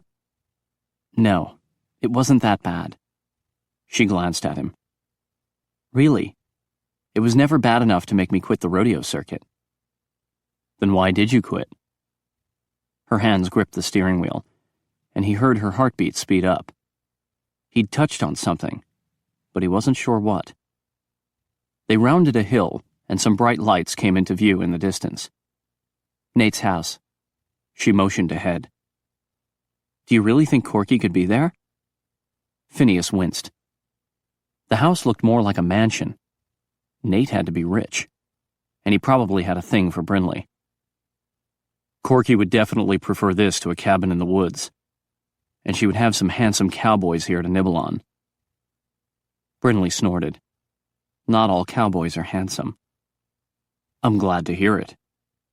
He checked the knives he had hidden in each of his boots and the automatic in his shoulder holster. You have the silver chains I gave you? Yes. She patted her jacket pockets. If we see her, I'll grab her. You get the silver around her as fast as possible. Got it. Brinley turned into the long driveway. I'm glad you included me in the plan. I'm grateful for your help as long as it's safe. But if we come under attack, I'm teleporting you out. She rolled her eyes. I'm not helpless, you know. I've fought in a few of your vampire battles. Yes, but you were in wolf form. He gave her a wry look. Which makes you even scarier than usual. She scoffed. You better believe it, bloodsucker. Snout face. He spotted a surveillance camera by the front door. We're being watched. Stop in front and wait in the car till I come around to your door. She braked and turned off the engine. I don't see any guards. It looks peaceful. Appearances can be deceiving. He climbed out of the car and scanned the area. Listened. Nothing but the rustle of the wind blowing through trees. He skirted the front of the car and opened Brindley's door. "Stick close to me, so I can teleport you out if I need to." She groaned with frustration, then climbed out of the car and dropped the keys into her handbag. "Stop worrying so much about me, Finn." "Impossible, Bryn." Her eyes met his for a second, and a wave of desire ripped through him. He clenched his fist to keep from caressing her face and looked away. This was not the time. Nate's house could be infiltrated with malcontents. "Come on." He escorted her to the front door. She glanced warily at the camera and pressed the doorbell. It's almost midnight. They may not answer. Phineas slipped his hand inside his jacket, ready to pull his weapon. When the last jangle of the door chimes faded away, he could hear footsteps echoing in what sounded like a large foyer. Someone's coming. Maybe it's Nate. No, it couldn't. She stopped when the door swung open, and a well-dressed elderly man glared at them. "It's a bit late to be calling, don't you think?" he asked with a British accent. A butler? Phineas removed his hand from his jacket. As far as he could tell, the man was mortal, and not suffering from any vampire mind control. "We'd like a word with Nate Carson, if you don't mind." The butler looked down his nose. "And you are?" "Phineas McKinney. And this is Brinley Jones." "Nathan and I are old friends," Brinley added. The butler glanced at her. "Quite old, obviously, since you've never darkened this doorstep in the 3 years of my employment." "John," a voice called from across the foyer. "Let them in." An annoyed look flitted over the butler's face, and he lowered his voice. "Very well. You may come in, but do not overly tire Mr. Carson." He stepped back and motioned for them to enter. "Nate!" Brinley ran into the foyer. Phineas followed and stopped short. Nate was hurrying toward Brinley, as fast as he could, in his wheelchair. "You seem surprised," John murmured as he shut the door. "You didn't know?" Phineas shook his head. "I heard he was in the rodeo." "That was before his unit was called up and he was sent to Iraq," John explained. "He jumped on some fellow soldiers to protect them from an explosion. Took some shrapnel in his back. Saved his buddies, but injured his spinal cord." Phineas watched Brinley hug her heroic friend and felt lousy that he'd ever entertained bad thoughts about the guy. "So he's paralyzed?" "From the waist down, yes. But he manages the ranch. By the way, I'm John Brighton, his personal valet and physical therapist." "Oh." Phineas shook hands with him. "I thought you were a butler." John smiled. "My father was a butler. I'll take that as a compliment. Good evening." He inclined his head and strode away. "Come on, Phineas." Brinley waved him over. "This is Nate." "Hey, dude." He shook Nate's hand. "It's an honor to meet you." "You too." With a grin, Nate turned to Brinley. "It's great to see you again. You're looking good." "Thank you." Her smile faded. "I should have come sooner. I'm sorry." "Don't worry about it." Nate waved a dismissive hand. "I heard that you'd flown the coop, and I was relieved you'd managed to escape." She winced. "You heard about that?" "Everybody around here gossips about the mighty Jones family. According to the rumor I heard, your dad threw a big birthday party for you when you turned 30, then announced you were engaged to be married. In 3 days. When everyone woke up the next morning, you were gone." She made a face. "That's pretty much what happened." "Are you kidding?" Phineas asked. "She was 30 years old?" "It's true," Brinley muttered. "My father arranged a wedding with a groom and a 20-piece orchestra, but forgot to tell me." "Because he knew you would refuse," Nate added. "Who was the groom? Some rancher from around here?" She shrugged. "Some dude from Alaska. I never met him. He was supposed to arrive the day I left." "Your father has some gall," Nate grumbled. Yeah, speaking of which, Brindley lowered her voice. I don't want him to know that I'm back. I'll only be here a few nights, and I really need to avoid him and his minions. I understand. I won't say a word. Nate motioned toward an open door. Let's go into my office so we can talk. He started wheeling his chair in that direction. Brindley held back, then whispered to Phineas. Well, what do you think? You're 30 years old? She swatted his shoulder. About Nate. Is he under vampire mind control? Do you think there are any malcontents around here? It looks safe so far. And your friend is fine. Phineas rubbed his shoulder. You don't look like you're 30. Of course not, she hissed. I'll look this young for hundreds of years. So will I. He arched a brow. We have more in common than you might think. Her face flushed a pretty pink. You're still a bloodsucker, and I'm a... snout face? Shh. She motioned with her head toward Nate. He doesn't know. Okay. Phineas accompanied her into Nate's office. Can I get you two anything to drink? Nate asked as he pulled open the door to a small fridge. I'll take a Diet Cola. Brindley took the bottle he handed her. Nothing for me, thanks, Phineas said. Nate dropped a water bottle in his lap, then wheeled behind his desk. So what brings you out here so late at night? He unscrewed the bottle and took a sip. Phineas sat in the chair next to Brindley. You had a ranch hand named Earl Giddens who passed away? Yeah, Nate frowned. I heard he died last night. Terrible news. Do you know what happened? Brindley asked. Not really, Nate replied. Kyle found him and rushed him to the clinic in 10 sleep. He's supposed to report back to me, but I haven't heard anything yet. When I called the clinic, all they could tell me was that Earl was dead on arrival. As far as Phineas could tell, the rancher was telling the truth. His heartbeat had remained steady. Have there been any other strange occurrences lately? Nate gave him a curious look. Are you at the sheriff's department? McKay Security and Investigation. Phineas pulled his ID from his wallet and showed it to the rancher. Interesting. Nate examined his ID. Never heard of them. It's international? Yes. We provide security for select clientele around the world. They also conducted investigations related to the vampire world, but Phineas needed a safe way to explain his interest in Earl Giddens' death. We specialize in investigating odd, unexplainable events. Like the X-Files? Nate handed the ID back. Yes. Phineas pocketed his wallet. For instance, according to his medical file, Earl Giddens suffered no visible trauma, but he was completely drained of blood. Nate flinched. That surprises you? Phineas asked. Well, yes. Nate ran a hand through his thick, sandy hair.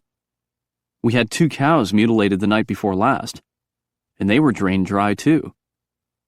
Phineas exchanged a glance with Brindley. I figured it was wolves that attacked the cows. Nate grimaced. We've had a lot more wolves than usual this year. I told Kyle to shoot them, but I've never heard of wolves draining all the blood from their prey, Brindley said quietly. That's true, Nate conceded. But I don't know how else to explain the mutilations. We don't believe Earl Giddens was attacked by an animal, Phineas said. Nate's eyes widened. You think a person is behind all this? Some crazy person is out there collecting blood? It's very possible, Phineas murmured. Nate's fists clenched. Whoever he is, he's graduated from cattle to humans. He's a murderer. We agree, Phineas said. We have reason to believe the murderer is female. Nate blinked. Really? Do you know of any new women in the area? Brindley asked. She could be living at one of the nearby ranches. Nate tilted his head, considering. A few of the ranch hands have mentioned a beautiful blonde they've seen recently at the old Haggerty Ranch. Some wealthy guy from out of state bought the place about 6 months ago, but I haven't met him. Don't get out much. I have to rely on Kyle a lot these days. Brindley smiled. You two were always close. A pained look crossed Nate's face. It's not the same. Don't get me wrong, Kyle's been great. He was always insisting that I'd walk again and he'd take care of things while I recovered. But after a few years, I think he's tired of doing so much work on a ranch that's not his. I don't blame him. I pay him as well as I can afford, and he does a great job, but... Nate drifted off with a sad look. I'm sorry, Brinley whispered. Nate shrugged. It's not his fault. He fell into a bad crowd. The rich guy who bought the Haggerty Ranch. Kyle was talking about him all the time, and then 4 months ago, he changed. For the better, a voice declared from the doorway. Phineas spun around to see a younger and more muscular version of Nate standing in the doorway. Brinley rose to her feet.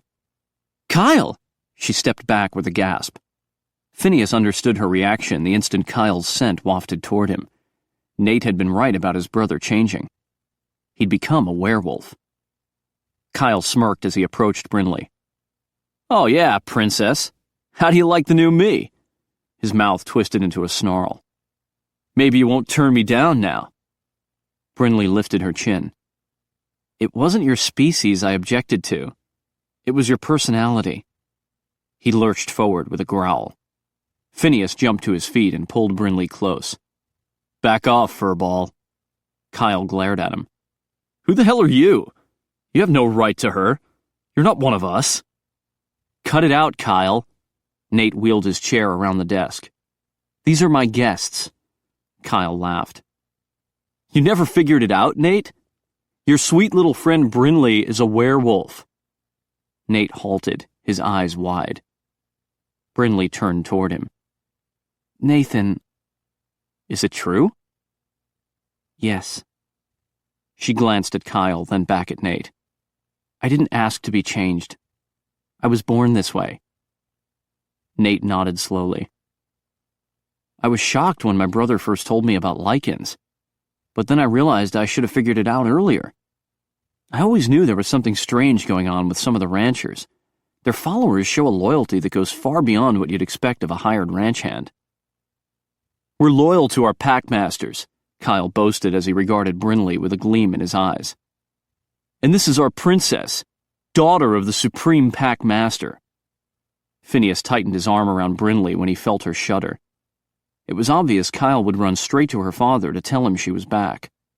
He aimed a strong surge of vampire mind control at the werewolf. Kyle was caught by surprise and stumbled back a few feet. His face went blank. You will forget you saw Brinley here. You will not speak of her to anyone. Now go. Kyle turned and wandered from the room. Brinley took a deep breath and squeezed Phineas's arm. Please tell me you erased his memory. I think I did, but he wasn't sure if it would last.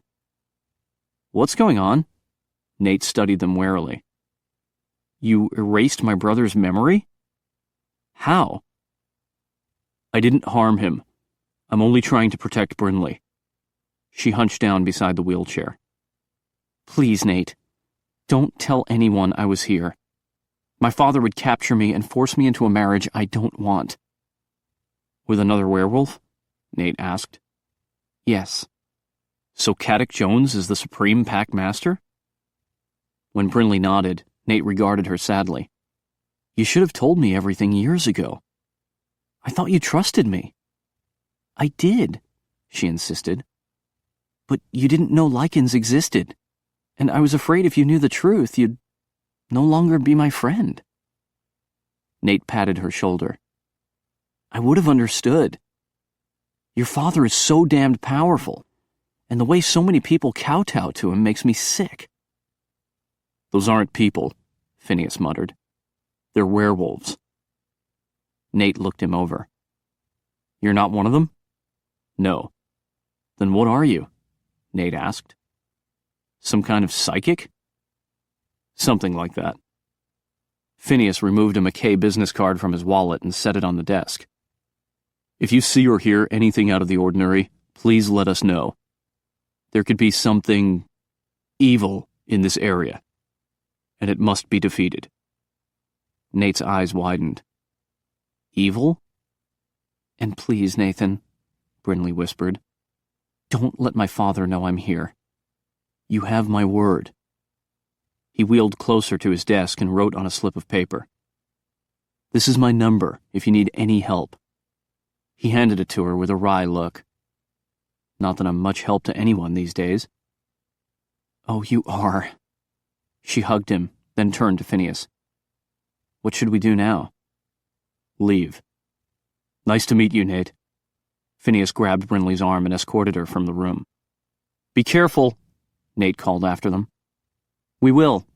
Thanks," Brinley yelled back as Phineas led her across the foyer and out the front door. She fumbled in her handbag for the car keys. "Shall we drive back to the cabin?" "We'll drive."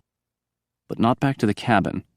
If his vampire mind control had failed on Kyle, then Brinley's father would soon know she was in Wyoming. It wouldn't take a genius to figure out she was probably staying at her brother's cabin. She climbed into the driver's seat and gave him a surprised look as he teleported into the passenger seat. "Why'd you do that?" "A precaution. This location is now embedded in my psychic memory." "Oh." Her eyes narrowed. "You look worried." "Everything will be cool." He smiled at her, but he was worried. Worried that he'd screwed up and left too many loose ends. He should have erased Nate's memory, and John Brighton's too. "Drive to the nearest town." That would be 10 Sleep.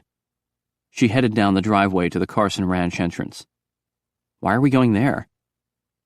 "It's close by." Phineas shrugged when she shot him an annoyed look. He had to protect her, and the best way to do that was to get her the hell out of Dodge. He remained quiet until they arrived in 10 Sleep, where he spotted a grocery store with a parking lot. "Pull in here. Park over there." He pointed to a dark spot close to a tree. "The store is closed," she objected, but did as she was told. She turned off the engine and looked at him. "What are we doing here?" "We'll overnight the keys to your friend, and she can pick up the car here tomorrow." Phineas climbed out. "Lock up and bring your purse." He shut the door and strode toward the dark shadow of the tree. She scrambled out of the car and swung her handbag onto her shoulder. "Tell me the plan." "Come here."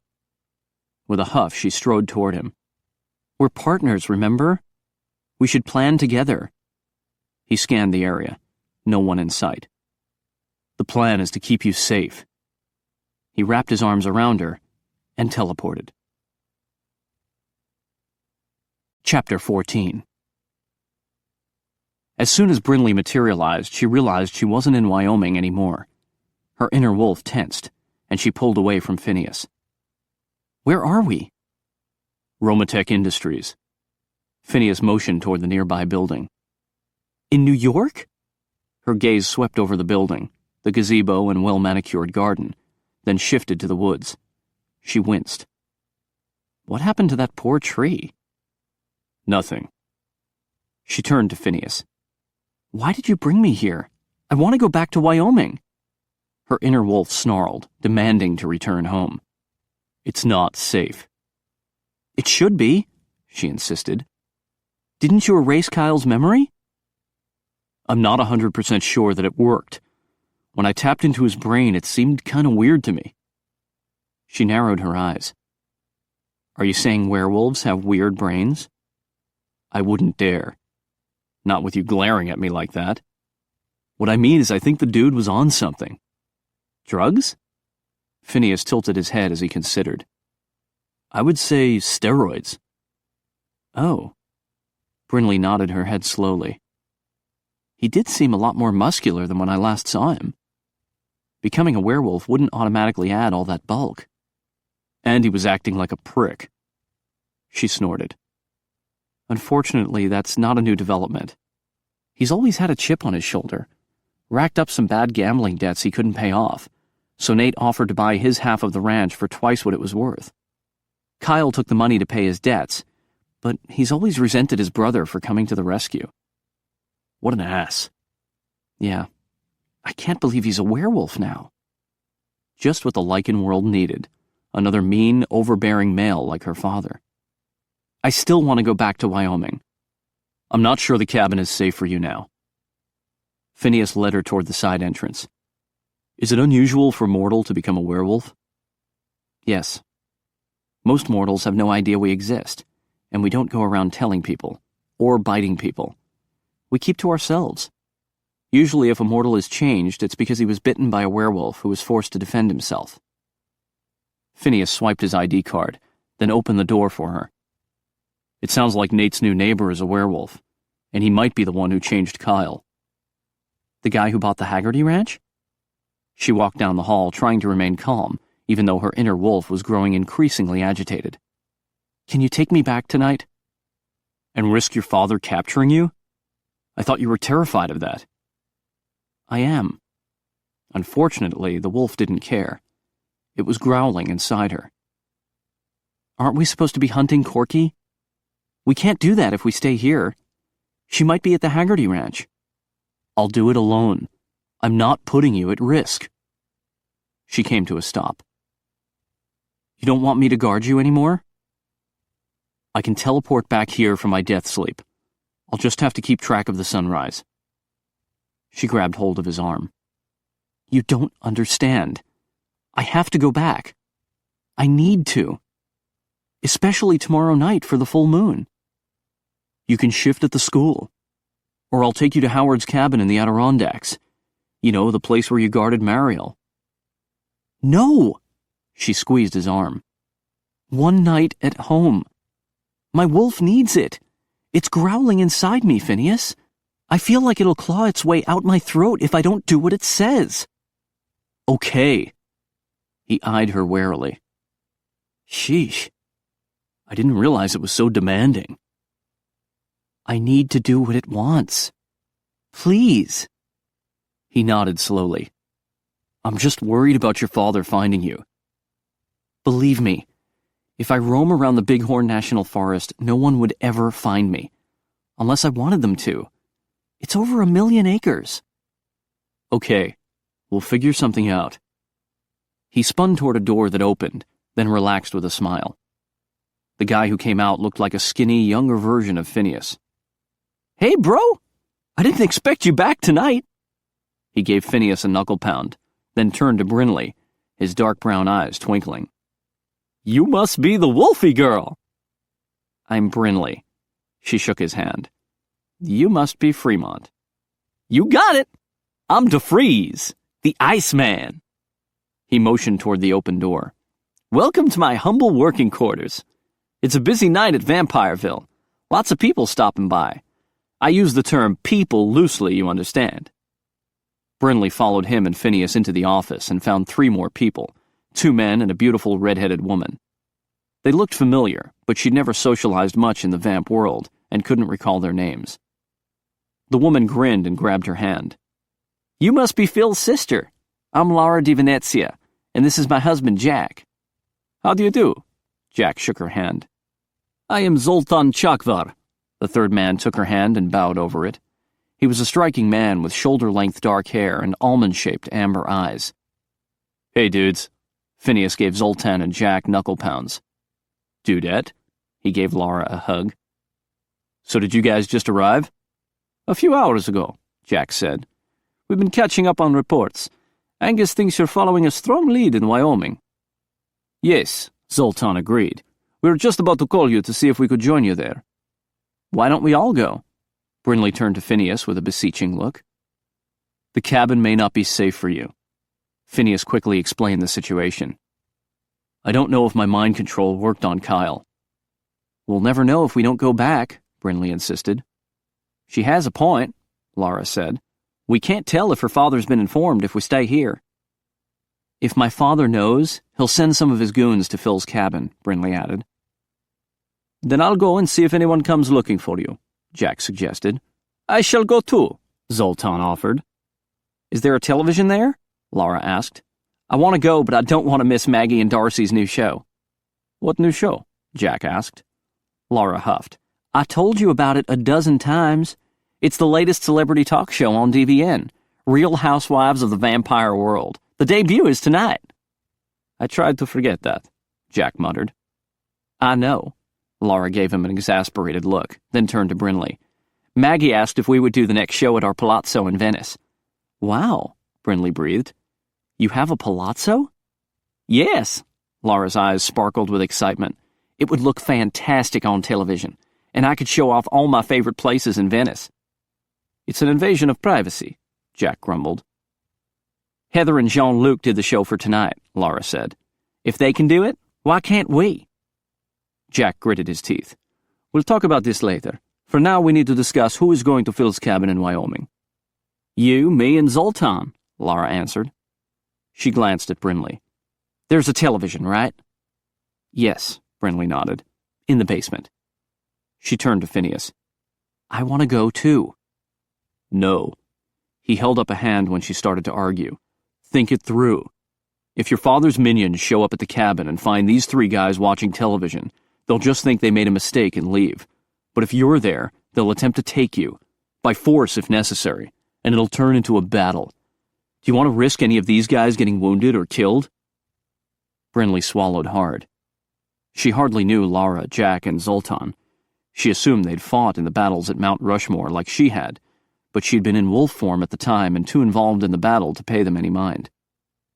I don't want anyone to get hurt because of me. Even without me there, my father's men might give you some trouble. Don't worry about it, Jack told her. We are pleased to be of service, Zoltan added. Laura touched her arm. We're all one big family here. We're happy to help. But I'm not one of... Brinley started. You're Phil's sister, Jack said. You are one of us, and we look out for our own. Brinley's heart squeezed in her chest. A family that truly cared and protected one another, instead of using one another as pawns? It was a beautiful thought, and it struck a deep need inside her that had long been neglected. This was the way a pack should act, truly caring for one another, never banishing boys who showed great potential, never treating women like bargaining chips. Hot damn! Fremont punched a fist in the air. We're like the Musketeers, all for one and one for all. Everyone chuckled except Brinley, who blinked to keep tears from crowding her eyes. All this time she'd hated the Vamps, but they were willing to endanger themselves to protect her. They considered her family. I'll teleport you guys to the cabin so you'll know the way, Phineas offered. He patted Brinley on the shoulder.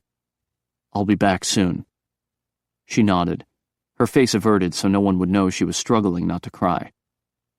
Phineas turned off the alarm system, then teleported away with Zoltan.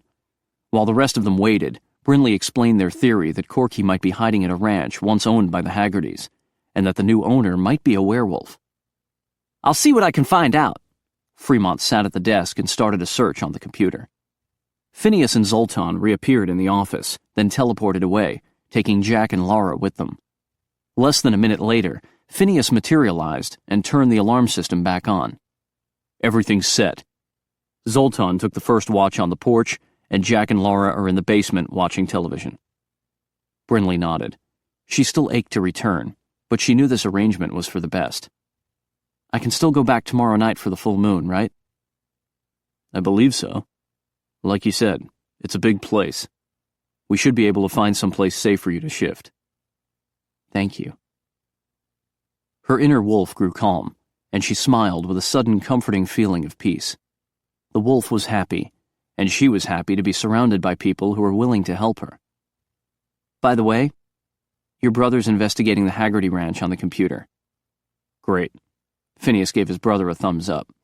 I got it going on, Fremont murmured, his eyes focused on the monitor. The Iceman is too cool for school. Speaking of ice, would you like some ice cream? Phineas asked her. I could take you to the cafeteria. Ooh, it's never too late for a red-hot date, Fremont whispered. Phineas shot an annoyed look at his brother, then turned to Brinley. The cafeteria is closed, but the soft-serve ice cream machine is always working. Ooh, a little chocolate swirl for the Wolfie girl. Enough, Fremont, Phineas growled. Brinley bit her lip to keep from grinning. Fremont's mouth twitched. Ooh, look who's pissed when he'd rather be kissed. Let's get out of here. Phineas grabbed Brinley and led her out the door. Wishing you luck, Fremont called after him. So you'll have a good... Phineas whirled around to glare at him. Time on your date, Fremont finished, his eyes twinkling. I'm sure we will. Brinley grinned as she looped her arm through Phineas's. Our first date, Finn? His dark chocolate eyes gleamed. Let's do it, Bryn.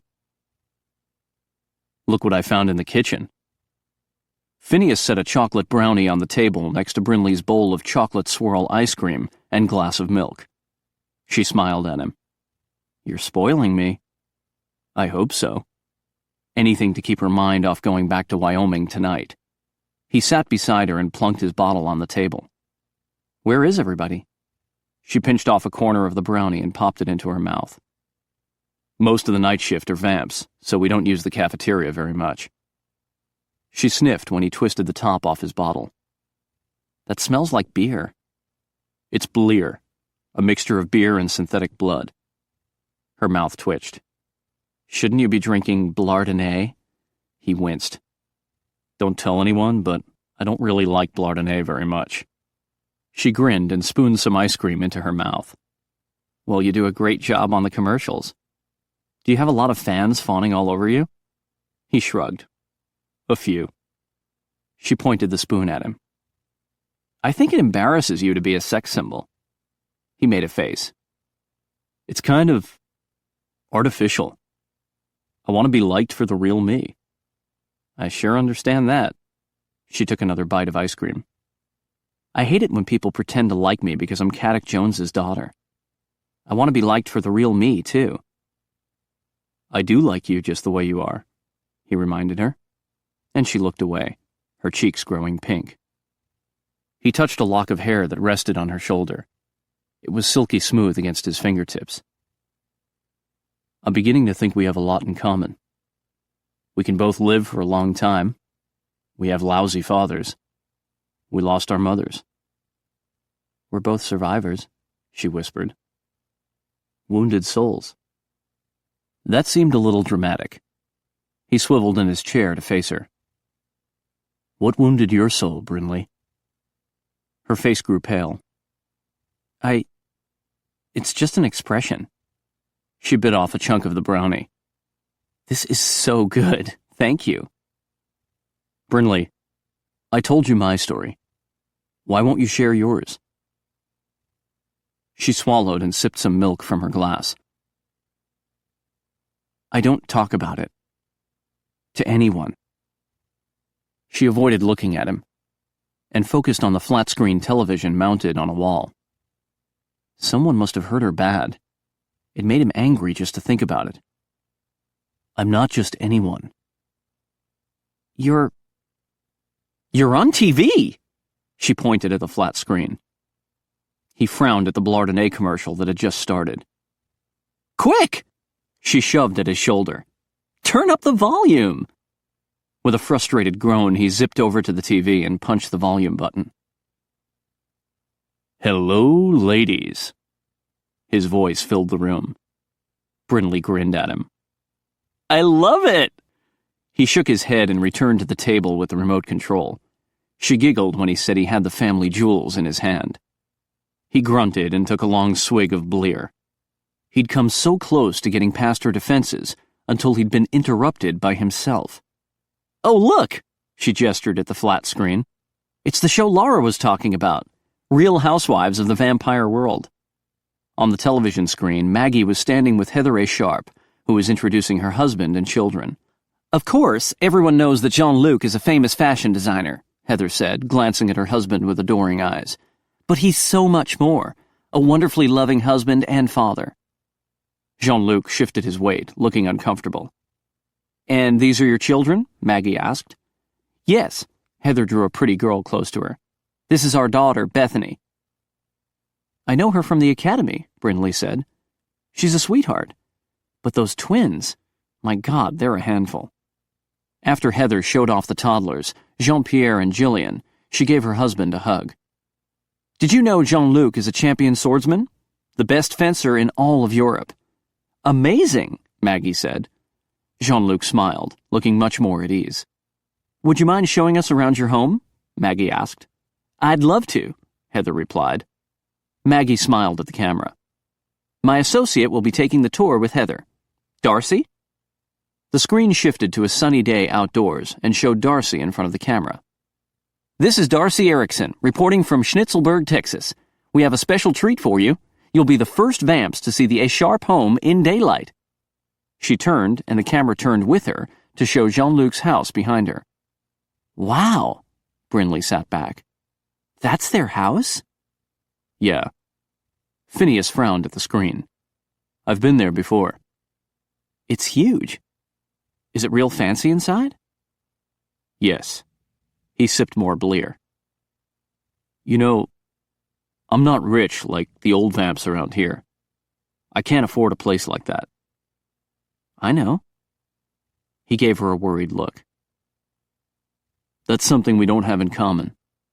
You grew up rich and I was miserable, she interrupted him.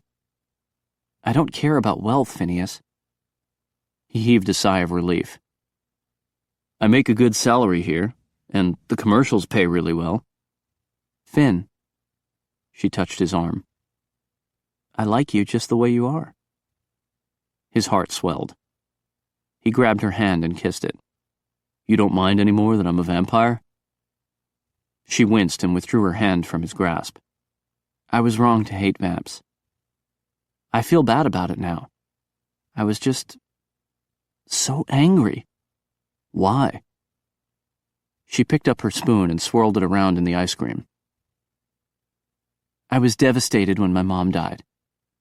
And then right after that, Phil got into a terrible fight with my dad and was kicked out. I thought he would come back, but he didn't. Phineas muted the volume on the television. It must have been hard on you. She grimaced. That doesn't even begin to describe it. I was abandoned by the two people I loved the most. The only two people whom I could talk to and trust. I've always felt like my mother didn't fight the cancer. She just gave up. Why? Brinley sighed. Remember how you were in denial over your father? I did the same thing. I was about 12 years old before I could admit what was happening. You see, as Supreme Pack Master, my father believes he has the right to take any female in the pack he desires.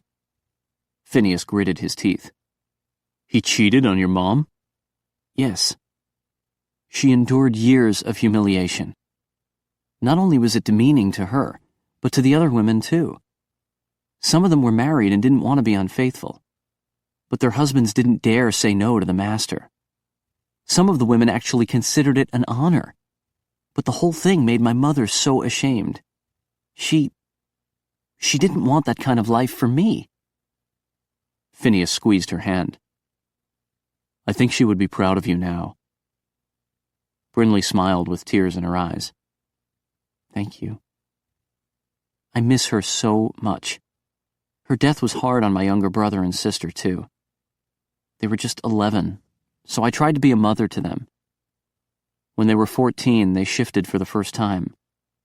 And then Howell thought he was too old to be babied, so he grew more distant. But my sister, Glennis, she's always depended on me. I hated leaving her there alone. Phineas nodded. You feel responsible for her? Yes. Brinley took a deep breath. So after my mother died, Phil had his fight with my father and left. It nearly killed me. I kept leaving notes at Phil's cabin, hoping he'd see them and come back. I begged him to come back. And then finally, 9 years later, he shows up at the cabin with Vonda. A vampire. And I find out he's been living with vampires all those years when I needed him so much. You felt betrayed? Yes. And angry. And happy, too. I was delighted to have Phil back in my life, but I was so angry that he'd chosen vampires over me. His twin sister. So I guess I channeled all that rage into a hatred of vampires. Vonda, especially. I've been so rude to her. Phineas rubbed her back. It's okay. I think Vonda understands. Brinley sighed. She's always been kind to me. I don't deserve it. Don't say that. You deserve kindness as much as anyone. She gave him a sad smile and touched his cheek. You're such a good man, Phineas. He rested his hand on top of hers. Brinley, I'm falling in love with you. With a gasp, she pulled her hand back. Don't say that. We can't. There's no future for us. You know that. You said it yourself. I've changed my mind. I used to think we were all wrong for each other. But now, I think you're perfect. She shook her head. No. I'm not perfect for anyone. My father would try to kill you. I'm not afraid of him. You should be. She jumped to her feet with tears in her eyes. You should stay far away from me. My father will track you down and punish you. You don't know how terrible he can be. She backed away, a tear tumbling down her cheek. Phineas's breath caught in his throat. She'd already admitted that her father had mistreated her mother and other women in the pack. What had he done to his daughter? Brinley, he whispered. What did he do to you? With a strangled whimper, she pressed her hands to her mouth. Oh, shit. Phineas felt sick to his stomach. He thought back to the expression she'd used earlier when she'd called them survivors. He's the one, isn't he? He wounded your soul. Chapter 15. Brinley paced across the cafeteria, but the room wasn't big enough. Her wolf clawed at her insides like a caged animal. Free. It had to get free. Panic swelled in her chest, threatening to explode. She pulled open a glass door and dashed outside. Tears blurred her vision, and she stumbled to a stop in the middle of a basketball court. Damn it. She should have never fallen for Phineas. Now she'd have to chase him away, and it was going to hurt like hell. Once again, she would be left all alone. You have me, her inner wolf growled, louder than ever before. It's not enough, she screamed back. I want more. But she couldn't have Phineas. Ever. Her chest seized with a pain that nearly doubled her over. Brinley! Phineas called after her. A door clicked shut behind her. Oh God, no. He would want an explanation, and she couldn't talk about it. The memories hovered over her like a toxic cloud. She couldn't breathe. She swiped at the tears on her face and sprinted toward the woods. Brinley, wait! Phineas ran after her. She plunged into the woods and weaved through the trees, heedless of the branches that swatted her face and caught at her hair. She couldn't run fast enough. Flashes of memories bombarded her. Memories she'd tried so hard to forget. The night she was chased. Hunted. The fear. Terrible, escalating fear. Terror. Panic. Her wolf howled with despair. It was supposed to be the hunter, not the hunted. Run! Footsteps pounded behind her. They were coming after her, hunting her, getting closer. No escape. Don't look back. For God's sake, don't look. She'd made that mistake before. Brinley! Phineas yelled. Slow down! You'll hurt yourself. His voice. His beautiful voice that made her melt inside. Her steps faltered. Brinley! He called to her. Behind her. With a start, she whirled around to face him. Her hands lifted to defend herself. An animal-like growl escaped from her mouth. Whoa! Phineas raised his hands, palms up. It's me. I would never hurt you. She struggled to breathe and looked around her. Oh God, what had she done? She'd freaked out again. Breathe slowly. He stepped toward her. She immediately stepped back, then halted. She wasn't a cornered animal. And this was Phineas. He would never harm her.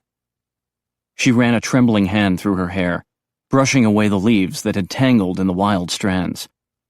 She took a slow, deep breath. The scent of wood, fern, and spongy earth filled her nostrils and calmed the beast inside her. She'd stopped in a small clearing where the nearly full moon shone brightly. Phineas was watching her, his expression alarmed and worried. Great. She wouldn't have any trouble chasing him off. He probably thought she was crazy and already regretted any feelings he had for her. He motioned toward the building. You want to go back? We could talk. She shook her head. You can teleport me back to the school. Those other guys at the cabin can help you. You don't have to work with me anymore. You don't want to help me now? She steeled her nerves. I don't want to see you. He frowned at her. Are you trying to dump me? We both know we can't be together. Her heart ached with every word. We should just say goodbye and... No. I'm not giving up on you. I don't want you. I don't believe you. You were all over me last night. That was nothing. Lust. Really? Then jump me again, and we'll see what happens. With a wince, she stepped back. You don't want me. I freak out. I'm damaged. No, you're beautiful, but some asshole has hurt you really bad. Tell me what happened. Tears filled her eyes. She shook her head. He took a deep breath. Fine, I'll just figure it out. Nod your head if I'm right. No, please don't. He leaned against a large maple tree and folded his arms across his chest. Let's see. You were hurt and abandoned when your mother died, and Phil was banished. You were 18, right? She remained silent, but a touch of fear fluttered in her stomach. So I guess you went to college then. You teach English at the academy, so that must have been your major. The flutter skittered up her chest to her throat. You felt alone, betrayed, and abandoned. So you reached out to someone. He grimaced. I hope I'm wrong. He wasn't. The flutter made her feel lightheaded, so she rested a hand against a tree trunk to steady herself. Did you fall for someone? He asked softly. Her fingers dug into the bark. Her first lover. His arrogant face flitted across her mind. Why had she ever thought he was handsome? Seth. Seth. Phineas said the name as if it left a foul taste in his mouth. He listened to you. Made you feel special. Warm and fuzzy. And furry. I bet he was a werewolf too. She nodded. And you were so damned lonesome, Phineas grumbled. And hurt. More like pathetic. A tear rolled down her cheek. He said he loved me. He asked me to marry him, and I said yes. You thought you were in love? Yes. She wiped away the tear. I wanted to be in love. I wanted to believe love still existed, and someone could love me. So you got engaged? She nodded. I took him home to meet my family. My dad approved of him, and I thought everything would be perfect. What happened? I overheard him talking to my father one night. Dad was congratulating him on a job well done. And Seth asked how many ranches he would get for marrying me. Damn, Phineas whispered. Yeah. With a groan, she leaned her back against the tree. My father set the whole thing up. Asshole, Phineas growled. And that Seth was an idiot if he couldn't see how lucky he was to have you. She waved a hand. It's typical male werewolf mentality. All they can think about is acquiring territory. Land means power to them. They want power, prestige, big herds of cattle, horses, and sheep. A mate is just the bitch that gives them cubs. That's sick. Phineas paced across the small clearing. Why do the women put up with it? They're all hoping for the prestige of mating with an alpha. Only a chosen few can do it. The other women, they're not any different than the non-alpha males. They're all pack members and have to submit to their master. It sounds archaic. She shrugged. It's how the pack works. There can be only one alpha, and the others must submit, or be banished. It's drummed into us from birth that we must be in a pack. We can't survive otherwise. You're brainwashed. Most werewolves are very happy in the Lycan world. Everyone knows the rules and knows their place. There's a strong sense of community and security. Tell that to the Lost Boys. She winced. Obviously, it didn't work for them. Or for you. You're surviving without the pack. I bet you never wanted to submit. It was true. Even as a child, she'd never wanted to obey. Her father had deemed it Phil's fault, that he'd influenced his twin sister with his rebellious alpha tendencies. But it was more than Phil. It was years of watching her mother suffer and seeing how totally oblivious her father was to the pain he caused. Deep inside her gut, she'd known it was all wrong. She'd read about love in books, seen it portrayed in movies, and knew it had been twisted into something ugly in the Lycan world. There was no love there, only manipulation and deceit. Users. I was alone with my mother when she died. She regretted that she'd always submitted. She said I should have a choice, that I could choose freedom if I was strong enough. Brinley sighed. She wanted me to be strong. But after she died and Phil left, I became depressed. I felt lonely and weak. So I fell for the first guy to come along. Seth, Phineas muttered. Please tell me you didn't stay with him. No, I broke off the engagement. His family already had a big ranch in Idaho, but he didn't want to give up the ranches that were promised to him, so he pestered me until I managed to chase him away. She tilted her head, remembering. In hindsight, it was actually a good thing. It pulled me out of my slump. His betrayal made me angry, and the struggle to get rid of him gave me a purpose. It made me a stronger person. How did you get rid of him? She shrugged. Male werewolves like to think they're especially gifted in the sack. It just took a few rumors flying around campus that I dumped him because he couldn't perform. Then, of course, he had to prove the rumors wrong with as many girls as possible. He got one of them pregnant, the daughter of a local packmaster, and he was ordered to marry her. Brinley smirked. Over the years, I've gotten really good at chasing guys away. Phineas gave her a stern look. It won't work on me. She matched his look. That remains to be seen. He prowled from one end of the clearing to the other. So what happened then? Did your dad keep picking out suitors for you? I really don't want to talk about it anymore. Why not? Are we getting to the bad part? She made a face at him. When did you join the rodeo? She crossed her arms. After I graduated. Dad just sent the suitors there. I kept chasing them off. It was really frustrating. I guess your father was pissed off. She swallowed hard and nodded. What did he do? Brinley turned to rest her brow against the tree. This was the part she didn't want to talk about. She'd never told anyone.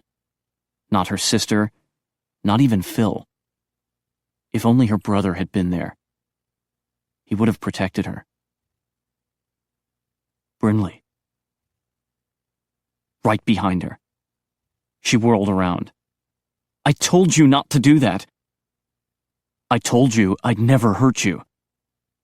He rested a hand against the trunk and leaned toward her. I'm not leaving till you tell me. Why are you so pushy? She shoved him away and paced across the clearing. Chicken. Her inner wolf chided her. Tell him. Are you going to live in fear for the rest of our life? Will you keep on jumping in terror whenever someone comes up behind us? No, she couldn't talk about it. It was too painful. A surge of power swept through her suddenly, taking her by surprise. It was the wolf, pushing at her restraints, urging her to rebel. Where is your anger? We're a noble wolf, a fierce hunter, and they turned us into prey. A shudder skittered through her body as if the wolf was shaking her. Tell him! Let the world know what your father did to us! She took a deep breath and let it out slowly. Trust the wolf. The wolf knows best. It was right. Why was she hiding the truth? She clenched her fists. This wasn't going to be easy. This was 5 years of nightmares. Brinley? Phineas asked softly. Are you all right? She squared her shoulders. My father requested I come home for the hunt. All the local packmasters hold hunts the first night of the full moon. But my father's hunt is the most prestigious in 3 states. It's invitation only, so it's a big honor to attend. Her skin chilled as she crossed her arms. It started off like every other monthly hunt. We all shifted and took off into the woods. I caught the scent of a pair of elk and gave chase. I heard wolves behind me. They'd caught the scent too. That was normal. Wolves usually kill in groups. I didn't think anything of it, until I realized. Tears gathered in her eyes, and bile rose in her throat. She swallowed hard and pressed the back of her hand against her mouth. They were hunting me. What? Phineas stepped toward her. Why? I didn't know. I was so afraid, and I couldn't understand why I was the prey. I ran and ran. I tried going upstream, swimming in icy cold lakes, anything to lose them, but they kept coming. And then they... She strode to a tree and rested a trembling hand on it. They were young males. They surrounded me, tightened the circle, snarling and snapping. And then he attacked. From behind, Phineas whispered. She nodded, and tears ran down her cheeks. He bit me in the neck and used his weight to hold me down and take me. There was a tense pause. When Phineas finally spoke, his voice sounded choked. He raped you. No, she shook her head. A male wolf always takes his mate that way. It's an animal thing. Bullshit. Did you want him to?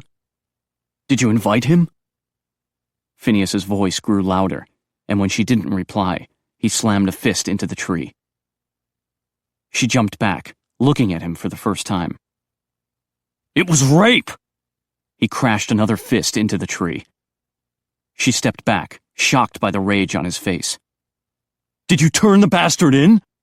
He demanded. I tried to. I ran back to the house and stormed into my father's office. I told him what they'd done, and he just looked at me and said I defied him for too long, refusing all the men he'd chosen for me. I needed to learn how to submit. Phineas's eyes grew wide. She nodded as more tears rolled down her face. He arranged it. He'd chosen a new mate for me, and he'd told him to... To rape you? Phineas growled. To take me as his mate. It's the normal way for a... Really? Then why did you run? Why were you so terrified? Why do you still freak out if a man comes up behind you? She wiped the tears off her face. I've had trouble dealing with it. Of course you have. The bastard terrorized you and forced himself on you. And your father, that bastard. Phineas punched the tree again. I'll rip his damned head off. Stop. Your hands are bleeding. And the tree wasn't looking too good either. Strange, but it looked like the other damaged tree she'd seen earlier. You had better hope I never meet your father. Phineas wiped his knuckles on his shirt. How long has it been since... 5 years. He glanced up at her. And how long have you been doing the underground thing? Helping out the Lost Boys? 5 years. His eyes gleamed. Good for you. You fought back. She grimaced. Only in secret. I've never stood up to my father. When he pulled this last stunt, arranging a wedding for me, I just ran away. Are you going to let him choose a husband for you? No. Of course not. Then you plan to choose your own husband? She groaned inwardly and pushed her hair behind her shoulders. I'm not choosing anyone right now. If my father doesn't approve of my mate, he'll kill him. He'll never allow me to defy him. Are you going to live your entire life in fear of him? She winced. Her inner wolf longed for its native territory. But if she ever returned to the Lycan world, her father would control her. She would be forced into a life of submission. Centuries of submitting to her father and the mate he chose for her. A crushing pain seized hold of her heart, and she pressed a hand against her chest. Her inner wolf howled in despair. She could never return to the Lycan world, not as long as her father lived, and that could be centuries. She should have known that the moment she'd fled her father's house. Instead, she'd fooled herself into thinking her exile was only temporary. But she was like Phil now. She could never go home, never spend time with her younger brother and sister, not for hundreds of years. She'd end up abandoning her sister just as Phil had abandoned her. Tears crowded her eyes once again. Why was the cost of freedom so damned high? I can't go home. Phineas touched her shoulder. I'm sorry. She reached for him, and he pulled her into his arms. Bryn, sweetheart. He held her tight and smoothed a hand up and down her back. It'll be all right. You're not alone. You have me, and your brother, and all of us. Phineas. She drew back and touched his cheek. I need to go back. One last time. For the full moon tomorrow night, so I can say goodbye. Rape. He couldn't get past it. That a father would actually subject his daughter to something that heinous, that cruel. Phineas accompanied Brinley back to Romatech, silent, because he couldn't trust himself not to curse her father. Hell, he'd been afraid just to touch her elbow as he escorted her back. Would she object to being touched after all she'd endured? It was no wonder she was prickly and suspicious, afraid to get close to anyone. She'd been betrayed over and over. But he wasn't a werewolf. He didn't have any ranches or cattle to gain by pursuing her. He simply loved her for herself. Just the thought that she could marry a Lycan someday who would treat her like an inferior broodmare filled him with rage. He wouldn't allow it. Damn it, she shouldn't allow it. She needed to be strong like her mother had said and choose freedom. She needed to choose him. He'd never mistreat her. A part of him realized that not all werewolf males were bad. Phil certainly wasn't. If he ever mistreated Vonda, she'd take her whip to him. Still, he didn't want Brinley to end up with a werewolf. He wanted to be the one to give her the love she deserved, and the freedom she needed. As far as he was concerned, he was her best choice, her best chance at happiness. He just had to convince her of that. She was quiet, and he couldn't help but wonder what she was thinking. At least she wasn't asking to be returned to the academy. She seemed happy to stay by his side. The cafeteria door she'd escaped through earlier had automatically locked upon closing, so he led her to the side entrance and used his ID to get them inside. "Let's check with Jack and Zoltan to see if any of your father's minions have shown up at the cabin," he suggested. She nodded. Good idea. He used his ID again to get inside the security office. "Hey, Fremont." "Hey, bro. Wolfie girl?" Fremont glanced up from his computer and grinned. "I saw you guys run into the woods. Playing hide and seek?" His smile faded. "Is that blood on your shirt?" "It's nothing." Phineas glanced at the wall of monitors. There were no cameras that deep in the forest, so their talk had been private. "He punched a tree," Brinley said quietly. "Again?" Fremont asked. "Again?"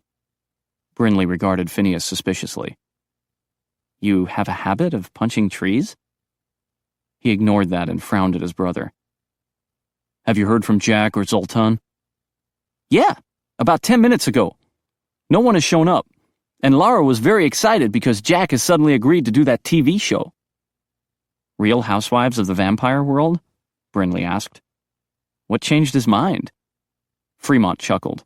"Well, apparently Heather claimed her husband was the best fencer in Europe, and Jack thinks he is. So now he wants on television to set the record straight." The phone rang, and Fremont answered. "Just a minute, Mr. Whalen. Let me put you on the speakerphone." Phineas strode toward the desk. "Do you have news, Sean?" "Phineas, is that you?" Sean Whalen asked. "I thought you were in Wyoming." "I was, and I'll be going back. What's up?" "We've been staking out the Russian Coven house in Brooklyn, monitoring Dmitri. As far as we know, his tracking device is still operative, and it's moving. He just jumped to Cleveland, then Omaha, headed west. Wait, it jumped again. He's in Wyoming." Phineas exchanged a glance with Brinley. "Then we were right. Corky's there." "Looks that way," Sean agreed. "We'll get Dimitri's exact location to you soon, but if he discovered the tracking device, he could be taking us on a wild goose chase." "We'll let Angus know. Thanks, Sean." Phineas hung up, then turned to his brother. "Angus will be in his death sleep right now, so can you send him an email?" "Will do." Fremont swiveled in his chair to face the computer. "Oh, I found out who's the current owner of the Haggerty Ranch. Some dude named Rhett Blevin." Brinley gasped. "You know him?" The shocked look on her face put Phineas on edge. His hands clenched into fists. If this Rhett was the one who'd raped her, then his days were numbered. "Is he the one who—" "No." She shook her head, her face pale. "That guy died in a drunken brawl 3 years ago." "Good riddance," Phineas growled, though he would have enjoyed beating the crap out of him. "Then who is this Rhett Blevin?" "He's the guy from Alaska I was supposed to marry." Chapter 16. The next evening, Brinley hurried to the basement of Romatech, a warm bottle of synthetic blood in her hand. Phineas would be waking soon, and no doubt he would be hungry. She'd spent a restful day at Romatech, hanging around the security office, cafeteria, or a bedroom she'd been given in the basement. Phineas was in the bedroom next to her, and she'd checked on him earlier in the day. He lay still in his death sleep, a sheet pulled up to his waist, his gorgeous chest bare. He looked so peaceful, nothing like the angry vamp who had punched a tree till his hands bled. She touched his hands, running her fingers over his. They were cold, but healed. Tears came to her eyes as she recalled how upset he'd been when he'd heard her story. He'd shared the pain and outrage with her. He did love her. She didn't doubt it. She just didn't know how their relationship could work. Phil seemed very happy with his vampire spouse, Vonda, but he'd given up so much. He'd been disowned by their father, his inheritance stripped and given to their younger brother, Howell.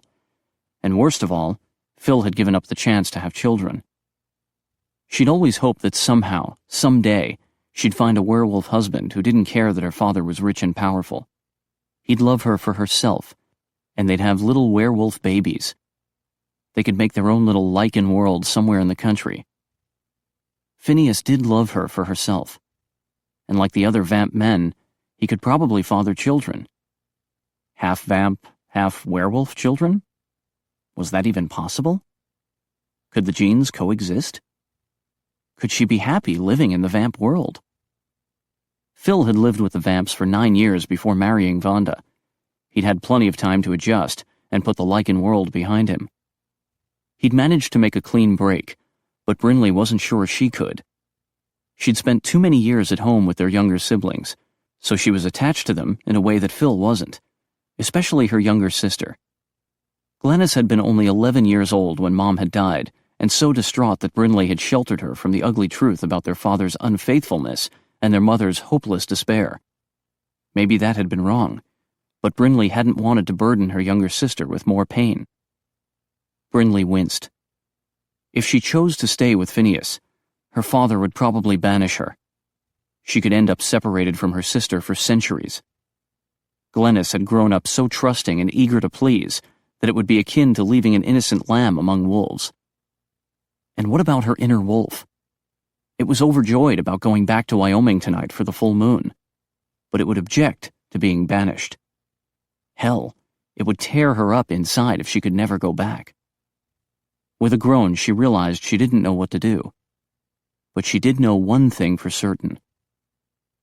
She'd fallen in love with Phineas. That morning, she'd gathered up the pile of clothes he'd left on the floor and washed them in the basement laundry room along with hers. Laura had loaned her a bathrobe to wear, and after putting the clothes in the dryer, she'd gone to her bedroom for a long nap. After waking up, she'd showered, put on her freshly laundered clothes, and stacked Phineas's clothes in his bedroom. He was still dead. With a sigh, she headed to the cafeteria. Fremont was there, so she joined him for an early supper. Now, with the sun due to set in 3 minutes, she was hurrying to the basement. The full moon was rising, and she could already feel her inner wolf growing impatient to shift. She wondered briefly if Kyle would be shifting at his brother's ranch and perhaps mutilating more cows. Maybe he drained all the blood to give to Corky. Maybe she was hiding out at the Haggerty Ranch with Rhett Blevin.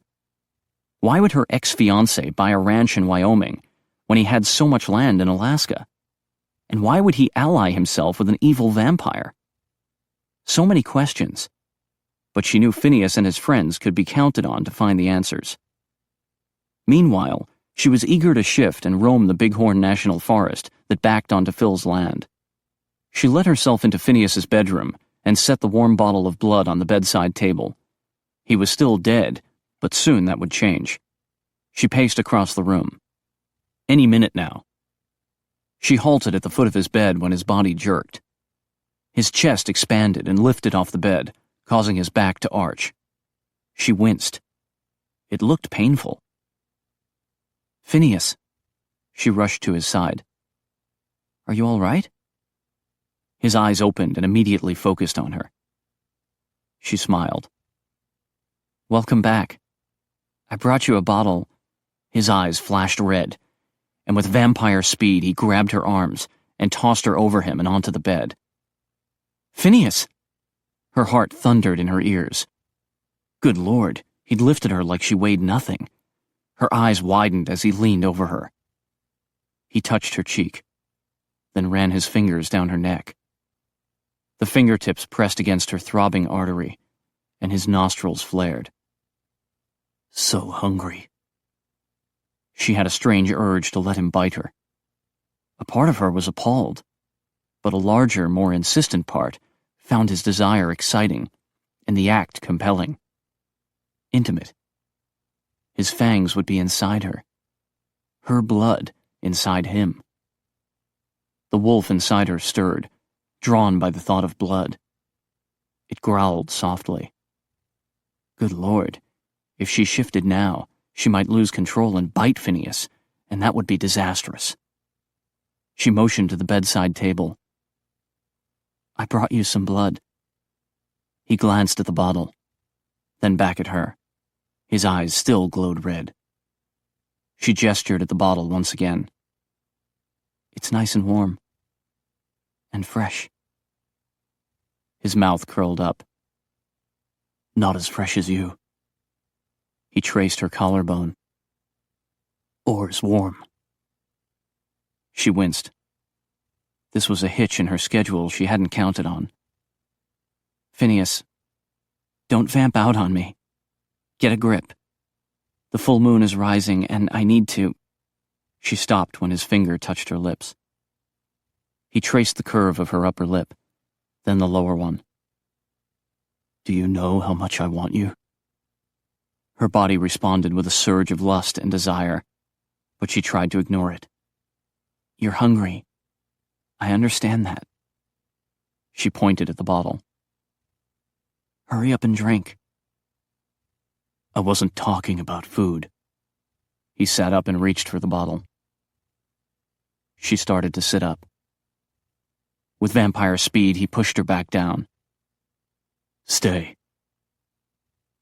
He lifted the bottle to his mouth with one hand, his other hand on her shoulder, keeping her pinned to the bed. Her inner wolf hissed, annoyed at being restrained and anxious to shift. Phineas. She attempted to sit up once again. He didn't let her budge. Stay. I'm not a dog. That's for sure. His hand slid down to cover her breast. Her breath caught. Her nipple hardened beneath his palm, and she fought the urge to arch against him. This was not the time to succumb to desire. But my God, she wanted him. He lifted the bottle back to his lips and drank. His Adam's apple moved with each swallow. Such a strong, manly neck. His hand gently squeezed her breast in time with each swallow of blood. And with each squeeze, her desire grew stronger. Was he nude beneath that bedsheet? What she could see of him was beautiful. Smooth velvet skin over rock-hard muscle. She ran a hand up the corded muscles of his arm, over the bulge of his biceps, and up to his broad shoulders. When she stroked his chest, a deep groan rumbled in his throat. Oh God, she wanted him something fierce. She squeezed her thighs together. If he didn't rip her clothes off soon, she'd do it herself. No, her inner wolf objected. Tonight is my night. She groaned with frustration. Phineas finished the bottle, set it down, and leaned over her once again. Your eyes are still red, she whispered. I want you. He brushed her hair away from her brow. I've wanted you for so long. Then why did you turn me down the other night? You wanted a short affair based on lust. I want more than that. She skimmed her fingers over the prickly whiskers along his jaw. I want more too. But I don't see how. If we want it bad enough, we'll make it work. She gazed into his red, glowing eyes and dared to believe that somehow their love would survive. His gaze lowered to her mouth. She wrapped her arms around his neck as he inched closer. Yes, she breathed, letting her eyes drift shut.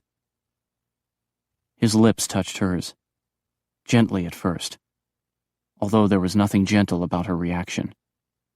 Her fingers dug into his shoulders. Her heart beat wildly. Her wolf objected, threatening to shift.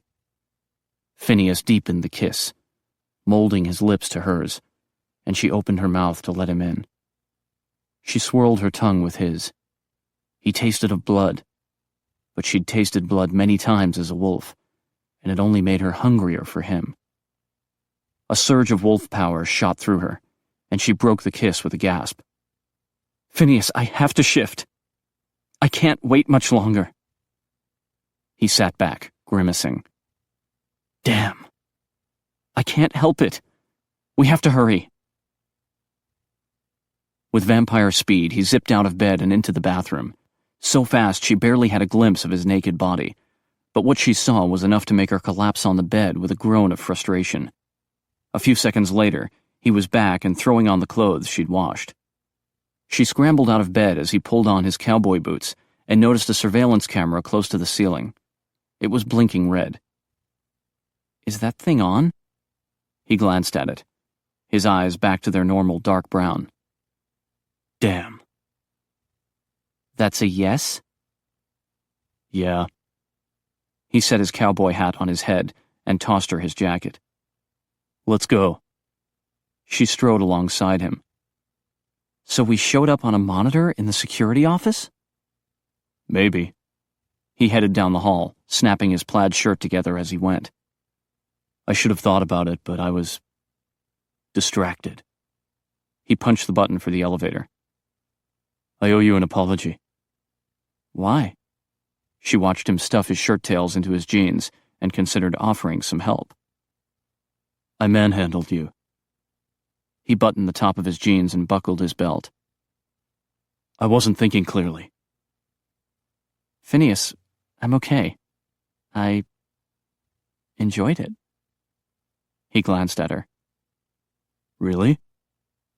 When she nodded, his mouth curled up and his gaze drifted to her chest.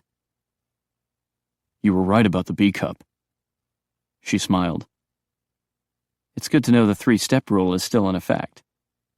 I was worried after you turned me down the other night." He waited for her to enter the elevator, then punched the button for the ground floor.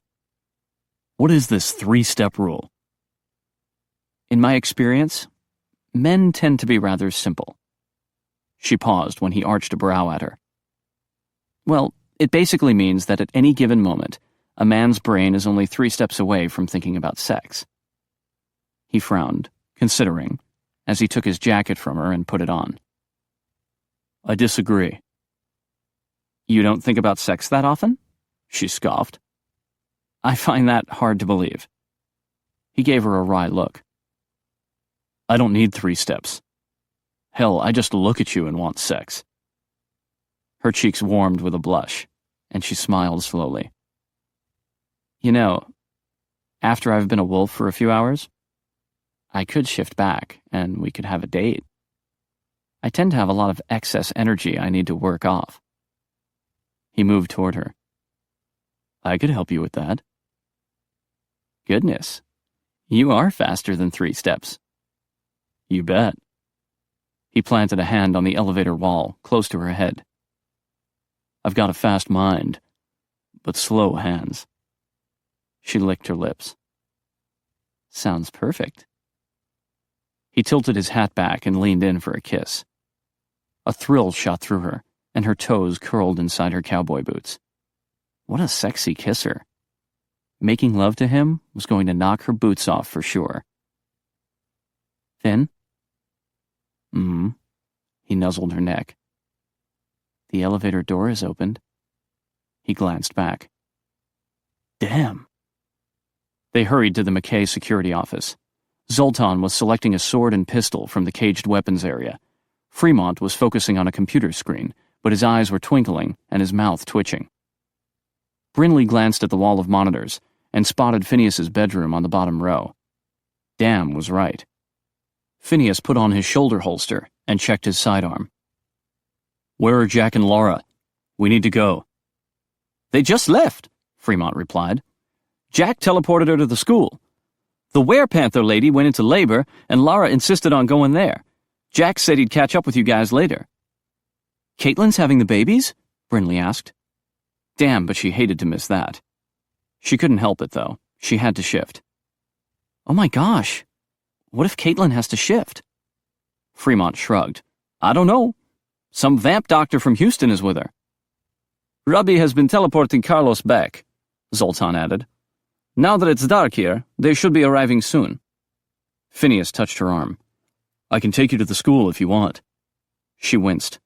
I have to shift. The wolf didn't care about her new friends. It growled inside her. Let's go, now.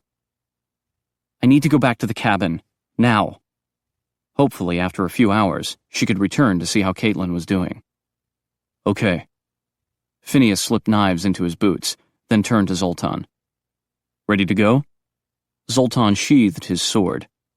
Yes. Phineas grabbed Brinley, and within a few seconds, they were materializing at the cabin in Wyoming. Zoltan glanced around quickly. It looks the same. No one came during the day. For a second, Brinley's form shimmered as she fought to keep the wolf from breaking free.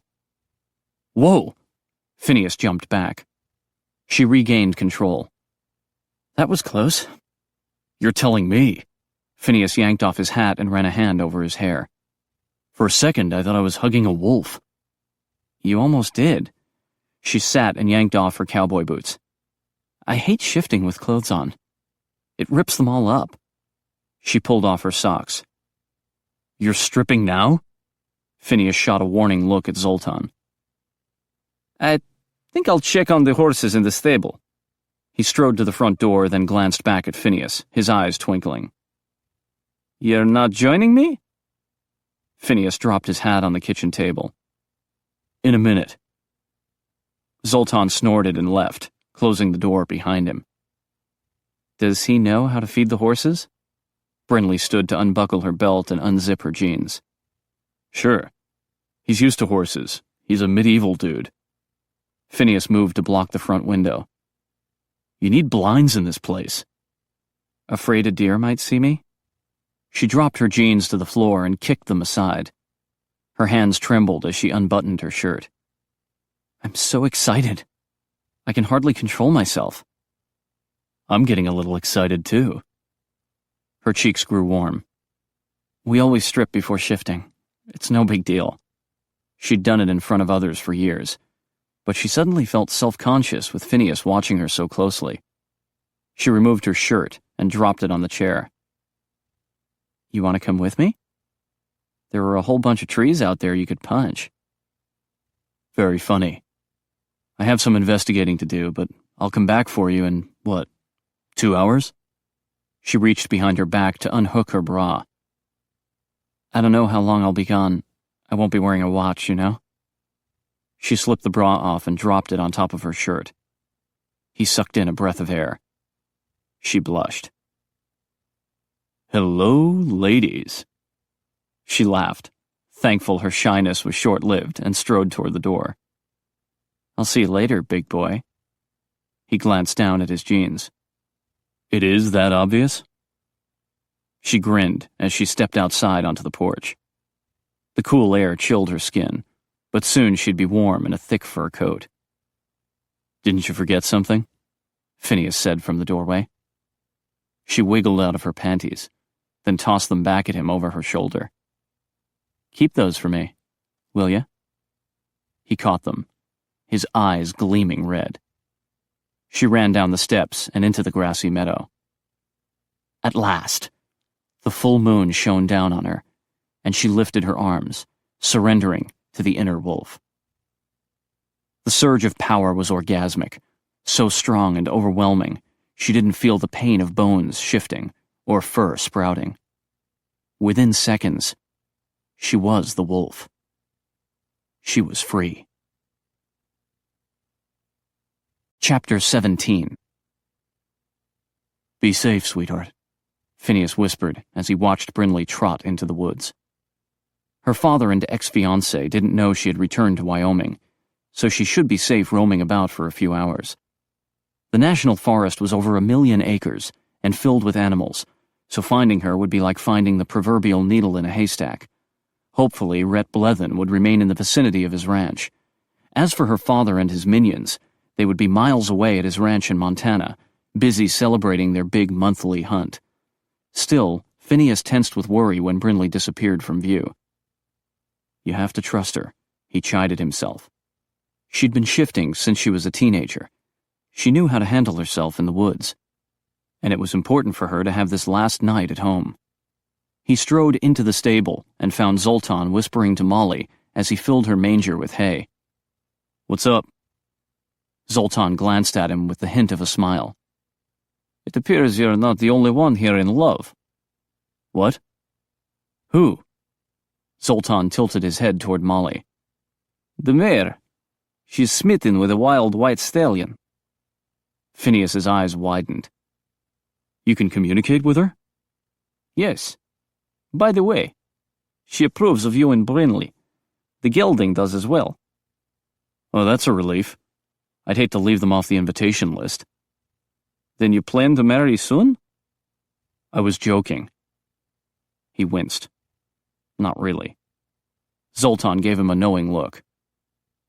"Well," Phineas headed back out the stable door. "Let's get some work done, okay?" The sooner they completed their mission, the sooner he could get back here for Brinley. Zoltan accompanied him to the cabin. "You believe Corky is hiding at the ranch owned by Rhett Blethen?" "It's possible. We know for sure he's a werewolf. An alpha. And the one Brinley's father had wanted her to marry." Phineas gritted his teeth. Blethen was probably still hoping to marry her. He might have bought a nearby ranch so he'd have a reason to stay in the area and pursue her if she ever returned. "He'll be shifting tonight." "Yeah." Phineas mounted the steps to the front porch. "He and his pack will be off hunting, so we should be able to sneak into his house. Hopefully we'll find Corky there." Zoltan smiled as he followed Phineas inside the cabin. "While the wolves are away, the vamps will play. I like it." "Blethen's ranch is next to Nate Carson's place," Phineas continued. "We'll teleport to Nate's house and ask him to call Blethen's ranch. Then we listen in and teleport straight into Blethen's house." "Excellent. Corky will never know we're coming." "We need the element of surprise." Phineas checked his sidearm. "She may not be alone. Dmitri could be with her." Zoltan tucked a pistol under his belt, close to his sheathed sword. "We should knock her unconscious to make sure she doesn't escape. Then we can teleport her straight to Romatek and put her in the silver room." "Got it." Phineas checked the knives concealed in his boots. "I teleported on Nate's driveway before, so that's probably where we'll land." "Let's do it." Zoltan looped an arm around Phineas's shoulders to hitch a ride. They arrived and quickly looked about. The full moon gleamed off the smooth white concrete of the circular driveway. It was quiet, except for the howl of a wolf far in the distance. A werewolf, most probably. Phineas tensed. He should have stayed by Brinley's side. But it was the perfect night to hunt for Corky. Her werewolf allies would all be busy. "Nice house," Zoltan murmured. "Yeah." Phineas strode to the entrance and rang the doorbell. Footsteps ran toward them and the door jerked open. "Thank God!" John Brighton shouted. His hopeful expression quickly crumpled into one of confusion and disappointment. "I thought you were the paramedics." He pushed past them and ran into the driveway. "Where's the blasted ambulance? I called 10 minutes ago."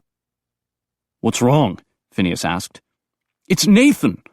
Dear Lord, if they don't hurry, he could die." John dashed back into the house, headed for Nate's office. "What happened?" Phineas followed, with Zoltan close behind. "That damned brother of his!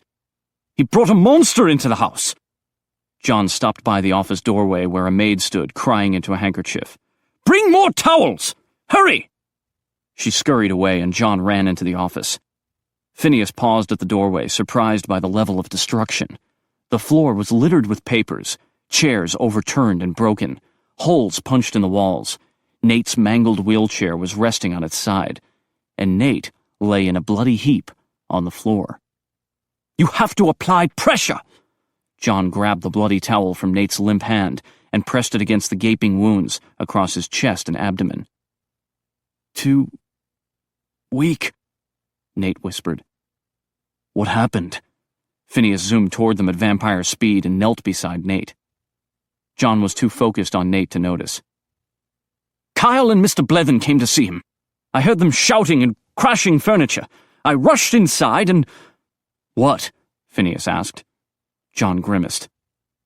"Blethen had turned into a monster!"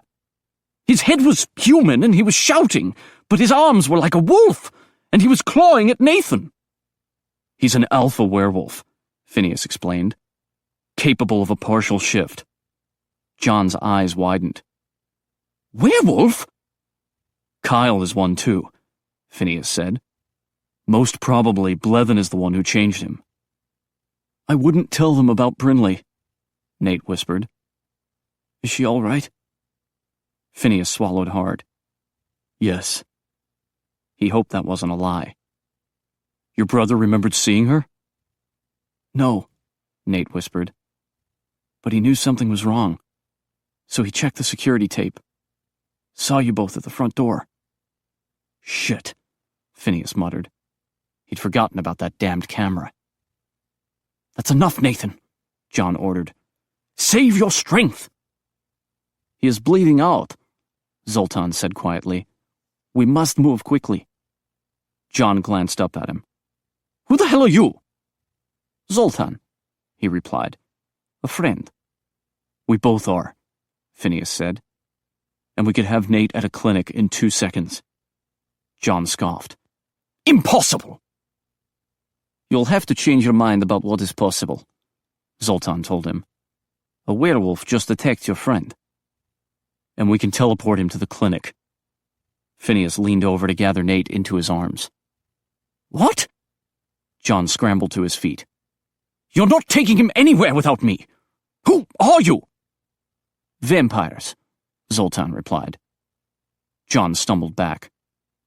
No. I have more towels. The maid rushed into the room. Zoltan whipped around to stare at her, and she halted with a jerk. Her face went blank. Then she turned and left the room. What was that? John demanded. What did you do to her? Mind control. Zoltan gave him a stern look. Do I need to use it on you? Or will you come along quietly?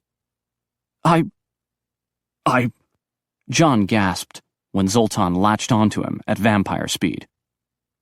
What? They vanished. Phineas teleported Nate straight into the security office at Romatech. The alarm went off, and Fremont leaped to his feet, grabbing his automatic. Holy crap, Finn! He lowered his gun and turned off the alarm. You scared the shit out of me! I'm taking this man to the clinic. Hurry, get the door! Fremont opened the door, and Phineas dashed into the hallway, carrying Nate.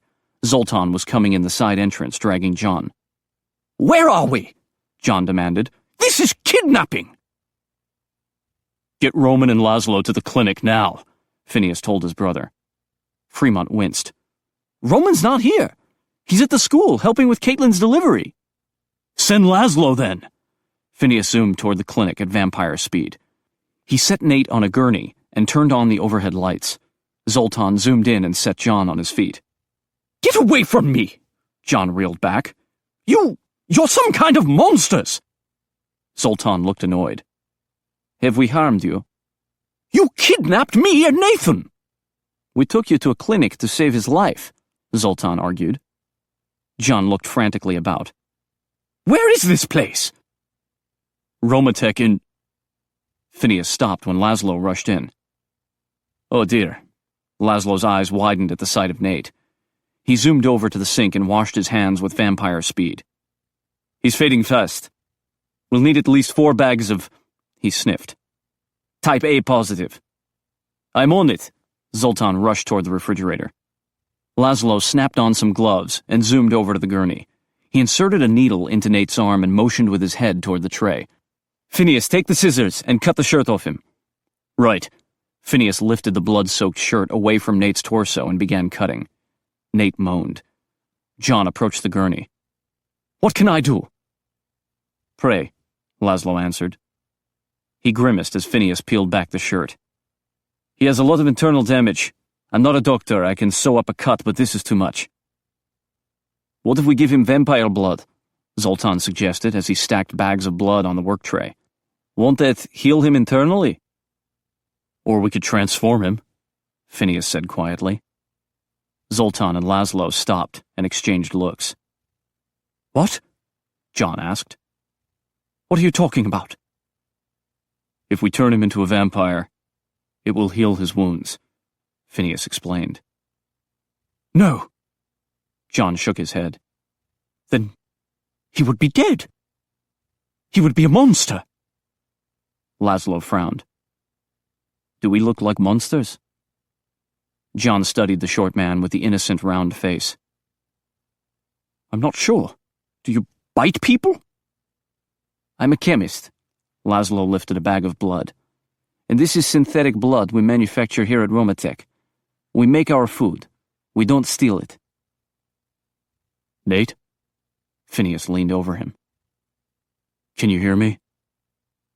We can heal you if we turn you into a vampire. You'll be dead during the day, but alive at night. And you could live for centuries. Nate blinked at him. Legs? Phineas glanced at Laszlo. He has a spinal cord injury. Will it heal? Laszlo twisted a button on his lab coat as he considered. Possibly. He has such severe injuries across his abdomen the transformation might trigger all sorts of healing.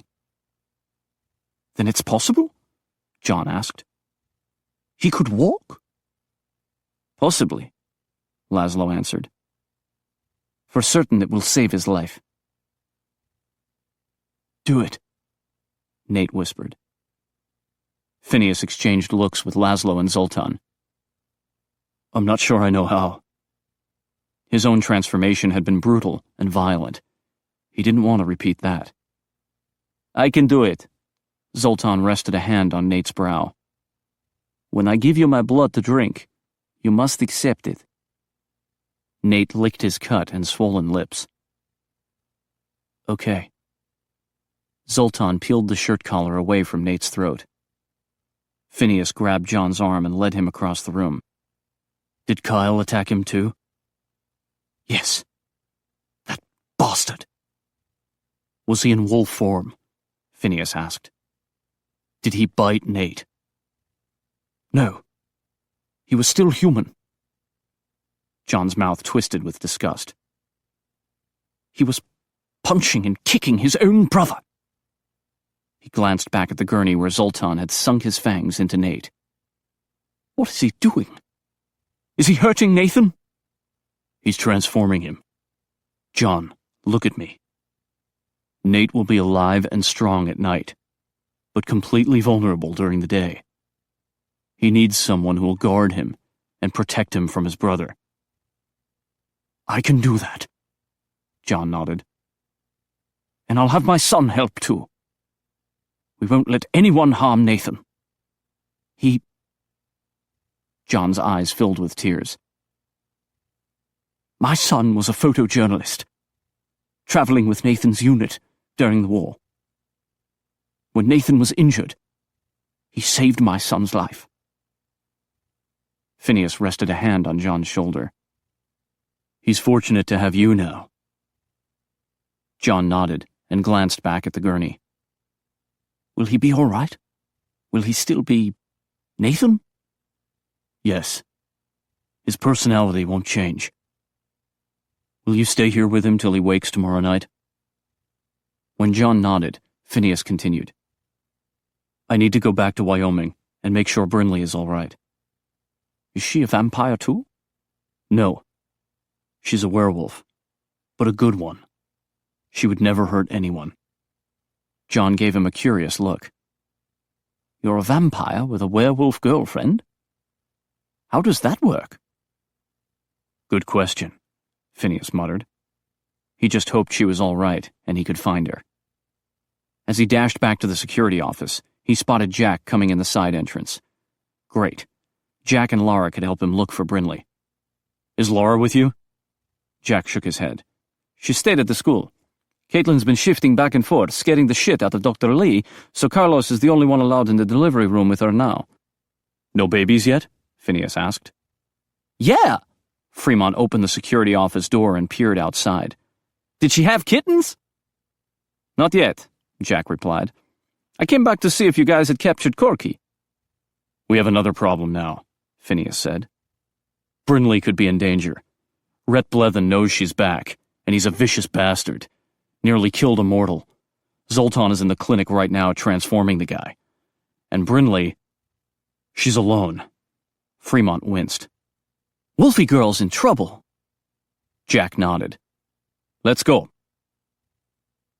Phineas zipped through the trees for another half mile, then paused to listen. Nothing. This wasn't working.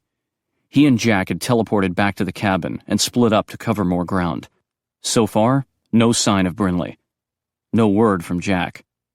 And they'd been searching for almost an hour. Blevin was one nasty character. Attacking a guy in a wheelchair? Sheesh, he'd nearly killed Nate. And Kyle, that creep deserved to die. The thought that those two bastards could have shifted and gone hunting for Brinley, it made his heart clench in his chest. She'd been hunted down once before. And raped. He couldn't let that happen to her again. He needed a new strategy. He gazed up a tall pine tree and zeroed in on a strong branch. A second later, he materialized there and grabbed hold of the trunk. This was better. He had a bird's eye view, and eyes as good as a bird.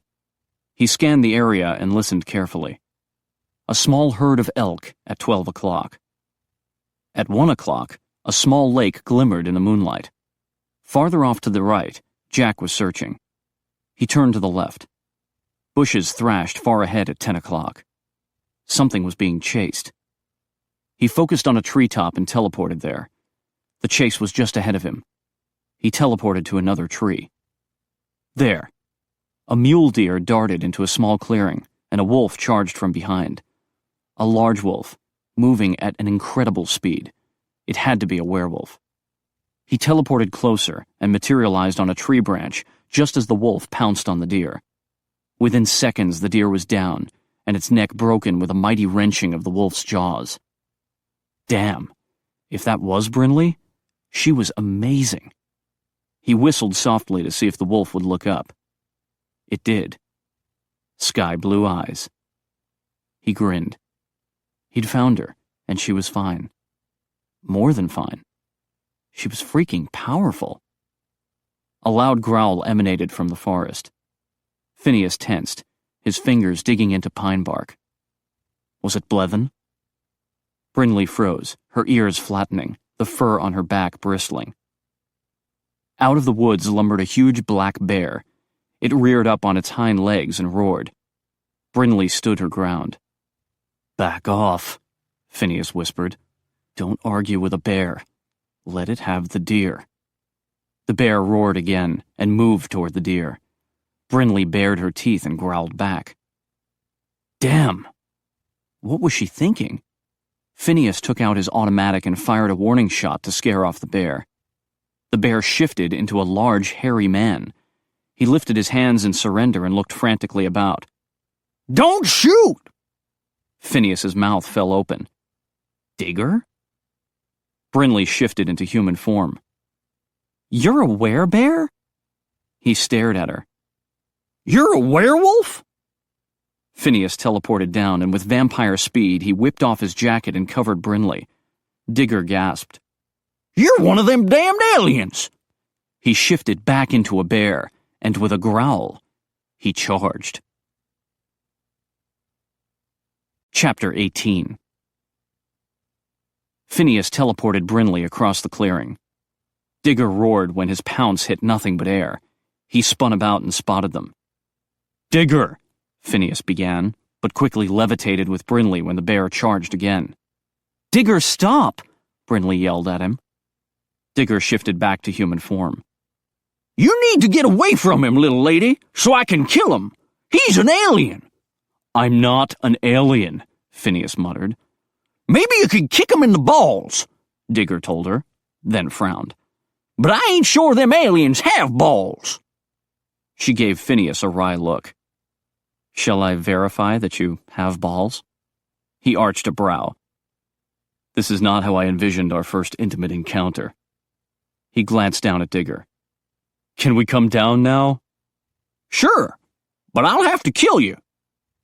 I'm not an alien. You are too. You appeared out of nowhere. You must have beamed down from the mothership. Phineas groaned. I was in a tree watching Brinley. And what the hell were you doing? Attacking her? I wasn't going to hurt her, Digger mumbled. I just wanted the deer. Jack zoomed into the clearing at vampire speed. His eyes widened at the sight of Phineas and Brinley hovering 12 feet in the air. I heard a gunshot. Are you all right? Dag nabbit! Another alien! Digger bellowed. Where? Jack glanced behind him, then gasped when Digger shifted back into a bear and charged. He levitated too. Merda! Now I see why you're floating. Cut it out, Digger, Brinley yelled at him. These are my friends. Digger changed back to human form. You shouldn't make friends with aliens. We're not aliens, Phineas ground out. And would you please cover yourself? There's a woman present. He adjusted his jacket around Brinley. Luckily, it was long enough to hit her at mid-thigh. The corner of her mouth curled up. You seemed a bit concerned about my virtue. Damn straight. And what the hell were you doing, growling at a bear? She winced. I know it was crazy. My inner wolf has been acting so weird lately, like it thinks it can take on the world. Phineas's attention shifted back to Digger when the old man whistled. His dog, Jake, trotted into the clearing. He still wore the foil-covered football helmet on his head, but now also sported a pack strapped to his back. The dog plays football? Jack asked. Digger snorted as he pulled a pair of jeans out of the dog's backpack. Dogs don't play football. You aliens ain't as smart as you think. Phineas's eyes watered as he caught a whiff of Digger's clothes. Did you run into a skunk? Digger chuckled as he pulled on the jeans. I spray my clothes down with skunk oil. It covers up my scent. That was true. Usually Phineas could always tell a shifter by his scent. Digger had caught them by surprise. But of course, I knew right off that the little lady was a shifter, Digger continued. I hoped she was a bear like me, but it ain't surprising she's a wolf. Lots of werewolves in these here parts. Not all of them good, Phineas said. There's a dangerous alpha in the area named Rhett Blevin. He attacked Nate Carson tonight and almost killed him. Brinley gasped. Nate was attacked? Is he all right? Phineas nodded and lowered his voice. We took him to Romatech. We had to transform him. Her eyes widened. Is he going to be okay? Yes. He'll be fine. Zoltan's taking care of him. Why would a werewolf attack Nate Carson? Digger asked. Nate's a good guy. Blevin is trying to find Brinley, Phineas explained. Nate was protecting her, and he nearly died for it. Oh no. She shuddered in his arms. Poor Nate. Phineas hugged her tight. Blevin knows you're here. That's why we came looking for you. I was afraid he would be hunting you. A werewolf hunting another werewolf? Digger scratched at his beard. That don't seem right. My father tried to force me into marrying him, she grumbled. I ran away. Digger frowned. 'Cause you're in love with an alien? I'm not an alien, Phineas growled. We're vampires, Jack said. Digger stepped back, his eyes wide. What in tarnation? Vampires? Yes, Phineas said. We can teleport and levitate, as you can see. Did you mutilate those cows and drink their blood? Digger asked. No, we drink synthetic blood from bottles, Phineas replied. They're the good guys, Brinley insisted. When I ran away from home, they took me in, and they've taken in all the lost boys that my father kicked out of the pack. Who's your pa? Digger asked. She took a deep breath. Caddick Jones. Digger's eyes widened. Well, ain't that something?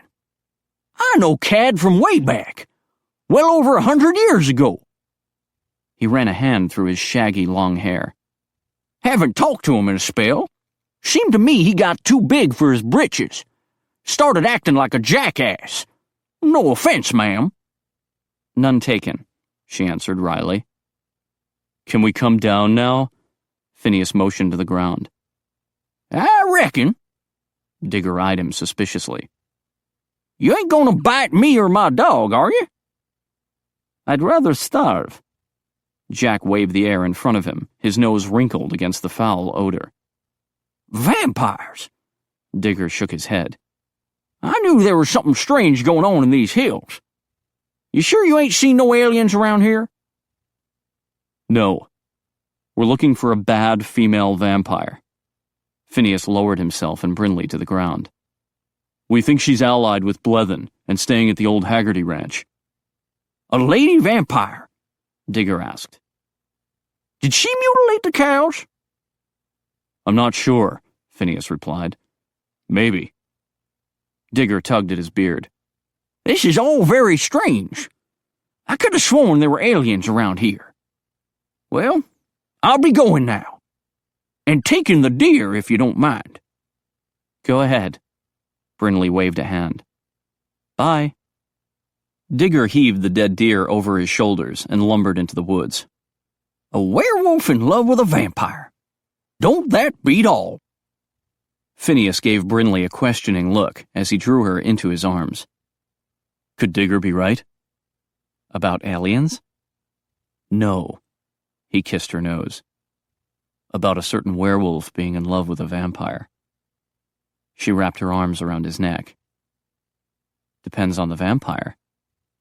Is he in love with a certain werewolf? Phineas's vision darkened to a dusky pink as his eyes turned red. I've always heard that actions speak louder than words. She touched his cheek. What actions do you have in mind? Okay, Jack interrupted. I'm feeling a little unnecessary at the moment. I'll teleport back to the cabin to see if Blethen has shown up. Thanks, Jack, Phineas said without looking back. He chuckled and teleported away. Alone at last. Brinley smoothed her hand over Phineas's jaw. We were talking about action? And words? He pulled her close. I do love you, Brinley. I know it won't be easy. I'm dead half the time, and... Stop. She placed a finger over his lips. Don't come up with reasons not to love me. I want you to love me. Now. His eyes turned red. I can do that. He teleported away with her. Brinley landed on cool, soft grass. She quickly looked about and smiled. Phineas had taken her back to the meadow below the Cloud Peak Glacier, one of the most beautiful places she knew. Is it all right? He asked. I could take you to Romatek, or the cabin in the Adirondacks. We could have a bed there. This is perfect. She breathed deeply of the cool, crisp air. This is home. It's not too cold. Cold? She pulled off his jacket and tossed it on the ground. Do I look cold? His eyes flared a hotter red as his gaze sizzled over her naked body, then settled on her hardening nipples. Maybe a little chilled. Then make me hot. She rushed toward him and ripped open the snaps on his shirt. The animal in me wants to claw the clothes right off your body. He pulled her close and nuzzled her neck. The vamp in me wants to nibble. He trailed kisses down her neck. And bite. He nipped her shoulder. And suck the life out of you. He planted his mouth on her nipple. Oh. She arched her back as he suckled hard. He picked her up, his hands on her bare rump, and she wrapped her legs around his waist. He tugged at one breast, then started on the other. Phineas. She ran her hands over his short hair. He tickled the tip of her nipple with his tongue, then pulled her closer, so her core was pressed against his bare stomach. He tugged on her breast in rhythm to rocking her against him. Moisture seeped from her, and tension built higher and higher. Oh, God. She was going to come before she'd even gotten his clothes off. "Stop." She pulled his head back and wiggled out of his arms. "You don't like it?" "I love it." She yanked his shirt off his shoulders and kissed his chest, his nipples, his six-pack abs. He was gorgeous, muscular, and walking her backward. "What?" He shoved her back, and she landed on her rump on his jacket. With a grin, he pounced on top of her. He kissed her mouth, then moved down her body, kissing and nibbling past her breasts to her stomach. "You're so beautiful." "You're still dressed."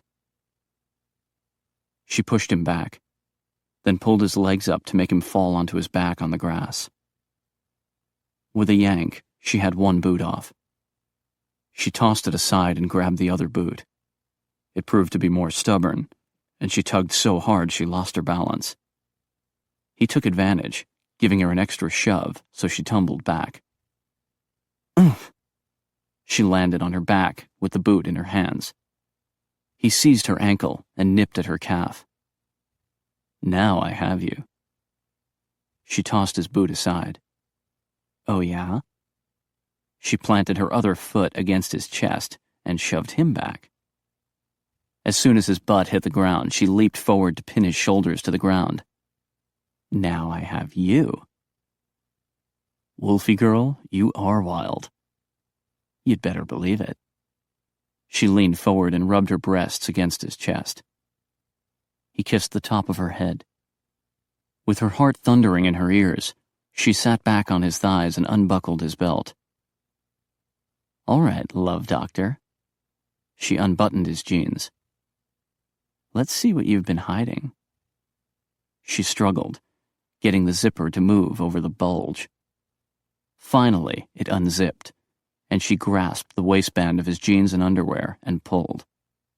He sprang free. She gasped. He took advantage of her momentary shock and pushed her back onto his jacket. She struggled to sit up, but he pinned her shoulders down. "Stay." "I'm not a dog." She glanced down his beautiful body to the magnificent erection that pointed at her, wide and blatant, smooth and rock hard. "Woof," she whispered. He chuckled. "Now be a good wolfie girl, and let me ravish you." Moisture pooled between her legs, and she ached for him to fill her. "Hurry." "Patience." He smoothed his hands over her breasts and down her belly. Her skin prickled with goose flesh, and she shivered. He clasped her thighs and pushed her legs apart. "I want to look at you." She whimpered as more moisture seeped out. He leaned closer till she could feel his breath against her wetness. So pretty. And juicy. She jolted when his tongue licked her slowly. Tasty. He inserted a finger inside her. Tight. And wet. "Oh, God, please." She wiggled against him. "I can't take it anymore. I want you inside." "I'm not done with the outside."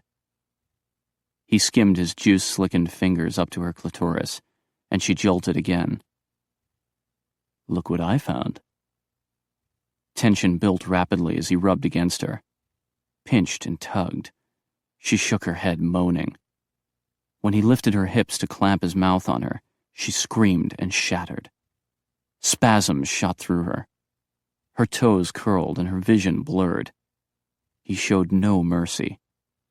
With 2 fingers inside her, he coaxed more spasms from her till black stars twinkled before her eyes. "Enough," she wheezed, struggling to catch her breath. "We're just getting started." He smiled smugly. You're sexy? Incredible? Ridiculous!" She shoved him back. "You still have clothes on." She yanked his jeans and underwear down his legs. You recovered quickly. You'll have to work harder than that to wear me out. She eyed his erection. Oh yeah, this is good. She traced a vein along the silken hardness. He sucked in a hissing breath. Joy burst inside her. She loved how strongly he reacted to her. Does it feel good? She circled the crown. He gritted his teeth. I want inside you. I'm not done with the outside. She leaned over and licked the bead of moisture from his tip. Damn it. He shoved her back and wrapped her legs around him. We're doing it now. About time. She grabbed onto his shoulders and trembled when his erection nudged into her damp folds. He stopped. Brinley. What? She gazed into his eyes and forgot her frustration. He was looking at her so tenderly, it made her heart ache. I love you. Tears filled her eyes. I... She squealed when he plunged into her. Oh, Phineas. He was so wonderfully big and hard. He kissed her brow and started slow. That didn't last long. She was soon begging for more. Harder. Faster. Her nails dug into his shoulders. Her heels dug into his back. She screamed, and the spasms seemed to last forever as he pumped into her. With a long groan, he collapsed beside her. The aftershocks continued, and she gasped for air. He lay still beside her. Are you still alive? She asked. Until sunrise. He kissed her neck. Did you need more? She groaned. Was he trying to kill her? I just want to lie here for a while. Good plan. He rolled onto his back and gazed at the stars. It was better than I ever imagined. He took her hand in his and laced their fingers together. Her heart swelled with love. This is perfect. Yes. They lay together holding hands until the cold night air made her shiver. You're cold. He sat up and dug into a pocket of his jeans. You might want these back. He dangled her panties in the air. You kept them? She grabbed them and slipped them on. You can wear my shirt. He handed it to her, then pulled on his jeans. She snapped the shirt together. What do we do now? He pulled on his boots. We still have to find Corky. I mean about us. He stood and slipped his jacket onto her. We make it work. She bit her lip and looked away. It had been perfect, but perfection could never last. Bryn. He nudged her chin back so she'd look at him. We can do this. I want to believe that. Then do it. He pulled her close. Let's get the rest of your clothes. She nestled her cheek against his bare chest. Everything went black, and she materialized in the cabin. A gun fired, and Phineas stiffened. She gasped. There was a dart in his arm. He ripped it out. Another shot exploded, hitting Phineas again. His body jerked, and she stumbled back, bumping against Jack on the floor. He lay, stiff and motionless, a look of horror in his eyes. Phineas yanked the dart from his shoulder and grabbed her. Let's go! No! A blonde woman shouted, firing her pistol again and again. Corky. Brinley pulled the darts from him as fast as she could. His body shimmered as he tried to teleport, but then he solidified and collapsed onto the floor. It had all happened so fast. Shock quickly morphed into full rage. She threw off Finn's jacket and shifted, growling and ready to attack Corky. Don't even think about it, a man's voice said. She whipped around and saw 3 men standing at the back of the room, Kyle and 2 others. Allow me to introduce myself. The tallest one stepped forward. Dark hair, dark eyes, but not a friendly brown like Phineas's. His eyes were cold and hard like flint. I'm Rhett Blethen. This is Dimitri, and I believe you already know Kyle. She shifted back to human form. When Rhett's cold gaze drifted over her ripped shirt, she put Phineas's jacket back on. What do you want? Rhett smirked. You, of course. Not going to happen. She glanced down at Phineas. He seemed to be conscious and watching her. The vampires are paralyzed, Rhett motioned to Dimitri. Thanks to a special potion Dimitri brought us. Kyle, would you care to demonstrate? Kyle came forward and kicked Phineas in the ribs. He lay there, helplessly taking the attack. Stop! Brinley shouted. Oh, it could get much worse, Rhett said. You see, Kyle has a stake, and he's ready to plunge it right into the hearts of these vampires. Kyle whipped a wooden stake from his belt and held it over Phineas's bare chest. Brinley's heart stuttered. So, Miss Jones, Rhett continued with a sly grin, I believe we were going to get married? Chapter 19.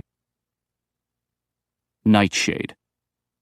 Phineas struggled to make his body follow orders, but it lay attached to his active mind like a sack of dead meat.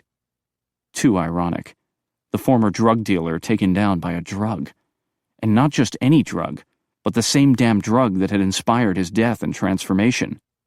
The malcontents had murdered him and made him a vampire so he could get them the ingredients to make Nightshade. Karma was a bitch. It had come back to kick him in the butt. Or the ribs. He winced inwardly as Kyle rammed another pointed cowboy boot into his side. The creep had done the same thing earlier to his brother. Shit kicker. Phineas wanted to yell at Kyle, but then that made him the shit. And rightly so. He should have called Jack before coming. He should have managed to teleport Brinley away before succumbing to the drug. Now she was in danger. Her eyes met his, and he cringed inwardly at the fear he saw there. Be strong. You're a survivor. As long as you're alive, you can fight. A rebellious spark lit in her eyes, as if she'd heard him. You haven't answered me, Miss Jones. Rhett Blethen strode toward her. Have you agreed to marry me? She narrowed her eyes. I'll consider it if you leave these men alone. You'll agree, or the vampires will die. He motioned to Phineas.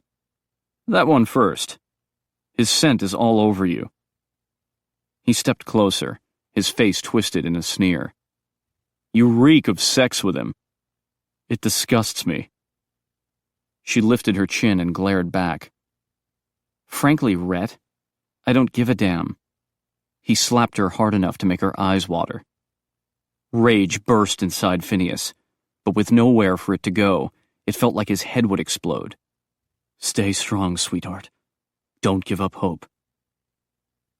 I have heard of your disobedience to your father, Rhett growled at her. With me, you will learn to submit. She avoided looking at him and focused on Phineas, her cheek aflame with a red handprint. I will marry you a week from today. Hope flared in Phineas's chest. She was looking at him, making the promise to him. 3 days, Rhett countered. On the first night after the 3 nights of the full moon. It was a strategic maneuver, Phineas realized. Any werewolf could shift on the 3-night period of the full moon, but only an alpha like Rhett could shift the following night. He wanted the ability to defeat any ordinary werewolf that might object to a forced marriage. Brinley's father was an alpha too, but he was obviously for the marriage. But this was a mistake on Rhett's part. It gave Phineas and his friends 3 nights to gather their troops and rescue Brinley, unless, of course, Rhett intended to kill him and Jack tonight. Brinley inclined her head. I want the ceremony to be at my father's ranch in Montana. Of course. We'll be going there shortly. I suggest you dress appropriately and wash that vampire's stench off you. Rhett motioned to Dimitri. Make sure that restroom is secure. Dmitri peered inside.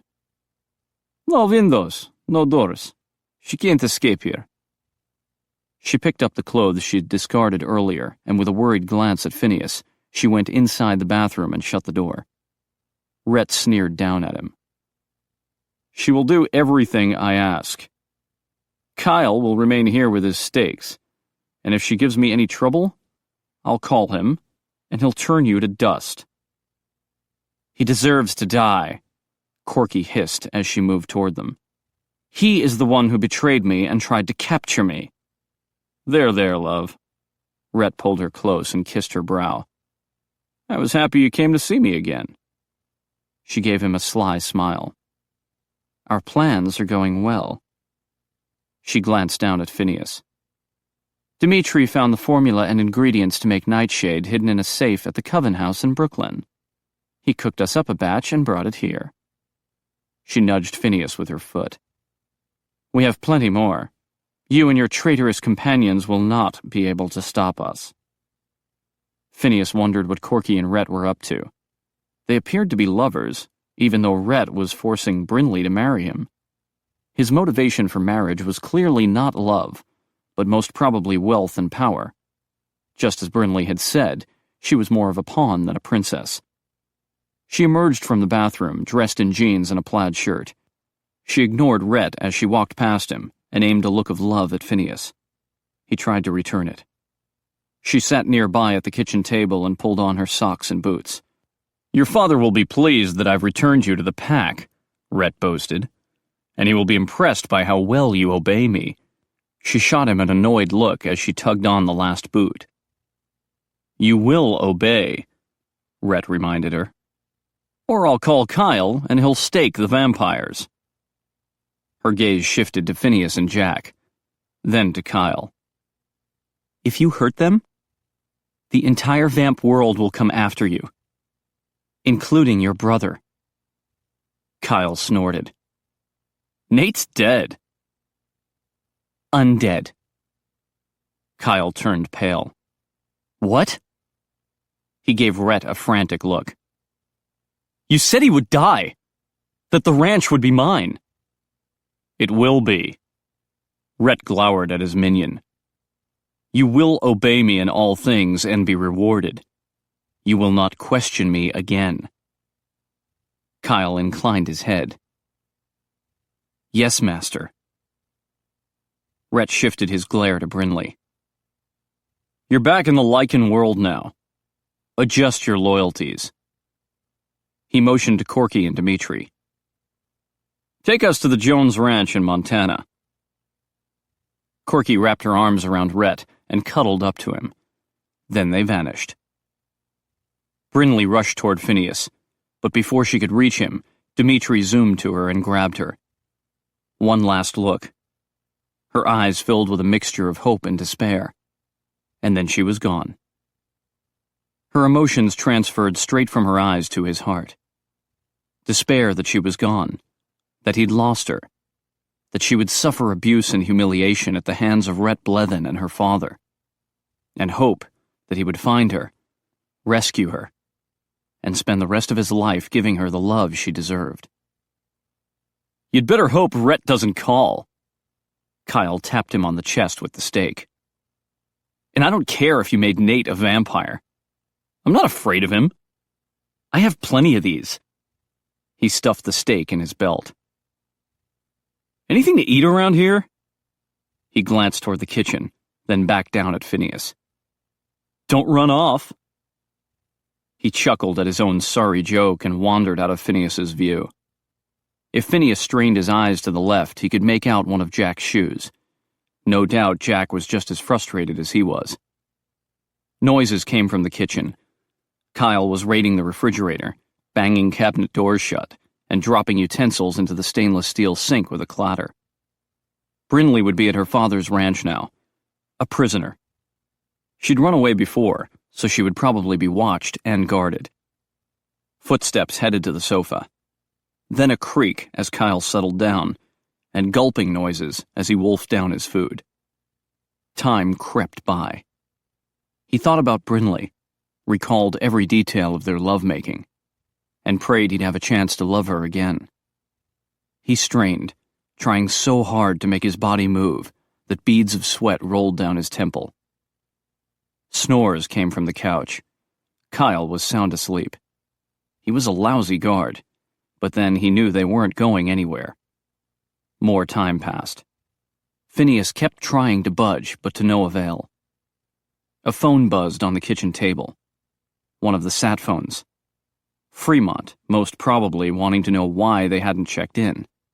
Luckily, it was set on vibrate, and Kyle was sleeping right through it. Come on, Fremont. If his brother played it smart, he would report their lack of communication. As a mortal, he couldn't teleport here to check on them, but he could ask Zoltan to drop by. The minutes dragged by. Kyle kept snoring, and no one teleported in. No call from Rhett, so Brindley must be cooperating to keep Jack and him safe. The sat phone buzzed again. Damn it, Fremont, send someone! Was it already dawn in New York? If the vamps had all fallen into their death sleep, there would be no rescue. A terrible thought crept into his mind. If he and Jack were still on the floor at dawn, the sun would shine through the cabin windows. And they would be toast. She'd forgotten what an orgy of blood and guts occurred each month at her father's house. Brindley had avoided the official hunt for 5 years now, ever since that night she'd become the prey. She'd started going to smaller hunts, hosted by friends she could trust, or she'd hunted with the Lost Boys at Phil's cabin. Dimitri had materialized with her, arriving next to Rhett and Corky in the woods bordering her father's enormous backyard. It was there, in that grassy clearing, that the werewolves returned from their hunt, naked and bloody from gorging on their kills, many of them dragging dead carcasses behind them. Each month, steel rods were erected down the length of the backyard, like rows of clothing rods in a closet, but with hooks instead of hangers. There, the elk and deer would be suspended and dressed. A row of fire pits were ready with spits for roasting. Up on the hill, the giant ranch house sprawled. It had been purposely built on a hill, so her father could look down at anyone approaching. Her father's pride and joy was the covered back patio, equipped with an enormous outdoor kitchen and bar. Slabs of meat would be barbecued, bottles of beer guzzled down, and the party would continue for 3 nights. Gorging and hunting. Food and blood. Booze and sex. The alphas who attended her father's parties were allowed to take any women they wanted. Of course, the Supreme Packmaster's daughters had always been off limits, until that night 5 years ago. She spotted her father on the patio, dressed in jeans and an unbuttoned shirt, talking to a female werewolf, still nude and smeared with blood across her breasts. Caddick Jones didn't look a day over 45, although he had to be 4 times that age. He fisted his hand in the woman's long hair and pulled her close for a kiss. Brindley looked away. She'd always suspected his infidelity and cruelty to Mom had incited the fight between him and Phil, resulting in her brother's banishment. Rhett noticed her discomfort and chuckled. Wait here. He strode into the clearing. His stride and posture, clearly that of an arrogant alpha wolf, made him stand out. Also the fact that he was neatly dressed while most of the returning hunters were nude and covered with blood, guts, and grime. He marched down the center alley, framed on each side with rows of hanging carcasses. Blood dripped, staining the grass. Female lichens reacted to his prowess, brushing their long hair over their shoulders to show off their breasts. Brindley was suddenly immensely grateful that she'd fallen in love with a vamp. Rhett! Caddick Jones strode to the edge of the patio and gazed down onto the backyard. It's about time you showed up. You're late for the hunt. Rhett stopped in the middle of the yard. I've already been hunting tonight, and I've caught the most amazing prey. Caddick lifted an eyebrow. Indeed? Where is this prey of yours? Rhett glanced back, motioning to Dimitri. The malcontent grabbed Brindley and zoomed forward, depositing her next to Rhett. He dashed back to the woods and Corky. It seemed odd to Brindley that no one looked surprised that Rhett traveled with a few malcontents. Apparently they were accustomed to seeing him with vampires. But they were surprised by her appearance.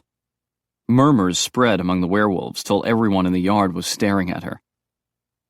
She took a deep breath and looked up at her father. He stared at her. At first, she thought his face completely expressionless, but then she noticed the clenched jaw and eyes so intense he could probably kill a deer without touching it. He was pissed. Well, she supposed she had caused him some embarrassment by running away from the wedding he'd planned. That had been a rule drummed into her and Phil since infancy. Never, ever contradict or embarrass their father in front of his minions. "I've brought her home," Rhett boasted, "and she's agreed to marry me in 3 days." Caddick's eyes narrowed. "Has she?" He didn't trust her. Well, he was right. She had no intention of marrying Rhett. Ever. "Brinley!" A female voice squealed. A pretty young woman in a flowery cocktail dress ran across the patio, or attempted to. With a laugh, she kicked off her high-heeled sandals and sprinted barefoot across the yard. Brinley's heart expanded. "Glennis!" She grinned when her sister threw her arms around her with an exuberant hug. They'd always hugged, especially after Mom had died and Phil had left. As the only females in the family, they'd clung to each other for support. They'd always understood there were no hugs to be had from their father or Glennis's twin brother, Howell. "Thank you, Rhett. I knew you could do it." Glennis grinned at him, then at Brinley. "I've been begging him to bring you home." "Mission accomplished." Rhett winked at her. She giggled and pulled Brinley toward the patio. "Isn't he dreamy?" she whispered. More like a nightmare. "Glennis, we need to talk." "I know." Glennis frowned at her. "I was so devastated when you ran away. If you had just stayed one more day, you would have met Rhett, and you would have seen how perfect he is for you." She glanced toward their father and lowered her voice. "And you wouldn't have upset you-know-who." Brinley stopped about 6 feet from the patio, where her father was still staring at her. Glennis stepped between them, a wide grin plastered on her pretty face. "Brinley's come home, Dad. Isn't that wonderful?" Bless her, Brinley thought. Glennis had always wanted to believe they were a happy family. This was the only world she knew, so she clung to the notion that it was a good one. Brinley had never had the heart to purposely burst the pretty bubble her sister lived in. She'd protected her over the years in hopes that her sister would escape by marrying a nice werewolf who would treat her well. Whenever a questionable guy had shown interest in her, Brinley had chased him off. Caddick glanced at Glennis, then back at Brinley. "I'm sure you two have a lot of catching up to do. Glennis, she will share your room until the wedding." Glennis clapped her hands together and grinned at Brinley. "We'll have so much fun. It'll be like summer camp." Poor Glennis. She didn't realize she'd just been assigned 24-hour guard duty. Caddick motioned to 3 of his minions, who were, thankfully, dressed. "See that my daughters are comfortable." "Yes, master." They bowed their heads. 3 more bodyguards. Her father was making sure she'd have no chance to escape. One of the guards strode toward the house and opened the back door. "This way." Glennis linked her arm with Brinley's. "I can't wait to hear all about your adventures. I'm so glad you're back home. I missed you terribly." "I missed you too," Brinley murmured, glancing back to find the other 2 guards behind them, steering them like cattle into a pen. "And we have wedding plans to make." Glennis pulled her inside. "I'm so excited." Brinley winced as the door slammed shut behind her. She was back home. In prison. Chapter 20. Brinley paced around her sister's large bedroom suite. It was no wonder pack members thought they were princesses. Glennis's king-sized bed was covered with Egyptian cotton sheets and a pink satin duvet. The large armoire housed a big flat-screen television and library of DVDs. The adjoining bathroom sported gold-plated fixtures on the marble sink and giant jacuzzi tub. The walk-in shower was lined with marble and boasted 3 spray nozzles. No bathroom window for escape. She eyed the white marble floor and thought of Phineas and Jack lying helpless on the bare wooden floor of her brother's cabin. Were they still paralyzed? If she escaped, would Rhett call Kyle and order him to stake them? Maybe she should give them more time before she made her move. She wandered back into the bedroom. Come on, Bryn. Glennis patted a spot next to her on the bed. Tell me where you've been. What have you been doing? Teaching school? She peered out her sister's large upstairs window.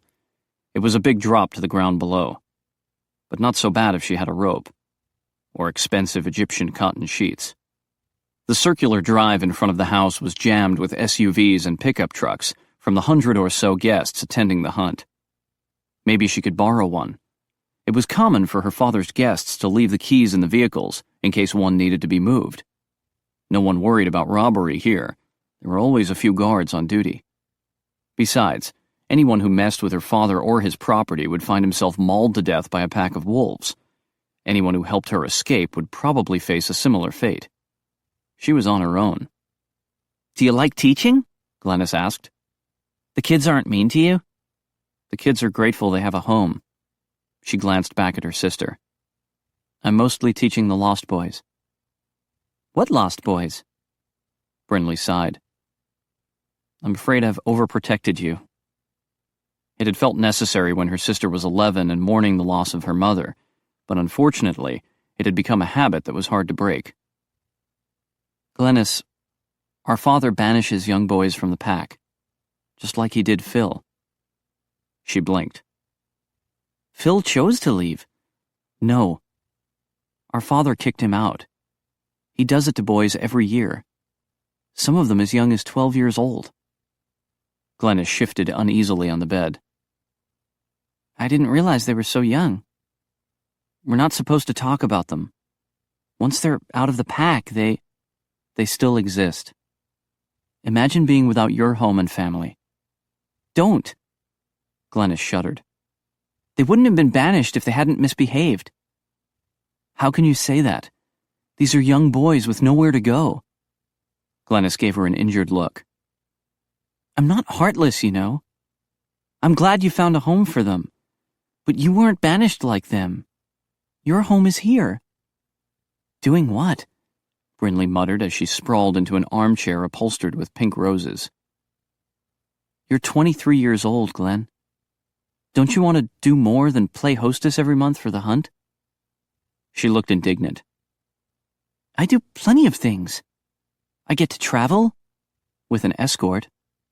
She waved that aside. I feel safer with them. And I get to shop. With Dad's money. Glennis huffed. Well, someday I hope to marry. But Dad insists that you get married first. Brinley dropped her head back on the cushion. No wonder you're eager to marry me off. Brinley! Glennis tossed a pink satin pillow at her. Don't make me sound so selfish. I want you to be happy. And Rhett really wants to marry you.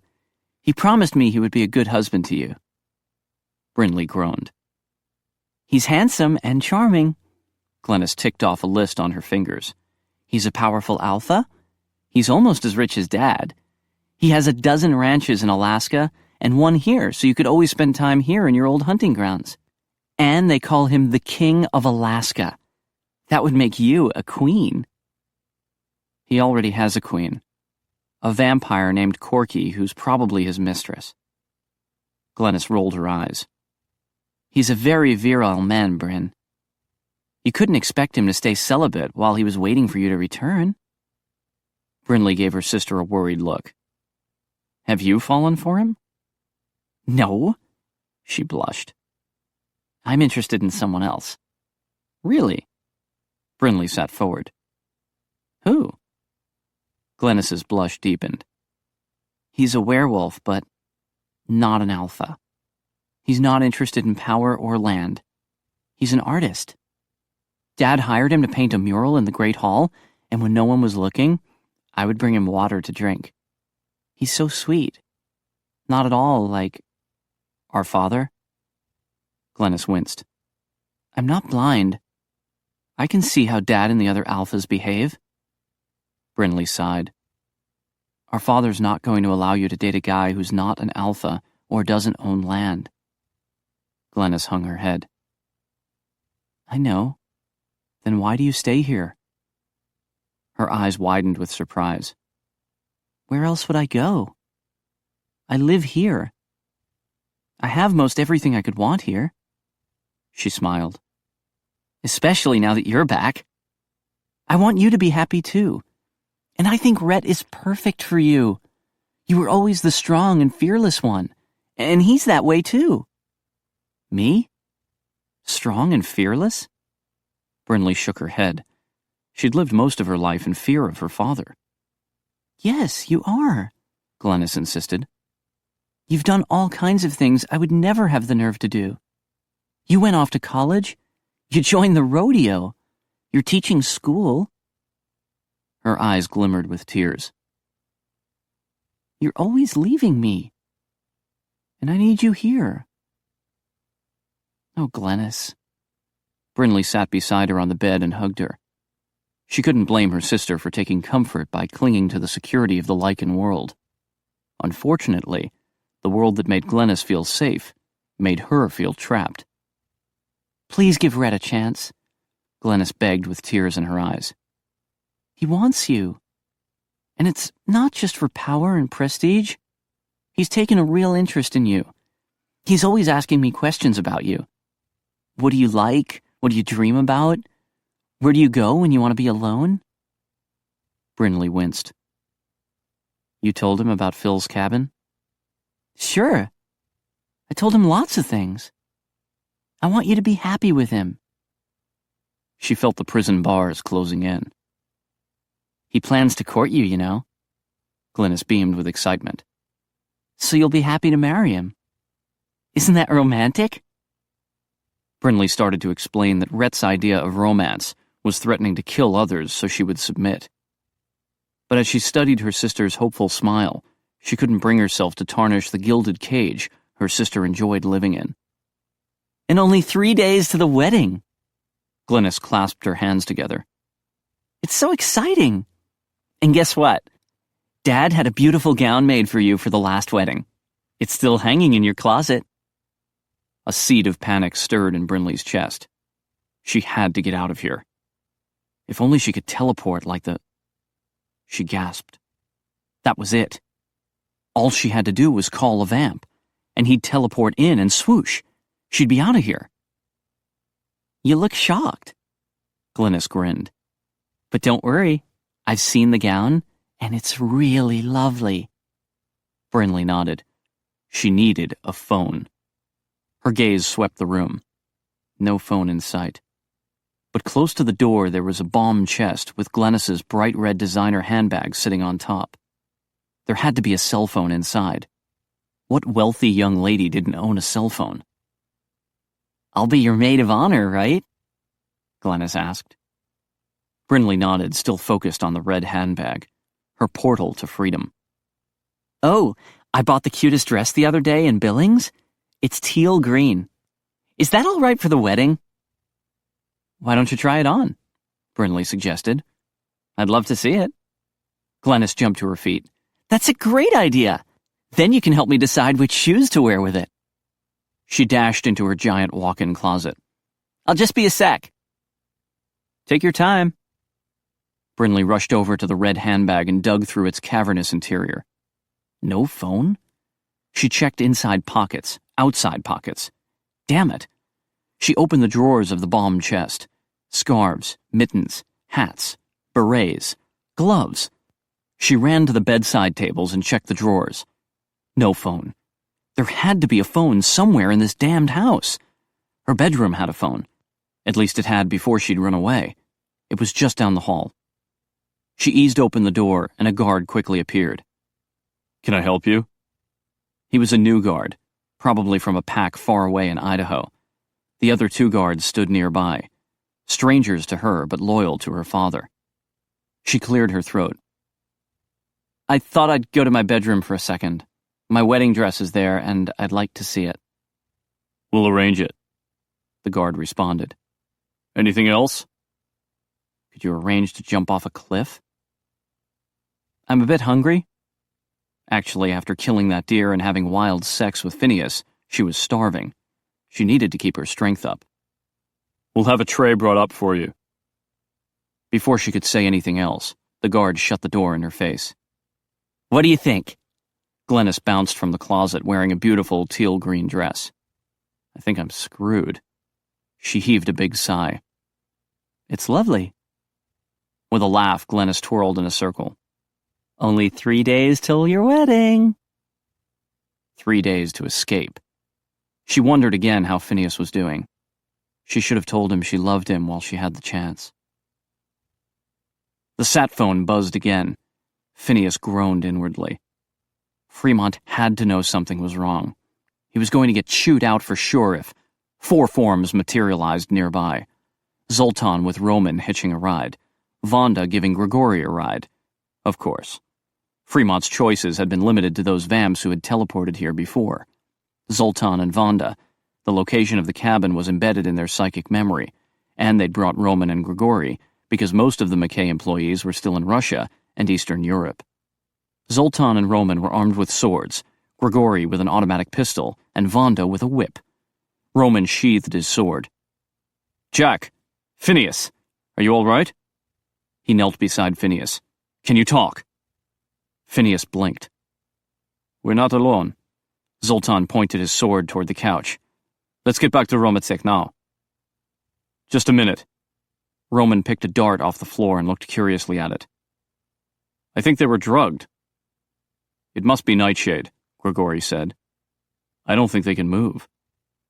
A groan sounded from the couch, then a sleepy, "What the hell?" Vonda, Zoltan whispered. go. Take Jack with you. She fell to her knees beside Jack, wrapped her arms around him, and vanished. Roman, take Finn. Zoltan stopped. A huge growl sounded behind Phineas, and he knew Kyle must have shifted. Watch out! Zoltan shouted. Roman jumped back just as the werewolf leaped, his vicious jaws snapping. Gunshots fired, and the wolf jolted in midair, then landed with a thud on top of Phineas. He winced inwardly as the 200-pound weight squirmed in death throes on his torso. Zoltan shoved the wolf off him, and it shimmered, returning to human form. Shit, Grigori said softly, the gun still in his hand. Is he dead? Zoltan felt for a pulse on Kyle's neck. He's gone. Grigori grimaced, then muttered another curse. You had no choice, Roman told him. He was attacking us. Grigori holstered his gun. I thought he was going to bite you. I just meant to stop him. I didn't mean to. Shit. He paced away. Phineas blinked slowly. Nate Carson would have a lot to deal with when he woke up. His first night as a vampire, and the news that his brother was dead. Zoltan straightened and looked around the cabin. Brindley's gone. The werewolves must have taken her. Phineas managed to make a sound, something like a moan. Zoltan leaned over him. We'll get her back. Roman knelt beside him. The drug should wear off during your death sleep. Tomorrow night, you'll be as good as new. And tomorrow night, we'll have a small army, Grigori added. Angus ordered everybody to return to New York. They'll arrive tomorrow. Zoltan picked him up. We'll find her, Phineas. Mark my word. The next night, Phineas awoke in his basement bedroom at Romatek, alone. It was only last night when he'd kissed Brindley in this bed. Just last night when he'd made love to her by the Cloud Peak Glacier. Frustration seethed in him that he had spent the rest of the night drugged and entirely helpless, unable to rescue her. He guzzled down 2 bottles of blood, threw on some clothes, and zoomed upstairs to the McKay security office. Hey, bro! Fremont grinned at him from behind the desk. You're looking a lot better. Last night, you looked kind of stiff. What took you so long to send someone? We could have fried there on the floor if the sun had risen. Dude, it was only 15 minutes. Phineas blinked. What? Fremont snickered. Damn. It felt longer than that, Phineas mumbled. I was paralyzed, I couldn't see any clocks. Fremont nodded, his eyes twinkling. You have to admit I did pretty good, huh? Phineas shrugged. Yeah. So there had been several hours of darkness left, hours that he should have spent rescuing Brinley, but he'd been unable to move. He turned away, and one of the monitors caught his attention. Nate Carson was sitting up in bed, drinking a bottle of blood. His sire, Zoltan, was standing nearby, talking to him. Nate's bare chest looked completely healed. We have a new vamp, Phineas murmured. Yeah. Fremont walked over to stand next to Phineas. I heard your Wolfie girl is missing. I'm sorry. His heart squeezed painfully. It was my fault. I think it was mine. Jack walked in, a bottle of blood in his hand. I should have managed to escape. I felt so damned helpless, lying there on the floor, unable to move, and worried that you and Brinley might return at any minute. Well, we have good news from the school. Fremont gave them an encouraging grin. Caitlin had her twins this morning, a boy and a girl. No fur, but healthy lungs. That is good news, Phineas agreed. Jack nodded. I should go pick up Lara. Whoa! Fremont pointed at a monitor. Angus and the guys just teleported in. They stepped into the hall as Angus and 10 of his employees entered the side entrance. Angus lifted a hand in greeting. Phineas, Jack, how are you? I heard you were drugged last night. We're fine, sir, Jack said. Did you hear the good news? Caitlin had the twins, both healthy. Emma clasped her hands together, grinning. That's fabulous. Oh, I'd love to see the babies. Angus chuckled. Go ahead and go. I'll take care of things here. She kissed his cheek, then teleported away. Angus motioned toward the conference room.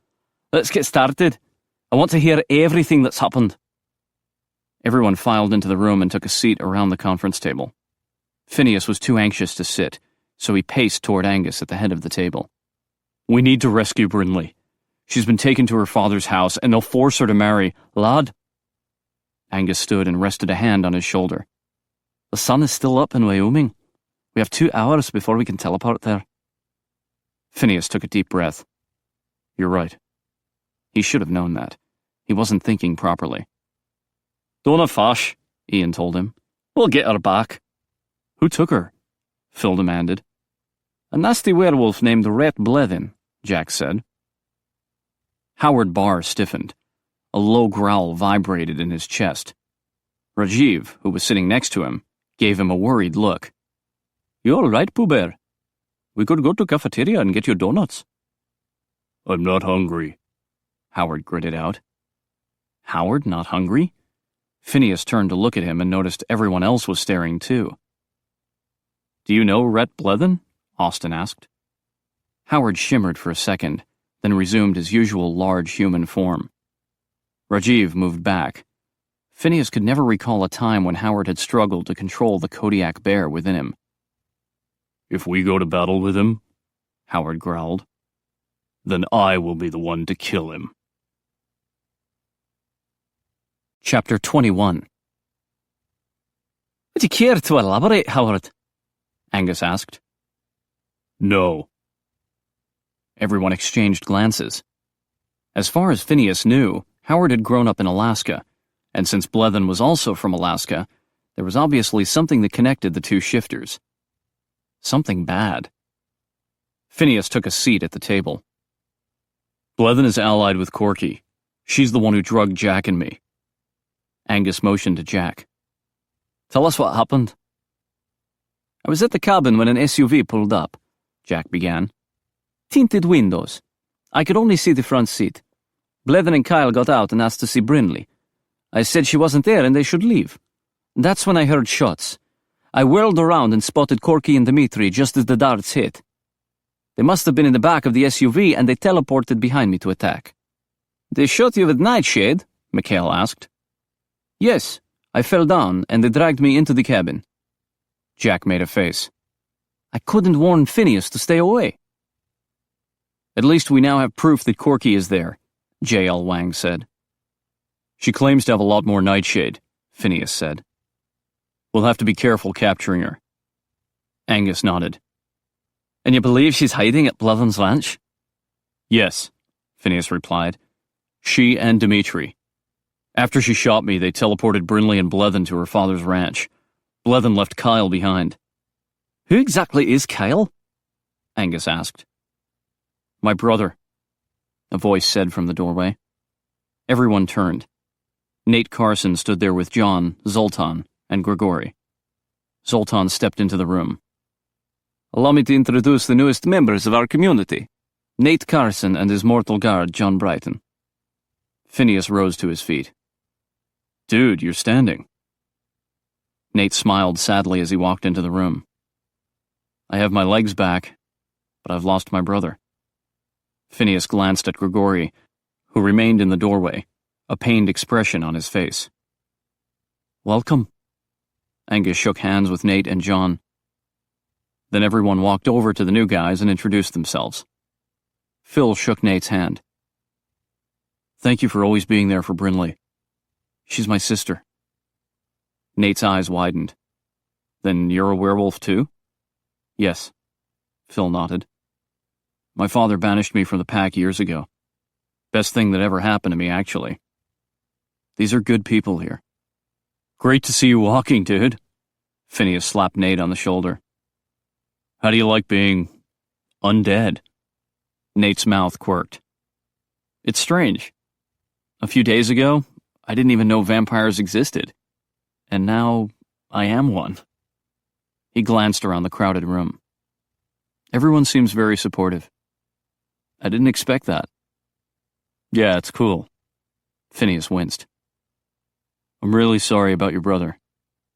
If I'd been able to talk, it probably wouldn't have changed anything. Nate interrupted him. I've known for months that Kyle was hanging around a bad crowd. I tried to warn him, but he wouldn't listen. He helped Blethen attack me. I don't know what hurts the most. That he's gone, or that he turned on me. Phineas patted his shoulder. He was messed up, dude. I think he was on steroids. Nate sighed. He was certainly too aggressive. Zoltan told me he was trying to bite you all. You had no choice but to shoot him. It was me. Grigori approached them. I pulled the trigger. I'm sorry. A pained look crossed Nate's face. I understand. In war, we have to make tough decisions. And live with them, Grigori muttered. Let's get back to business, Angus announced, and everyone took a seat. Angus looked at Nate. My condolences on your brother. Zoltan just explained the situation to me. Nate nodded. As soon as the sun sets in Wyoming, Angus continued, we can teleport you and John back home with a supply of synthetic blood. We'll do whatever we can to help you with your transition. Thank you, Nate said. I think I'd like to try one of those blears. Everyone smiled, except Howard. He was frowning with a fierce gleam in his eyes. Any ideas what this Rhett Blethen and Kirky are up to? Angus asked. Power, Howard said quietly. Blethen wants all werewolves in North America to swear allegiance to him. Corky could be planning to use vampire mind control on mortals, Ian suggested. Angus nodded. So together, they could control both mortals and werewolves? That would make us their enemy, Phil said. Vamps and shifters they can't control. Howard fisted his hands. He's a cruel bastard who kills other shifters and any mortal who gets in his way. Even children. Silence permeated the room. Phineas sucked in a breath. I guess we'll have to kill him. Howard gave him an intense look. I thought I had. Angus sat back. All right, we'll go after Blethen and Kirky. And we rescue Brinley, Phineas added. Phil raised his hand. I'll take care of her. A surge of anger shot through Phineas, and he pivoted in his chair to face Phil. Now you're worried about her? What about all those years when she left you letters, begging you to come home? Phil gritted his teeth. I was banished. Do you have any idea what she went through? Phineas yelled. Abuse? Humiliation? He stopped himself from saying rape. She suffered, and you weren't there to protect her. Phil's form shimmered for a second as the inner wolf crashed against his restraints. You think I don't care? I left letters too, begging her to leave with me. She never responded. Enough, you two. Angus regarded them sternly. We'll get her. For now, you need to calm down and keep your wits about you. Phineas took a deep breath. I want to be in charge of her rescue team. Angus studied him, then shook his head. You're too emotionally involved. Zoltan will be in charge. You and Phil will be on his team. Phineas cursed silently. I want a second team at Phil's cabin, Angus continued. Jack, you'll head that team, since you know how to teleport there. Any werewolves or malcontents who show up won't live long. Jack finished the sentence. I'll pick up Lara on the way, and I'll take JL and Austin. Very well, Angus agreed. Then we need a third team, the biggest team, to assault Blithen's ranch house and hopefully eliminate him and Dimitri and take Karki prisoner. Robbie and I will be in charge so we can attack from two fronts. Fremont will remain here to coordinate the three teams. Yes, sir. Fremont sat up. Angus scanned the room. On Robbie's team, I want Ian, Stan, Rajiv. And me, Howard grumbled. I'll go too, Nate offered. I was in the army. I know how to fight. 'Tis not your battle, lad, Angus said. I think it is, Nate replied. Blithen and his pack turned my brother against me. If I may suggest, John lifted a hand. Blithen's land borders on the Carson Ranch. You could use Nate's home as a base to launch your attack. He gave Nate a sheepish look. If you don't mind, sir. Nate smiled. It's a great idea. I should have thought of it myself.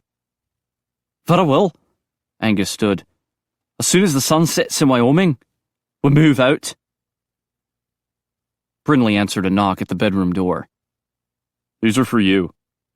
The guard passed her a crystal vase containing a dozen long-stemmed yellow roses. The minute she took the vase, he shut the door.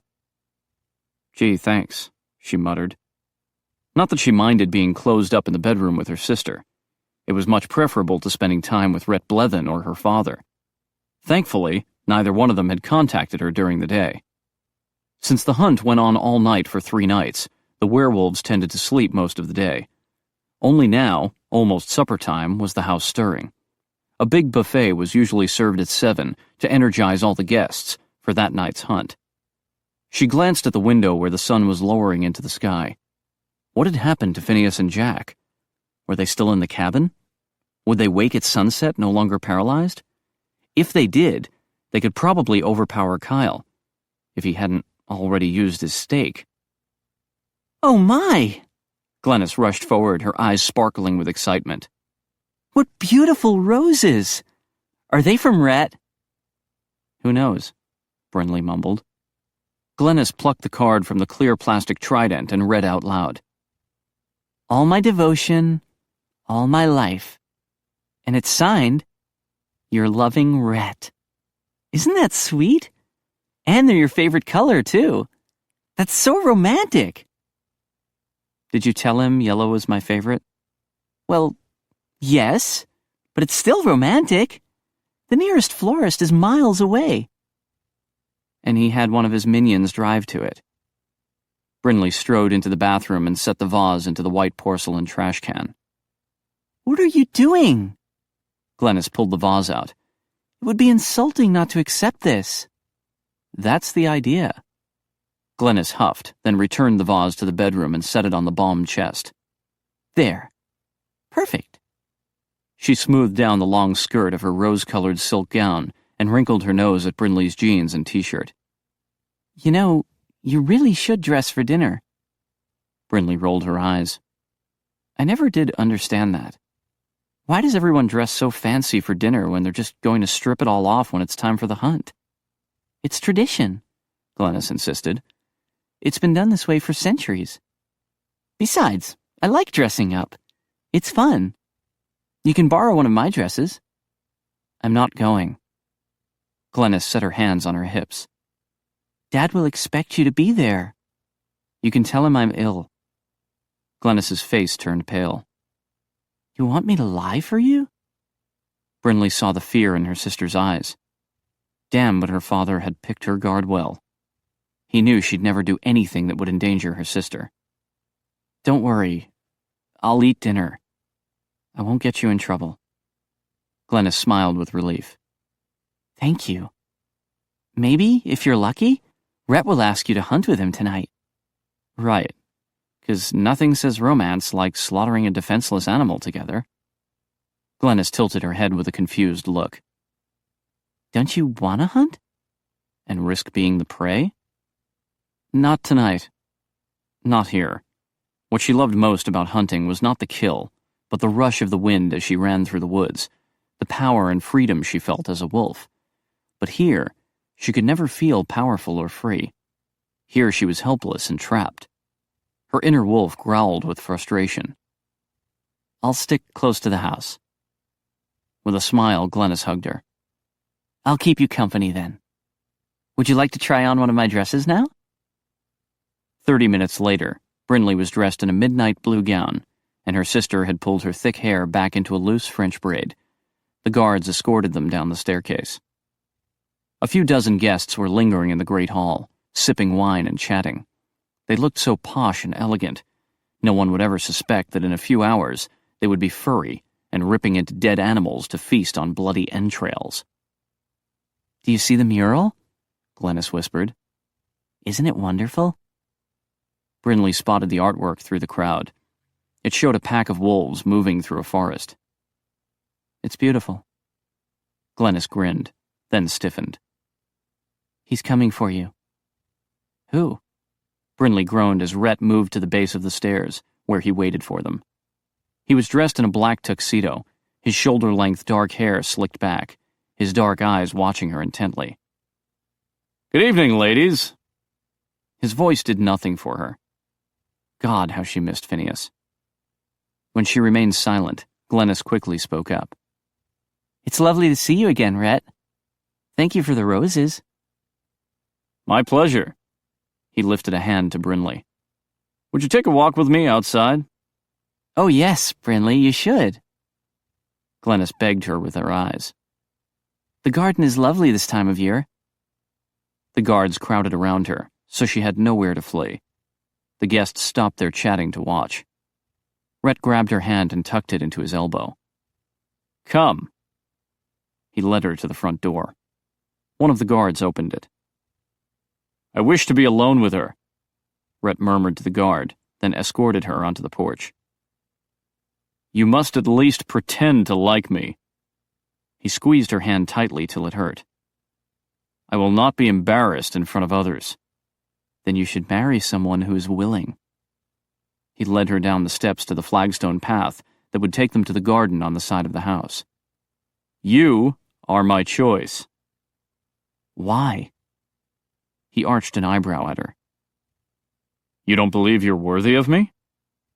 She snorted. I'm not going to be cooperative. Not a problem. He squeezed her hand painfully again. I'll enjoy forcing you to submit. Pig. Alpha pig. She pulled her hand from his grip. Her inner wolf growled. A door slammed in the driveway, and a young male werewolf ran toward them. Master, I need a word with you. He glanced at Brinley. In private. Rhett frowned at him. It had better be important. I'll go back inside, Brinley offered, and hurried back up the steps and into the house before Rhett could object. She weaved through the guests in the great hall and eased into the parlor.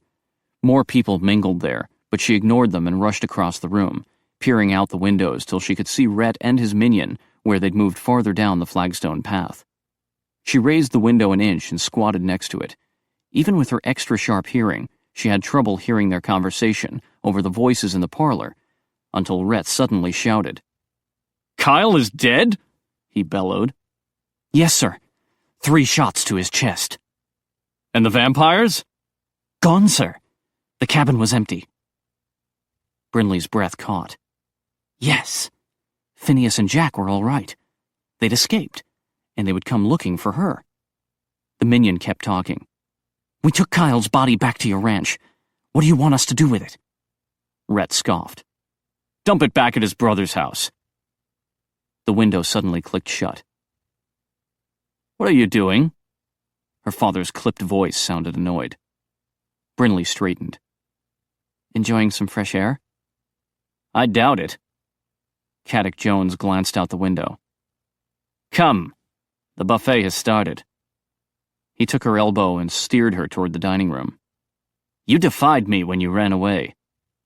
Have you ever known me not to punish a member of my pack for disobedience? She swallowed hard. His grip tightened on her arm. I will forego punishment this time, under one condition. You will go through with the wedding and marry Rhett Blevin. The prison walls were closing in. May I join the hunt tonight? If she shifted, she could run like hell. The thought of her father's wolves chasing her down was terrifying, but she was getting desperate enough to take the chance. You will remain indoors. He handed her a plate. Enjoy your evening. He turned on his heel and left. She set the plate back in the stack. She couldn't eat when she was suffocating.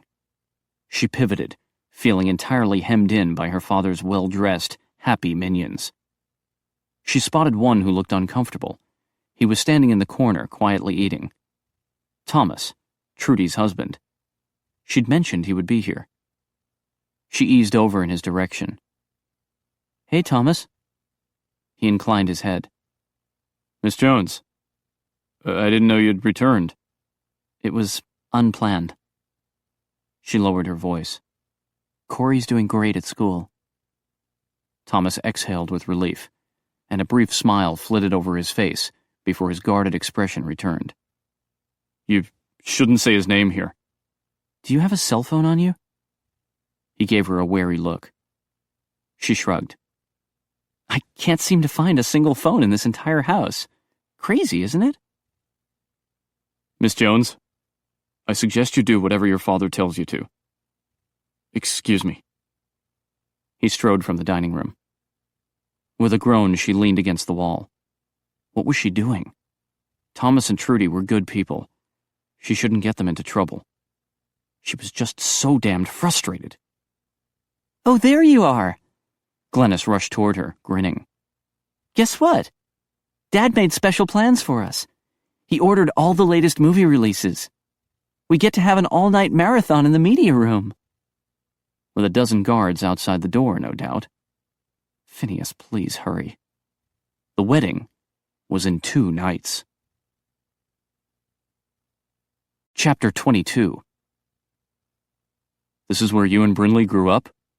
Phineas asked as he scanned the enormous house. He was with Zoltan and Phil, hidden in the woods behind Caddick Jones's ranch house. They'd arrived 10 minutes earlier, a half hour after sunset. Phil had recalled the number for an old phone in the stable. The elderly werewolf who had answered it had been stunned when they teleported in, but Phineas had quickly erased his memory while Zoltan had communicated with the horses to keep them calm. This is the main residence, Phil answered quietly. There are 2 more, one in Idaho and one in Wyoming. When do they start shifting? Zoltan asked. Phil glanced up at the full moon. Soon. He motioned for them to follow. They'll shift in the backyard and head straight into these woods. We need to move. They kept to the forest, circling around the north side of the house. So far, Phineas had seen only one guard, and he was relaxing in a lawn chair on the back porch. They don't seem too concerned about security. Phil snorted. Who in their right mind would attack a house full of 100 werewolves? Most of the guards are inside, making sure the guests don't attack each other, and they're probably watching Brinley's every move. If you spot her, even in wolf form, let me know, Phineas said. I'll teleport straight to her and get her out of here. Phil shook his head. I doubt my father will allow her to participate in the hunt.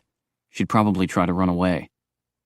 Or she might get hunted down and assaulted, Phineas muttered. Phil stopped with a jerk. What are you saying? Did that happen to her? You wouldn't know, would you? You weren't here for her. She never answered my letters, Phil insisted. Never agreed to escape with me. I thought she must be happy here. You thought wrong. Enough, Zoltan growled. Keep your voices down or the guards will hear us. Phineas took a deep breath. He was having a hard time dealing with the abuse Brinley had suffered. It was wrong of him, but he was taking it out on her brother. Look at it, Phil whispered, pointing at the huge mansion. I didn't think she'd be willing to leave that behind. I left here with nothing but the clothes on my back. I nearly starved before I ended up a poor college student, living in the basement of Roman's townhouse and working during the day as a security guard. I asked Brinley to come away with me, but I didn't push it. I didn't think I had much to offer. Phineas swallowed hard. He knew that feeling. It was hard to believe Brinley would choose him, a poor, undead guy from the Bronx, with an outstanding warrant for his arrest, when she could have luxury and security. He followed Phil and Zoltan toward the front of the house. They came to the edge of an asphalt road that led to the circular driveway. We'll teleport across. Zoltan pointed to a wooded area. Land over there. He grabbed hold of Phil and vanished. Phineas joined them. They were a far distance in front of the house now, but with their superior vision they could still see. However, much of their view was blocked by the SUVs, pickups, and campers parked in the driveway. Phineas pointed up. Let's get a better view. Good idea. Phil and Zoltan walked over to a thick pine with sturdy branches. I used to climb this as a kid.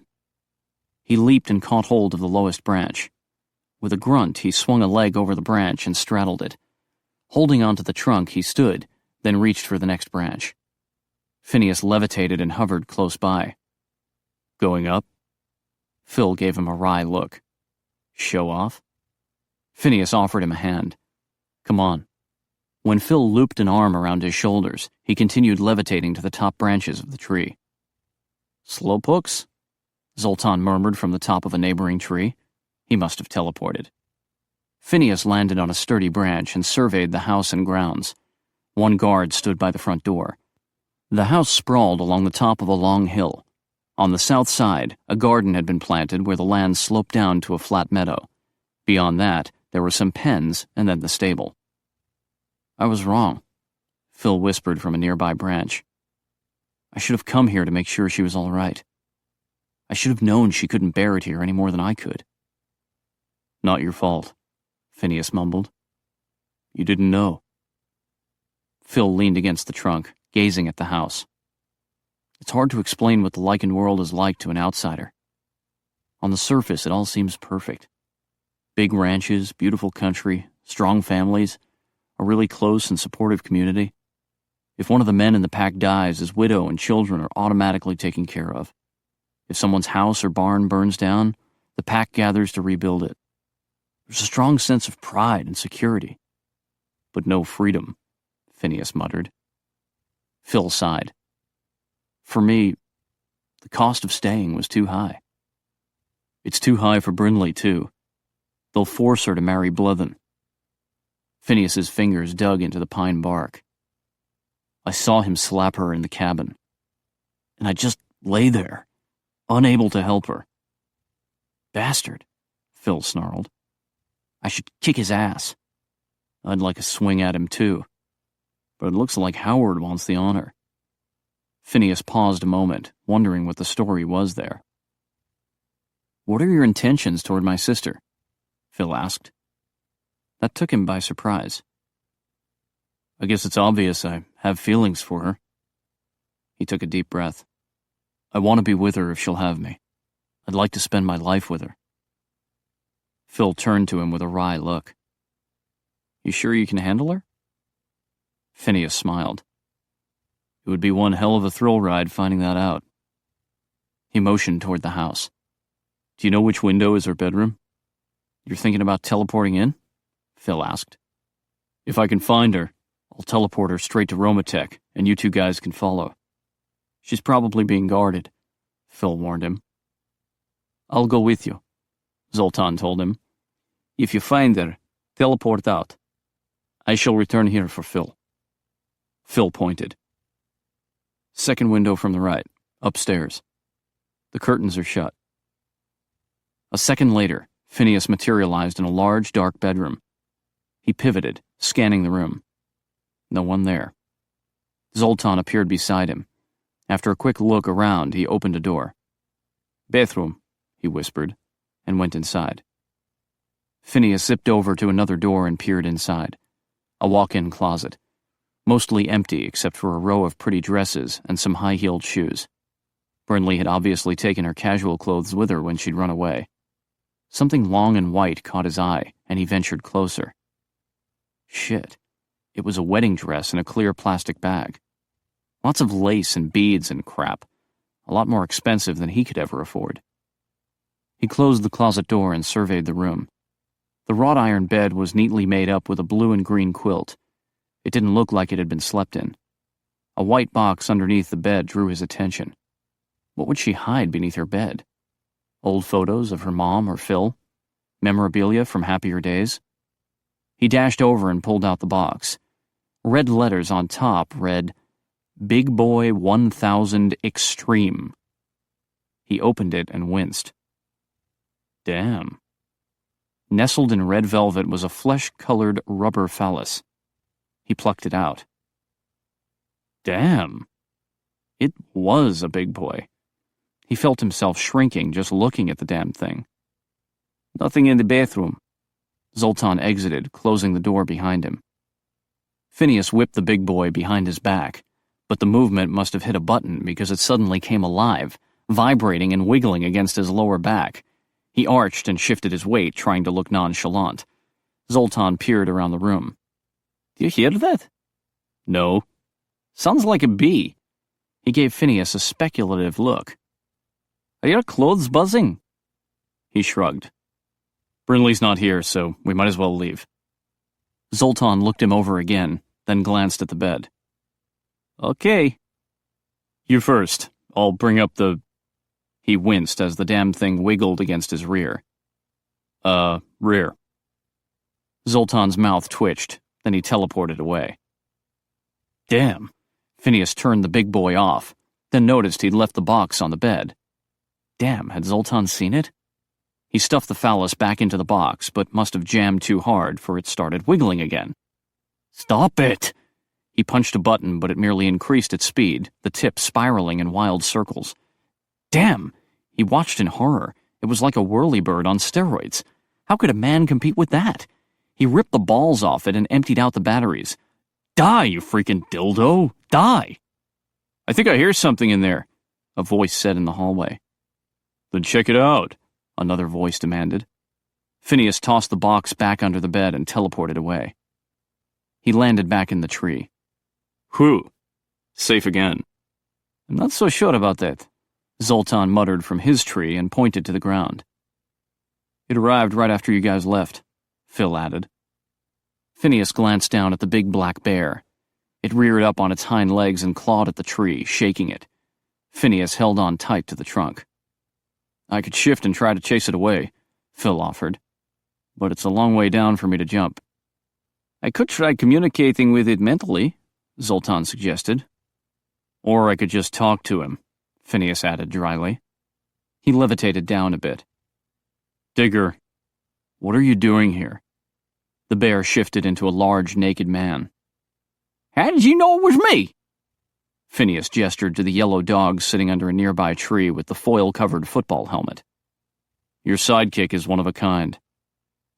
"That's right," Digger said proudly. "My Jake is pretty special." "Your dog could be in danger once the hunt begins," Phil called down. Digger narrowed his eyes as he gazed up the tree. "You a shifter?" "Werewolf. Philippus Jones." "Caddick's son? I heard you were dead." Phil snorted. "Is that what they're saying? I was banished 12 years ago." Digger motioned to Zoltan. "What about that one? He has funny eyes. Could be an alien." "He's Zoltan, a vampire like me," Phineas explained. "Are you sure? Zoltan sounds like an alien planet." Zoltan chuckled. "What brings you here, Digger?" Phineas asked. "My truck. I left it about a mile down the road." Phineas tried again. Why are you here? Well, I've been thinking about what you said about that bad werewolf, Rhett, that's trying to force a little lady to marry him.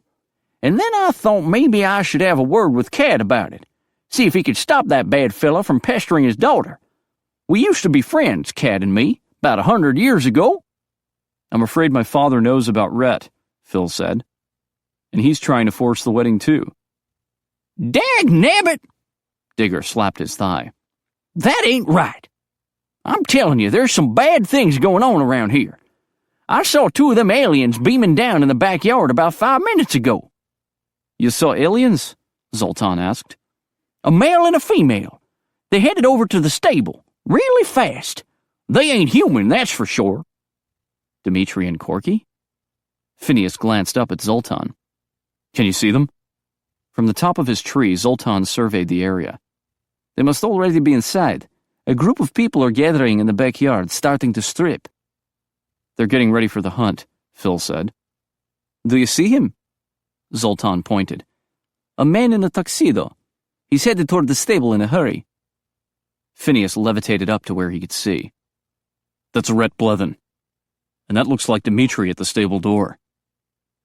Let's go hear what they have to say, Zoltan suggested. An alien powwow. I'll meet you over there. Digger and Jake trotted through the woods toward the stable. Phineas, Phil, and Zoltan materialized at the back of the stable, then teleported into the hayloft. Two voices were speaking below, Corky and Rhett. Corky was screaming so loud the horses were growing agitated. Zoltan closed his eyes and mouthed some words. Phineas gave him a questioning look, but when the horses settled down, he realized what Zoltan had been doing. He eased forward on his stomach to peek over the edge. It was terrible, Corky shouted. Dimitri and I barely escaped. Calm down, Rhett told her. What happened? It was those wretched McKay men. They attacked us. The vampires had swords and guns, and there was a huge bear and a tiger. They had shifters with them? Yes, and they were ripping your werewolves into dog food. Dimitri and I barely made it out in time. Rhett stiffened. You're saying my men lost? Corky waved a dismissive hand. They were falling like flies. Never seen such a bunch of useless... My men lost? Rhett shouted. Yes, have you been listening? Corky screeched. Those bloody McKay bastards took over your ranch. Now where on earth am I supposed to do my death sleep? Rhett dragged a hand through his hair. I'll find a place for you here. Corky huffed. Let's just go back to Alaska. You have plenty of land there. I need more. Rhett's eyes gleamed. I need more wolves. I need more power. And I'm so damned close. I'll get more men down here quick. The wedding is in 2 nights. I don't want you to marry that bitch, Corky screamed. You're mine! Get a grip, Corky, he hissed. It's just a damned formality so the land can transfer to me legally. Once I'm married to the Jones girl, we'll kill her and the entire family. Then I'll inherit it all. Phineas flinched and exchanged a look with Phil. Just 2 more days. Rhett pulled Corky into his arms. We'll have it all. I'll have thousands of pack members in 4 states following my every command. Corky wrapped her arms around his neck. And I'll have the governors under my control. Dimitri yelped and ran toward them. There's a bear charging toward us. Quick, Rhett ordered. Take me to the house. They vanished, just as Digger loped into the stable, followed by Jake. The horses went crazy, rearing up and kicking at their stalls. Calm yourselves, Zoltan told them. It will not harm you. The bear shifted and the horses returned to normal. Phineas jumped down to the ground. Damn it, Digger! What's wrong? He scratched at his beard. Am I too late? You scared them off, Phineas muttered. We missed a chance to capture them. Or kill them, Phil added. At least now we know exactly what they're planning, Zoltan said. What are they planning? Digger asked. A wedding, Phineas muttered. Followed by mass murder. The bastards were planning to kill his Brinley. Chapter 23.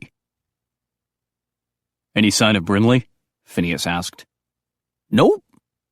Digger was sitting on the roof of the stable, hidden behind a turret capped with a large weather vane.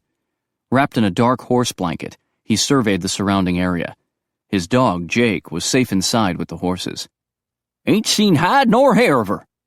Digger chuckled. You get it? She could have skin or fur. Phineas groaned inwardly. I'll check back with you later. Thanks.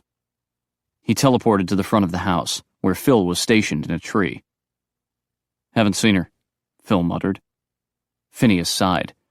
They'd been watching the house for 5 hours. You'd think she'd at least look out a damned window. There was plenty to look at.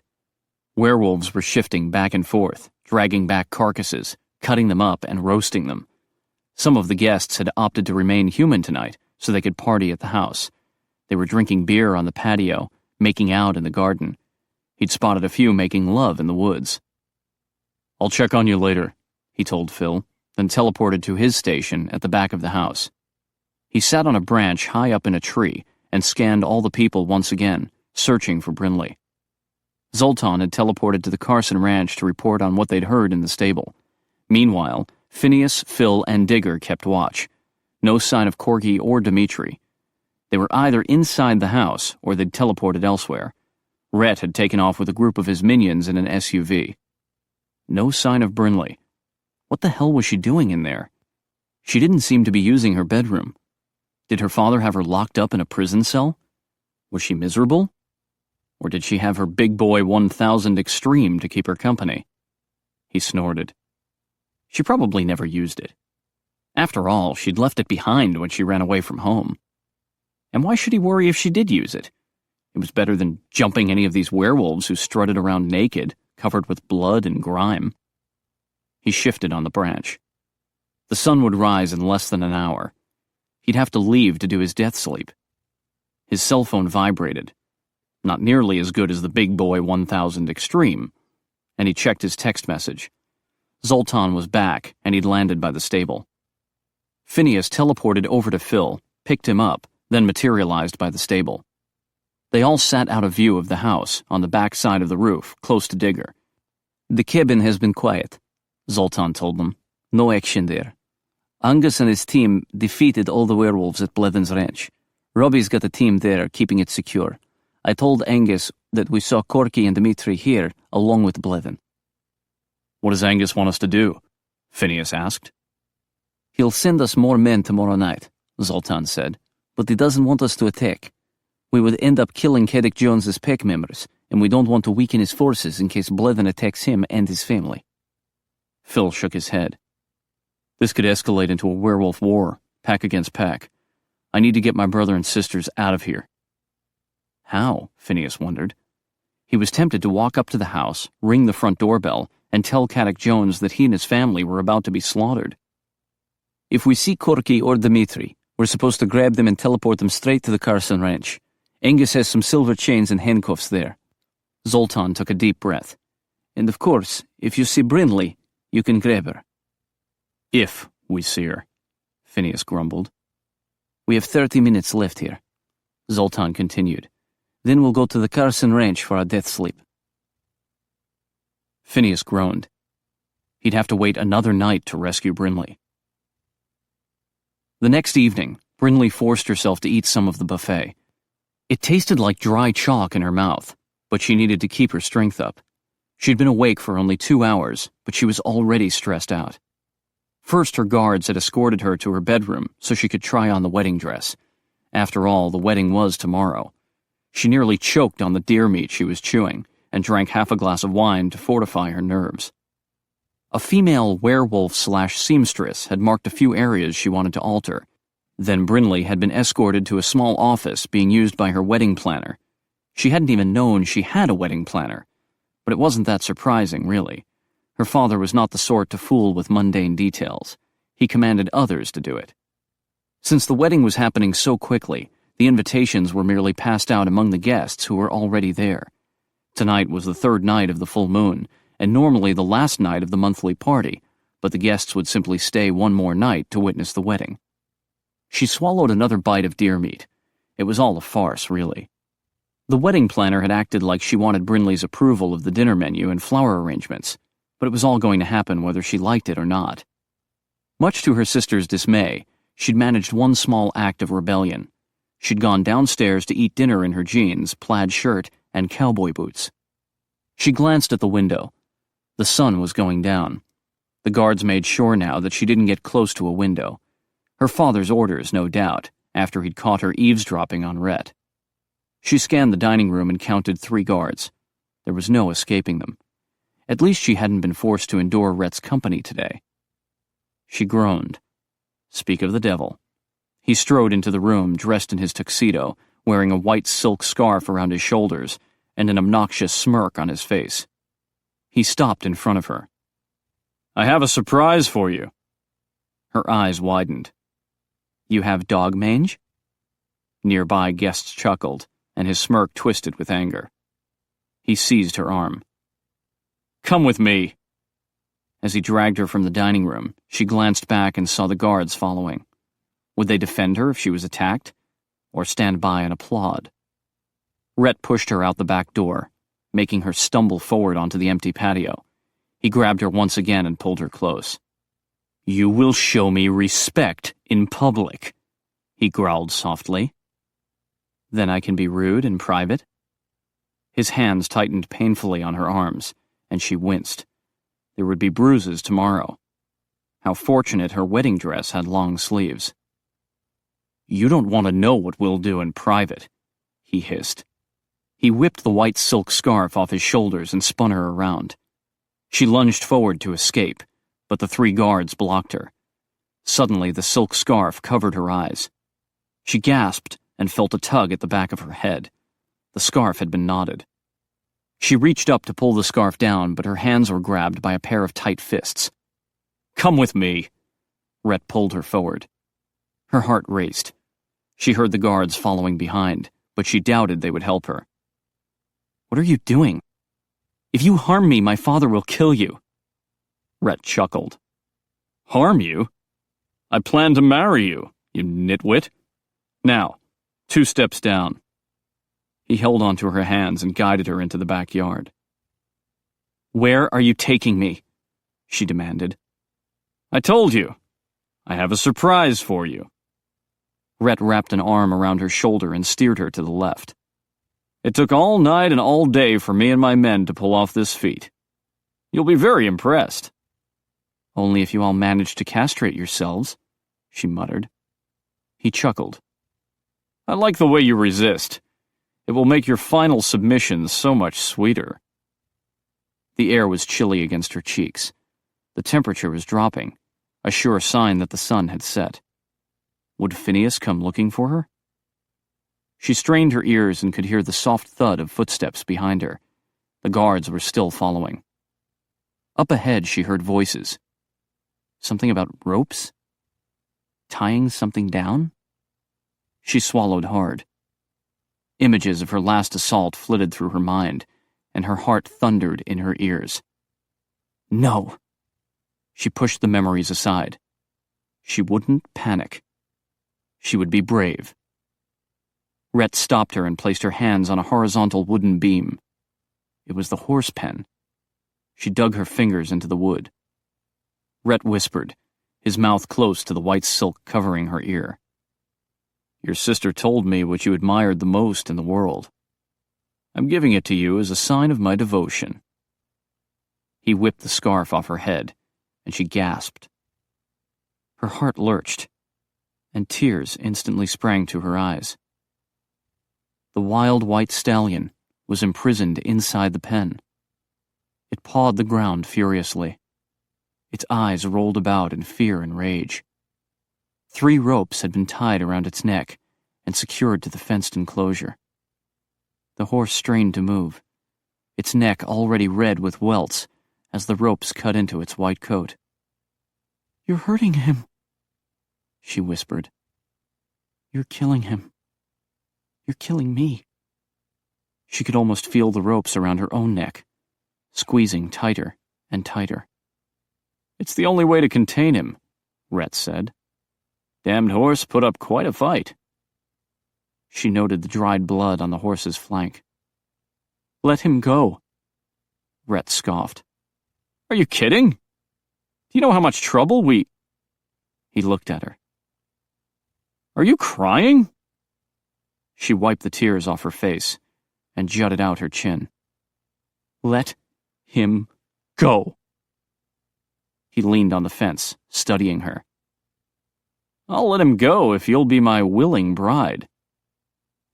Her heart skipped a beat as it plummeted into her stomach.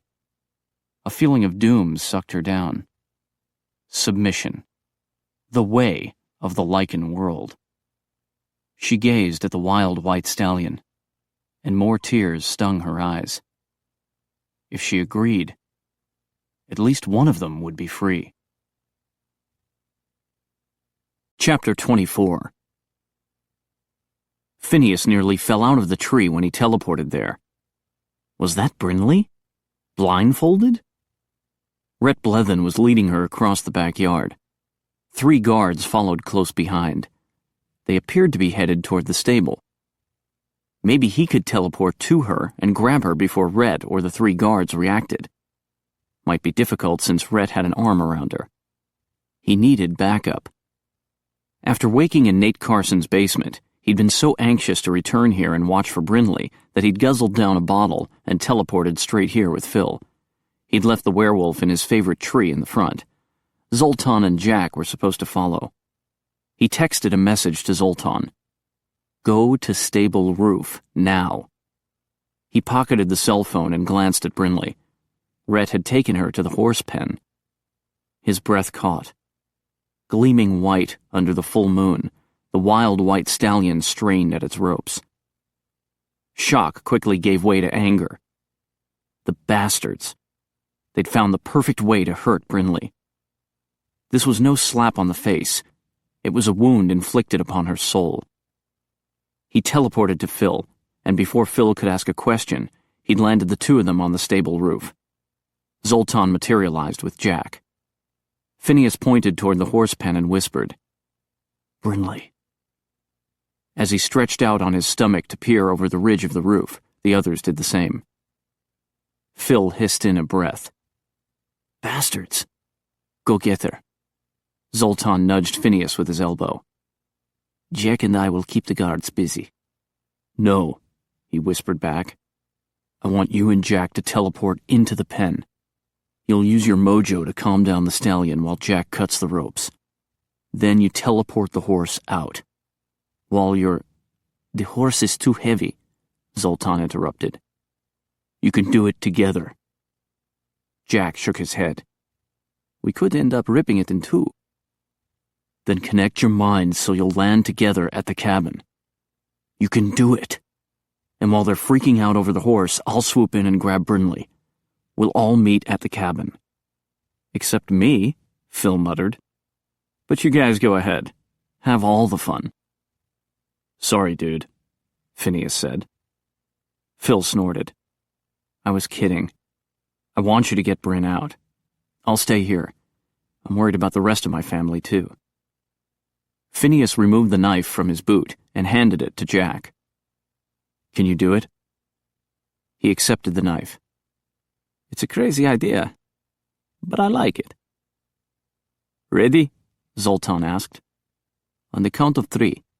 1, 2, 3. Jack and Zoltan teleported. Jack zoomed around the horse at vampire speed, cutting the 3 ropes, while Zoltan faced the horse. The stallion grew still. Rhett's men hollered and jumped into the pen. Rhett let go of Brinley and shouted orders to his men, and her guards moved aside to watch. Phineas teleported beside her and grabbed her. She gasped, looking at him in shock. He had a glimpse of Zoltan and Jack vanishing with the horse, then he teleported, taking Brinley with him. They landed inside the cabin. Phineas! She threw her arms around him and laughed. He grinned. I got you. You're safe. She leaned back, beaming at him. Then her expression morphed into panic. The wild white stallion! We have to rescue him! Brinley, they're torturing him! Her eyes glinted with tears. We have to save him! I know. You can't bear to be free if he's not free. Exactly. Come with me. He led her onto the front porch. She gasped. The stallion reared up on its hind legs. Jack and Zoltan jumped back. You saved him, she whispered. She pressed a hand against her chest, then turned to Phineas. A tear rolled down her cheek. You saved him. With a smile, he brushed the tear away. I know how you feel about him. Whoa, Zoltan murmured to the horse. Calm down. Let us get the ropes off you. The stallion pawed at the ground, then went still. Jack approached slowly, then slid his knife under the ropes and cut through. The ropes fell to the ground, and the stallion tossed its head. Brinley's gaze shifted back to Phineas, and more tears glimmered in her eyes. You saved me. You saved the stallion. You beautiful, beautiful man. Zoltan exchanged a look with Jack. I thought we did all the work. Phineas kissed her brow. As long as I live, I'll fight anyone who tries to capture the wild horse. And I'll never let anyone destroy your beautiful wild spirit. With a choked sob, she threw her arms around him. I love you. I was so afraid I'd never get the chance to tell you. She placed her hands on his cheeks. I really do love you. He laughed and swung her around in a circle. I'm starting to feel a bit unnecessary again, Jack muttered. Come on, Casanova. Zoltan motioned for him to follow. We have another job to do. They walked into the stable. Alone at last. Phineas kissed Brinley, and she laughed against his mouth. Not entirely. She motioned with her head toward the wild white stallion. It was regarding them curiously. Peeping Tom? Phineas pulled Brinley close. Get your own girl. That can be arranged. Zoltan led Molly from the stable. Go on, girl. Get your man. Jack chuckled. Nothing like amore. Molly shook her head and snorted. The wild stallion reared up, then trotted toward her. They're necking, Brinley whispered. Good idea. Phineas nuzzled her neck. I want you.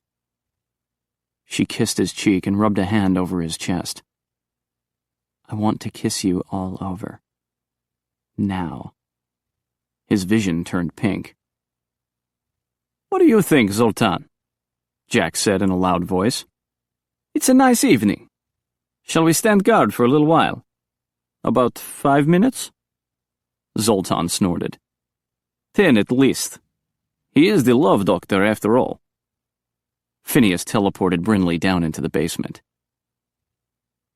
Brinley ripped his shirt open. Hurry. It felt as if all the frustration and anger and fear she'd endured over the last few days had been poured into a hot cauldron, and it was now bubbling over to make her frantic.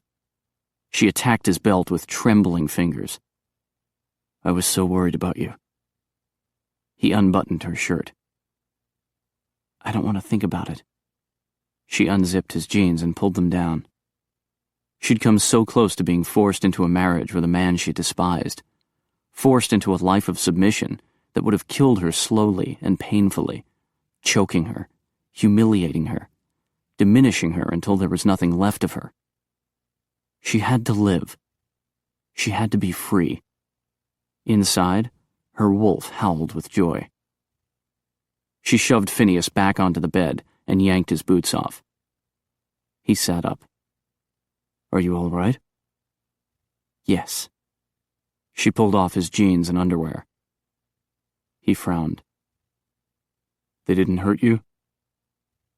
She didn't want to talk about how desperate and helpless she'd felt. She wanted to feel strong, in control, empowered. She shoved him back and straddled him. Let me do this. I need to do this. Do what? Whatever the hell I feel like. Her heart swelled when his eyes turned red.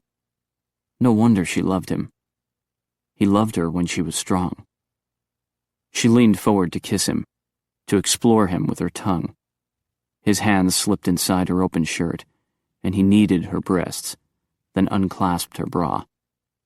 She sat up, flung her shirt and bra aside, then leaned down again to rub herself against him.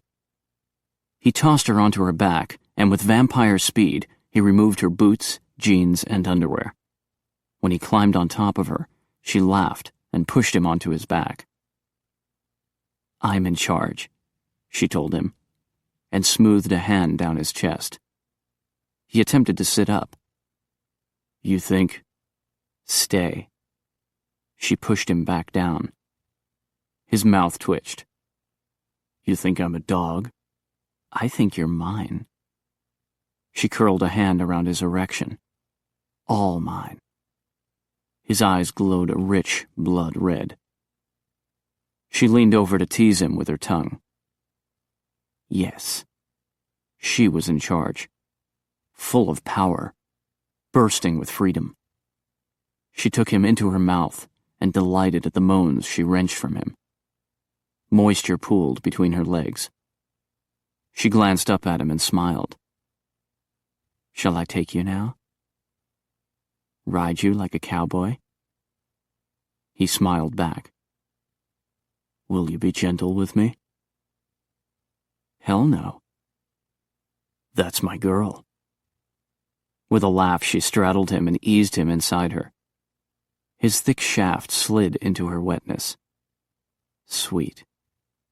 She started off slow, reveling in the slow, sweet slide when she lifted up, the grounding of their bodies when she slipped down. "You're so beautiful." He caressed her breasts and tweaked her hardened nipples. With a moan, she increased her speed. His hands smoothed down to grasp her hips, and soon he was pulling her harder. She rode him faster and faster. With a shout, he arched and pumped into her. Stars shattered before her eyes. With a keening cry, she climaxed, then fell forward onto his chest, her body shuddering with spasms. He held her tight. "Brinley, I love you so much." Tears stung her eyes. "I was so afraid I'd never see you again." "I was scared too." He rubbed her back. "I sat outside for hours last night, hoping to catch a glimpse of you so I could rescue you. Your brother Phil was there too. And Digger and Zoltan." "Digger?" "Yeah. He doesn't want you forced into a marriage against your will." She shuddered. "It was awful. Tonight, I had to try on my wedding dress." "I saw that wedding dress," he muttered. "I was tempted to rip it to shreds." She sat up. "You saw it?" "Yeah. Phil pointed out which window was your bedroom, and Zoltan and I teleported in, hoping to find you." "That was sweet of you." He gave her a wry look. "I have my uses." Smiling, she caressed his chest. "I love your uses." "I can go all night long." Her hand slipped down to his penis and tugged gently. "Can you now?" "And I don't even need batteries." She paused. "Batteries?" "Yes. For a night of extreme sex." She let go of him. "You were in my bedroom." "Yes." "Snooping under my bed." "I thought the box might contain photos of your dear mother. Or maybe a dried corsage from your high school prom. But no. It was the big boy 1000 Extreme." She winced. "It was a gag gift from college. When I broke up with Seth, my girlfriends claimed they had found a new boyfriend for me. It was just a silly joke." "And yet, 10 years later, it's still close to your bed." "I didn't say I never used it." I've always been wary of getting involved when the guys are more interested in gaining my father's favor than mine. She gave him a wry look. Why does it bother you so much? Because the end of my dick doesn't whirl around at warp speed. She grinned and kissed his cheek. You have nothing to worry about. You're the big man, 10,000 mega extreme. She kissed his brow. You're the love doctor, the Blardonnay guy, and the love of my life. He patted her rump. That's right, woman. Don't you forget it. I won't. She nipped at his ear. I'm going to rewrite your vows. You'll have to promise to be faithful, forsaking all others, including the big boy 1000 extreme. She sat back with a gasp. He winced. You like it that much?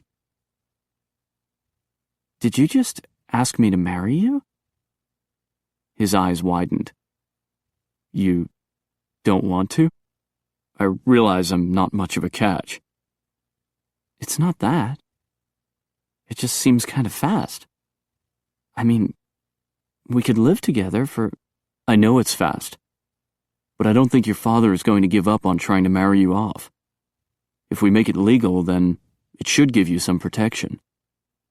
She bit her lip. Is that why you want to marry? No. That's just me trying to convince you. What I really want is to spend the rest of my life giving you the love you deserve. She smiled and touched his cheek.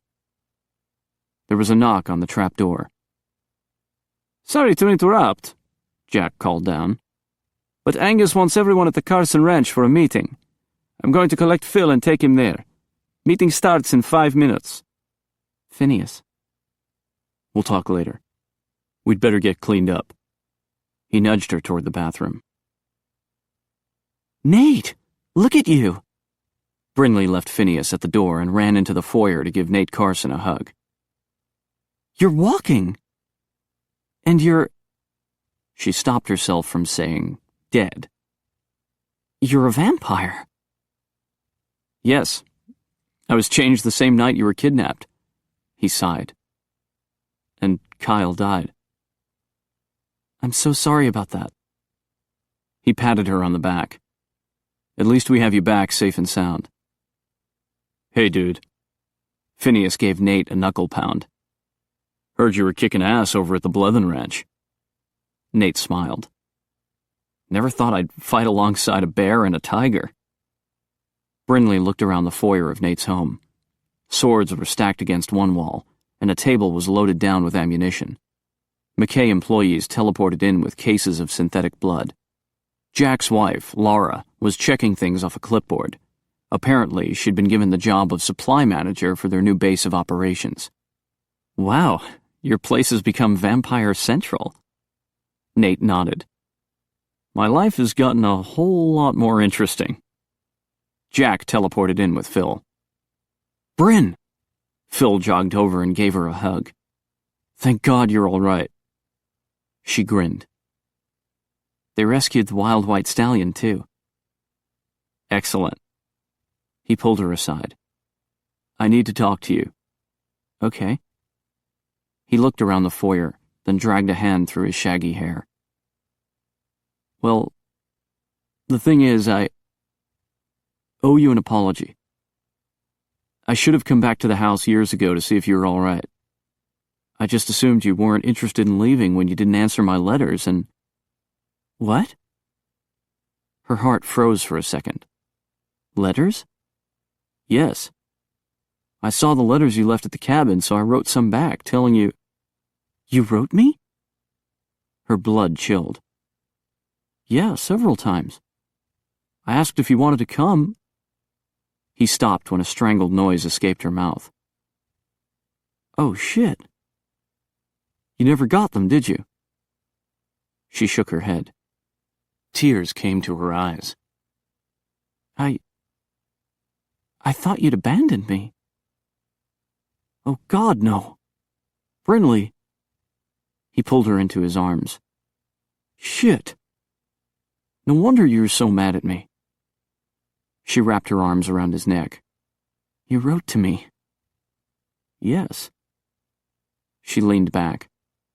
Father must have been watching the cabin. He took your letters away. I doubt he did it personally. He probably had one of his minions doing it.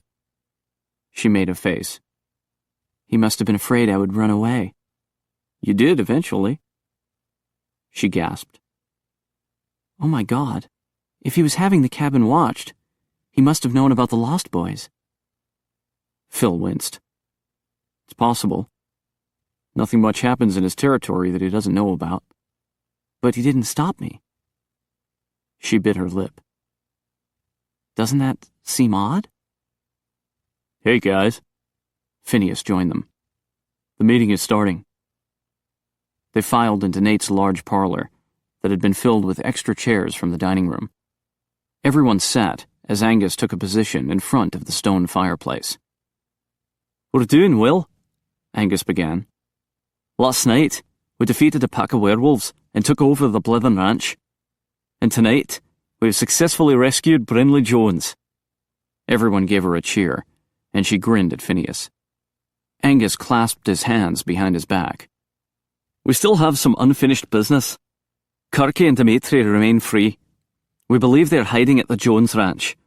Rhett Blithen is there too. Even though it appears his wedding tomorrow will be cancelled, he's still a potential threat since he had planned to murder Brinley and her... What? Brinley squealed. Phineas patted her knee. I was going to tell you about that. He was going to kill us? She asked. Phineas nodded. Yeah, so he could inherit all your father's land and wealth. And take over the wolf packs, Phil added. We cannot assume he'll give up on the plan, Angus said. As long as he's anywhere near your father's house, I believe your family is in danger. Brinley jumped to her feet. He might force Glenys to marry him. We have to go back. I'll go. Phil stood. I'll tell my father. It could get ugly, Angus warned him. We'll go with you. Do you want to leave now? Phil shook his head. We should wait till tomorrow. This is the third night of the full moon. All the werewolves will be capable of shifting. If we go tomorrow night, they can't shift to attack us. They'll lose their advantage. Angus nodded. Tomorrow night, then. Brinley took a deep breath. I'm going too. No. Phineas jumped to his feet. We just got you out of there. You're not going back. I'll be fine as long as everyone else is there. She turned to him and whispered. You've helped me see how strong I can be.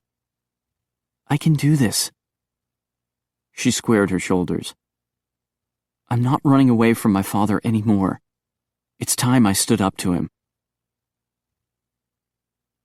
Chapter 25. Are you sure you want to do this? Phil asked her the following night. Brinley was in the kitchen at Nate's house, enjoying a bowl of ice cream with her brother before the night's big event. She swallowed her last bite.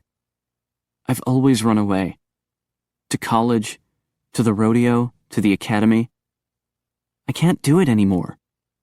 My inner wolf is rebelling and insists I stand up for myself. I'll never be completely free until I get over my fear of our father. Phil nodded.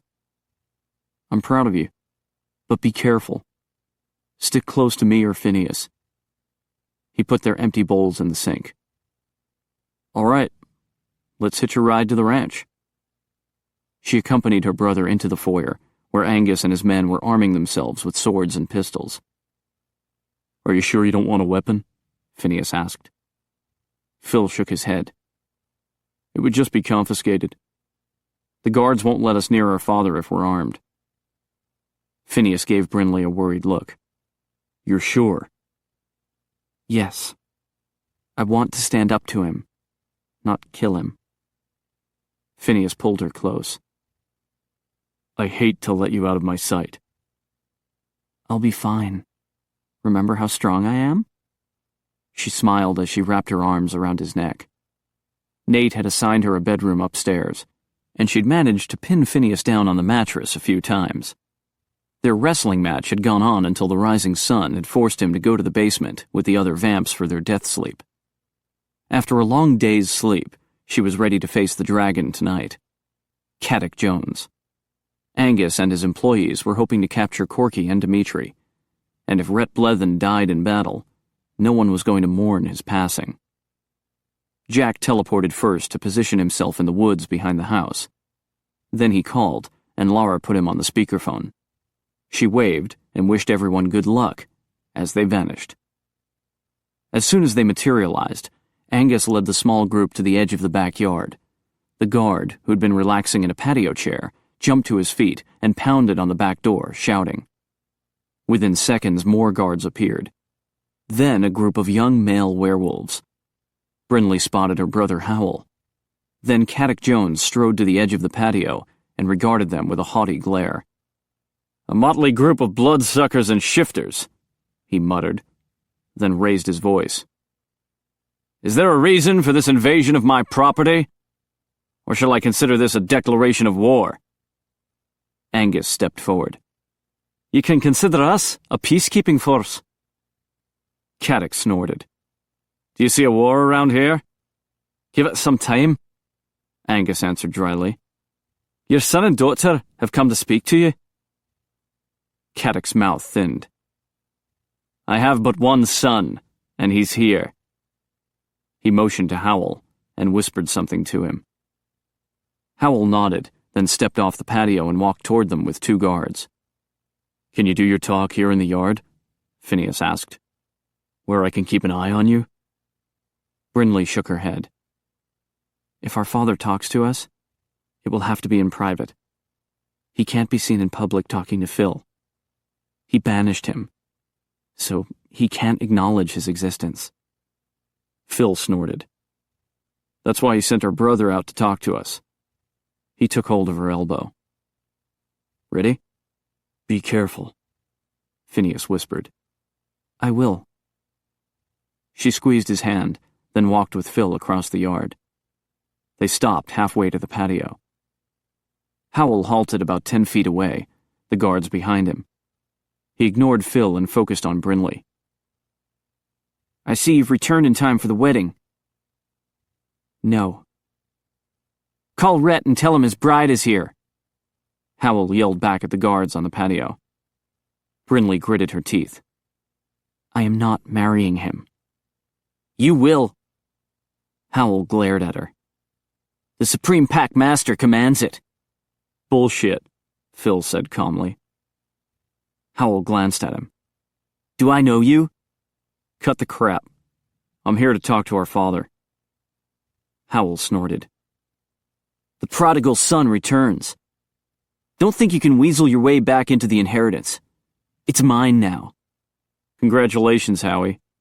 Does that mean you've gone alpha?" Phil flicked some dust off his shoulder, and his hand flashed into a wolf's paw, then back to human. Murmurs of amazement rushed over the crowd standing on the patio. Phil had performed a difficult partial shift with incredible ease. Only an extremely powerful alpha could manage such a feat. Howell stepped back, his eyes wide. "I will speak to my daughter," Caddick Jones announced. "She may bring her escort." He turned on his heel and walked back into the house.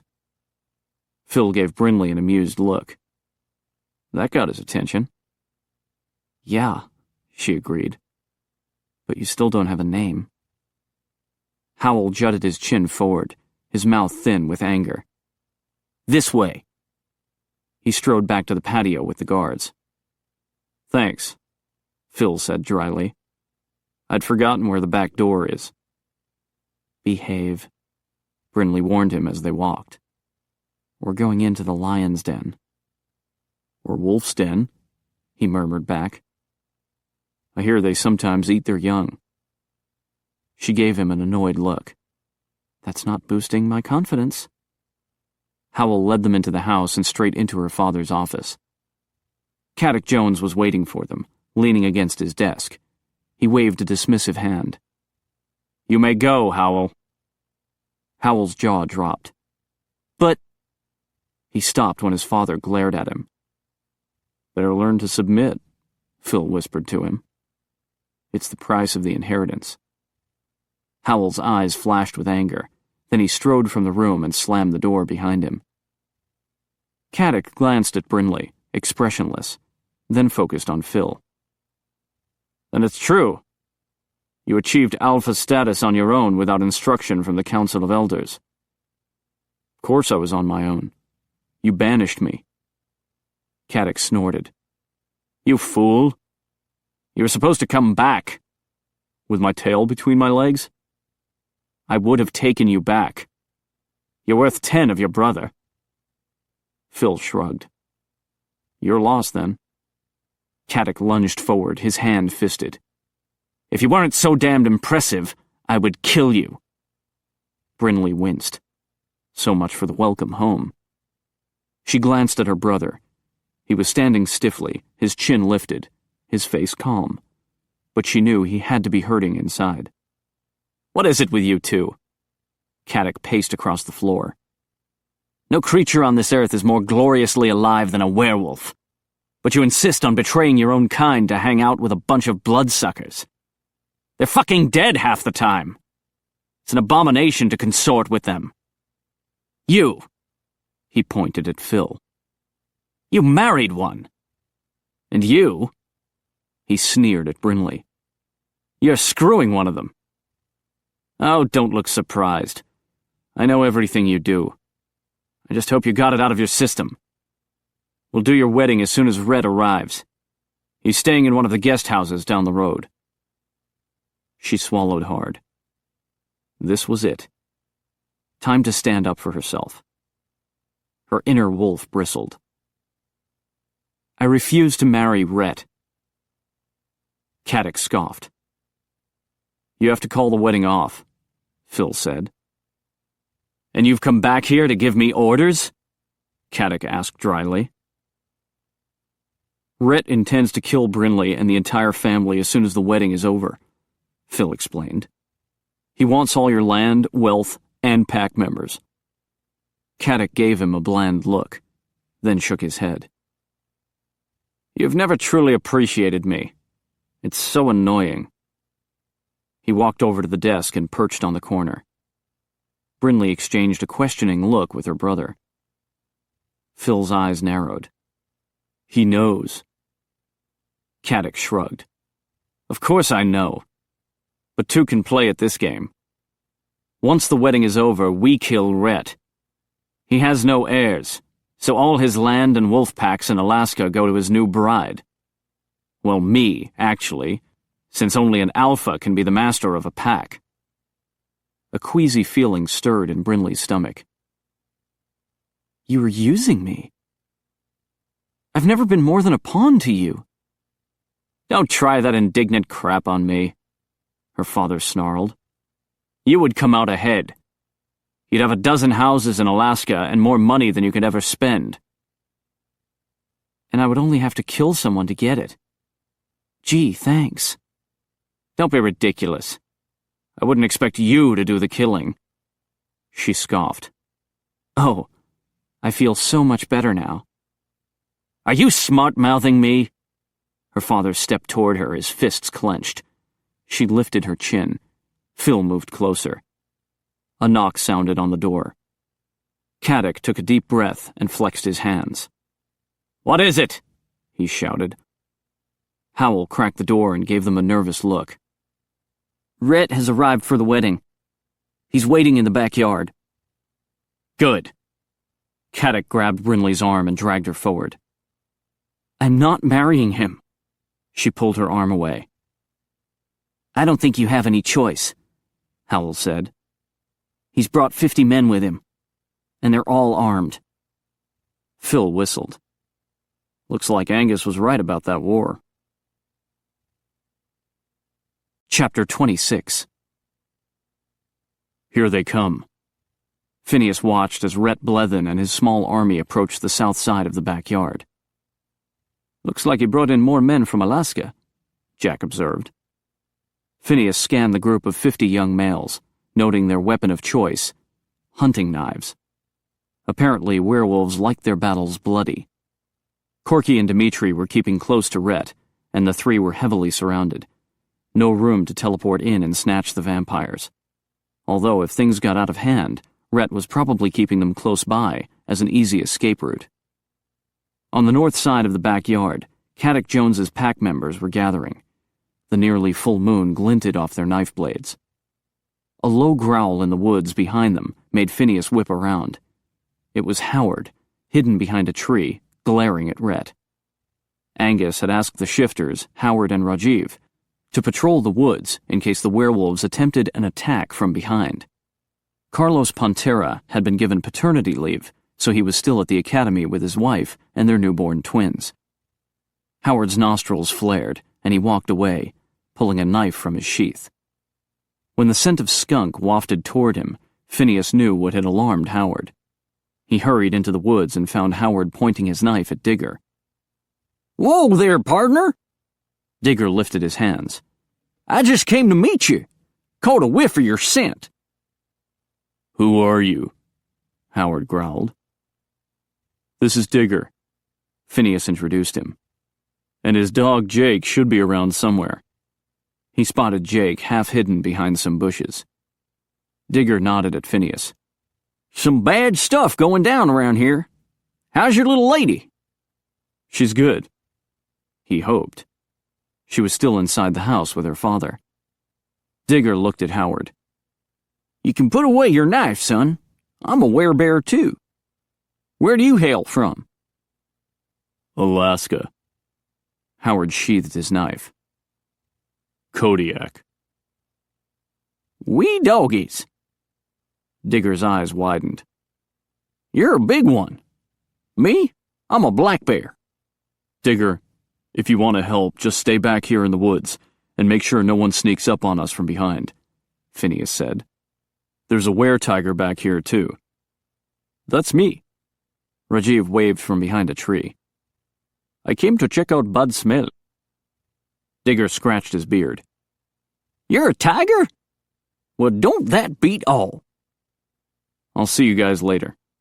Phineas hurried back to the Vamps. The big yard reminded him of a football field with two teams gathered on each side. He and the Vamps were in one end zone. The Joneses' ranch house was at the other end. Caddick Jones emerged from the back door, followed by his two sons and Brinley. He paused at the edge of the patio and glared at Rhett. "You come to your wedding armed with knives?" Rhett stepped forward. "We want to make sure the wedding happens." His eyes narrowed on Brinley. "The bride has a nasty habit of running away." "She's here now." Caddick seized her arm and dragged her into the yard. "I'm not marrying him." Brinley pulled loose and put some distance between herself and her father. Phil ran over to stand next to her. Howell took a position next to Caddick, who was glowering at his daughter. "You will do as you are told," Caddick growled, "or you will be banished from this world forever. You will be dead to us." She lifted her chin. "You can't fire me. I quit. I'm going to marry a vampire." Phineas sucked in a deep breath. "Yes." He ran onto the field. Caddick lifted an eyebrow. "This is your choice?" Rhett cursed. "You foul yourself with that damned bloodsucker." Phineas stopped next to Brinley. "You called?" She smiled and took his hand. He turned to her father. "I'm requesting your daughter's hand in marriage." Caddick scoffed. "Who the hell are you to think you deserve my daughter?" "I don't have a lot to offer in terms of wealth, but I can give her all my love." "Love?" Caddick motioned to the house behind him. "You think she would give all this up for love?" "In a second," Brinley said. "You can have all the land and riches in the world. But if you don't have love, you have nothing." "And will love pay the bills? Will it put food on the table?" Caddick sneered at Phineas. "You wouldn't know, would you? You don't even eat food. But if you dare to feed off my daughter, I'll I would never harm her, Phineas interrupted. I want her happiness more than anything. Caddock studied him a moment, then arched a brow. You would do anything for her? I will not give her up. Caddock stepped toward him. Prove it. Make yourself worthy of her. Phineas narrowed his eyes. What did the old man want? A duel? Caddock glanced at Brinley. I will only accept a werewolf as your husband. He motioned to Phineas. So if you want him, you'll have to bite him. She flinched. Phineas sucked in a breath of air. Damn. He hadn't expected this. He didn't even know if it was possible for a vampire to become a werewolf. That might be what her father was counting on, that the transformation would kill him. Caddock's eyes glinted with humor as he regarded his daughter. You're the one who thinks love is so powerful. Do you love this man enough to make him acceptable? Brinley gave Phineas a worried look. This is ridiculous. Rhett stepped forward. She's marrying me. I'm the best choice. Caddock crossed his arms over his chest. It's her choice. If she wants the bloodsucker badly enough, she'll agree. Of course, she can't shift tonight since she's not an alpha, but I can do the biting. He gave Phineas a wolfish grin. How much do you really want her? He swallowed hard. Somehow he'd always feared it would come down to this. He wouldn't be good enough for Brinley as he was. I'll do it. Bring it on, old man. Brinley gasped. No, Phineas. I'll do anything for you. Her eyes glimmered with tears. Phineas, you are worthy, just the way you are. His breath caught. Worthy the way he was. His heart swelled in his chest. She turned to her father and lifted her chin. I'm marrying Phineas, and I don't care if you ever approve. You have defied me for the last time. With a growl, Caddock lunged toward her, his head shifting into a snarling wolf. Brinley lifted her arms to defend herself, and they shimmered. I'm not taking it anymore! She screamed, and her arms and head shifted. Caddock jumped back. A shockwave rolled over the entire yard. Jaws dropped. Gasps echoed in the stunned silence. My God! Caddock was back in human form, his face frozen in disbelief. Brinley shifted back. What have I done? She stumbled, and Phineas caught her. Phil grabbed her other arm. You went alpha, Bryn. But only males. Not anymore. Phil's eyes lit up.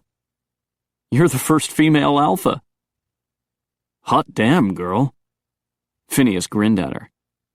You released the Kraken. Get your hands off her. Rhett stalked toward them and drew his knife. She's the most valuable female werewolf in the world. She has to be mine. Brinley snorted. Buzz off, Rhett. Why would I marry you when everyone knows you plan to kill me after the wedding? No. He shook his head. Everything's changed now. You're too valuable to kill. With you, I could rule the entire Lycan world. I would have the strongest children. What? Corky screamed and zoomed over to him. You can't keep her. You're supposed to stay with me. We're going to rule the world. Forget it. Rhett sneered at her. Why would I want you when I can have the one and only alpha female? You're dumping me? Corky screeched. You stupid animal. I was mistress to kings before you were ever born. And you've outlived your usefulness. You think so? Corky pulled a knife and pointed it at Rhett. I could slit your throat so fast you'd never see it coming. She glanced at Brinley. Or I could take out your bitch. She vanished, then reappeared behind Brinley. No! Rhett dashed toward them. With vampire speed, Phineas pulled Brinley away from Corky's slashing knife. Phil grabbed Corky's arm and strained against her vampire strength. "I'll kill you," Corky hissed, aiming her knife at Phil's face. "I'll kill all of you stinking wolves." Phil's arm shimmered and shifted, and then with the power of his wolf, he shoved Corky back. She stumbled into Rhett's arms and reached for his face. "Darling, let me take you away from here. We'll rule the—" She gasped as Rhett's knife plunged into her stomach. "What? You can't! No!" Rhett rammed his knife into her heart. Her scream died as her body disintegrated into a pile of dust. Silence fell over the field. Phineas glanced at Angus and the others. They didn't seem too upset over the failure to capture Corky. He suspected that even though she would have been found guilty at Coven Court, Roman would have had a hard time determining her punishment. He looked back at Rhett, who was calmly brushing some Corky dust off his sleeve. "Didn't you just kill your escape route?" He returned to the side of the yard where his small army was gathered. "I have no need to escape. I'm not leaving until Brinley and I are married." "You're an idiot," Phil said. "My father and his men plan to kill you after the wedding. You should leave while you have the chance." Rhett stiffened and glanced at Caddick. "You think you can kill me?" Caddick shrugged. "You think you can kill me?" Both sides drew their weapons and started hurling insults at each other. "And the shit hits the fan," Phineas muttered, then held up his hands and shouted. "Are you guys really going to kill each other over Brinley, when she doesn't want either of you?" "He's right," Brinley yelled. "I'm leaving with Phineas." She glared at Rhett. "Go back to Alaska and leave my family alone." She switched her glare to her father. "Goodbye." His eyes narrowed, but he said nothing. A muffled sob came from the patio. Brinley winced. "Glennis, I'll stay in touch with you. I promise." She turned her back and closed her eyes. "Are you all right?" Phineas took her hand. "I'm always leaving her behind." Brinley gazed at him with tears in her eyes. "We'll find a way for you to see her." Phineas led her toward the vamps. Phil walked with them, holding Brinley's other hand. "Did it work?" Brinley whispered. "Did we stop a battle?" "Don't know," Phil murmured. "Just keep walking." They were halfway to the vamps when Angus shouted a warning. Phineas spun around. Rhett was running toward them, his knife raised. He gave a war cry, and his men charged after him. "Go!" Phineas shoved Brinley toward the vamps. Caddick responded with his own war cry, and his men ran onto the field, their knives raised. They clashed with Rhett's men, knives stabbing.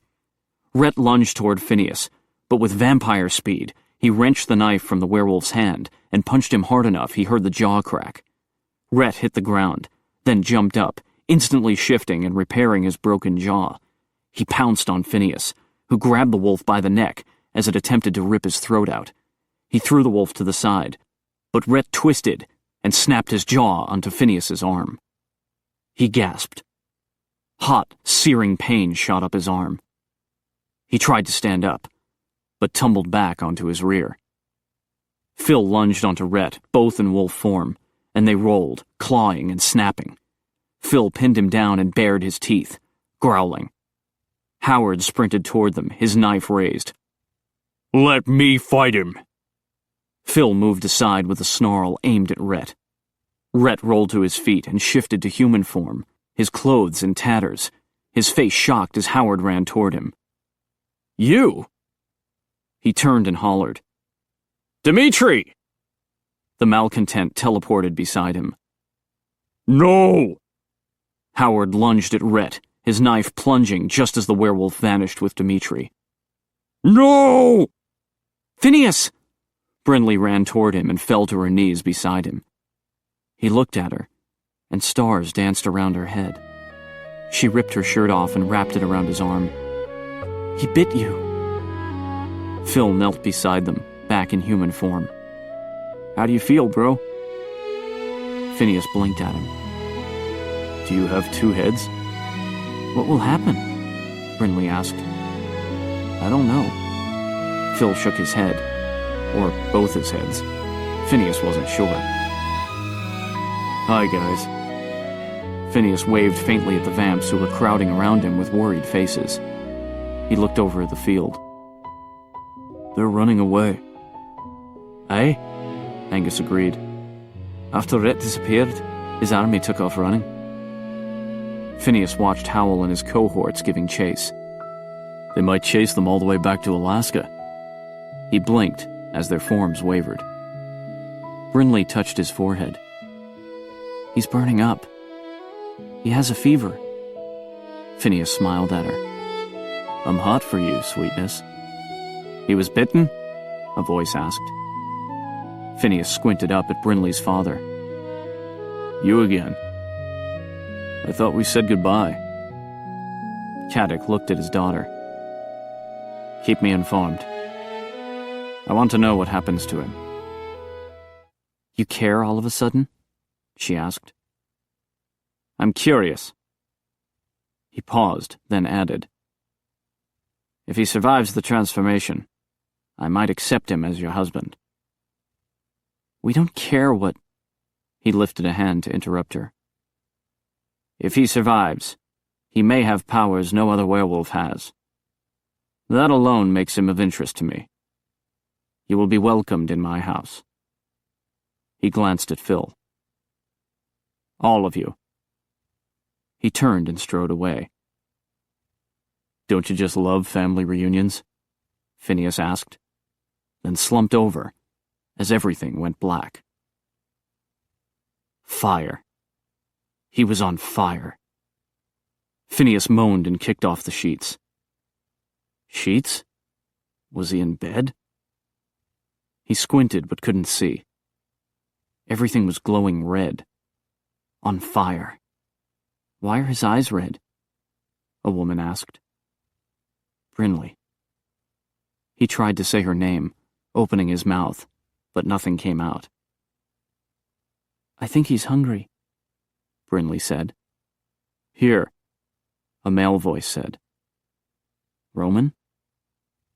What was he doing here? Let's give him a cold bottle. It might help with the fever. Someone lifted his shoulders. Careful, Phineas thought. I'm on fire. Damn, he's hot, the person said. Told you so. A cold bottle was pressed to his mouth, and blood trickled down his throat. It was cool. It helped with the fire. He drank it all down. His stomach clenched in pain. He groaned, pushing away the hands that reached out to help him. He rolled halfway off the bed and threw up. Oh no, Brinley cried. Hands pushed him back onto the bed. Everything went black. He woke again, still on fire, and so damned hungry. He's awake, Brinley exclaimed. Let's see if he can eat, Roman said. Someone lifted his shoulders. He squinted, peering around the room. It looked like the basement at Phil's cabin. Why hadn't they taken him back to Romatech? He's not as hot tonight, said the guy holding his shoulders. Phil? A bottle was placed against his lips. He drank and drank. So good. It hit his stomach and instantly curdled. He rolled over and vomited. I'm not sure what to think, Roman said. He's had 2 days of death sleep. I thought that would heal whatever lichen virus is in his system. But if he's rejecting blood, then he's becoming a werewolf, Phil said. We should try giving him real food. I'll bring him something, Brinley said, then climbed up the ladder. A werewolf? Phineas lay back, trying to wrap his fuddled mind around it. That was why he was at Phil's cabin, in case he shifted into an animal. A while later, Brinley was back and spooning something hot down his throat. It's soup, she said. I thought we should start with something simple. He ate it, then threw it up. What do we do? Brinley cried. He's rejecting both vampire and human food. The two parts are fighting each other, Roman said. I'll put an IV in him. We have to keep him alive until the battle inside him gets sorted out. A battle? No wonder he was on fire. Everything went black. He woke again. The fire was out. He felt good, as if his body was at peace. Good God, was he dead? The spurt of panic quickly faded away as he smoothed his hands over his bare chest. His body was solid. His heart was beating. His vision clear. He was alive. Power surged through him, and he took a deep breath. Damn. He felt more than good. His vision cut through the dark room, sharper than ever. His muscles flexed with increased strength. He sat up. Phil was on the floor, sound asleep on a sleeping bag. A bottle of blood sat on the bedside table. He picked it up and drank it down. No reaction. Apparently the battle was over, and the vamp side had won. He looked around but couldn't spot Brinley. She must be upstairs. He pulled the IV from his arm and stood. No dizziness. He smiled to himself. He actually felt stronger than ever. He teleported to the floor above to give Brinley a surprise. The surprise was on him. He materialized in the bathroom with one foot in the toilet. What the hell? He lifted his bare foot out and shook it off. This wasn't where he'd intended to go. He opened the bathroom door and froze. Daylight. His heart lurched and he shut the door. What the hell? He couldn't be awake in daylight. Who's there? Brinley demanded. He cracked open the door and peered out. She gasped. He opened the door wider. The room was full of sunshine. He sank back into the shadow, afraid he would burst into flames if the sunlight touched him. Go into the light, a voice inside him urged. It can't hurt us. Trust the wolf. Wolf? He stiffened. There was a wolf inside him? The wolf knows best. The light cannot harm us. Phineas? Brinley approached him, watching him carefully. He slowly reached out a hand, then extended his index finger so the tip barely touched the light. Nothing happened. He opened his hand, turning it palm up in the sunlight. A gentle warmth caressed his skin.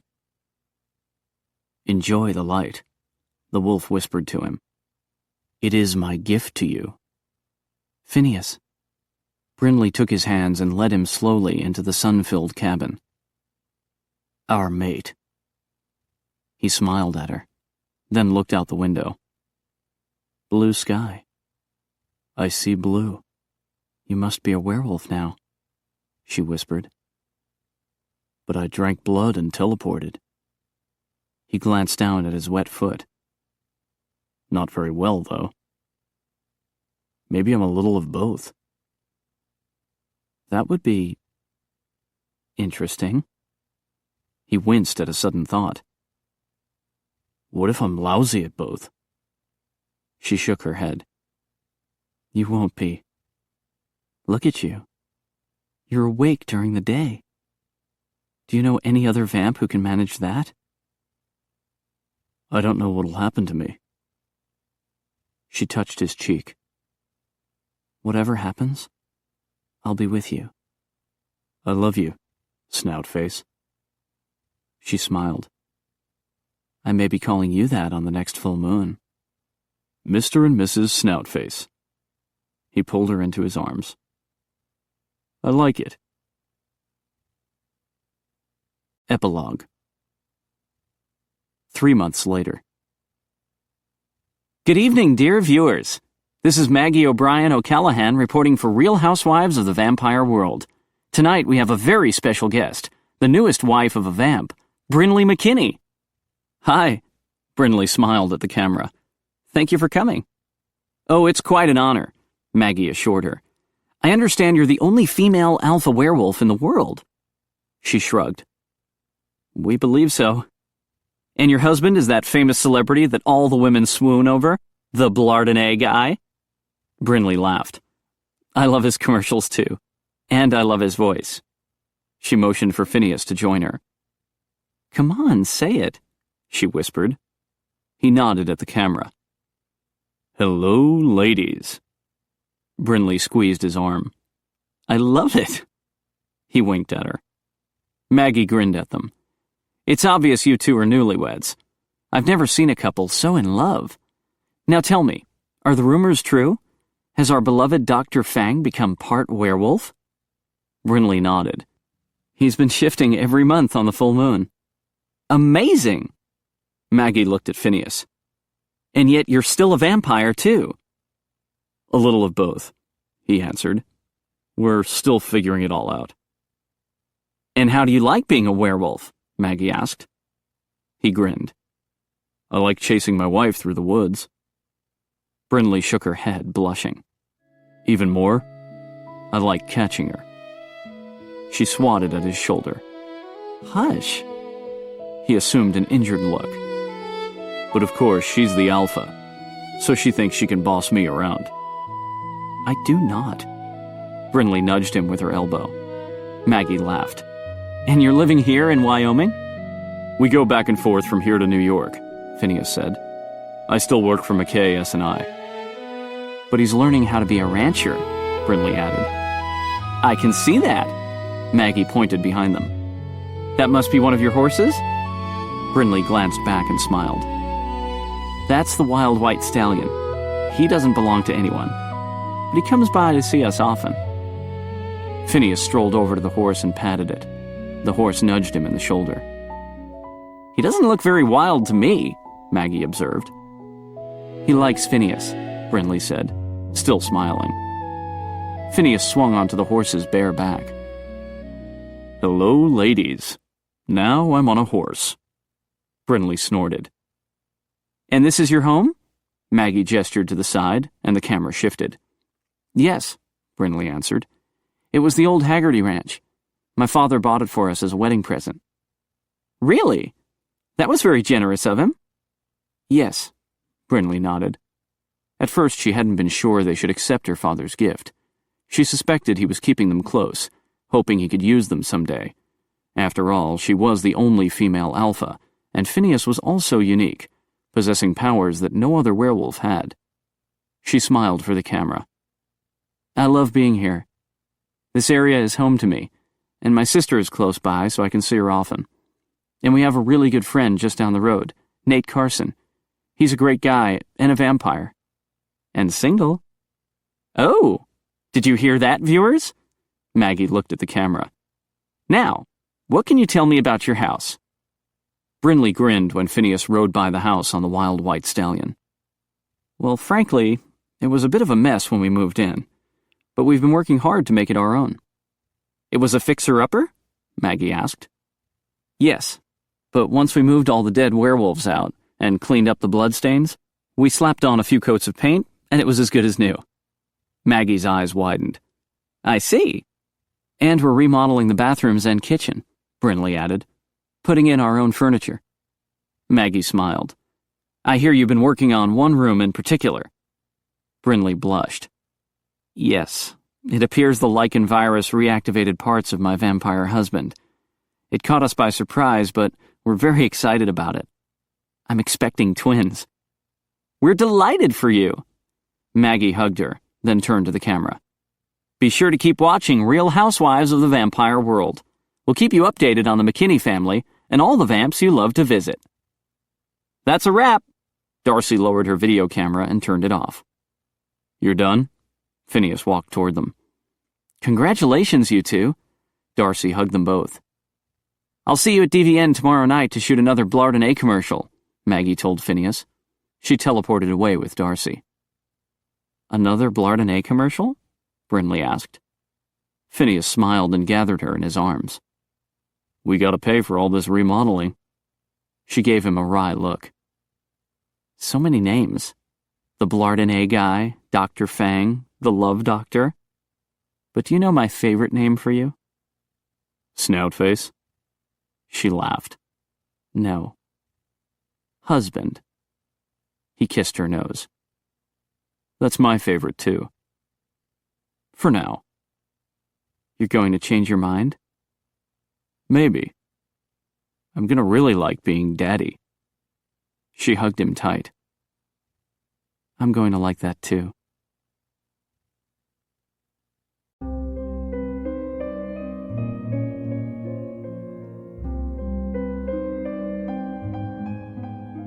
This is PJ Oakland. We hope you have enjoyed this unabridged recording of Wanted, Undead, or Alive by Carolyn Sparks. This program was produced and directed by Bob Dion. Executive producer, Karen Jakonski. Text copyright 2012 by Carolyn Sparks. Production copyright 2012 by HarperCollins Publishers. All rights reserved. Thank you for listening.